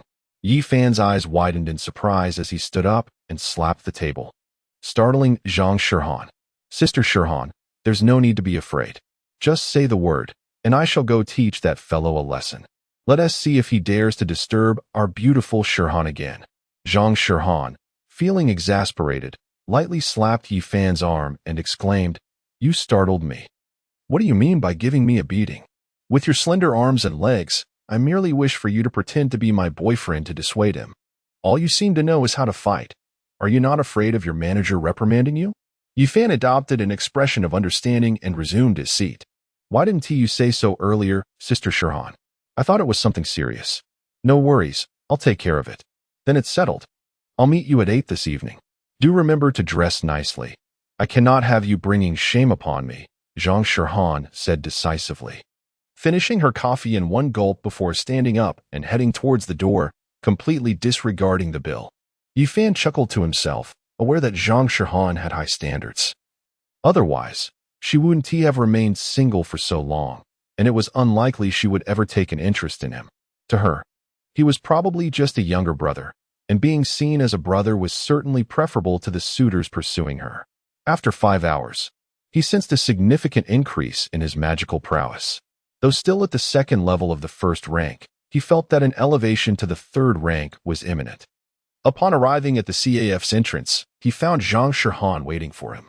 She was adorned in a light blue floral dress and crystal sandals, which accentuated her beauty exquisitely.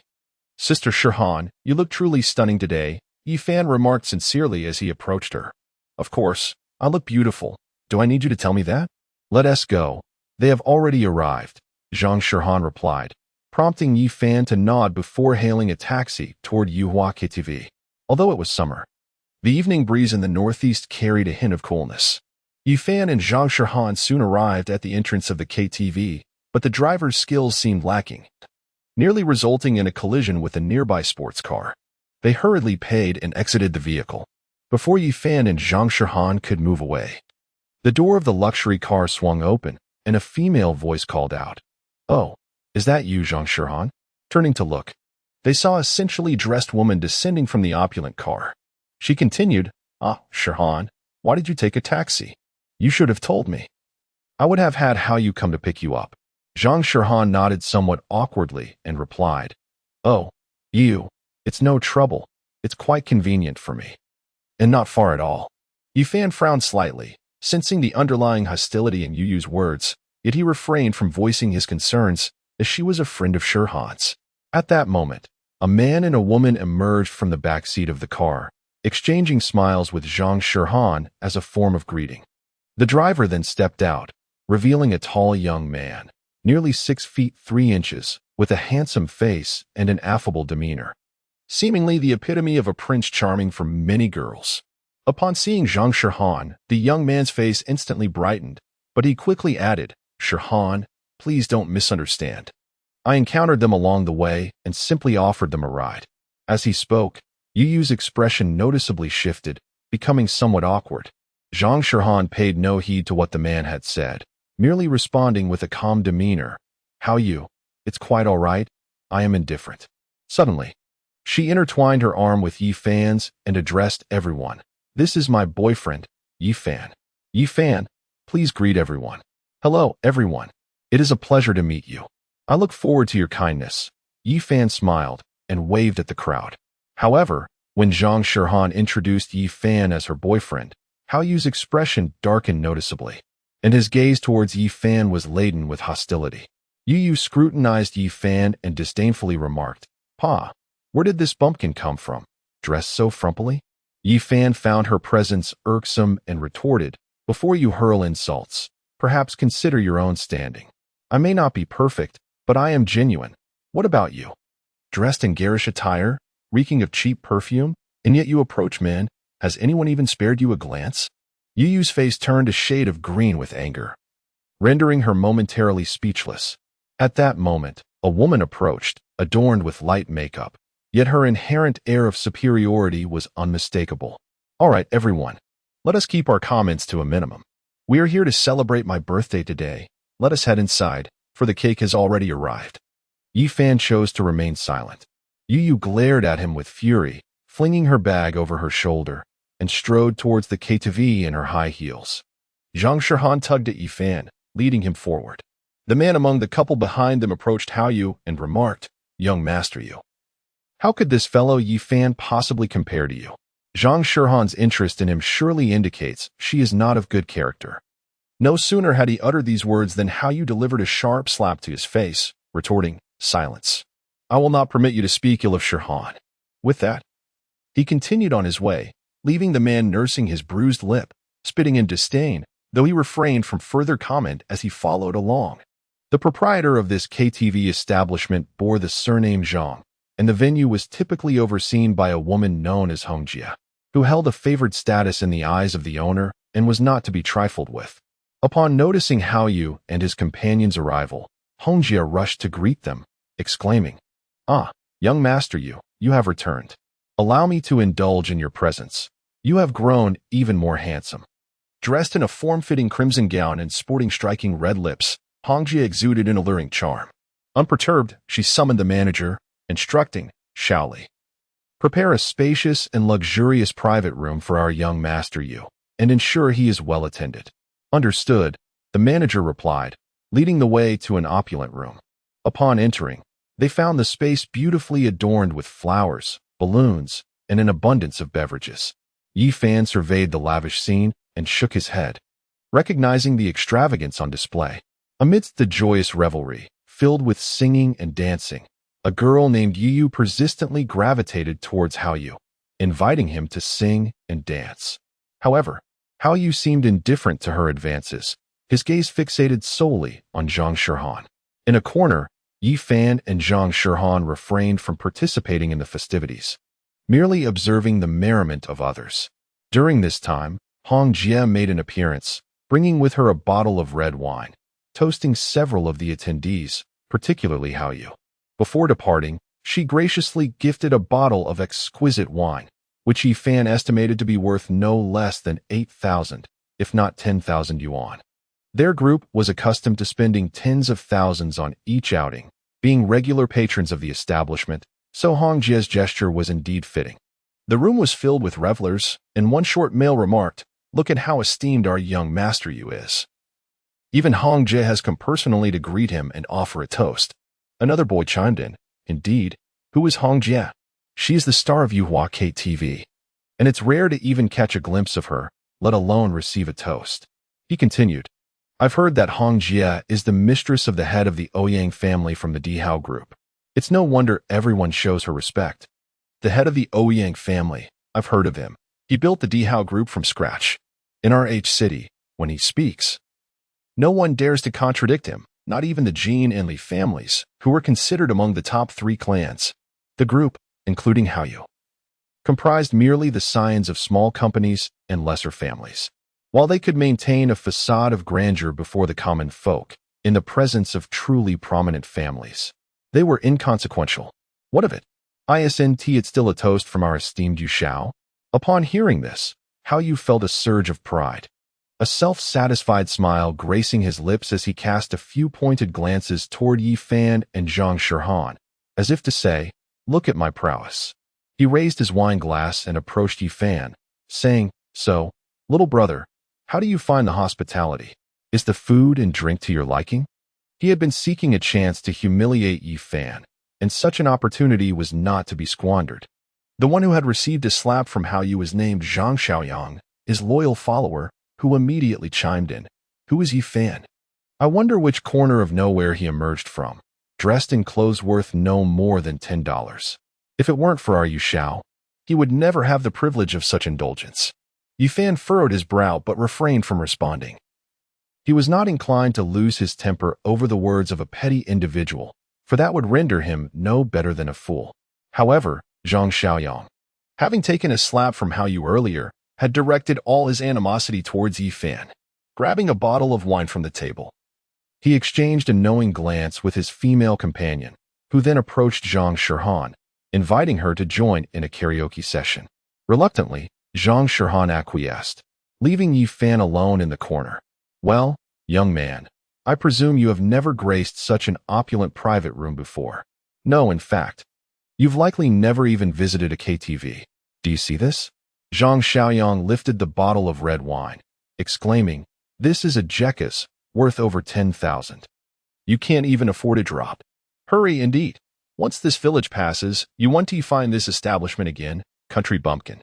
Yi Fan tossed a grape into his mouth and remarked casually, "In this day and age, everything is on the rise, yet the worth of people seems to diminish.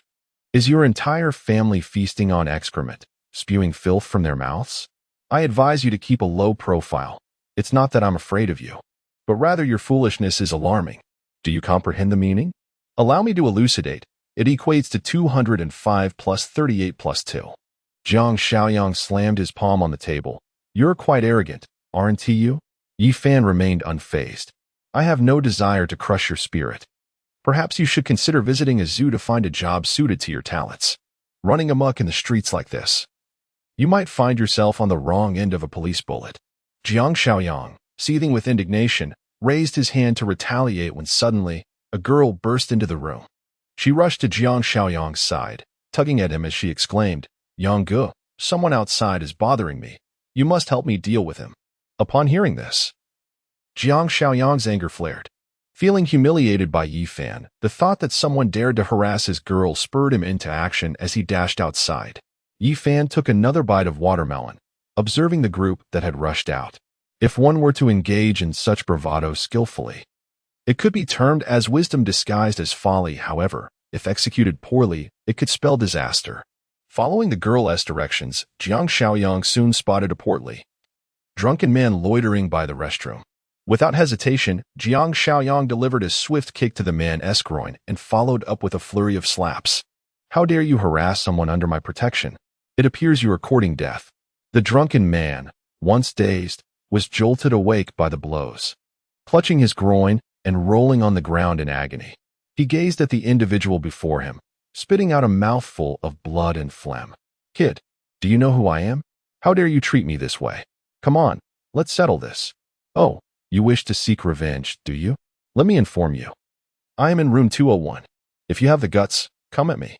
With a drunken bravado, he declared, utterly unconcerned about the repercussions from the hefty man.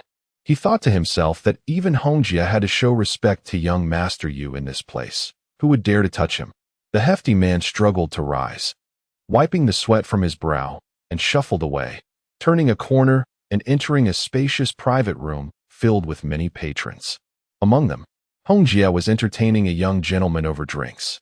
Hongjia, with her keen perceptiveness, immediately noticed the approaching hefty man and rushed over to support him, asking, "Boss Ma, what has happened to you? Damn it. I was just by the restroom when I spotted a rather alluring lady, mistaking her for a princess, and I dared to touch her. To my surprise, she slapped me right across the face. Shortly after, another man came out and gave me a beating.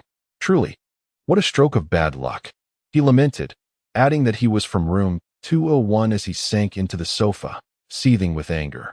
Hongjia furrowed her brow. clearly aware of the occupants of room 201. 201. Are you saying that young master used people assaulted you? Boss Ma, a robust figure whose name I do not know, sat with an imposing presence while the young ladies beside him fell silent, too intimidated to speak. Red Sister quickly approached, forcing a smile.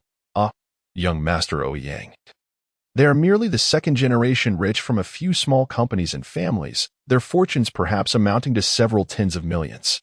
They frequently patronize our establishment and seem rather well off. How naive, he scoffed. I am unfamiliar with your H-city and thought I had encountered a true tycoon. Instead, I find a handful of pretentious fools who dare to make a ruckus over a few million. If this were in my D-city, I would have them dealt with swiftly. With a face full of disdain, Boss Ma spat on the ground and seized one of the young ladies, planting a kiss on her lips. Who is Boss Ma, you might wonder? He is a notorious coal magnate from D-city, owning several coal mines, and maintaining a retinue of enforcers numbering in the dozens to safeguard his interests. His assets, conservatively estimated, reach into the billions. This is merely the liquid capital. He belongs to one of the most prominent families in D-city. Unexpectedly, upon arriving in H-city, he found himself bullied by a few brash youngsters. He snatched a glass of fine red wine from the table, took a generous gulp, and then hurled it to the floor, declaring, "Young Master Ouyang, this H-city is under your jurisdiction. What do you propose we do?" Red Sister hurriedly summoned staff to clean up the shattered glass. The young ladies in the private room were taken aback. They were acutely aware that those permitted entry into this room were all significant figures, each capable of ending their lives at a whim. They sat in silence on the sofa, too frightened to utter a word. Ouyang Xiaoye of the Dihao Group possesses an extensive array of enterprises throughout H-city, with even a portion of his family's ventures extending into the 13 northern provinces, rendering his assets exceedingly formidable. With a smile, Ouyang Xiaoye assured, "Rest assured, Boss Ma, everything here is under my control. Just sit back and enjoy the spectacle." The Dihao Group's portfolio includes establishments such as bars, KTV venues, hotels, and real estate, yet conspicuously absent are coal mines, an arena rife with competition. Having painstakingly courted Boss Ma to venture into the coal industry, he could not allow a few brash youngsters to jeopardize his endeavors. With a wave of his hand, Ouyang Xiaoye addressed the two individuals behind him. "Daqiang, Abayo, take a few people and bring that brat and his friends to me. I wish to see who dares to be so audacious." "Understood, Xiaoye," the two replied as they departed with several companions. Yefan, observing the revelry of those in the private room, found the incessant singing rather tedious. He mused that he would find greater satisfaction in honing his skills than in lingering here. Just as he was preparing to leave with Zhang Shirhan, the door to the room was forcefully flung open. Several burly men clad in black short sleeves and sporting dark sunglasses strode in. One of them announced, "You all, come with us. Our young master requests your presence." In an inebriated state, Xiaoyang approached the imposing figure, defiantly proclaiming, "Who do you think you are, summoning us? Do you even know who I am? Be careful lest your entire family suffers the consequences." With a resounding slap, the burly man thrust Xiaoyang against the wall, the force of which was considerable. In the private room, a group of young women huddled together in fright, having never encountered such a scene before, being mere office employees. "Brother, I believe there has been a misunderstanding," How you quickly interjected, attempting to restrain a few inebriated young heirs. He had consumed little alcohol and could discern that this imposing figure was far from ordinary. "One of you struck our young master as friend just now, so you all must come with me. Do not compel me to resort to force, otherwise my approach will be far less courteous." The burly man continued, his expression unwavering. "How you felt a surge of frustration, courtesy? You just knocked Xiaoyang down." He glanced at Zhang Shirhan and the others behind him, then added, "I represent Qingdao Real Estate, and I am acquainted with Sister Hong here. Could we perhaps seek her out first? Surely, there must be some misunderstanding." The large man planted his foot on Xiaoyang, who winced in pain, exclaiming, "I don't care if you're from Qingdao or Xingshao. I will give you 3 counts. If you do not leave, you will be carried out horizontally." 1-2. Seeing the gravity of the situation, How you quickly replied, all right, we're going." We'll go right now." The burly man turned and walked away. One of the individuals in the private room approached Hao Yu, asking, "Young Master Yu, what should we do now?" This individual appears to have considerable influence. It matters not. That portly fellow appears to be nothing more than a nouveau riche, with only a modicum of wealth. The young masters he associates with are likely on par with us. Furthermore, this is the territory of the Emperor Group. Who would dare to act recklessly here?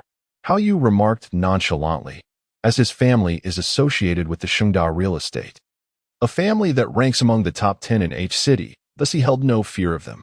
A few wealthy second-generation heirs, accompanied by several young ladies, followed the burly man towards a more opulent private room. Yifan lingered behind, observing with a frosty demeanor, thinking to himself, this is what it means to flaunt wealth. Let us see how this unfolds. He approached Zhang Shirhan, took her hand, and whispered, "Sister Shirhan, rest assured, as long as I am here, you shall be safe." A warmth enveloped Zhang Shirhan's palm, and as she gazed at her younger brother, who was 2 years her junior, a hint of blush graced her cheeks. Under the guidance of the burly man, they swiftly arrived at an even more luxurious private room than before. Upon seeing several imposing figures clad in black standing within, Hao Yu and his companions' expressions shifted dramatically. They had not anticipated that this nouveau riche would possess such stature, and with Hong Jia also accompanying them. It was evidently no simple matter. Hao Yu spoke up, "Gentlemen, might there be some misunderstanding between us? My father is with Shengda Real Estate. Could you perhaps show some leniency?" "Shengda?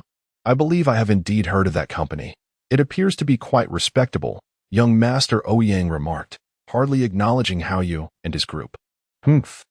No matter how respectable, can it rival your Emperor Group?" Mr. Ma retorted dismissively. Hao Yu cautiously inquired, You are young Master Ouyang Zheng?" The countenance of Hao Yu changed dramatically, and a wave of trepidation surged within him. They never anticipated that the one seeking them was none other than young Master Ouyang. Xiaoyang felt a chilling breeze arise from his very soul, rendering him almost disembodied, as this coldness surged directly towards the crown of his head. The expressions of others who had heard of Ouyang Zheng also shifted in alarm. Only Yi Fan, who trailed behind, remained oblivious, his view obstructed by those in front. Lost in his own thoughts, Ouyang Zheng inquired, "Oh, do you know me?" Hao Yu quickly offered his apologies. "Indeed, previously, your family hosted a banquet, and I accompanied my father there once. I even shared a drink with you, young Master Ouyang." Hao Yu was astonished. He had just been discussing the Empire Group, and now fate had placed him face to face with them. Among their group, apart from his own family, which maintained a certain level of affluence, the others could merely be regarded as second or third-tier young masters, trivial in comparison to young Master Ouyang. Young Master Ouyang instructed, "Boss Ma, I have brought the person. You may proceed as you see fit." Boss Ma immediately rose, approached Xiaoyang, and delivered a swift kick to his most vulnerable point, causing Xiaoyang to collapse to the ground in tears. "You were quite arrogant just now, weren't you? How is it that you dare to strike me? It seems you were courting death." He followed up with several more kicks. Xiaoyang, kneeling on the ground, incessantly pleaded for mercy. "Boss, please spare me. I didn't mean it. I want to dare again." "Spare you? Perhaps, but only if that little vixen of yours spends a night with me," Boss Ma said, a mischievous smile gracing his lips. The woman named Xiao Xue's complexion changed drastically upon hearing this. She was utterly terrified. Yet the thought of spending the night with a corpulent man made her feel repulsed. Hao Yu, observing the still prostrate Jiang Xiaoyang, realized he had to intervene. Despite the knowledge that he was facing Ouyang Zheng, he felt compelled to rise. "Young Master Ouyang, it is evident that Jiang Xiaoyang is erred, and it would be unjust to involve his female companion in this matter. Might we request leniency for the rest of us?" Ouyang Zheng remained silent, while Boss Ma delivered a few more kicks, seemingly to alleviate his frustration. However, upon recalling the location was H City and that they should not go too far, he finally spoke. "Very well, just leave this fellow and his female companion here. The rest of you may go." The remaining individuals rejoiced.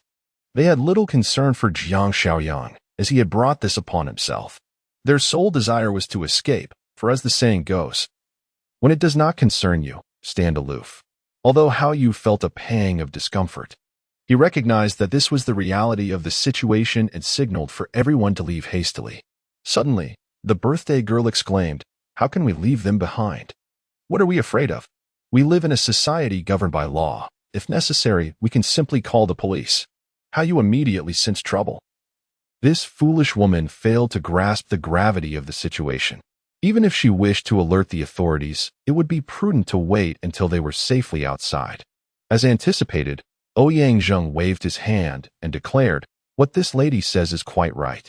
You, and you, and you, will all remain here to drink with me. Only after you have enjoyed yourselves may you leave." Hao Yu gazed at the individuals pointed out by Ouyang Zheng, his expression shifting drastically, for among them stood Zhang Shihan, whose beauty was undeniably exceptional amidst the crowd. With her fair complexion, exquisite visage, and a figure that epitomized the coveted S-curve, she exuded an unmistakable aura of elegance. Another young woman named Xiao Na also captured attention with her striking beauty, particularly her figure, which was the very definition of a perfect silhouette, paired with an endearing charm. "Ouyang, my colleague lacks understanding. Could you kindly grant me a favor and spare them this time?" Hao Yu implored, his voice tinged with reluctance. Ouyang Zheng remained silent.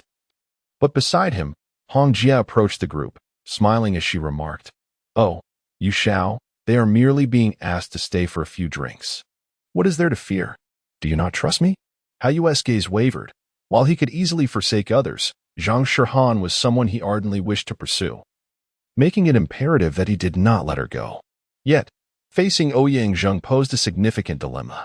Within the gathering, a girl clutched her boyfriend's hand and whispered, "Let us leave quickly," prompting the others to stir restlessly. Meanwhile, De Chong and a Biao emerged from the throng, making their way towards the group of girls. One of them reached for Zhang Shihan, who stood beside Yi Fan.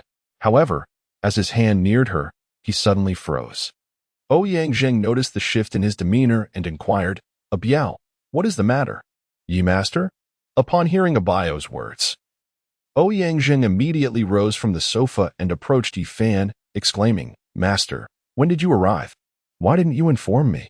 I would have personally come to receive you." Yi Fan emphasized the word receive. Ouyang Zheng then playfully slapped Abayo on the head, saying, "Have your eyes grown on your backside?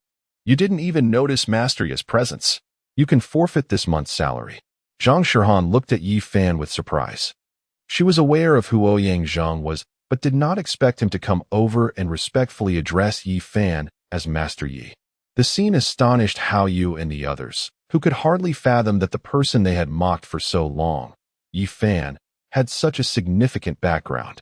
"Are these your friends, Master Yi?" Ouyang Zheng inquired, realizing that the situation had taken an unexpected turn. Yi Fan shook his head and pointed to Zhang Shihan, saying, "This is my girlfriend. The others are strangers to me." As soon as Yi Fan spoke, the others changed their expressions and implored him for help. When Yi Fan ignored them, they turned to Zhang Shihan, who felt uncomfortable refusing them, gazing at Yi Fan with her captivating eyes. Yi Fan, feeling somewhat helpless under her gaze, finally said, "Look, that fellow on the ground, Jiang Xiaoyang, has already been thoroughly beaten. Why don't we let this matter rest? Master Yi, how you speak. If I had known you were a friend of yours, I would have taken note long ago." Ouyang Zheng then addressed Boss Ma, urging him, "Quickly, Boss Ma, this is the Master Yi I mentioned to you before. Haven't you always wanted to meet him in person? Hurry over." Boss Ma, with a rather rotund appearance, hurriedly approached, extending his hand to shake hands with Yi Fan. However, he soon realized his hand was covered in liquor, so he wiped it on the side of a nearby lady before offering it again. "Master Yi, greetings. I am Ma Duong, and it is indeed a pleasure to finally meet you in person." Yi Fan replied, "Boss Ma, may I inquire about my girlfriend's colleagues?" Without waiting for Yi Fan to finish, Ma Duong quickly interjected, "A trivial matter, merely a small issue. Please, Master Yi, take a seat, be my guest. It is all my fault. I shall drink to this." With that, he raised a glass and downed it in one go. Ouyang Zheng turned to the others and declared, "Boss Ma has already let you go, so be off now. You're merely a hindrance here." Hao Yu's expression soured. All his limelight had been eclipsed by Yi Fan. and even everyone else regarded Yi Fan with newfound respect, leaving him quite displeased yet powerless to change the situation. The others promptly expressed their gratitude to Yi Fan before swiftly exiting the private room. Yi Fan pulled Zhang Shihan and settled onto the sofa. He glanced at Ouyang Zheng and remarked, "Brother Ouyang, you seem to be quite the figure lately." Ouyang Zheng chuckled awkwardly. "Oh, it's merely some trifles. How could they possibly catch the eye of a master like you? We're just having a bit of fun." He added in agreement, "Indeed, master. I have also heard the tales. They are truly astonishing. Perhaps you should take a look?" At this moment, Hongjie approached, carrying several glasses of wine, and with a flattering smile said, "Master Yi, it is truly an honor to meet you. I have heard much about you from young Master Ouyang. Let us drink to this rare encounter." After finishing her drink, she continued, "Master, I am troubled by a persistent ache in my lower back at night. Might you take a look? You little scoundrel, if your back hurts, you should see a doctor." Ma Dawang burst into laughter.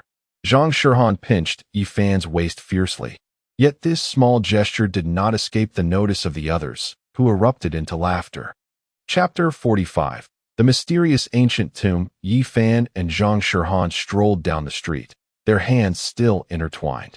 Zhang Shihan suddenly freed herself from his grasp, her tone laced with mockery as she said, "Yi, master, when did you become a master? And to think you know Ouyang Zheng of the Dihao group." Yi Fan paid no heed to Zhang Shihan's withdrawal, instead observing the bustling crowd. "I once assisted Ouyang Zheng, which is why he recognizes me. As for being called master, it was merely a casual title. You need not take it to heart, Sister Shihan."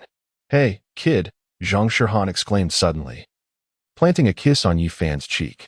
"Thank you for today, and consider this kiss a reward. Don't read too much into it." Yi Fan touched his cheek where she had kissed him, watching as Zhang Shihan skipped away with her hands clasped behind her back. He realized, perhaps unbeknownst to him, that he had genuinely developed feelings for this young lady. A figure, approximately 20 years old, with a wild hairstyle and a belt tied around his forehead, stood in front of the sofa, looking bewildered. Impatient, Wei Sheng declared, "It's not me. It's my brother who is in trouble." Yi Fan furrowed his brow and replied, "Please do not tell me your friend is a murderer." Wei Sheng pulled his friend closer and asked, "Xiao Lu, enlighten us about your recent predicament." Xiao Lu's eyes were bloodshot, and he appeared disheveled, as though he had not fully awakened. "Master Yi," he began, "I have been feeling quite unsettled lately. Every night, I dream of committing murder, just like the reports on television. Upon awakening, it feels as though I have truly experienced it. Such a peculiar occurrence," Yi Fan mused. "But I am no dream interpreter. I merely understand the notion that one's thoughts during the day influence their dreams at night. Tell me, aside from dreaming of murder, have you exhibited any other unusual behaviors?" Xiao Lu pondered for a moment before shaking his head. Yi Fan continued, "Have you visited any unusual places?" Xiao Lu once again shook his head, but suddenly a thought struck him. Just a few days ago, I visited a peculiar tomb. Inside, there was an empty coffin that had been opened, but nothing else. I wonder if that qualifies as strange." Upon hearing this, Yi Fan immediately recognized that this could be the source of Xiao Lu's nightmares. However, to ascertain the precise cause, they would need to explore the tomb firsthand. "It is getting late," Yi Fan concluded. "Let us visit the tomb you mentioned tomorrow and see if it holds any connection." Several individuals took their rest, and the time arrived at dawn the following day. Guided by Xiao Lu, they ventured to a desolate mountain, traversing the rugged terrain for over 2 hours, until they finally located the tomb beneath a grand tree, as Xiao Lu had described. Situated to the west of H City, this place belonged to the Shilin mountain range. Steeped in millennia of history, adorned with ancient trees and bizarrely shaped rocks, and boasting numerous extraordinary feng shui sites. Throughout history, many prominent figures have chosen to establish their final resting places here, making it a coveted land for emperors and dignitaries. The most renowned legend suggests that the first emperor, Yingzheng, did not perish but lies entombed beneath this very soil, awaiting the day of his resurgence.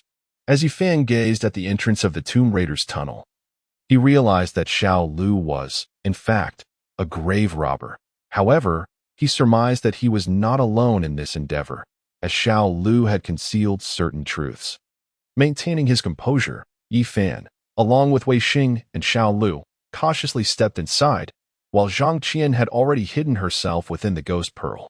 The tunnel was narrow, forcing the trio to stoop as they advanced. Yi Fan noted the peculiar nature of this tunnel. Unlike the typical circular shape of grave robber tunnels, this one was square, as if deliberately crafted that way. As he touched the damp walls of the tunnel, the moisture intensified the deeper they went, and the light gradually diminished. Yet, as a first-grade scholar, he retained decent vision in the dimness, allowing him to discern vague outlines. Suddenly, a thought struck him. Xiao Lu, did you excavate this tunnel? Xiao Lu, who was leading the way and appeared somewhat distant, replied, though his voice was difficult to decipher, no, this tunnel existed when I arrived. Yi Fan suppressed the doubts swirling in his heart and continued onward, yet he sensed that Wei Sheng and Xiao Lu were hastening their pace, to the point where he could scarcely perceive their presence. At that moment, Yi Fan realized he had arrived at a fork in the path, presenting him with 3 diverging routes. This perplexed him. Who would dig a tunnel only to create a 4-way intersection? Was this some sort of road construction? He extended his hand to feel the soil on the tunnel wall and discovered that the earth on the left side was significantly more damp than that on the right, while the central tunnel was entirely composed of sand. Clearly, the left tunnel was newly excavated, likely the handiwork of Xiao Lu and his companions, while the right tunnel was the work of an earlier group. As for the middle tunnel, he could not fathom why it was entirely filled with sand, and astonishingly, the sand had not collapsed. What could this phenomenon be? Yi Fan couldn't help but wonder, feeling an unsettling fear creep over him. Just as he turned to enter the left tunnel, his left hand brushed against something solid, though it did not feel like stone. He pried the object from the tunnel wall and brought it before his eyes. To his astonishment, it resembled a large ant, albeit one of considerable size. Larger than a peanut shell, its pincers were quite pronounced, reminiscent of a lobster, and it possessed 6 eyes, marking its most significant distinction from an ordinary ant. Yi Fan squeezed it. It was hard and brittle, reduced to a mere shell, devoid of any signs of life. He discarded the large ant and continued onward, his hand resting against the wall, unexpectedly brushing against a hard object. Holding it in his hand, he realized it was identical to the one he had previously thrown away. Dismissing it, he pressed forward, only to discover more of these objects accumulating around him, an unsettling premonition gnawing at his mind. Moments later, he stumbled upon a narrow passageway, barely accommodating a single individual. He shifted the earth beside him and uncovered a small pit carved into the wall, large enough to contain an adult. Within this hollow, he found an old backpack reminiscent of the military green bags from the 1980s, with nothing else nearby. Yi Fan picked up the backpack, but upon doing so, it slipped from his grip and fell into the pit. His eyes widened in shock as he noticed a nest of centipedes occupying the very spot where the backpack had rested, appearing to number in the dozens. He had always harbored a deep-seated aversion to creatures with numerous legs, and despite now being a seasoned practitioner, the sudden sight of such a creature sent a shiver down his spine. Nevertheless, after calming his nerves, he observed that the writhing mass of centipedes seemed lifeless. Paying them no further mind, Yi Fan retrieved the backpack once more. It was surprisingly light. Upon opening it, he discovered only a single embroidered shoe inside, with nothing else to be found. A tinge of disappointment washed over him. He had anticipated uncovering something of significance, yet all he found was this solitary shoe. However, it appeared remarkably new, which was peculiar considering the age of the backpack suggested it belonged to a tomb raider from decades past. The shoe should have been worn and tattered, yet it was anything but. He discovered a slightly harder stone nearby and began to dig into the wall of the pit. Before long, a human skeleton emerged before his eyes, contorted in a posture that conveyed profound terror. The additional fragment of a leg bone struck him as peculiar. Pressing further inward, he unearthed yet another human skeleton. As he continued his excavation, he ultimately uncovered 6 skeletons in total. The positions of these individuals relayed a chilling message to him.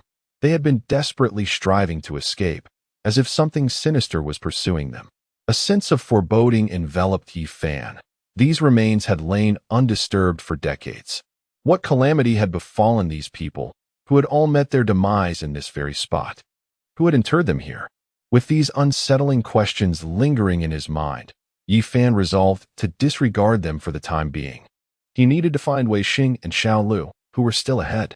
Both were ordinary individuals and might have already encountered unknown dangers. Yi Fan proceeded along the tunnel, and not long after he departed, one of the human skulls within the pit suddenly turned towards the direction he had taken, its hollow eye sockets fixated on his retreating figure. Chapter 46. The mysterious corpse cluster. With each step Yi Fan took, an unsettling sensation of being watched crept over him. This feeling did not emanate from behind, but rather from the walls, which struck him as particularly odd. Could it be that the walls possessed eyes? He meticulously explored the surface of the walls, finding nothing but dirt and stones, devoid of any extraordinary elements. Suppressing his mounting curiosity, he pressed onward. However, he had scarcely taken a few steps when, to his astonishment, a coffin materialized before him. To be precise, it was a miniature coffin, approximately the size of a child around 10 years of age. It was square in shape, crafted entirely from mahogany, adorned with peculiar patterns that he recognized as ancient tribal soul-restraining designs, long since vanished from memory. Could it be that a ghost was imprisoned within this coffin? Yet, no matter how he scrutinized it, it appeared to be an ordinary coffin. The coffin was not sealed. There was a small crack through which he peered into an abyss of darkness, devoid of any spectral presence or other strange sensations. He could not fathom why a coffin would appear in this place, obstructing his path. Could it be that tomb raiders had pilfered it from a burial chamber? But who would desire such a mundane coffin? Yet, an instinct warned him that matters were far from simple.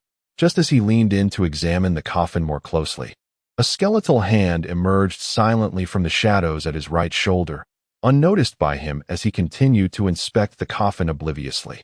After a moment's contemplation, he resolved to open the coffin, placing his hand upon the lid, which felt unexpectedly warm to the touch. A frown creased his brow, a foreboding sense creeping over him, while the ghostly hand had already settled upon his shoulder, completely unbeknownst to him. At that moment, the unsettling sensation of being watched returned, this time from behind. He swiftly turned to his left, channeling his magical energy into his eyes, scanning the darkness behind him, only to find nothing there. As the radiant flames upon his shoulders and the crown of his head blazed vigorously, an unforeseen twist occurred when he turned.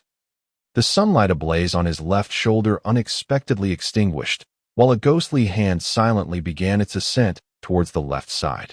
Although Yi Fan was consumed by doubt, he nonetheless shifted his gaze towards the coffin before him. Suddenly, a brief glimmer emanated from the crevice of the coffin, a fleeting flash that revealed what appeared to be the eyes of some creature, emitting a dim green luminescence. The ghostly hand, now creeping upon his left shoulder, hesitated perceptibly upon witnessing this green glow, retreating into the shadows. Once the illumination faded, it resumed its crawl onto Yi Fan's left shoulder, its green claws skimming perilously close to his carotid artery. Meanwhile, the sunlight on his right shoulder and atop his head began to wane, teetering on the brink of extinction. Yet he remained oblivious to this peril. Before him loomed the coffin, obstructing his path forward. Retreating through the theft hole on the right seemed the only option. However, driven by an insatiable curiosity, he yearned to uncover the secrets hidden within this coffin.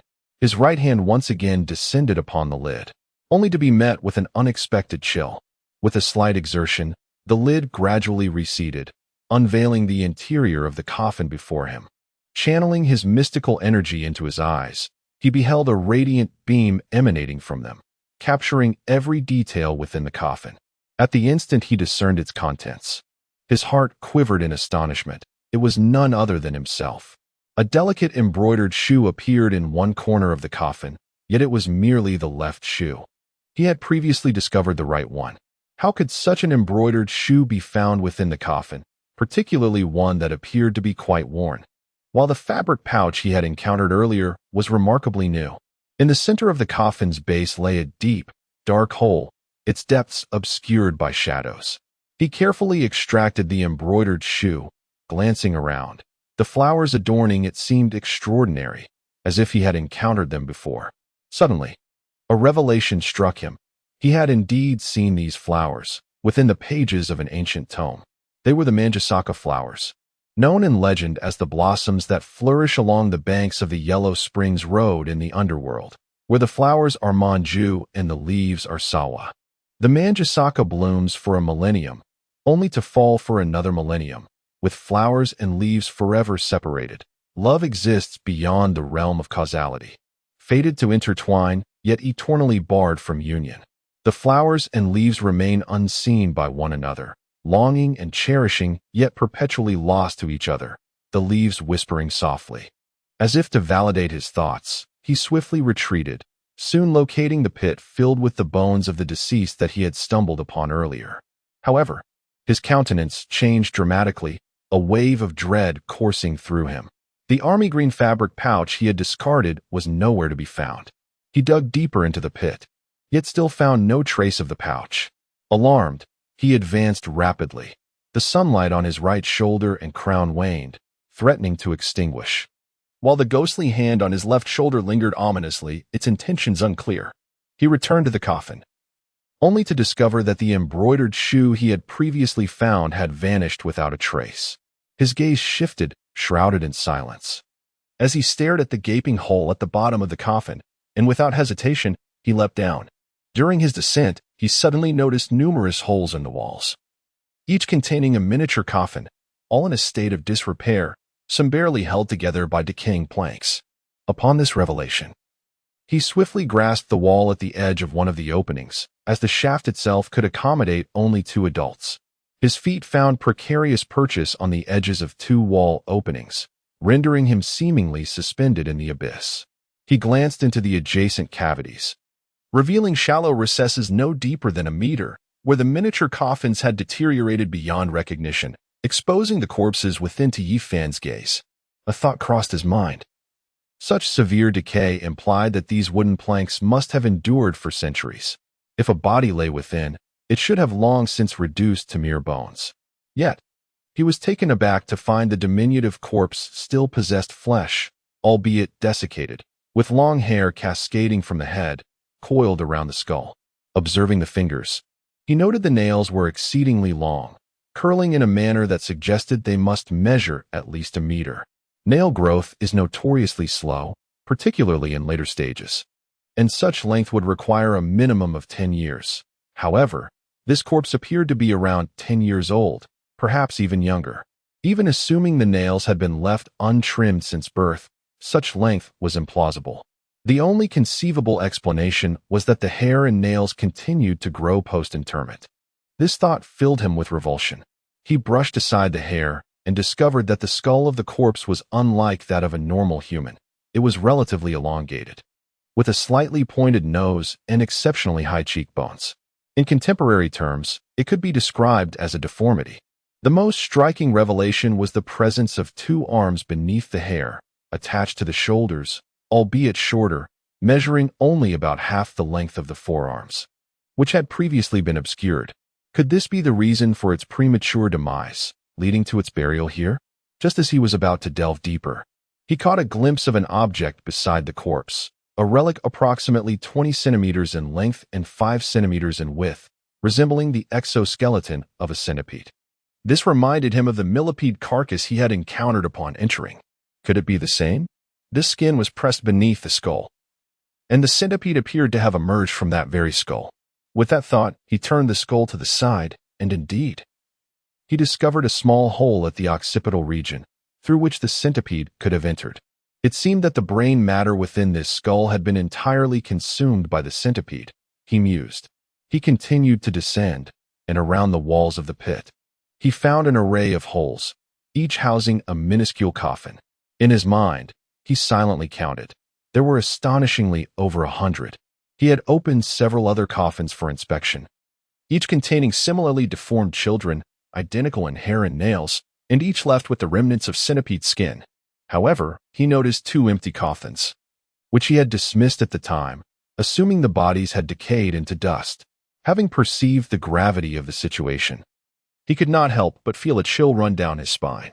What had transpired here years ago that resulted in the tragic demise of hundreds of children? Ordinarily, Such a significant loss of young lives would be attributed to a plague or contagious disease. Surely, the nearby county records would reflect such an event. Yet, he had heard no mention of it in the vicinity. Descending to the bottom of the well, he discovered no further items of value. With no other option, he leaped down, landing on the ground, only to find himself in a spacious cavern that resembled a grand hall.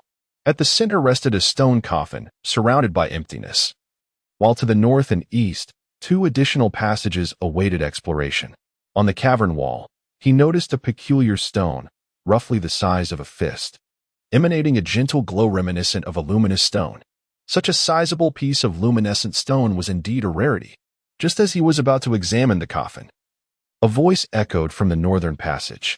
"Hey, Xiaolu, how much farther do we have to go? My legs are aching." "We're almost there. Why the rush?" Yifan recognized the voices of Xiaolu and Wei Xing, which brought him a sense of relief, although he remained uncertain about how they had become separated. Hearing that they were unharmed was a comfort. Xiaolu and Wei Xing entered through the cave entrance, wielding flashlights, and encountered Yifan directly. Upon seeing Yifan, Wei Xing was instantly elated and boisterously inquired, "Boss, when did you get ahead of us?" However, as Wei Xing took a few steps closer, his expression abruptly shifted to one of sheer terror. His eyes widened in horror, and he pointed at Yifan, trembling and unable to articulate his words. "Why you? Why you?" Xiaolu, having followed closely, exhibited a similar expression of dread. Yifan sensed an ominous presence and swiftly turned to look behind him. Yet, apart from the glow emitted by the luminous stone, there was nothing amiss. He turned back to Wei Xing and asked, "What is the matter, Wei Xing? Why do you look so frightened?" Wei Xing swallowed hard, finally managing to stammer, "B-boss, why your shoulder? There's a hand." Yifan furrowed his brow, trusting that Wei Xing would not deceive him. He first glanced at his right shoulder, finding nothing amiss. Then he looked at his left shoulder, and his expression drastically changed. There, he beheld a ghostly hand, its skin wrinkled and adorned with green-tinted nails that glimmered with an eerie luminescence. Furthermore, a tattoo of a flower from the nether realm was visible upon its skin. At that moment, the ghostly hand waved slightly, as if greeting him. Yifan had no time to ponder. With a flicker of lightning in his grasp, he directed a bolt of electricity toward the spectral hand. To his astonishment, the hand extended a finger, its green nail making contact with the lightning, resulting in a sudden pop as the energy dissipated into the void. The ghostly hand's index finger wiggled mockingly in the air, as if deriding Yifan's audacity. Yifan was immediately taken aback. The ghostly hand was extraordinarily formidable. He once again invoked the 5 thunder technique, projecting 5 beams of lightning from his fingertips, which coalesced in the air to form a 1-meter-long lightning sword. The sword shimmered with divine lightning, subtly infused with an aura of retribution as it struck towards the ghostly hand. Seemingly aware of the sword's potency, the ghostly hand leapt into the air. The sword cleaved through empty space, and Yifan exhaled in relief. However, to his astonishment, after evading the attack, the ghostly hand seized his lightning sword. Countless bolts of divine lightning erupted upon contact, yet it was utterly unscathed. Suddenly, the ghostly hand exerted a tremendous force. With a resounding crack, the lightning sword shattered in midair. Following the explosion, Yifan swiftly retreated, but the ghostly hand darted to his shoulder, pressing firmly against it. As Yifan landed, his entire being was enveloped in a state of extreme tension. No matter what he did, he could not shake off the ghostly hand, which seemed to adhere to his shoulder as if glued. Ultimately, he stood still not far from Wei Xing, gazing at the ghostly hand on his shoulder, rendered speechless. He felt no trace of energy emanating from it, not even a hint of its existence, had he not witnessed it with his own eyes. He might have believed that the ghostly hand was merely a figment of imagination. "Boss, what is it?" Wei Xing suddenly inquired. "Do not approach." Yifan urgently cautioned the two of them. He too felt a surge of panic. This mysterious ghostly hand seemed to have latched onto him. Yet, at present, it appeared devoid of malice, simply resting on his shoulder. He dared not make any sudden movements, fearing that he might provoke the ghostly hand. Yifan stood there, motionless, gazing at the ghostly hand resting upon his shoulder. Xiao Lu, he inquired. When you were here before, did you encounter this entity? And no, Xiao Lu stammered, his voice betraying considerable fear.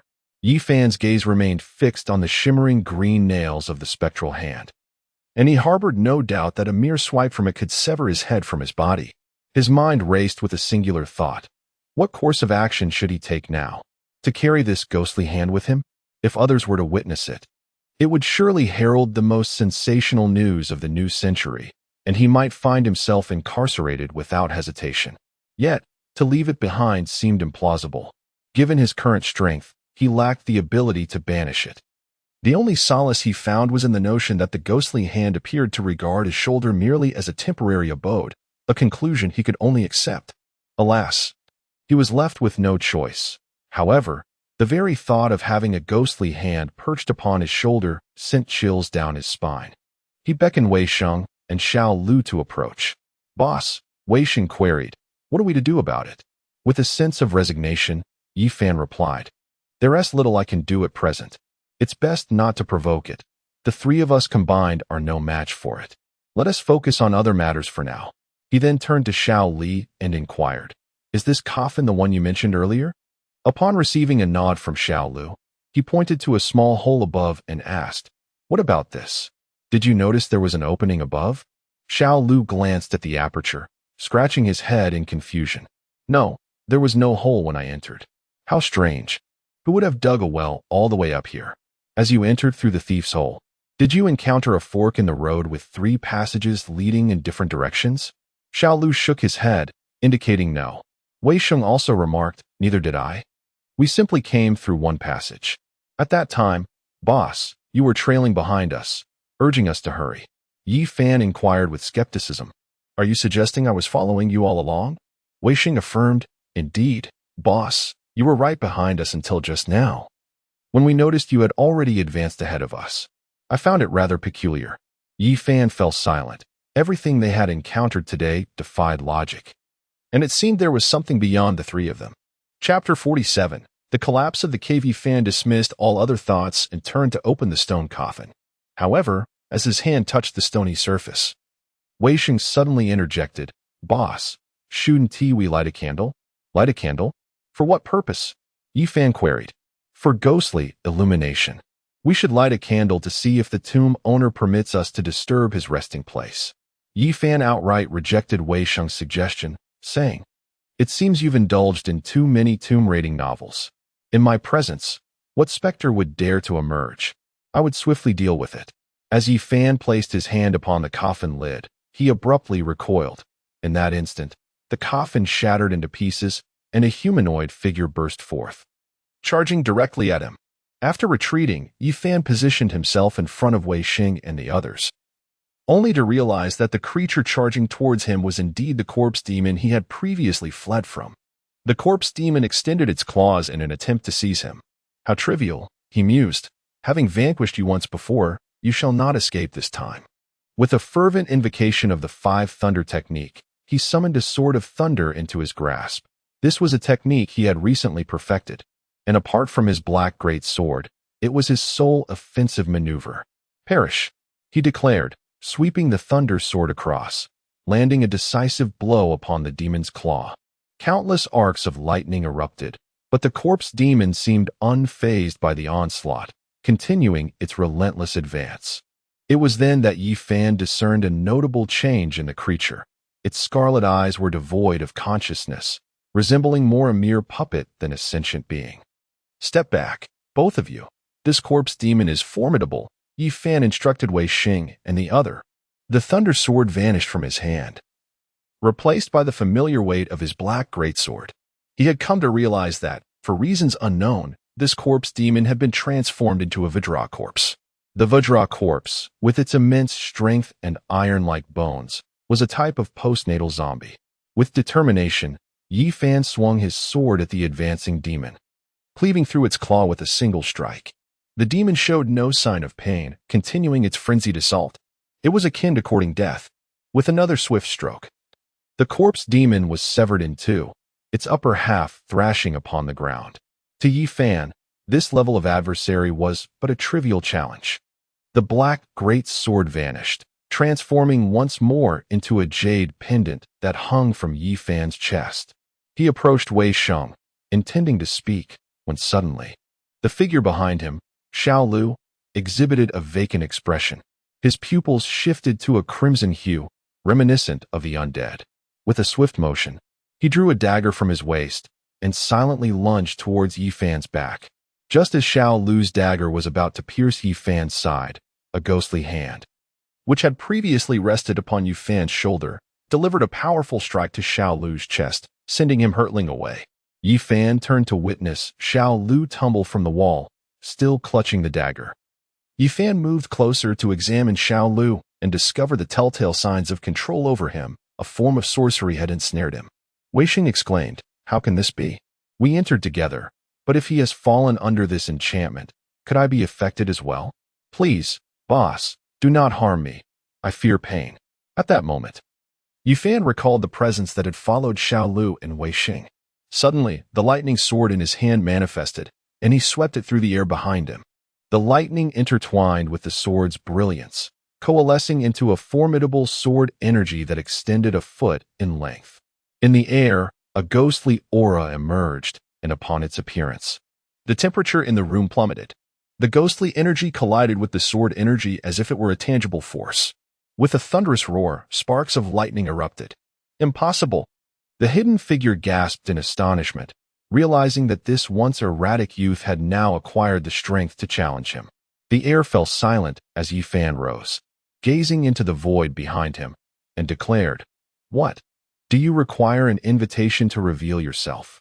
As he spoke, his right hand crackled with lightning, and a sword of thunder materialized once more, shimmering with divine radiance. At that moment, two figures emerged from the void above. One was the old specter he had foreseen earlier, now wielding a kerosene lamp, with the graveyard behind him appearing faintly.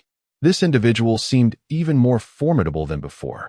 Beside him stood a man adorned with a tall hat, whose attire suggested he was a sorcerer. It was likely that Little Six had fallen under his dominion. "Old ghost, it is indeed you. I see you are courting death," Yi Fan declared, his thunder sword pointed menacingly at the old specter. "Child, we bear no animosity toward each other. In fact, I owe a debt of gratitude to your friend who released me. However, I require something from you, dear brother. Might you be willing to part with it?" The old specter gestured with his kerosene lamp, causing the corpse demon on the ground to merge with him, standing silently at his side. Yi Fan retorted, "What you truly need is for my thunder sword to be plunged into your soul. After all this time, you have yet to find a host." "No, young brother," the old specter countered. "You possess two ghostly command tokens, one of which has already recognized you as its master. I am aware that another token remains. If you could kindly relinquish that token to me, I would be willing to exchange it for this." As he spoke, the kerosene lamp flickered, and a black leather case materialized on the ground. The sorcerer approached and opened the case, revealing it to be filled with $, an amount totaling 3 million, which would convert to over 100 million in renminbi. Yi Fan cast a fleeting glance at the case before dismissing it with a shake of his head, indicating instead the old specter's kerosene lamp. "I desire that." The old ghost's expression immediately soured. The kerosene lamp was a formidable ghostly artifact in his possession, one he would not easily part with. "Brother, why waste words with them? Simply eliminate them and seize that token. I too shall obtain a piece," remarked the sorcerer beside the old ghost. The old ghost's gaze flickered. He did not wish to eliminate Yi Fan. Yet he understood that for a human to become a ghostly envoy, they must pass the scrutiny of a ghost general. Yi Fan, being human, could never attain such a status, indicating secrets unknown to him, and he was reluctant to take unnecessary risks. "That is impossible. However, I can disclose a secret to you, one of far greater worth than that token." "What secret?" At that moment, the previously fragmented coffin suddenly reassembled as if by some unseen force. The stone cavern began to tremble violently, and the coffin sank downward, causing stones within the cavern to tumble. Yi Fan and his companions were jolted from side to side. "Old ghost, what sorcery is this?" Yi Fan shouted. The old ghost was equally astonished. "I do not know. This is not my doing," he replied. The sorcerer next to him declared, It must be his resurrection. It surely is him. We are all doomed. With a thunderous roar, the coffin sank entirely into the ground, revealing a mechanism, and the floor of the cavern shattered, creating a deep pit into which they all plummeted, a chasm that seemed bottomless. Chapter 48. Farewell to the sorcerer. Yi Fan plummeted rapidly, swiftly channeling his mystical energy, which surged from his dantian, enveloping his entire being. Instantly, his body became weightless. He lightly tapped his toes on a stone, leaping to another, then to yet another, and thus continued for approximately 10 minutes. At last, he glimpsed a faint glimmer of light and landed on solid ground. As he surveyed his surroundings, he noticed the absence of Wei Sheng and Xiao Lu, but caught sight of the sorcerer. The sorcerer lay sprawled upon a stone, swaying precariously as the stone rocked beneath him. The staff he clutched emitted a multitude of fine threads, binding him to the stone and halting his descent. Upon reaching the ground, Yi Fan looked around and observed some stones on the walls emanating a soft white glow. These stones, about the size of a fist, appeared to be artificially embedded rather than formed by nature. It seemed he had entered an underground cavern, spacious and expansive, with the only opening above being the large hole through which he had descended. The rest of the ceiling was adorned with stalactites, dripping rhythmically, accompanied by a milky liquid cascading onto the floor. Yi Fan crouched down, using the dim light to investigate the ground, discovering that the stones were remarkably smooth, as if meticulously polished by skilled hands. The craftsmanship was astonishing, surpassing even the finest flooring found in homes. He reached out to touch the surface, feeling a slight warmth. A frown creased his brow. Could it be geothermal heat? Yet, there were no volcanoes in the vicinity, making such a phenomenon improbable. It seemed he was nearing the Earth's core. His eyes sparkled with intensity, and he noticed the floor had a slight sheen, resembling Han white jade. Upon closer inspection, it appeared even more like Han white jade, which explained its somewhat warm touch. He wandered about, observing his surroundings, and to his astonishment, everything was made of Han white jade. It is worth noting that even the Han white jade at the entrance of the Imperial Palace pales in comparison to the purity and brilliance found here. It seemed like a waste of nature's treasures. Just as Yi Fan was about to depart, he suddenly discovered that the Han white jade tiles on the ground were arranged in a linear pattern, each line interconnected, forming a peculiar rune that he had never encountered before. He poised on the tips of his toes and leaped into the air, grasping a stalactite above him, and gazed down, where the entire rune came into view. The 9-pointed star array. How could this formidable formation be present here? The concept of returning to unity signifies completeness, with the one that has vanished representing a slender thread of hope. The 9-pointed star array possesses the ability to siphon life force, reverse the flow of the cosmos, and grant rebirth from death. It was created by the legendary Emperor Xianyuan. According to ancient tales, in a time long past, Emperor Xianyuan, in a bid to save his daughter who had turned into a zombie, extracted the tendons of Qi Yu and, using his blood, laid out this 9-pointed star array at the foot of Mount Buzhou. It is said that the power of the 9-pointed star array is unparalleled, enveloping the entire Mount Buzhou in a shroud of mist, causing mountains, rivers, and seas to collapse under its might. During that time, blood rain fell from the heavens. Mount Buzhou crumbled, and Emperor Xianyuan stood in the sky, adorned with the imperial crown, draped in a 5-clawed dragon robe, with his emperor's sword at his waist. As the winds rose and clouds surged, Emperor Xianyuan drew forth the imperial sword. Instantly, the entire space was enveloped in flashes of lightning and booming thunder, as countless vital energies converged towards the sword. He then plunged the imperial sword into the center of the 9-pointed star array. An immense flow of life essence coursed into his body, illuminating the entire star formation. The subsequent events remain unchronicled. However, it is said that the 4 primordial zombies descended, along with the celestial soldiers, filling the skies. Ultimately, the great battle was imminent, shattering mountains and rivers, with the Mount Buzhou itself trembling, and the heavens punctured by fierce clashes. The fate of Emperor Xuanyuan's daughter remains uncertain, yet the golden imperial sword vanished without a trace. Yi Fan gazed once more at the 9-pointed star array below, noting that this formation was significantly smaller and incomplete compared to the grand array of yore. It appeared that someone had discovered a fragmented version of the 9-pointed star array and set it here. Gently releasing his grip, he descended steadily to the ground. At that moment, he became aware that his earlier touch upon the stalactite had left his hand remarkably slick. Upon closer inspection, he noticed a white, viscous substance on his fingers, exuding a delightful fragrance. Bringing his hand to his nose, he inhaled deeply, reveling in the enchanting aroma that flowed into his being, spreading a sense of exhilaration throughout his limbs. The essence of life. His eyes sparkled with sudden realization, and an overwhelming joy surged within him. This life essence, a fabled treasure, is said to be elusive and unattainable, yet he had fortuitously encountered it here. At this moment, he began to observe the stalactites, noting that their arrangement seemed to resonate with the principles of nature. Each time a droplet of liquid cascaded onto the white jade, a delicate sheen would illuminate the surface. Lifting the liquid and guiding it through the crevices in a singular direction, he followed this line and, after a brief distance, discovered a gaping maw ahead, an entity reminiscent of both a leopard and a tiger, its bloodthirsty jaws wide open. Whenever the liquid flowed nearby, it would inevitably be drawn into that beast's mouth. Cursed be it, he pondered, for these life-giving springs might be channeled into that beast, their destination unknown. If only he could acquire them, his powers would undoubtedly flourish. Alas, even a single droplet was preferable to none.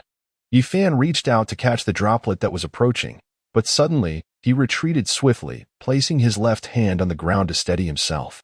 As he gazed forward, he saw the aforementioned sorcerer standing not far off, casting a sinister glance in his direction, a peculiar snake, measuring about a foot in length, coiled around the sorcerer's staff. It was this very serpent that had attacked him moments ago. It appeared to bear a lethal venom, and a bite from it would surely spell doom.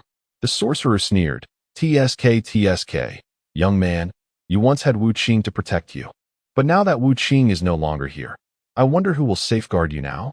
Yi Fan, perplexed, inquired, "Who exactly are you? And how do you know Wu Qing?" Meanwhile, he secretly prepared, the energy within his dantian surging, ready to strike at any moment. This sorcerer referred to the old ghost as his senior brother. He had already witnessed the old ghost's formidable and peculiar powers, and it was apparent that this sorcerer was no trifling adversary, undoubtedly wielding some malevolent techniques. Young one, allow me to candidly share a truth with you. During my travels across the vast expanse, Wu Qing was but a mere child playing in the mud. As for you, I strongly advise that you surrender the token. Should I be in a generous mood, I might even allow you to keep your remains intact." The sorcerer shook his staff, causing the head of the vibrant serpent to sway unsteadily, its tongue flickering in and out, sending shivers down Yi Fan's spine. Yi Fan smiled calmly and responded leisurely, "I surmise that Wu Qing has thoroughly defeated you, to the point that you scarcely recognize your own reflection when speaking of him. How amusing." The sorcerer's expression darkened considerably as the colorful serpent slithered from his staff to coil around his neck. "You seek death," he retorted. "I recall a tribe in the ancient forest of Xiangxi, known as the Jiuli tribe. Within this tribe existed a high priest named Li Jiu, who, every century, would summon his people to announce his impending journey to commune with their ancestors, requiring the accompaniment of 2 young boys and girls. From that moment forth, those 2 children vanished without a trace, while a mere 10-year-old would emerge from the altar, bearing the edict of the previous priest, destined to become the next. However, who could have foreseen the devastation wrought upon the Jiuli tribe during the Ghost King War 15 years ago? One fateful night, a ghostly envoy descended upon the tribe's sacrificial tower, engaging in a fierce battle with the priest. Since that time, no priest has emerged from the Jiuli tribe. Yet a sorcerer has appeared on the roads. Wherever that envoy travels, a wizard clad in a grand hat accompanies him. I surmise that wizard must be you, Mr. Li Jiu. Yi Fan voiced his perplexity, recounting the secret he had heard from Wu Qing on the expressway. He disclosed that deep within the mountains, a man was attempting to achieve immortality through dark sorcery, prompting the Underworld to dispatch several ghostly emissaries to apprehend him. However, to their dismay, those emissaries vanished without a trace. Regrettably, Wu Qing had not received any mission, and the emissaries were bound by regulations that forbade them from acting independently, which allowed the sorcerer to operate with impunity. It was only on a fateful day that a mysterious emissary emerged and subdued the sorcerer, bringing him into his fold. This act contravened the laws of the Underworld, and as a result, the ghostly general intervened, sealing the emissary within a coffin. Yet, it remains a mystery how that sorcerer learned of the events, as he had long since slipped away. In retrospect, Yi Fan mused that the sorcerer before him might just be that very individual, though he remained uncertain of the identity of the enigmatic emissary from years past. The sorcerer pulled down the brim of his hat, obscuring his face from view, making it impossible to discern his expressions. Nevertheless, Yi Fan surmised that he was most likely correct in his assumptions. The sorcerer's voice emerged from beneath the hat. "Young man, I am unaware of what you are alluding to. If you possess any sense of propriety, surrender the token. Otherwise, you shall face dire consequences." Yi Fan was bewildered. Despite the sorcerer's earlier ambush, it had been over 10 minutes, and yet he had resorted only to verbal threats without taking further action. What could this mean? Chapter 49. Severing an arm. Amidst Yi Fan's bewilderment, he suddenly perceived the wizard's colorful little serpent opening its mouth. The aperture widened progressively, reaching a girth akin to that of a bucket. To his astonishment, a colossal rainbow python emerged from that cavernous maw. In mere moments, a gigantic serpent loomed before Yi Fan, its eyes resembling lanterns, and its gaping maw ready to strike. "Huh, you thought I was merely indulging in idle chatter? I was merely stalling for time. With my senior brother absent, I must take matters into my own hands. This seven-colored divine serpent has been my companion for centuries, having devoured countless innocents, honing its ironclad resilience. Alas, summoning it requires an extended incantation. However, even if you were to surrender the token now, it would be too late. Prepare to be my treasure's feast." The wizard's laughter echoed from afar. Yi Fan regarded the charging python with calmness and composure. Standing firm with one hand, he scoffed. "You think a mere beast can claim my life? Such a notion is utterly ludicrous." At that moment, 5 slender bolts of lightning extended from the tips of Yi Fan's fingers, growing longer and entwining to form a gleaming sword of thunder, the 5-thunder divine sword. Countless divine thunders crackled and roared upon its surface, appearing both eerie and ferocious under the illumination of the lightning, like a primordial beast poised to devour at any moment. With a sweeping motion of his sword, Yi Fan unleashed the 5-thunder divine sword, a brilliant beam of unparalleled lightning surging forth. As the sword was drawn, ancient sorrows manifested with an inscrutable power akin to that of deities and spirits. The lightning intensified, expanding into a colossal net, wherein immense divine thunder descended upon the serpent. The thunder erupted with a resounding roar, and the serpent bellowed in agony. The 5-thunder technique is the nemesis of demons. This great serpent, having long feasted on innocent lives, had committed grievous transgressions against the natural order. As the malevolent energy accumulated to a critical point, divine retribution was inevitable, destined to obliterate the serpent. Yet, amidst the 49 cycles, there remained a singular escape. The natural order grants a glimmer of hope to many beings. Should this serpent endure the divine punishment, it could potentially transform into a dragon. Alas, the punishment bestowed upon wicked beings is always the violet gold divine thunder. A 4-snell malevolent creature has yet withstood, though Yi Fan's 5-thunder technique may not reach the level of the violet gold divine thunder. It is nonetheless a legitimate divine lightning. The creature trembled in fear. Each convulsion of its massive body triggered an explosion of divine thunder, engulfing it in darkness. Numerous scales had been torn away, littering the ground and clashing like metal. "Dark demon god, heed the call of your devoted servant." Suddenly, an incomprehensible incantation erupted from a distant sorcerer. The spell transformed into a series of characters, which began to materialize in the air, emanating dark energy as they advanced towards the serpent.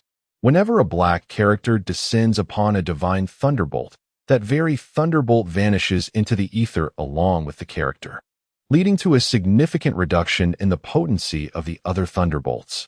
Yi Fan furrowed his brow. The sorcerer seemed to have employed some arcane magic, exhibiting such peculiar effects that even the omnipotent five thunder technique could be extinguished. It appeared that the so-called black demon he mentioned possessed considerable influence. As the divine thunder threatened to be obliterated, Yi Fan clasped his hands together and suddenly bellowed, "Five thunder technique, heavenly thunder tribulation, break." The divine thunders that were on the verge of extinction atop the colossal serpent soared into the air, transforming into spherical bolts of lightning. One became two became four became eight. Countless bolts of lightning intertwined in the sky, forming a magical array. Beneath this array, innumerable black characters, as if confronted with their nemesis, became exceedingly agitated, darting about chaotically like headless flies, yet unable to escape the confines of the lightning array. The gigantic serpent, its blood-red eyes fixed on Yi Fan, glared with a desire to devour him whole, its scales having been nearly stripped away, emanating a charred scent. The five thunder array wove a celestial net of thunder, ensnaring the black characters and the serpent within. Yi Fan scoffed, "Is this your prized possession? I dare say it is hardly resilient. Perhaps we should roast it for a meal, as I find myself rather peckish." "Humph, young one, the best is yet to come," the sorcerer retorted, driving his staff into the ground and retrieving a handful of insects from his satchel. Yi Fan peered in. Among them were centipedes, millipedes, venomous scorpions, and various other toxic creatures he could not identify. The sorcerer hurled the venomous insects onto the ground, seizing his staff to crush each living creature, their dark blood pooling beneath him. Once all the insects were obliterated, the sorcerer gathered the mangled remains and stuffed them into his mouth. The sound of his gnashing echoed ominously. Despite not witnessing the sorcerer's visage, Yi Fan could vividly imagine the grotesque act unfolding before him. The sound was indeed spine-chilling. It seemed the sorcerer had finished his grotesque feast and rose to his feet, brandishing his staff. He began to stomp his left foot upon the ground erratically, murmuring incantations. "O great dark deity, heed the call of your servant, arise." In a moment of disbelief, Yi Fan beheld a towering ethereal figure materializing behind the sorcerer. This entity, adorned with an immense wide-brimmed hat that obscured its face, revealed only a gaunt jawline beneath. With 4 arms, each gripping an unknown weapon, it was draped in a dark crimson robe. The instant this malevolent being emerged, the very atmosphere became saturated with a formidable aura of dark magic, replete with malevolence, arrogance, and other nefarious energies. As this malignant essence sought to invade Yi Fan's mind, he recited the cleansing heart mantra, effectively casting it out into the void. The heavens and the earth were shrouded in darkness, a myriad of negative emotions assailing the senses, as the entire expanse succumbed to an ominous gloom, reminiscent of an apocalyptic scenario. Within that profound darkness, Yi Fan discerned the presence of the dark demon and the sorcerers. A bolt of violet lightning, imbued with unparalleled might, surged towards him. Yi Fan was taken aback. He was unaware of the events that transpired following the arrival of the dark demon. Yet, the assailing force was none other than the once captured 7-colored giant python, now transformed into an obsidian serpent. The divine lightning that once danced upon it had also morphed into dark flashes of electricity, coiling around the serpent's form. Yi Fan sensed an absence of control over the lightning. It had evidently become an extension of the serpent itself. The menacing fangs of the giant python, its magape, bore down upon him. The dark thunder python, Yi Fan was struck with terror, realizing that the dark demon had metamorphosed the 7-colored python into this sinister creature. What manner of entity was the dark demon to wield such formidable power? Previously, the 7-colored python could only be regarded as an age-old spirit, yet it had now been transfigured into a being of darkness. Although the 5 thunder law possessed some restraining influence over dark creatures, this dark thunder python evidently exhibited attributes of lightning, significantly diminishing the efficacy of the 5 thunder law. However, Yi Fan remained unperturbed. Suddenly, his entire being became ephemeral.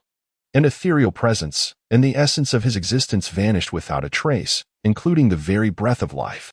Before the sorcerers could comprehend the unfolding events, it appeared that all things had coalesced into Yi Fan's singular strike. My sword stands resolute, striking forth. The divine sword of thunder cleaves through the air once more, illuminating the vast expanse, as if all else were to vanish, leaving only this blade in its wake.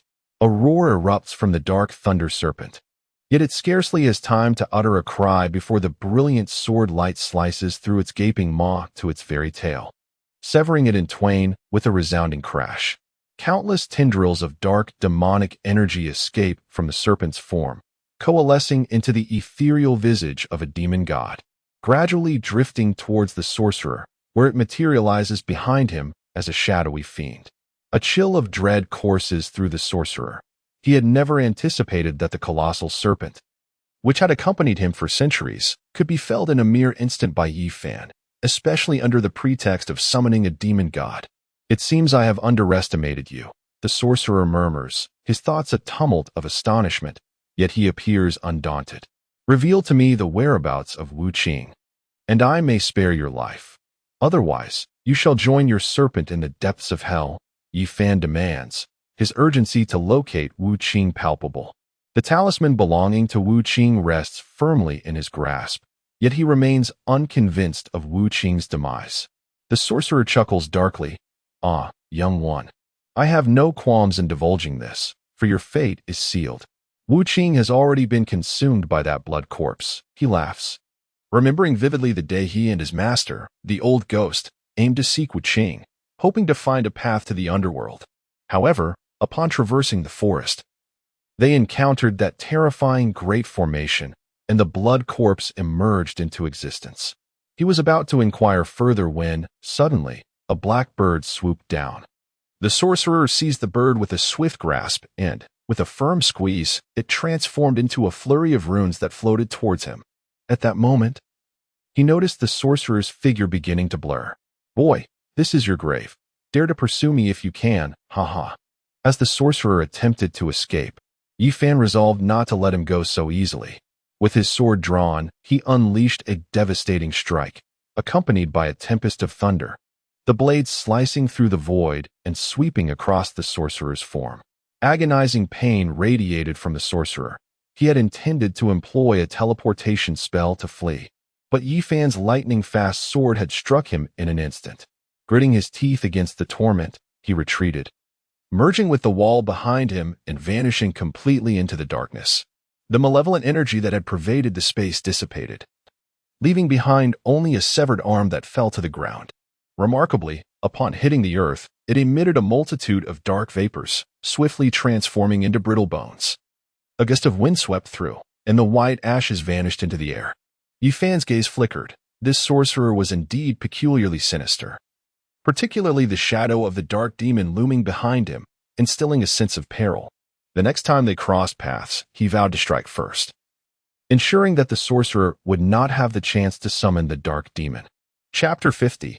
Behind the door, Galen and Xia Tian drove to the foot of the Weir Forest, where they found a vehicle parked ahead, with a man in police uniform standing in front of it. Garen alighted from the vehicle, shouldering his backpack as he approached the front of the car. He greeted the individual, saying, "Hello, I am Garen, and this is Xia Tian. We represent the Supernatural Phenomena Research Institute." The man set down the map in his hands and replied courteously, "Jiang Tao, from the Forest Service. It's getting late. You should hop into my pickup truck. The mountain roads here are rather treacherous." As Xia Tian placed their belongings into the truck, he jested, "It seems the place we are headed to must be quite pristine." Jiang Tao responded, "Indeed, it will be magnificent." Garen noticed a hole in the truck's windshield, surrounded by shattered glass, and inquired, "Is that a bullet hole?" Jiang Tao replied, "Hey, 22 caliber, impressive, isn't it? Not many creatures fall prey to such ammunition, except for those forest rangers. Those environmentalists are not to be underestimated. I wonder where they acquired their shotguns." Garen asked, "Do you think they fired at you?" Jiang Tao clarified, "Let me be clear. I harbor no animosity towards environmentalists. Like everyone else, I care about the forests and the environment. It is merely their actions that I find unacceptable. Xia Tian interjected. Do you believe they are responsible for this? That they have harmed those loggers? Jiang Tao folded the map and tucked it away, smiling as he said, in any case, if you wish to avoid being shot by them, it would be wise to stay close behind me. These individuals lack humanity. As Summer reminisces, she inquires of Officer Jiang about the sudden disappearance of lumberjacks 30 years prior, wondering if there are any records pertaining to that incident. Both Summer and Galen board the vehicle, with Summer particularly curious about the term Sun Gui. What is that? She asks. Sun Gui is a legend around here, Jiang explains. It is said to be a divine beast nurtured by the goddess Nuwa. After her departure, it descended to the earthly realm, drawn by its love for the forest. Hence the name Sun Gui. This creature is particularly fond of trees and is believed to punish those who dare to fell them. As Jiang starts the engine and navigates the rugged mountain road, a gentle rain continues to fall, causing the vehicle to progress at a sluggish pace. Jiang adds, I apologize, but I am a materialist and do not typically subscribe to such legends. As for the Sun Gui, it is merely a figment of imagination. However, the towns which firmly believes in its existence and often brings chickens and ducks to the forest for offerings. There are reports of someone shadowing the witch, claiming to have seen a dark figure dart past her, causing the chickens and ducks to vanish. Summer finds this amusing, remarking, perhaps it was just a gorilla. That person must have been too old to see clearly.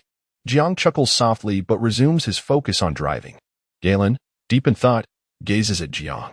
Suddenly, as Jiang turns his neck, Galen notices a tattoo on the back of Jiang's neck, a circular design comprised of concentric circles. The pattern seems familiar to him, yet he cannot quite place where he has seen it before. As the afternoon wore on, the pickup truck had traversed 2/3 of its journey. In the midst of their ennui, a sudden explosive sound pierced the air. The tire had been punctured. Curse those environmentalists, they are nothing short of criminals, Jiang Tao remarked. Summer, bewildered, inquired, Officer Jiang, why do you say that? Jiang stepped out of the vehicle, followed by Summer and Galen. He extracted an iron nail from beneath the tire, square-shaped, with 4 sharp spikes protruding from its surface. To their dismay, they discovered 4 or 5 similar nails scattered in front of the vehicle. Galen, upon witnessing this, fell silent, realizing he too had begun to harbor disdain for these environmental advocates.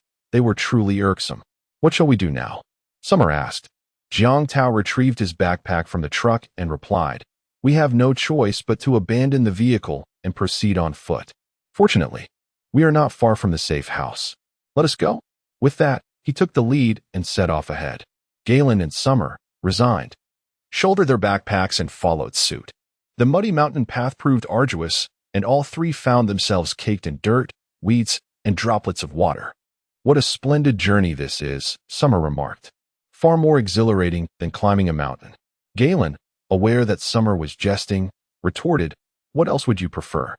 To be cooped up in an office, poring over photographs of UFOs from the 40s and 50s, or searching for traces of Bigfoot? Convinced that we would undoubtedly encounter one here? Wow, Bigfoot, you say? I once saw one. Well, to be precise, I came across a footprint belonging to the creature. Jiang Tao interjected, turning his face back to them as he walked ahead. In the summer, Xia Tian remarked, I thought you were a skeptic of idealism? Oh, that was in my childhood, when I encountered a series of enormous footprints in the snow, approximately the size of an adult's, yet possessing only 3 toes. In retrospect, it is possible that there truly exists a snowman. Jiang Tao added, the sky is darkening. We should hasten to the safe house. The group soon arrived at their destination, where a middle-aged man emerged, a burly figure adorned with a bushy beard and a cowboy hat. He extended his hand to each individual, introducing himself. I am Peter, the foreman of the lumberyard. You two must be from the Institute of Supernatural Phenomena. It is a pleasure to meet you. Xia Tian, Galen, and Jiang Tao were already familiar with Peter, thus only I shook hands. Peter promptly ushered the 3 into the interior, which was rather disheveled. In the center stood a long table, littered with remnants of lunch, and coats were haphazardly draped over the chairs. Galen observed, it appears these individuals departed in haste. Peter replied, indeed, When I arrived here around noon, not a soul was present. I searched thoroughly both inside and out, even scouring the surrounding forest, yet found no one. Galen inquired, "Did you attempt to radio for assistance?" To which Peter responded, "Follow me, and you shall see." The four then ventured outside to the vicinity of the diesel generator, where they discovered it had been vandalized. The four individuals commenced their search, while Garen approached the truck stationed at the entrance. Lifting the hood, he discovered some white substance within the fuel tank. Digging out a few grains with his fingers, he was astonished to find them to be rice. The entire tank was stuffed with it, although the other vehicle's tank was devoid of rice. Its ignition wires had been dismantled. Garen attempted to start the engine, but met with no response. The vehicle had been rendered inoperative, its generator damaged, and its radio destroyed. These environmental activists seemed intent on driving the workers to a dead end. In the vicinity of Gungjin Mountain, this location was deemed the most probable point for the emergence of a dragon vein. Upon entering the secret passage, Yi Fan surveyed the scene before him and murmured to himself. He produced his small compass, glancing at it a few times, and internally affirmed his suspicions. Paying no further heed to what lay ahead, he pressed on, soon discovering a mountain range. Towering peaks loomed, lush and verdant, the mountains stretching endlessly with undulating heights. Yi Fan gazed intently at the mountains, a sense of trepidation washing over him as a thought crossed his mind. Suddenly, he stepped on a piece of wood, its dark red hue distinguishing it from ordinary timber, intricately carved with dense patterns. Alone at the foot of the mountain, Yi Fan raised the wood high above his head and with a mighty shout, thrust it into the ground with a force that drove it in an inch deep. Beneath this surface, a dragon vein must surely lie. The wood in Yi Fan's possession was no ordinary piece. In the realm of feng shui, it possesses a special designation, long marking wood. This wood, crafted from a century-old agarwood sourced from Kunlun Mountain, bore a slightly dark luster. As the origin of all dragon veins, Kunlun Mountain's agarwood is particularly sensitive to the energies of these veins. In ancient times, the application of the dragon-gazing wood by geomancers was extensive. It was an essential tool for locating dragon veins and determining auspicious sites. The surface of this dragon-gazing wood is intricately carved with patterns that are not merely decorative but serve a specific purpose for geomancers in their quest to find dragon veins.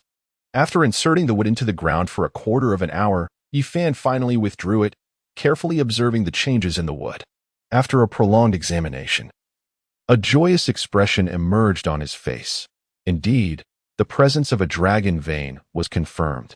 It was no wonder that the shaman and the old ghost had also appeared here. They were evidently drawn by this dragon vein. The lower end of the dragon-gazing wood felt slightly heavy and displayed a duller hue. After a thorough inspection, Yi Fan brought it closer to his nose and continued.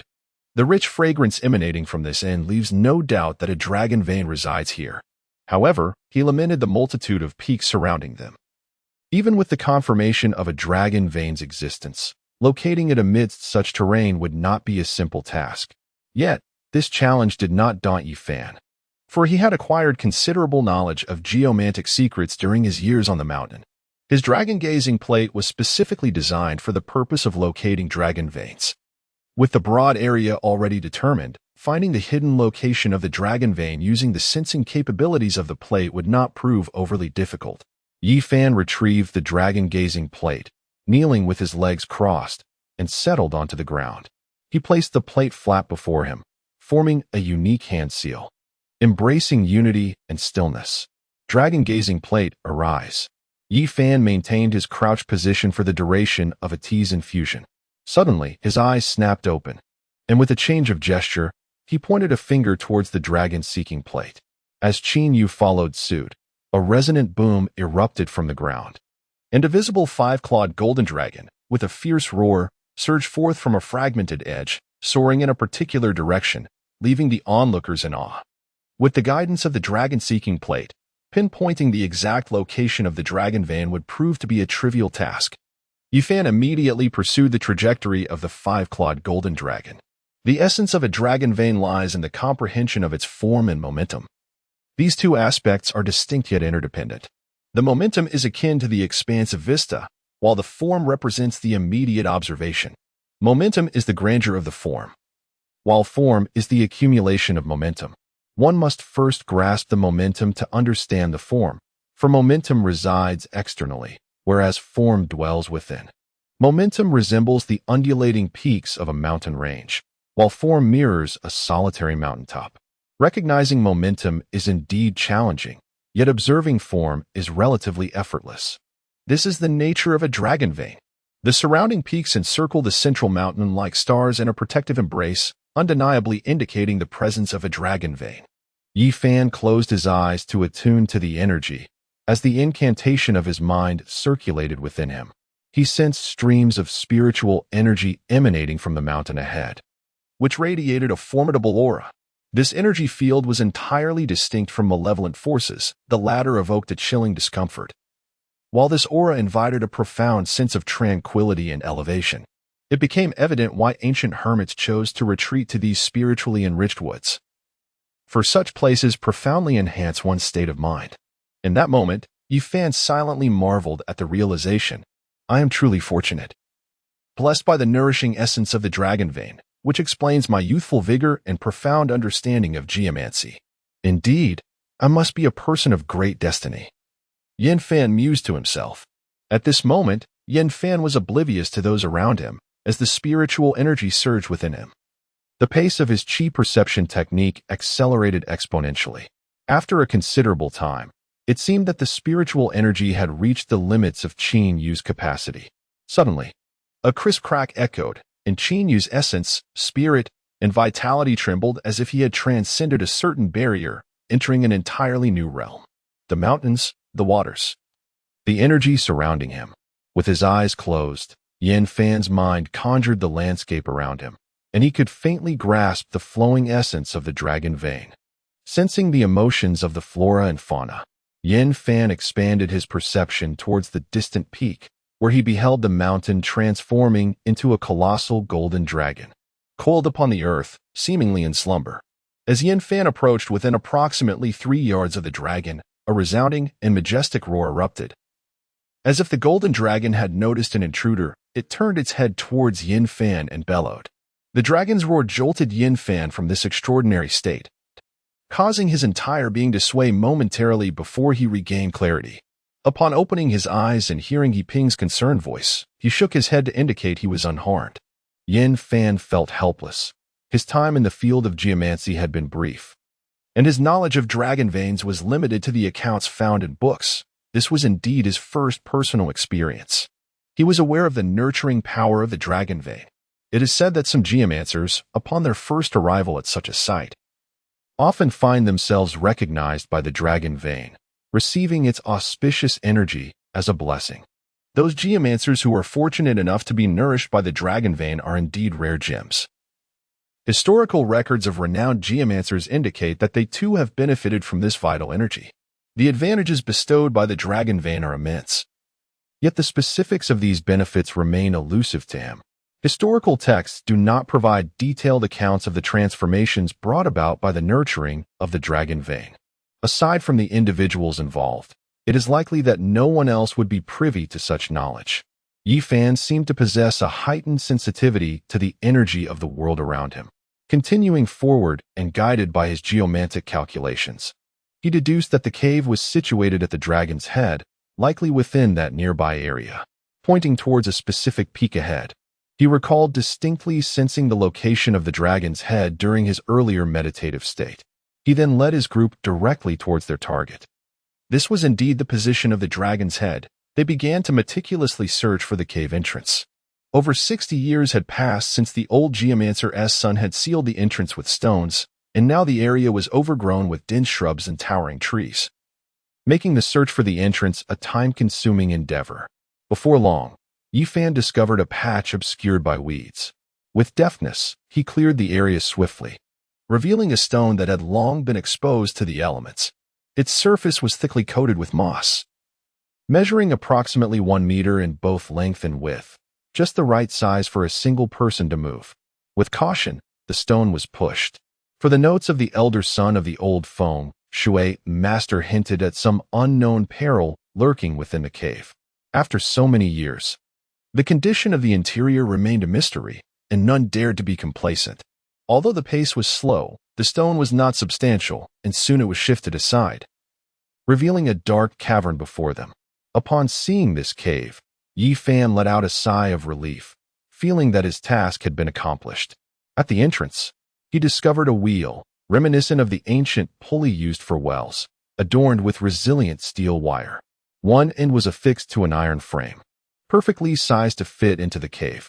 An instrument resembling a thermometer was placed within the iron frame and lowered into the abyss as Yi Fan manipulated the steel wire, allowing the frame to descend gradually toward the cave's depths. This seemed to be an environmental measuring device, amalgamating measurements of air humidity, gas composition, and temperature elevation into one. It was uncertain whether it was left behind by those from years past, but judging by the materials and the extent of decay, it must have been here for several decades. Chapter 52. Entering the dark abyss, the cave appeared to be bottomless, with the steel wire continuously unwinding, as if the interior were an infinite chasm.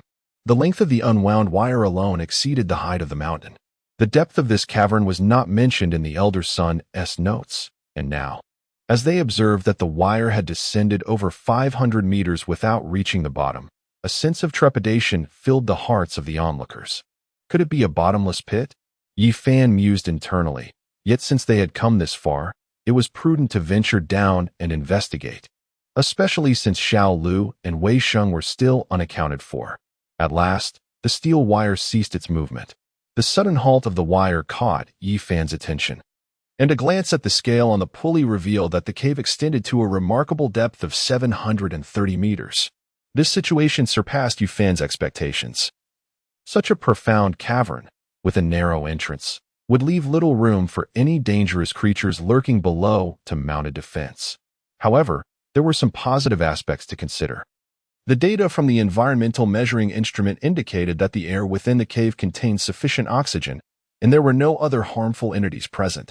As the exploration continued, the cave maintained a width of merely one person for the first 300 meters, its walls composed entirely of rock. After this point, the cavern suddenly expanded.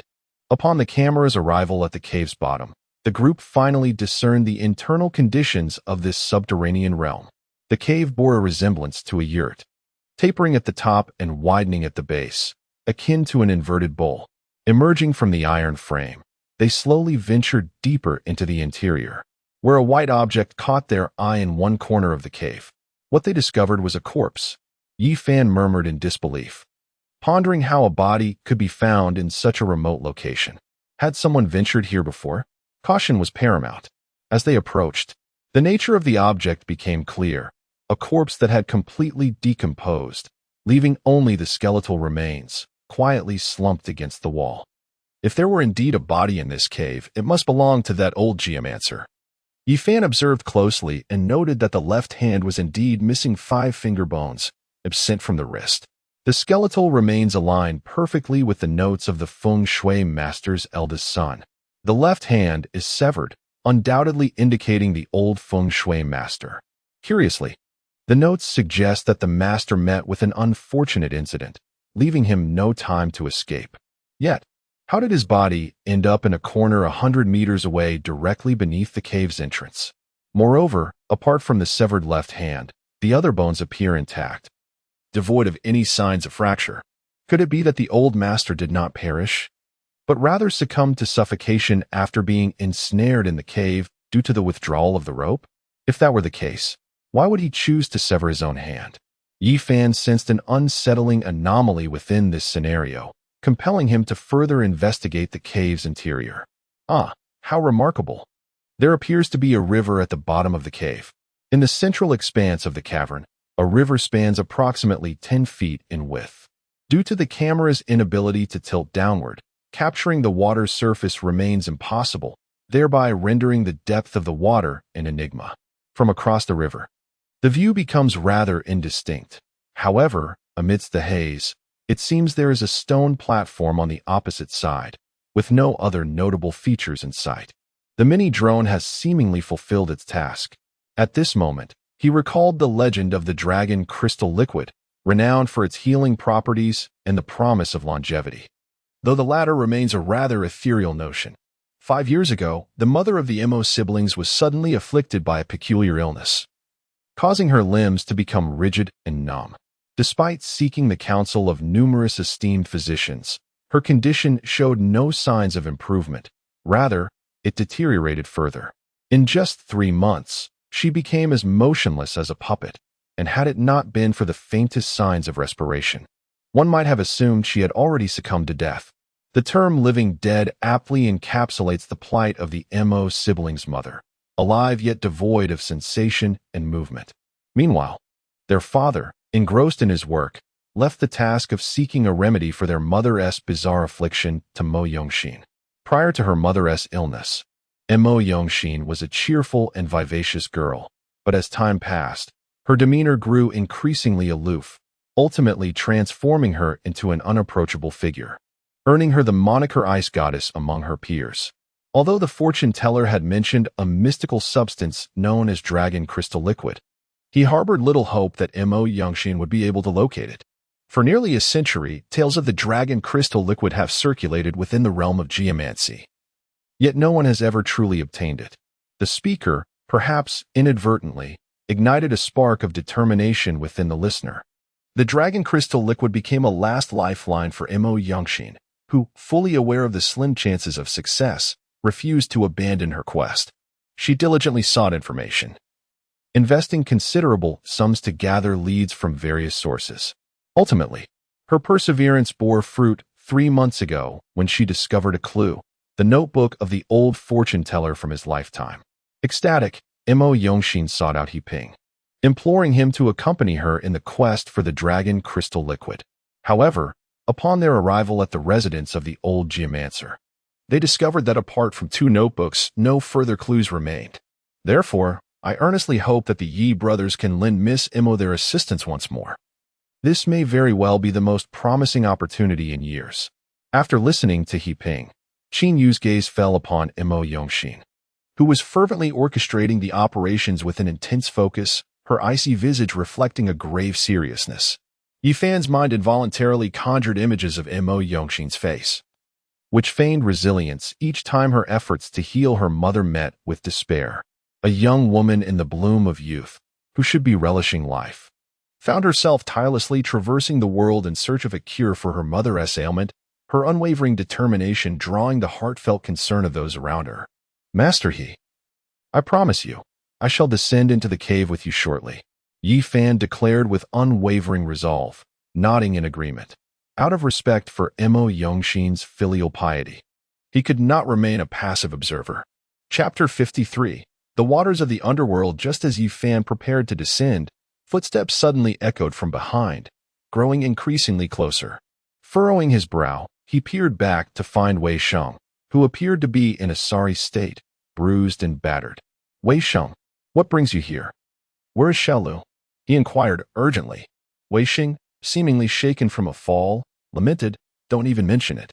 After tumbling down, I lost consciousness and knew nothing until I woke up here. I just kept walking, and then I ran into you. Yi Fan could only reassure Wei Sheng, instructing him to stay close, for this place was exceedingly perilous, and he could not afford to stray even a step away. Would you care to descend with me? After devising a plan, Yi Fan resolved to venture into the cave. However, leaving Wei Sheng alone above made him uneasy. Moreover, since Wei Sheng was an enigmatic figure, having him nearby might yield unforeseen benefits. Wei Sheng peered into the cave, contemplated for a moment, and replied, Indeed, boss. I am quite curious about this cave as well, and would like to accompany you. Upon hearing Wei Sheng's willingness to accompany him, Yi Fan felt a surge of delight. By the way, Wei Sheng, have you exhausted the several tens of thousands I previously gave you? Yi Fan chuckled, knowing full well that this fellow had likely squandered it all. This time, there may be opportunities for you to be of use. If you perform admirably, I might even grant you another sum to spend. Wei Sheng's eyes brightened at this, and he exclaimed, Really, boss? Whatever you need, just say the word, and I shall comply without hesitation. Yi Fan then conveyed the details of their descent into the cave to Wei Sheng, instructing him to enter first while he would follow closely. Rest assured, I have already inspected the ropes. They remain secure. Wei Sheng settled into the iron basket, which soon reached the cave's bottom. Yi Fan adeptly managed the pulley, hoisting the rope before securing it once more, then released the steel wire, allowing the basket to descend. After descending for over 100 meters, darkness enveloped them. Yi Fan extended his right hand, casting a beam of light upon the rock wall, which was a mere 2 inches away, within easy reach. As the steel wire gradually descended, the distance to the rock face grew ever greater. Yi Fan realized he had reached a depth of over 300 meters, precisely as indicated by his earlier compass readings. All right, let us proceed inward. But do so with caution, Yi Fan instructed. Upon reaching the cave's floor, he directed Wei Sheng to lead the way while he followed closely behind. Although the cavern was sufficiently spacious for them to walk side by side, he preferred to have Wei Sheng in front. At that moment, Wei Sheng felt an unsettling sense of being deceived. How could one be too late to escape without having sustained any harm? The thought of severing his own left hand seemed utterly absurd, as if he were entranced by some malevolent spirit. Yi Fan's words momentarily stunned Wei Sheng, his expression shifting to one of trepidation. The skeletal remains exuded an aura of malevolence. The missing left hand clearly indicated it belonged to the old geomancer. As the legend suggested, it was evident that the old geomancer had encountered perilous circumstances, having no time to flee, and thus resorted to severing his hand to signal his son outside. Could this skeleton indeed belong to the old geomancer? Yi Fan speculated. However, his thoughts fell on deaf ears as Wei Sheng remained oblivious to their significance. There was no doubt that the remains belonged to the old geomancer. Yi Fan gently caressed the compass nestled against his chest, affirming his certainty. As they moved 3 meters away from the skeleton, he sensed the compass quivering slightly, as if responding, a manifestation of the artifact's spiritual resonance. The group pressed onward, soon arriving at the river, where they halted abruptly. A beam of bright light illuminated the surface of the river, and as Yi Fan gazed into the radiant reflection, his expression shifted dramatically. The water was an inky black, and the powerful light failed to penetrate its depths, appearing from a distance like a bottomless abyss. Could this be the waters of the Yellow Springs? Not only did Yi Fan change in demeanor, but Wei Sheng's countenance also shifted, and he gasped in astonishment. As a being of the Underworld, he possessed an acute sensitivity to the essence of the nether realm, and he could sense the chilling aura emanating from the water even from a distance. Yi Fan, do you know of the Yellow Springs? He inquired. In folklore, the Yellow Springs are said to be the realm of the dead, a place where spirits reside. It is believed that the waters of the Yellow Springs form a barrier between the realms of the living and the deceased, and legends tell that these waters are unfathomably deep, leading straight to the underworld. In ancient tales, the waters are described as pitch black, incapable of bearing any weight. Should a living being venture into them, they would be lost forever. Was this river before them not the very embodiment of that ominous hue? How sinister! Yi Fan thought skeptically. As a ghostly messenger, would he truly be intimidated by such tales? Leaning forward, he intended to plunge his hand into the water, but was abruptly seized by the arm and yanked back, landing unceremoniously on the ground. His expression turned grave as he remarked, "The waters of the Yellow Springs consume both man and beast. It is not merely drowning, but rather a complete dissolution. Just a single touch of this water could corrode one's very bones. Boss, I suggest you reconsider," Wei Sheng cautioned. Yi Fan then picked up a stick, cautiously submerging one end into the water. Upon retrieving it, he examined the stick closely and, with a sharp intake of breath, discovered that the submerged portion had entirely disintegrated, leaving it significantly shortened. A single drop of cold sweat trickled down Yi Fan's brow as he observed the wooden stick, now eroded beyond recognition. The reckless impulse to thrust his hand into the water moments ago filled him with dread. It became evident that even with the identity of a ghostly envoy, one must exercise caution. Yi Fan furrowed his brow tightly. The corrosive nature of the Yellow Springs water had indeed been mentioned in legends. In those tales, this corrosiveness was referred to as death energy, emanating from the souls of the nether realms. Anything not belonging to the underworld would be swiftly corroded upon contact with this death energy, far more potent than concentrated sulfuric acid. Unexpectedly, you seem quite knowledgeable, Wei Xing. Your master must be a person of considerable wisdom. My understanding of the Yellow Springs water is rather limited, but it appears you possess a far deeper insight. Yi Fan remarked to Wei Sheng. Boss, please refrain from flattering me. You know my capabilities all too well. I am merely reaping the benefits of the efforts of those who came before, Wei Sheng humbly replied. He gazed at the inky waters of the river and continued. The corrosive nature of the Yellow Springs water is exceedingly formidable. To cross, we have two options. Either we take a detour or leap over its surface. Otherwise, nothing can endure on the water without succumbing to corrosion. The river spanned approximately 2 zhang in width, making it impossible for them to leap across. Thus, the two men resolved to take a detour, following the river upstream in hopes of discovering its end or a narrower bank. They proceeded with caution, and Wei Xing kept a significant distance from the water, as if concealing some malevolent entity within its depths. This sight amused Yi Fan, for it was not only Wei Sheng who treaded carefully. He too was vigilant, having witnessed firsthand the corrosive power of the Yellow Springs water. No one dared to be careless. As Yi Fan walked ahead, his thoughts began to drift. The existence of Huangquan water was indeed rare. It could be said that to form Huangquan water, a considerable amount of death energy was required. This death energy stemmed from the deceased, and a handful of Huangquan water might necessitate the essence of thousands of corpses. Not to mention the broad expanse of this Huangquan water, measuring over 2 zhang in width, demanded an immeasurable amount of death energy. After strolling for about 10 minutes, Wei Sheng abruptly halted his steps, prompting Yi Fan to stop as well.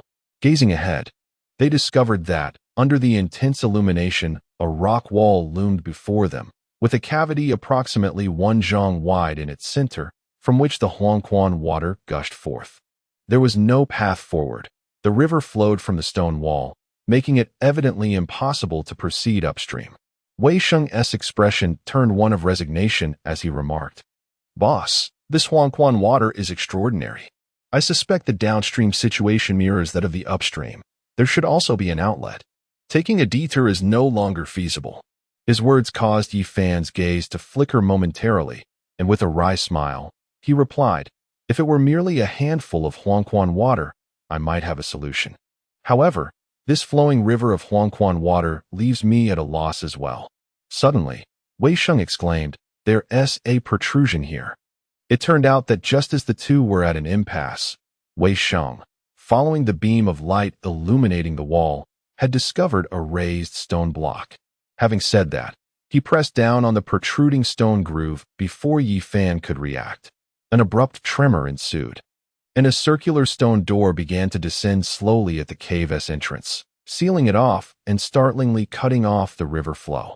Before them stood a stone door adorned with a plethora of intricate patterns, inscribed with both inscriptions and peculiar symbols. Yi Fan found himself perplexed by the very stone door he had conjured, scratching the back of his head in bewilderment.